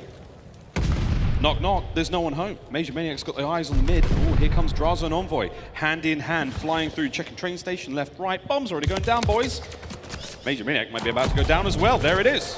Well, first blood, at least you get that, but still bomb planted, and this is not easy, right? The clutch spot still available and attached, well known for the clutches. You still have your work cut out for you. You need to find it picks, but for the moment, Røkkr have given away nothing. Given away nothing, but you definitely got spotted there. Yeah, Octane brings him down. That's huge. The insurance policies are starting to fall out. All 4 members. Standy, though, tags up, gets a few in there, but the kills are through. It's all over. 20 seconds on the clock. Diffuse comes through. Thieves take the first round. Thieves, and that is in a dominant fashion. Major loves to play that top third spot, send 2 players over towards P5, take him down in the swarm for the retake. I'm not sure if Attach meant to hit that mantle on top of the train, but whether or not it was intentional, Octane quick to take him down, and no sniper needed with a shot like that. 2 kills in the round, and a great one for Thieves to get on board. But to finish the thought, we know Thieves have been putting in the work in Search and Destroy. I mean, if they start pulling off map 2s, run it up, go straight to the top. Run it up. Round 2. Octane 2 to his name, no deaths just yet. Drazah, the member to fall there in first. Over to the B-bomb site we go again. Not too many eyes there from Røkkr on this one. They may be able to catch a few through a window, but there it is. MajorManiak top third. Look at the bullets getting riddled through those little wooden planks. And there we go, clears it out eventually. Here comes Standy trying to find something here, and here we go. Nade check, Drazah tagged up, aBeZy ring, and here we have an opportunity to maybe hit the back line.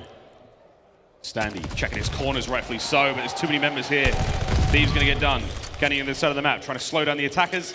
33 on the clock. And he does get caught, so that means this is wide open. All the clutch spots taken care of. Major buying time and gunning. His teammates are flanked around back. Drazah, last one alive for the 1v3. His position is known. Come out with your hands up. You are surrounded and dead. 2 plants towards B, 2 instantaneous retakes, and no time wasted. Røkkr, that was clean. We almost saw exactly the same round. Just different sides, man. That was great.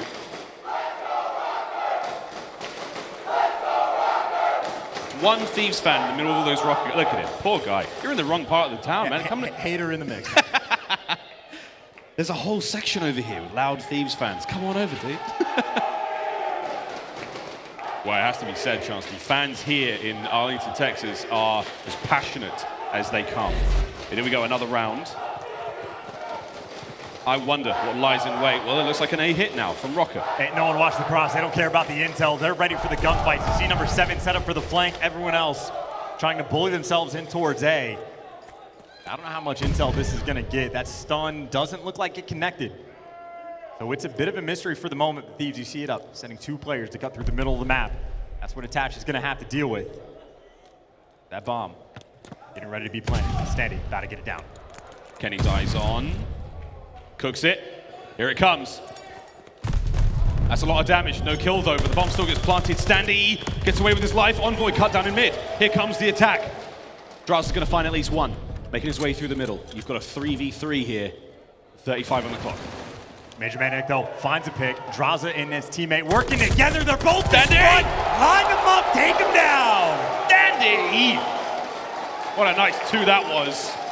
Post-plant position. He gets away with his life. Kenny's nade does a lot of the work, but you don't kill him. You have to kill him when you have the chance. Standy bites him for that. And the main factor right there, by the way, the idea from Thieves to get that nade coordination on the bomb site. The idea was there. Execution slightly off. Only 1 hit marker coming through from Kenny. Whoever was next to him, not quite on target. Makes that retake that much more difficult. Røkkr now 2 rounds in a row.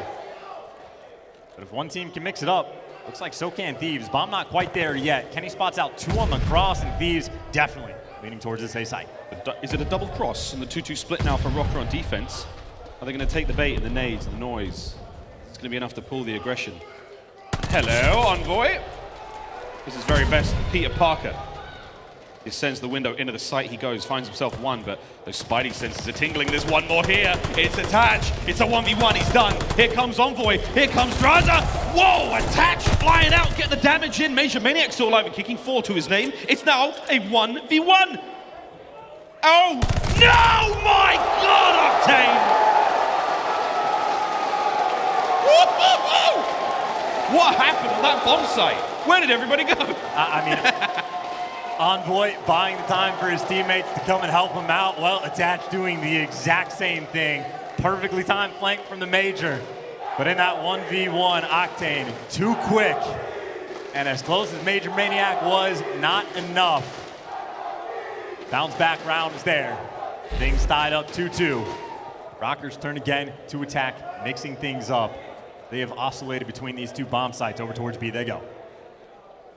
Can't quite tell if Attach saw him in the cross there, but either way, the battle towards B, that's exactly where this is going down. Priestahh Here comes a Drazah and an Envoy. Doors wide open, but Priestahh not to be there. The shot rung out though, so you know he's on the inside. And here comes the lethals. Here comes everything. The slip slide. Priestahh, close that door, son. There's certainly a draft. Still though, 4v4, no one's fallen. That is just a bunch of utility burn. Envoy looking for the blood, but he gets caught attached there in the back of his spawn to find that opening pick. But even over towards B, Octane, he found a blood. No trades are coming through. Instead of chasing the kill, they go for the bomb plant. That's still a 3 versus 3. Priestahh. We were playing whack-a-mole a moment ago, but Priestahh turns the hammer on him. Octane, though, from the low bomb site. He and Kenny. Trying to play the retake here. They've got 1 man up. For Røkkr 3-2. Excuse me. Onto the bomb we go. Tagged up. Octane still on 3 spree, trying to play his life. Can't quite get out in time. There's the kills coming through from Røkkr. And it is laser focused right now. And that is just one of those very quick decisions from Røkkr that they can make in S&D that at times sets them apart, right? Octane finds the pick towards outer docks. I'm expecting the guy with the bomb to chase down that kill. Instead, doesn't even expect Octane to go for the reach out, plants the bomb straight away. Just make sure that he's got the MP40. You don't got to go chasing nothing. Play around that site. And it is quick decisions like that. Incredibly important in the game mode. Røkkr respond. LA Thieves turn on the bomb. And this might be a bloodbath. Pressure now from Røkkr towards A. The bomb teetering towards B. Attach, what an angle. Damage dealt. Envoy though with quick cook. Here comes Standy to back him up. Tags again, coming on through. That was going to be the stun. Kenny on the outside. Shots from top third. Drazah and Octane get the party started. MajorManiak though, he brought his own beer and he's having a whale of a time. 3v2.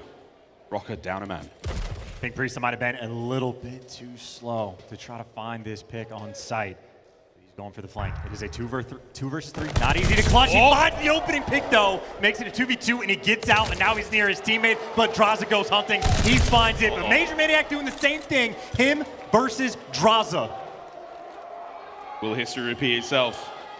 MajorManiak doesn't get fooled twice.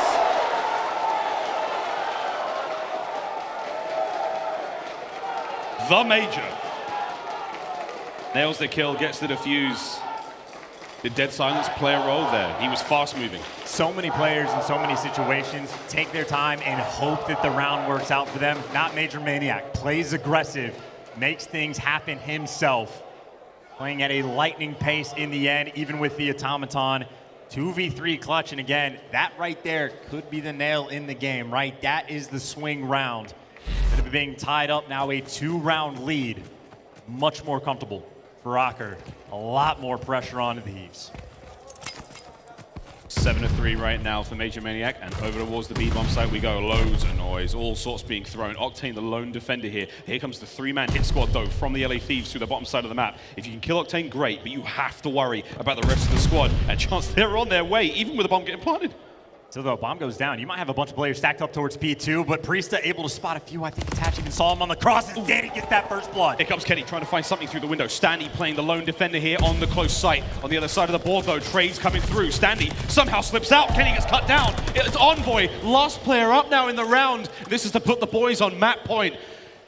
Envoy, what have you got? The problem is you don't have much. You're completely surrounded.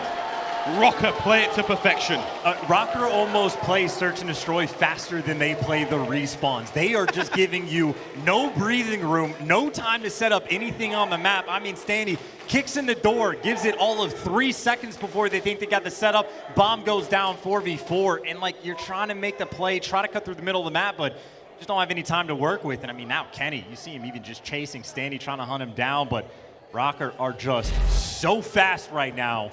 5-2 lead. Only 1 round for Røkkr to go. Not impossible for the Thieves. A lot of these rounds will come down on 1v1s or, you know, a single decision. Let's see if it pays off. Kenny backing over towards A. 2-2 split once again. Drazah trying to make the entries, and that's a massive opener from Standy. Trading come through again from Envoy. Bomb partner to B. Number 6, though. Number 6 is making the play. MajorManiak again. He might have the AR, but he does not care. And already 1 versus 3 Octane has to clutch up for the team. He's got the bomb down. That is the only thing going for him. He is surrounded. Oh, it's all coming to an end here. Wow, Røkkr. They absolutely strangle him. There's the defuse. With that, the map. We're all tied up 1-1. And hey, the bounce back round, you could not have asked for a better one than Berlin. That is it. Røkkr fans were on their feet. In such a speedy game as well, right? I mean, no time wasted in any of these rounds. Early on, seemed like it was going to be back and forth, but the round where Thieves had that 3-2 man advantage, things could have been tied up, but the clutch was in. As Røkkr fans may be a bit too excited in case they forgot. Map 3, Gavutu. Oh, yeah. It's the second of the Gavutus here in this series. I will say, this is blowing by. I mean, we got a decent blowout in the first map, Gavutu hardpoint. Bit of a blowout there on the second of the Berlin Search and Destroy. But hey, that does not deter the LA Thieves fans there in the front row. A quick look at the stats there as a speedy game of Berlin Search and Destroy comes to a close. And MajorManiak, 9-3 for him. That crucial 1v1 round win, he nails it. The other one he loses to Octane. Without that, could have been a lot uglier. And of course, for that control, right, I know there's been a bit of banter back and forth about whether or not Thieves should play Tuscan or Gavutu for control. I do appreciate some analysis that I heard. Maybe it was from the desk. I can't remember where I got it from, but turns out Thieves, they have Octane on their team. Throw him on Gavutu. I mean, why not? 3-0 record on the map, somewhere in the ballpark of a 1.2 KD. So I think right now we're sort of telling the story of map advantages. Well, firmly for Thieves, the expectation at the very least is for them to take the map 3. Of course, Røkkr, I mean, they know this going in. They know what the game plan is. And earlier today, saw them on this very map against the Guerrillas, took them down in a 3-0 fashion. So they got that warm-up game in. Terrifying prospect to be going into a Gavutu control, but we're going to find out who wins this one after the break. Don't go anywhere. Last match of the day. It's bound to be a banger.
The Call of Duty League is brought to you by Mountain Dew.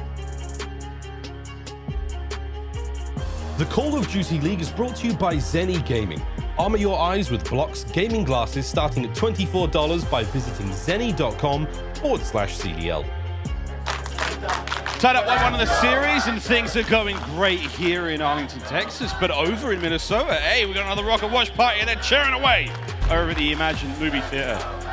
We hope they're enjoying the show as much as we are, and oh baby, what a treat it is. What a load of fun we are truly having here in Texas. We love fun, guys, but one thing we do not love, and we have heard reports of this, we've seen it on socials, we've talked about it to no end. If you are in the crowd and you are calling out play locations in game, and we catch you, and we have cameras everywhere, you will be thrown out. You get one warning, kids, and we mean that very sincerely. CDL is not about that. The players don't like it, the fans don't like it, don't do it. I am your dad. You said it nicely, I'll say it. To any of you morons in the crowd acting like jackasses, stop it. Nobody likes it at all. I know you guys are the guys when I solo queue in ranks on my team dropping donuts. Just stop. It's been a problem forever. Stop. It's annoying. Go away. With that said, let's get into the game. We got the control coming up in just a moment. Hey, I thought that was great. Dude, they're on my team all the time. I swear. And they don't calm, they drop donuts. Yes. Your SRs They get calm tanked. more when they're fans than when they do on my team. And then they dashboard just before quitting out. Always. We know you. We know.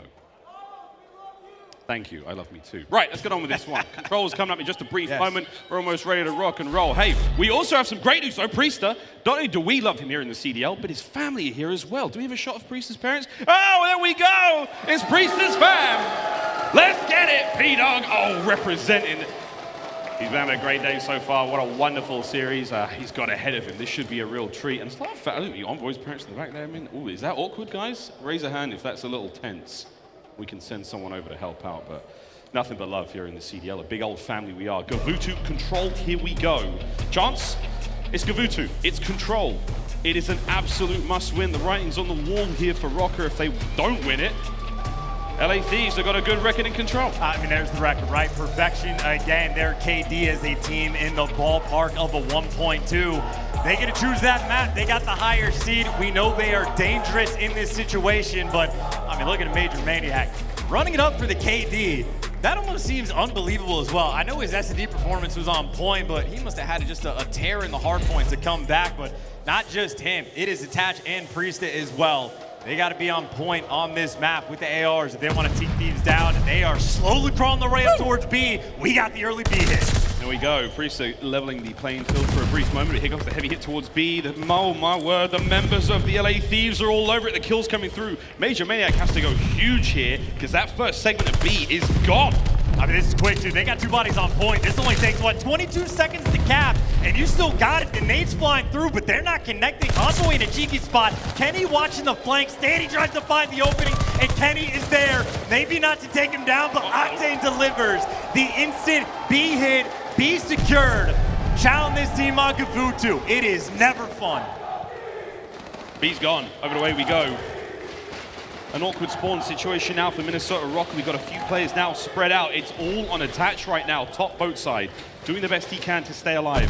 Try to cause a little bit of discord there in the ranks of the LA Thieves from behind. Here come the reinforcements from Røkkr. Standy making his way in.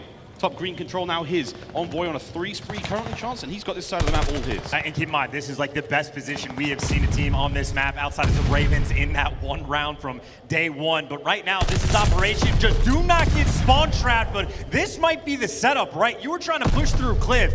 You can still lose this round, and Røkkr can clutch it. They're finding the kills. You get them stuck in the back of the map, you can still feast on them. Comes the push now. Røkkr trying to make their way out of Attach and Standy. They've set up a sandwich and they're eating LA Thieves alive. Trying to make their way out of spawn. Not an easy thing to do indeed. This is symptomatic here of Gavutu. How long though is the question.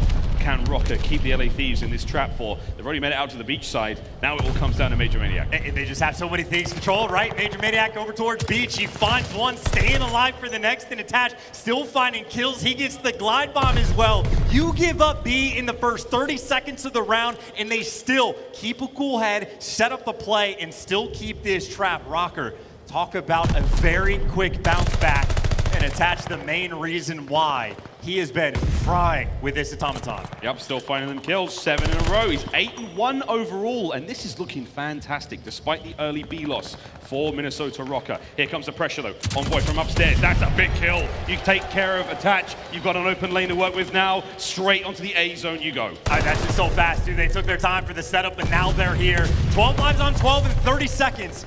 Røkkr, they can still fight through and try to make this clutch if they can just find the kills, but they don't have the boat control, and Drazah is here. 4 down, and honestly, I mean, you can stack the point. Here comes the stack. First tick gone.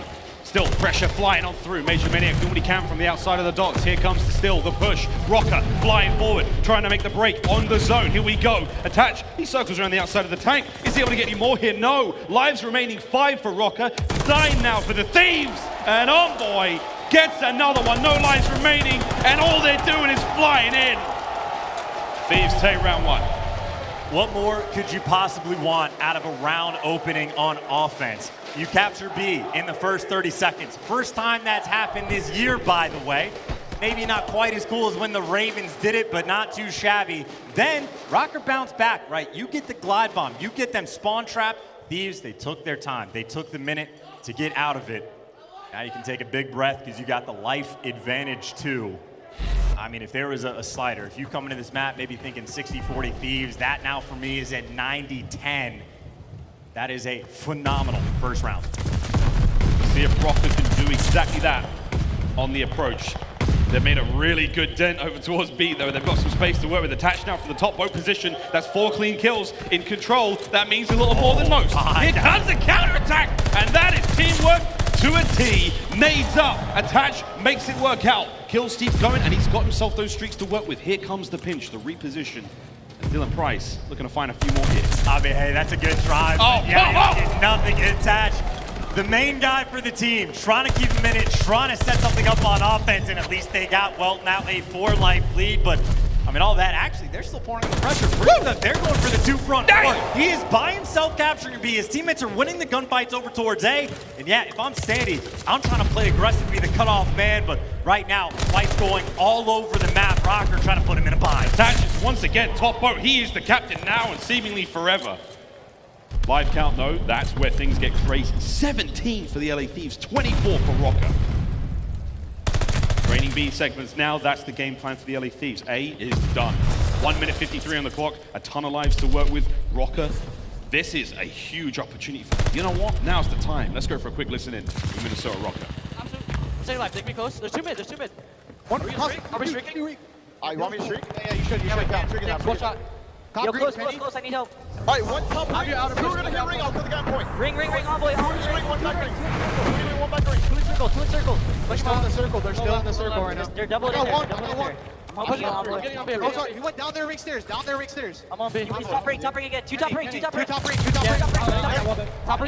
top ring. Envoy top ring. Let's try to kill Envoy. Yeah. I'm nading top ring. Close. 19-13. Top ring. Yep. A minute. Oh, you pushed up on the rock. Come on. Behind him. He's close rock. On the rock. Nice. All right. Octane, Kenny, and Drazah. One's deep B. One is on B. Next one, Dex. B-Rock, I think. B-Rock, okay. Okay. B-Rock, he's low cliff. Kenny, low cliff. I'm looking at him. Nice. One's on the rock. The defense. Watch out. Yo, defense. Watch out. He's laying down. Hold ring there. Hold ring. I got crossing. Oh, behind me, ring steps. Run your ring steps. One point. I'm looking at the top ring. That's my deep. I have deep. I'm close looking deep. Or challenge you guys. He's not challenging us. One more mid steps. He got me mid cut. He's going deep. He's going on the back rock, right? Yeah, weak deep. All right, they have 7 lives. I'm taking the right route. 14-7, guys. Coming in right. I'm looking deep left. I'm going to right. What's up, point? Sweet small talk there from Røkkr as they're making progress. That B segment is going to be drained out from Drazah, but chance the kills are so good right now for Røkkr. I mean, it's a massive life advantage. No respawns remaining still, though. This round is not over. 30 seconds. It is not easy to get over towards this B point, but every kill makes it so much easier. Standy the closest one towards the point, but again, just 20 seconds left on the clock. Røkkr, I mean, pressure's still on. You gotta go. Gotta go. Clock ticking. 15 seconds now to work with. Drazah's in trouble, but the deep defenders now from LA Thieves could be the one. No lives left, 10 seconds. You gotta make the play happen right now. There's the quick contest. Stop the clock for a moment. Here comes the pressure. No kills just yet. Standy looking to make the man happen. Oh, he's in there. No, Drazah back out. We go. Attach takes care of Kenny. Here's the point. He's somehow holding it down. Octane! He gets 2. It's all on Drazah now, and that is it. Man, it was not an easy fight on the zone. But an offensive round win goes to Røkkr. Back-to-back offensive rounds. A wild performance on Kuavo. Attached in the first series today, and again, the first 3 maps were the exact same, dropped a 1.36 KD. I don't know what he is now, but he was like 20-6 at one point. Attached, low-key, might be one of the best automatons in the game. I mean, consistently so, 22-7 earning Cloud Bombs. Attached has been on one. Delivers to tie things up. Opening break, standard this time. Thieves, though, now over towards A off the break. Big nameless tweet talking exactly about that Attached needs to run an AR, and he's doing great so far. Here comes Drazah. Locking down that A, still keeping the capture alive.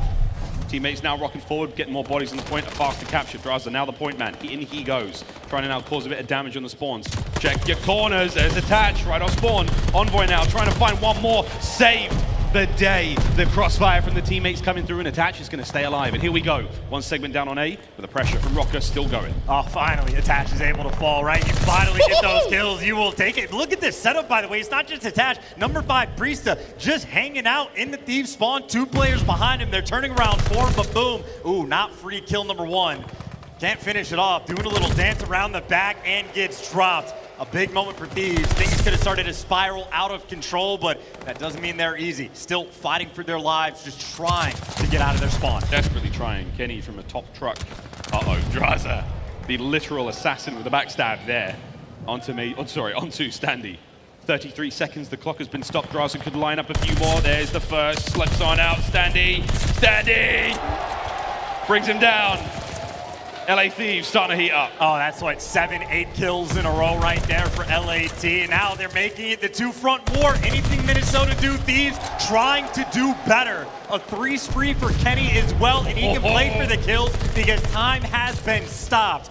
33 seconds left on the clock. Well, now it's a minute and 33. 7 life advantage, but Minnesota at least clear out that spawn. Attached once again, Attached being the guy to make the play. Forward he goes, driving the tip of the spear now. You have top ring control for Røkkr. Their tactical retreat at this moment in time, just trying to bait the LA Thieves players forward, and now let Attached hit the flank. He's on it now, the shots are out. He may have shot a little early, and that play has backfired. Kenny with a late nade gets it done. Standy though, trying to pick up exactly where he left off, and it's not good. It's 17 to the 10 of Røkkr right now. Down to 9, down to 8. Envoy getting the next one and stopping the clock again. This might be a round that just gets decided by lives. You just stop the clock with 1 man on, look for the crosses, but get taken down because Attached is beaming everything in sight. Get that man in the mix. He's in the mix right now, brought down at range by Octane, trying to find a Priestahh now. Big shots out of both of them, keeping that play alive. Now the clock is open once again. Less than a minute to work with, but 6 lives for Røkkr to the 12 of the LA Thieves, and they've got so much presence across the map. It's MajorManiak though, takes 2 with him, but Octane once again, one of the finest to ever do it. 4 lives remaining now for Røkkr. Well, a little bit better of a situation from Thieves than the Røkkr had last time around, but similar situation. No respawns remaining. Priestahh, he is setting up for the late flank over towards Beach, but the stun is there. LA Thieves read it like a book. And now just 3 lives, 25 seconds for Thieves now in eternity. They have plenty of time to set this up. Here comes Drazah. Finds 1. The opener, 2 members now of Røkkr remaining. It's on Attached and MajorManiak. They've stopped the clock at 21.6. Now you have to find something here, and Octane's got the read. Big shots, but once again, Attached finds the kill. MajorManiak last one up. Can he stay alive? Here comes the hit. Envoy, surely you just drown him out. The last one there. Gun him, bring him down, win the round. And what did we see on the map 1? Attached just putting in an incredible performance, but it didn't make a difference because Thieves on this map simply too strong. Attached, I mean, honestly, this is probably one of the best series of his career, in all honesty. I mean, he's been playing out of his mind to no avail at this point in time. Thieves up 2-1. And as everyone predicted, we go to Kuavo, obviously heavily favored for the offense. Wait a minute, just kidding. An absurd game. But now Røkkr in a tough spot. I don't know if we can make it 4 in a row, but Røkkr's certainly gonna try. Never say never, it is never chalked. 31-16 for Attached so far. Trades abound. Top low position once again for Attached. Cleans up Envoy, finding more and more of these players. Drazah's up next, and these shots are unbelievable. Attached is playing out his mind. Nades up. Oh, Drazah stays alive. Drazah, unfortunately, he nades Kenny, so you've still got presence here on A. The attackers still remain in control of the boat side of the map, but Octane doing the work in the back end. Envoy swabs the deck. With that, forward they go. And literally just playing it right, nullifying attach. Don't chow him, go and kill everyone else, and then just put him in such a bad spot that attach can't do anything.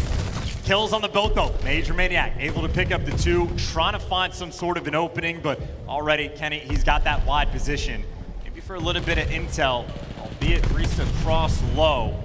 But now he's got this flank timeout. He is the guy for Thieves to make the play. If he makes this one work out, this could be huge. There's one on the flank now. Forward he goes. Ooh, cut down. Priestahh, good shots out of him. Now back onto the point again. 33 seconds remaining. How long can he stay alive? Not long enough. You've now got an open clock. 30 seconds now ticking away. Thieves retake that ship. Here comes the counterattack now from Røkkr. This has got to be a good one. You're running out of time, boys. Here we go, though. Stacking up, trying to find these kills. MajorManiak doesn't really find the opener because his teammates are falling around him.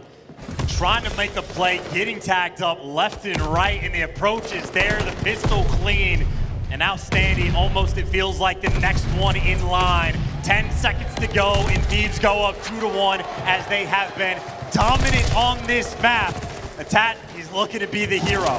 Oh, he's trying. No, that's it. That should be the final hit. It could maybe come down to MajorManiak. Oh, they've done it. They've stopped the clock. A millisecond. Can they stay alive? One player left on the point. Standy, stack it up, save him, get in there, help out. As soon as he dies, the map is over. First segment, second segment gone. We're holding this one down, and it is never chalk, friends. Here comes another hit. Priestahh attached, they get the kills. There it is, but they secure the point as the kills come through. The Minnesota Miracle, it is truly never chalk, even with nothing on the clock. Even still, though, a long way to go. Less than 50 seconds in the round. Lives are tied, making advantage Thieves. A long way to go, and they're getting picked apart by nades. It might never be chalked, but it is far from easy. Røkkr looking for the perfection just to force that round 5. They absolutely positively must get themselves on the point. 25 now to go. Kills flying, 7 either side. Kenny gets taken out by a barrel. You've got only Octane there on the point. Here come the reinforcements, though, out of spawn for the LA Thieves. Pressure is on, 15 seconds on the clock, and this is it. We're gonna try to make the play happen. Here we go. Priesthah's made it on the point. We've stopped the clock for now. They got that clearance, and they got the pressure. Number 8, Standy can only pick up 1, but he still got him. 2 players maybe on point. Attach wants to kill, but Drazah picks up 2, shuts him down, and now MajorManiak surrounded, dead and gone. Thieves too strong. And they take him down on control. Truly, I mean truly, typical game though, right? Røkkr finding wins on offense, clutching up on A. I mean, giving it their best, but they just gotta deal with the chuckles because we already know what the story is, man. Gavutu OP for the Thieves. As well as Røkkr played it, Thieves just a little bit better. That truly was a miracle at the 0.0 on the timer. And that 3-1 was a lot closer than it looks. But man, what a control that was. We've seen it all already, man. What the hell's gonna happen tomorrow? Best Gavutu control on the year, by the way. Oh, by far, absolutely by far. The stats, they only tell one part of the story. The highlights will maybe tell another one. Oh boy, this is one hell of a series so far. But Chance, now the dangerous thing again, it's Gavutu on Gavutu. Now that that is done, we go to Berlin for the next hardpoint. The dangerous thing here again though, this is the scary thing. It's a hardpoint game. Well, Thieves are the best at it. Okay, what, 11-2, 12-2 overall. It is their bread and butter, but they were going to a map that they have played the least. We go to Berlin where, make no mistake, we expect them to be strong. I assume in scrims they are strong on this map, but overall their record, it's only 1-0. So it is truly an unknown quantity in Røkkr. Well, 2-1 on this map, so I don't know, Miles, the potential for Røkkr to pull off the hardpoint win, it's still there. It is certainly there. Here are the highlights. This was one we're going to be talking about for a while. This was, hey, we'll see this one on the flank, right? That was something crazy. But what a brilliant display from both teams. Again, continued dominance from the LA Thieves on a map and mode that they seem to have a whale of a time on. But for Røkkr, a team that can seemingly pull miracles out of moments where really no one should be able to. Unbelievable stuff from them. Kill after kill after kill. And just a highlight reel from Attach, especially performance-wise, he has been exceptional today, and as you said, potentially the series of a lifetime. I mean, again, what, a 1.36 KD in the first series that he had. He's doing better now against the Thieves on maps like this. So, I mean, Attach deserves all the credit in the world and then some. And you could break down any number of plays, right? Like, credit to the Thieves as well for the round number 1. Even after they captured B point, they were stuck in their spawn. It took them a minute and a half to get out of it, but they took their time and found the kills and simply just found a way. I mean, these guys are truly menaces on this map, clutching up on the defense when they needed to. I mean, to get 2 offensive wins as well, it is honestly an unbelievable performance, not just out of Attach, but out of honestly almost the entire lobby. Yeah, incredible stuff. That's that. The control is finished. That is a wild one indeed. We were not disappointed whatsoever. Hardpoint Berlin. The records are there. The current form is there. LA Thieves, the writing's on the wall. Surely this is their map to win. Surely it's a 3-1. Surely. Well, I mean, we'll see. Nothing's set in stone, but Drazah is piecing up, by the way. I forgot about that. Couple clutch kills, right? Even the 2 piece he has at the very end of that game where he takes down Attach and only had 4 HP. I mean, that truly was a gunfight that could have decided, maybe not the game, but at least that round, and Drazah delivers. But again, Berlin, an interesting map because it is unknown exactly how good Thieves are going to be on it. Certainly, they're not going to be fearful. They are that strong in the game mode. But if there was a single map where I thought Røkkr actually had an opportunity to get the win, this would be the pick. We will see, though. Again, we know they've been scrimming this one. They know they have the reps under their belt. But in these actual tournament situations or qualifying situations, the record's not amazing. We will see, though. And again, if it has to go to that Game 5, that Bocage, Search and Destroy, that's the throwdown. That's what we want to see. That really will be gloves off, bare knuckles, winner takes all. The loser will go home. We're still playing these elimination matchups today, friends. This is the last one of the day. It's been incredible here on the Friday at the OpTic Texas Major. God damn, this has been one hell of an event. We're almost there.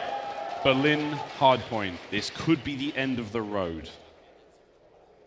I mean, we'll get there eventually, right? Something that's like another point. We can talk about so many things from that control, but obviously, remember the moment, 0.0 on the clock. We saw it a few times in control last go around. The way the actual timer works in this game, the round ticks don't go through until like the end of the decimal point, right? So until it actually ticks over. So it almost feels like there's that extra 0.1 on the clock. It doesn't actually progress. So I mean, literally less than 0.1 seconds. I mean, nearly frame perfect that Røkkr were able to get inside of the point, and they had it stacked up. Actually, not really stacked up. Standy was hanging about by himself for quite some time, but it is just moments like that where Røkkr, I mean, again, it doesn't matter how dire the situation may be. It doesn't matter if you're going against Thieves into a hard point where it's a must win. You simply cannot count these guys out. Oh, never. Truly, it is never chalked. I mean, in this very venue, they pulled off one of the most miraculous, unbelievable, and unprecedented comebacks in Call of Duty history. For now, in this lower bracket matchup, see how much magic they've got in them as we now descend upon Berlin. One more hard point here in the series, potentially the final map for Røkkr, unless they can pull some craziness out. But for Thieves, you're rubbing your hands with glee right now. Your map, your mode. Surely this is it. And I mean, I'm looking at the players on the Thieves too. It is still just like giggles and laughter and joy. They have so much fun when they're playing on the main stage. These guys have loved themselves some Vanguard, finding that groove, and Kenny, one of those players that we see him smiling all the time, and it's hard not to with stats like that. Been on point this match, and I mean, honestly, I gotta say, 1.11 KD when he's shooting, or like going against Attach, that's not bad, because Attach has been a menace, but that is what is required right now. Everyone in this lobby has to kick it up an extra notch. It's time to kick some ass in this hard point. Flying forward into the carnage we go, and it's the LA Thieves, and the kills are theirs for the time being. Drazah finds a nice peach there on the Priestahh, headshots on a Standy, you name it. Hard point Thieves for now. Time ticking away, and Kenny's all over those spawns already like a rat, like a rack. And you're gonna need more than an ointment to take care of those bullet wounds. Oh, good God. I mean, that's as good as it gets, right? Taking full advantage of the fact that you get to that hill first, just picking them apart. Not just Kenny, but Drazah opens up this game with 4. They get to put Octane in his home, and that is inside the hill, soaking up all that time. And this is as good as it gets as far as P1 goes. That is efficient and clean work from the Thieves, thinking about the rotation, and Kenny Johnny on the spot, 3 kills to his name, cut through P5, and he's got a couple teammates leading the charge. I mean, leaving the first hard point with 50 seconds, only shot, well, 51, there we go, the final tick comes through. That ain't a bad start whatsoever for the LA Thieves. Again, 6-2 for Drazah, 3-0 there for Kenny right off the rip. We go now over to the mail room, P2, and Attach is trying to make that mid-map a little safer. That 1 kill's gonna help out. He's got a few more to deal with. Oh, my word, he nearly got Kenny as well. Those trades though super quick as well, right? Because I think Attach, if he was the cutoff man, would have made things impossible for Thieves to get near this point, but he gets dropped. Drazah then picks up 2 and is now just stripping away the time. Drazah finds a third. 9-2 start for him. He opens it up with 4, dies off respawn. He is right back in the thick of things, and you talk about Minnesota maybe winning that rotation. It did not last long at all. Oh my, it's 5 now for Drazah in a row, 11-2 overall, and he is still helping the team soak up that time. Hill Kittens be purring. Looking towards that rotation as well. Røkkr in the position now for next. Over by fire chance, but hey man, Drazah's he's making something happen here. I mean, this is 2 full hills gone, and you have MajorManiak and Standy combined 1 in 10. So, I mean, you have 2 players literally not killing anything in sight, but you got to turn this into a money hill. The Thieves already, they're blocking the spawns over towards docks, and now they're making their approach. It's not just Drazah, he's got Octane with them. Octane now secures the spawns for the team. Reads the guy pushing around back. Drazah can't quite hunt him down, and the spawns actually don't get blocked. As soon as Octane falls, Røkkr right back up. The next lives are there. He ain't dead yet. There we go. Finally brought down. Octane's in on the point. Kills keep coming through. There's already 30 seconds gone at this point. Røkkr managed to get a decent chunk of that, but the war raging now. All comes down to Kenny, last man up, and he's going to try to take as many of these players with him as he possibly can. Rat in hand, over to the sidearm, but MajorManiak there, too hot on the trigger, brings him down. 20 seconds remaining here on next. And MajorManiak goes big, right? 1 in 5, and well, he turns things around, but right now, Røkkr, they are fighting for their lives, even with less than 10 on the clock. Envoy pouring on that pressure, picking up more kills in the feed, and all that's going to do is stagger that push. Strip away an extra few seconds and buy your team that much more time. So number 2, Drazah hanging outside the point. I mean, he's got 10 seconds of bliss with nothing to do. Finally, standing near the point for the chow as well. As quick as he is, takes him down instantly. Brainyard, not an easy one to break. Not an easy one to get into. 2 members of the Thieves already deep, 2 on the train side of the map. MajorManiak trying to punch a hole through the front, and here comes Attach on the back line. Burst on Octane. 35 remaining on this one. Again, not a terribly profitable hard point for anyone. All 4 down, though, for the LA Thieves. Close spawn still. It's on Attach and Co now to try to slow them down. Barrels, you name it, nades, throw everything you got of them. Here come the Thieves. And look, Røkkr, they've been playing off the back foot the entire game. That 4 down right there on this hill. Maybe a moment for them to start to turn things around. Standy picking up 3 in the feed, and he is absolutely the player for the team that needs to step it up. But how can you when Drazah has moves like that? 15-7, he has barely slowed down. P5, the 5th hard point, the final in our set, and it's smack bang in the middle of the map. This big old broken building of tanks run through it, and right now Drazah's trying to run through it too. 2 HP, Octane in hill, soaking up time. He's currently sitting over a minute of it, adding to it again. Drazah can't finish anymore, but this is the setup right now from the Thieves. Locking this down, finding the time. Streaks for Drazah. Chance, it almost looks too good to be true. I mean, this is one of the hardest hills to actually collect times in, but right now, Thieves, I mean, they put him in the blender for the first 20 seconds. Finally, they're able to fight out of it, and we go back to that sort of stalemate situation. Trades back and forth, trying to strip away some time. Of course, with the trades back and forth, Standy picking up 2. It is about that inability to get the collection. But if we're thinking long-term, Thieves, they still have those preferred spawns. They are going to be set up for new. Oh, and Octane just running around that central rock, and he's going to find a few kills to go with it. Standy now trying to make that approach towards hardpoint. Over towards next, though. Back into our second set, we go back up to P1. That is all LA Thieves now, setting themselves up for greatness. They walked away with 51 seconds on the opening hardpoint, and they're looking to do it again. Here we go, though. You need this break, right? Down by 40. This can be turned into a money hill. Important to find them, but the question is, Priestahh, are you going to check your corners? He does, but guess wrong. Octane there, and I think even spot Standy. Looking for the trades inside the room. Standy stays alive for a bit, and honestly buys Attach enough time, but Drazah's there. He's the man that can't be taken down, but he gets dropped. That's the break Røkkr need. That is the break that they get. Break's good, but how long can they hold on for? 2 members of the LA Thieves now up close and personal. Kenny trying to hit flat side. Here he goes. Doesn't win the fight against Attach. A bit of help from Standy. Here comes Envoy in and out. The quick gorilla hit. 21 seconds now remaining on the point, and Envoy is flying round. Octane helps out with a late break. Standy goes down. Røkkr are wiped out. That's hard point. 10 seconds now for the Thieves. All about that rotation, though. Funnily enough, Røkkr, they get some interesting spawns, and it looks like Thieves are reading it. Drazah paying attention. The gunfight in the actual hill, though. Well, Envoy's going to fall. Drazah might read these spawns, but that doesn't make it easy, so they're trying to fight just through fire. Drazah gets to the next one because he is 20-9, unstoppable, and he might be that first man in. Well, he's going to try, and he will do it. 21-9 on a 3 spree right now, looking to find non-stop kills.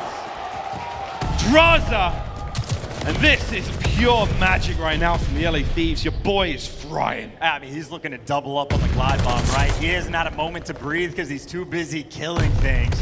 Still though, Røkkr, we have always say it, never chalk. Standy from the top row, finds the break for the point, but only for a second. Kenny there picking up 3. Thieves hanging on, but over towards B3 we go. This can be, again, a money hill. Last go around, Thieves though, they fought it. They fought through docks, blocked those spawns for a moment, and at least made things mixy. Same situation for Thieves. They might need to do the same thing all over again. They're certainly strangling Røkkr right now, not able to get any time out of these hard points. Again, the rotation's going down. Envoy's got a present for them. Here it comes. And Drazah, this is certainly going to make an impact. MajorManiak right at the back of the map, gone. Standy, he's going to spawn, but Attach is going to remain there. So that gives the spawn still, but here comes Envoy. Oh, baby, the cleanup crew is there. That is huge. And they read the spawns, too. They know they're still spawning on the back. Thieves are on point with these calls. Kenny can't take one, but the team kills there. Ready for the fight in the back is Envoy. Can't get the 5th, but still you invest the glide bomb to put yourself at a near 100-point lead. They have played this map to perfection, always aware and dominant in hard point. Thieves do the victory lap. It's a victory lap indeed. Here we go, final 20 seconds here. As a moment of reprieve somewhat for Røkkr, but back into the hard point we go, and this is it. It is starting to look nearly impossible. Røkkr are being brought out here by the LA Thieves on Berlin. They may not have the map record, but they certainly have the chops. We've still got ourselves a hard point now in the hands of Røkkr over to the train line. How long can they hold it? I mean, this is not an easy hill. This is honestly one of the most difficult hills in the game to hold, right? You're gonna have to deal with nades, flanks, pushing through. Train and no. Can't even win the one. Kenny ready for the corner. Trying to hold on. Desperation. MajorManiak able to pick up 2, but this is where the flanks come through. Drazah, you know he's winning at least 1, but still Røkkr, they do hold on. They stave off that first push. Their lives still alive. Røkkr hold the line. 30 seconds remaining here on train. Envoy through front, can't get anything done. Here comes the mid-map hit. Octane making his way forward. It's trades on trades on trades. Now to Attach, last player up in the hill. Trying to find at least 1 or 2 more. There is 20 seconds to be had here. This is huge time indeed. Røkkr still need a fight over this. And you still have to worry about P5, which is just next door. MajorManiak, on you go, son. Flying forward. Trying to, again, just keep the Thieves out the hill, and it is so damn hard. And if there's any hope of Røkkr winning this game, they're going to have to try to flip those P1 spawns, get top third control, and start forcing Thieves on this hill to spawn out over towards the top right by train. But look at number 2, Drazah. I mean, he's the safety measure for the squad. And if he's playing over towards fire, all you have to do is dive bomb this hill. Thieves only 10 points to go. Here we go, into the point, and it looks to be good. 10 seconds now for the win. Over to Røkkr for a brief moment. Kenny, it's a little windy in the stairwell. Attach is going to win it. You've got time now going the way of Røkkr once again. Octane brought down. It's 4 down in the feed. But here comes the hit now from Train from the LA Thieves. Still able to get this done, Chance. It is still an open hard point. Keep an eye on Octane, though. Got near a 100-point deficit. Røkkr, well, they've chopped that down to 60, 70, whatever it is, but they are starting to creep up, and there's a 4 down, but again, that is why Thieves put the pressure on the left side of the map to make sure they keep those spawns, but these are the gunfights. Priestahh with 5. If they can get control of this hill, the dream is never dead. That's still a couple of seconds to fight over. Priestahh was worried about that. Here comes the hit. Great awareness. Watching the secret door as well. Envoy finding that one as time and time again, he's been getting the job done from there. You've got yourselves in the hill now for Røkkr. Here comes the shots from Priestahh. 6 now, trying to stay alive. Can't get it done. And it's Drazah through the front though. MajorManiak, 5 seconds for the win. Has to contest. Octane looking through this one. In they go. No one there to get it done. The Alaskan Assassin leads the lobby and brings LA Thieves the victory, and the writing was on the wall. LA, hard point is their game. Even when Røkkr played out of their minds, even when they had master classes of individual performances, and found ways to fight. I mean, in the end, in the respawns, not even close. Thieves dominant in the 1-3-4. Hardpoint, too clean, control, played Gavutu as well as you possibly could. And their tournament dream still alive. That 3-1 victory, Thieves, no stranger from it. And look at Drazah. I mean, again, he opened that game up like 9-2, 13-2 at one point. Never slowed down. 35 kills, led the lobby, most damage as well.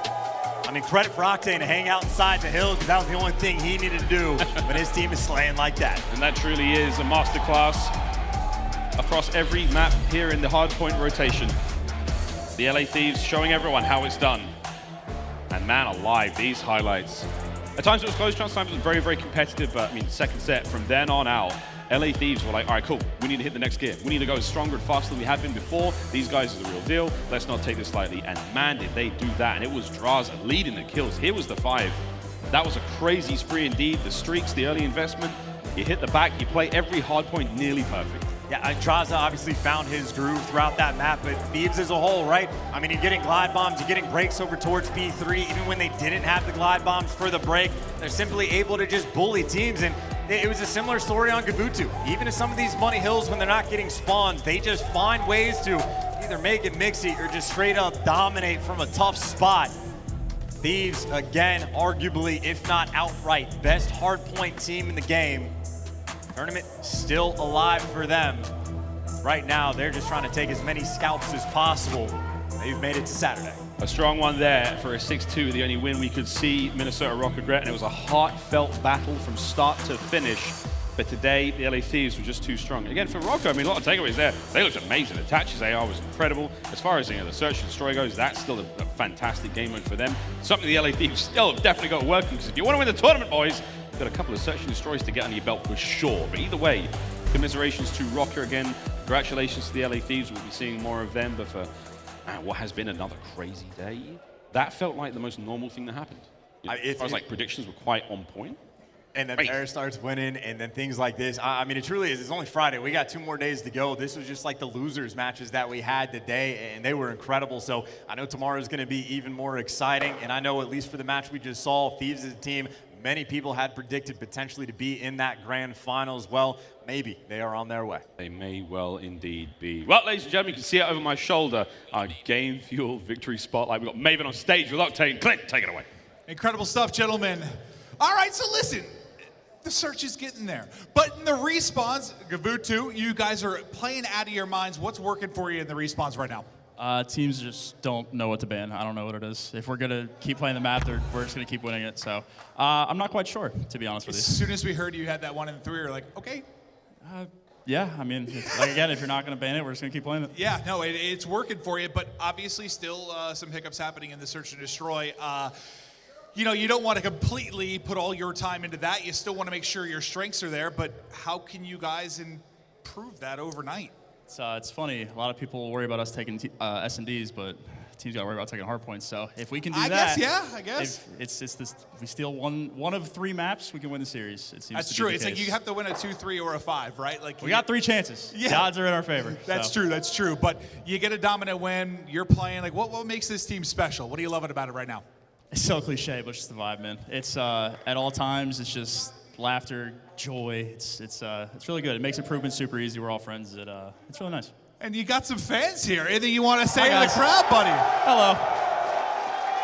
You guys are very loud, and I appreciate it. Thank you very much. Now, listen, you started with a little bump.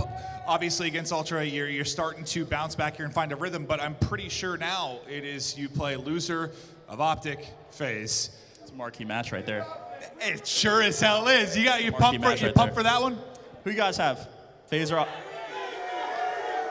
I'm thinking Thieves. I'm thinking Thieves. Hey, it's been a pleasure to watch you guys play. You're flying, you're frying. The fans are behind you. Best of luck the rest of the way. You're an absolute beast. It's great to have you back, Handsome Baldy. and talented. Great to have you, you back, sir. Baldy. Over to the desk. That was a great Game Fuel Victory Spotlight. And with Thieves pulling up a win, winning 3-1, Ton, I gotta say it, man. Drazah is looking like a dog right now, ending that map on a high note, and Thieves are looking like the scariest damn team on the bottom side of that bracket. Dude, Drazah is a demon. The guy is absolutely crazy good. Every single series he comes into, he just keeps improving.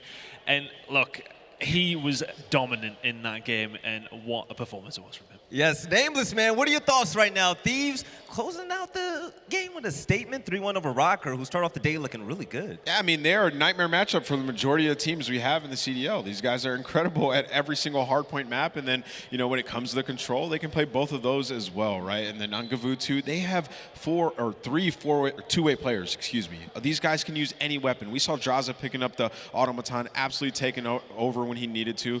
You can see everybody on this team having their moments in this series. Kenny went off. We saw Drazah go off on that control. It was beautiful, man. This team is just, they're going to bully teams when they play them in respawn. You're right, and Drazah was bullying all day long. And actually, aLLeY, when it comes to the Scump play of the day, I mean, man, Drazah went crazy with his kills. He does, and he always does. Once he hits that demon mode, he actually happens to start off really, really slow, and then something just clicks, and suddenly he's on 4 sprees, 5 sprees, 6 sprees. I mean, just look at here. He's making it look easy on Berlin. Just, I mean, the aggression here. He knows the player is there. He's going to go for the reach out. He knows what corner he's in. He's going to get the kill. That's on his 3 streak. He is 21-9 right now. Have you beat, and the game was only halfway over. You're right. Nameless, man. It's like you're a genie. You called it. You're a fortune teller. You said it in the pre-game that this was going to go exactly how it ended. Yeah, you know, I mean, you look at Minnesota Røkkr, they're probably going to win that Search and Destroy. They're a great Search and Destroy team, but, you know, they try to play them on Gavutu and maps 1 and 3. And the reason being is because Attach is a really good AR player. And, you know, I tweeted about during that series, I just feel like Attach needs to be somewhere as a main AR. He's a fantastic AR player. He's disciplined. He's smart. He plays a little bit slower. And that is going to be the issue that the Minnesota Røkkr have. It's the SMG play on this team. It's going to limit their map pool. It's going to limit them in terms of their pace of play. And versus a team like the LA Thieves, they're never going to win that series just because of how their team comp is set up. Right, though, but we do need to speak about it a little bit more, though, because, right, I don't know if I have a single here. Go ahead, right. The teams, whoever are left, as God is my witness, if you keep picking Gavutu against Thieves, I will get Bryce's barber to head to your team rooms and sort out your haircuts, because I do not know why they keep doing it. You just have to chance the Tuscan. You literally just can't. They're literally impossible to beat on Gavutu, especially with 3 ARs on that team. Come on. Come on. Insane. They even said it themselves. They said, stop playing us on Gavutu, please. And nobody's listening. Nobody's listening. Yeah, they keep testing them. Well, but pick your poison. They're so good at all three of the hardpoint maps, right? So they're gonna have to play when they play a team that's a higher seed than them that gets to pick the control. Then maybe we'll see a little bit, you know, different when if they play OpTic, if they play FaZe, and they play a Tuscan control. But we've seen Thieves play well on that map as well, so it'll get interesting. Yes, sir. Now moving along forward, let's go ahead and talk about the games that happened today. We have Minnesota versus LAG to open things up, and LAG looked as normal as possible as Minnesota had their way with them. Yeah, this kind of surprised me in a way. I did expect Minnesota to probably come on through, but LAG, relatively speaking, you know, they didn't play too badly against London, maybe a little bit. That was a good game. It was a really good game from them. It just didn't get the run that they would have possibly wanted. I expected so much more out of them in this series, and they just came out flat as a pancake. Right, and aLLeY, when it comes to Los Angeles Thieves versus New York, I gotta be honest, New York's struggling right now. That was not looking good, but LA Thieves, as we just saw, they were steaming. I mean, LEDs is literally on fire right now. When you go up against them in respawn, it is an uphill battle the entire way through. But you know what? New York, at least in the first one, I think they are the only team to push LA Thieves as far as they did in the Gavutu hardpoint. And I think that's a light at the end of the tunnel. New York Subliners have been struggling across the board. They are the first team to make a roster change. They bring up Royalty, drop Neptune, and Royalty, even though not that many stats, it's dropping the exact same, and they are just struggling to get their foothold. And Nameless, when I was watching Boston versus Florida, it was kind of like an emotional roller coaster. It was insane. I didn't know which way that game was gonna go, man. I didn't either, man. It was honestly quite the battle. I mean, we saw some improvements on both sides of things, but we really saw Boston in a tense Game 5 situation. We were, you know, watching to see how Nero would play, how players like Cap would play. Well, Cap had an amazing 1v2, but the story was really all about Methodz. Yeah. He was the guy who took over, who neutralized the sniper on the side of Vivid. They were down in that map, and they had to do something to answer the call, and Methodz was the guy. He played a little bit slower, got that first blood. I think it was 2 rounds in a row he killed him, saw that glint, and still took the challenge, and he went off and got the Ninja Defuse at the very end, right? So that's when you need your veterans to step up, make the big play, and give the confidence to the young guys on the team. You're right, and the biggest surprise of the day, Seattle Surge versus Paris Legion. Ten, you keep looking at me like you got something to say, man. This was the craziest upset that I did not expect at all. I mean, look, I said it was kind of building in everyone's minds. I felt it. Yeah, exactly. I said when I was up there, I've got a weird feeling about this. We've kind of all been at the beginning of the week like, yeah, they probably will get smoked. And then it just through the week, everyone's kind of like, actually, you know, is Gravity going to improve it that much? And the most perfect opponents for them were Surge, who were just like in free fall mode in how their form has been. And it's just the perfect storm for Paris Legion. It's like, new guy, honeymoon period, let's go up against a team that hasn't won a map in about 30 weeks or something like that, and like it's just the perfect storm for them. It was funny, we were all in the back room. I was looking at aLLeY and I was like, yo, I'm feeling Paris Legion. She looked at me, she was like, yeah, you know, there's something going on right now. But let's go ahead and take a look at the bracket to see what happened and what's to come. Tomorrow is going to be crazy. FaZe versus OpTic, and then Royal Ravens versus Ultra. Nameless. Saturday is going to be nuts. I mean, this was losers round 1, right? And we got to see one losers round 2 match, and it was epic. So I can't wait for winners round 2. Those matches are going to be absolutely nutty, Billy. Yeah, so let's take a look at the schedule as well to see how things will unfold throughout the day. We're going to kick things off with Boston Breach versus Paris Legion. But with all these names and all these teams, aLLeY, which one are you most excited for? I don't even think you can pick one at this point. I mean, Atlanta FaZe versus Texas OpTic obviously is the giant one. They haven't played each other on LAN in a very long time. This is a rivalry in the making, the protagonist versus the antagonist. But man, the EU boys going at it as well. We couldn't ask for a better bracket. Right, 10. Take a look at the bottom with me right now. Los Angeles Thieves are sitting pretty for that 9 o'clock game.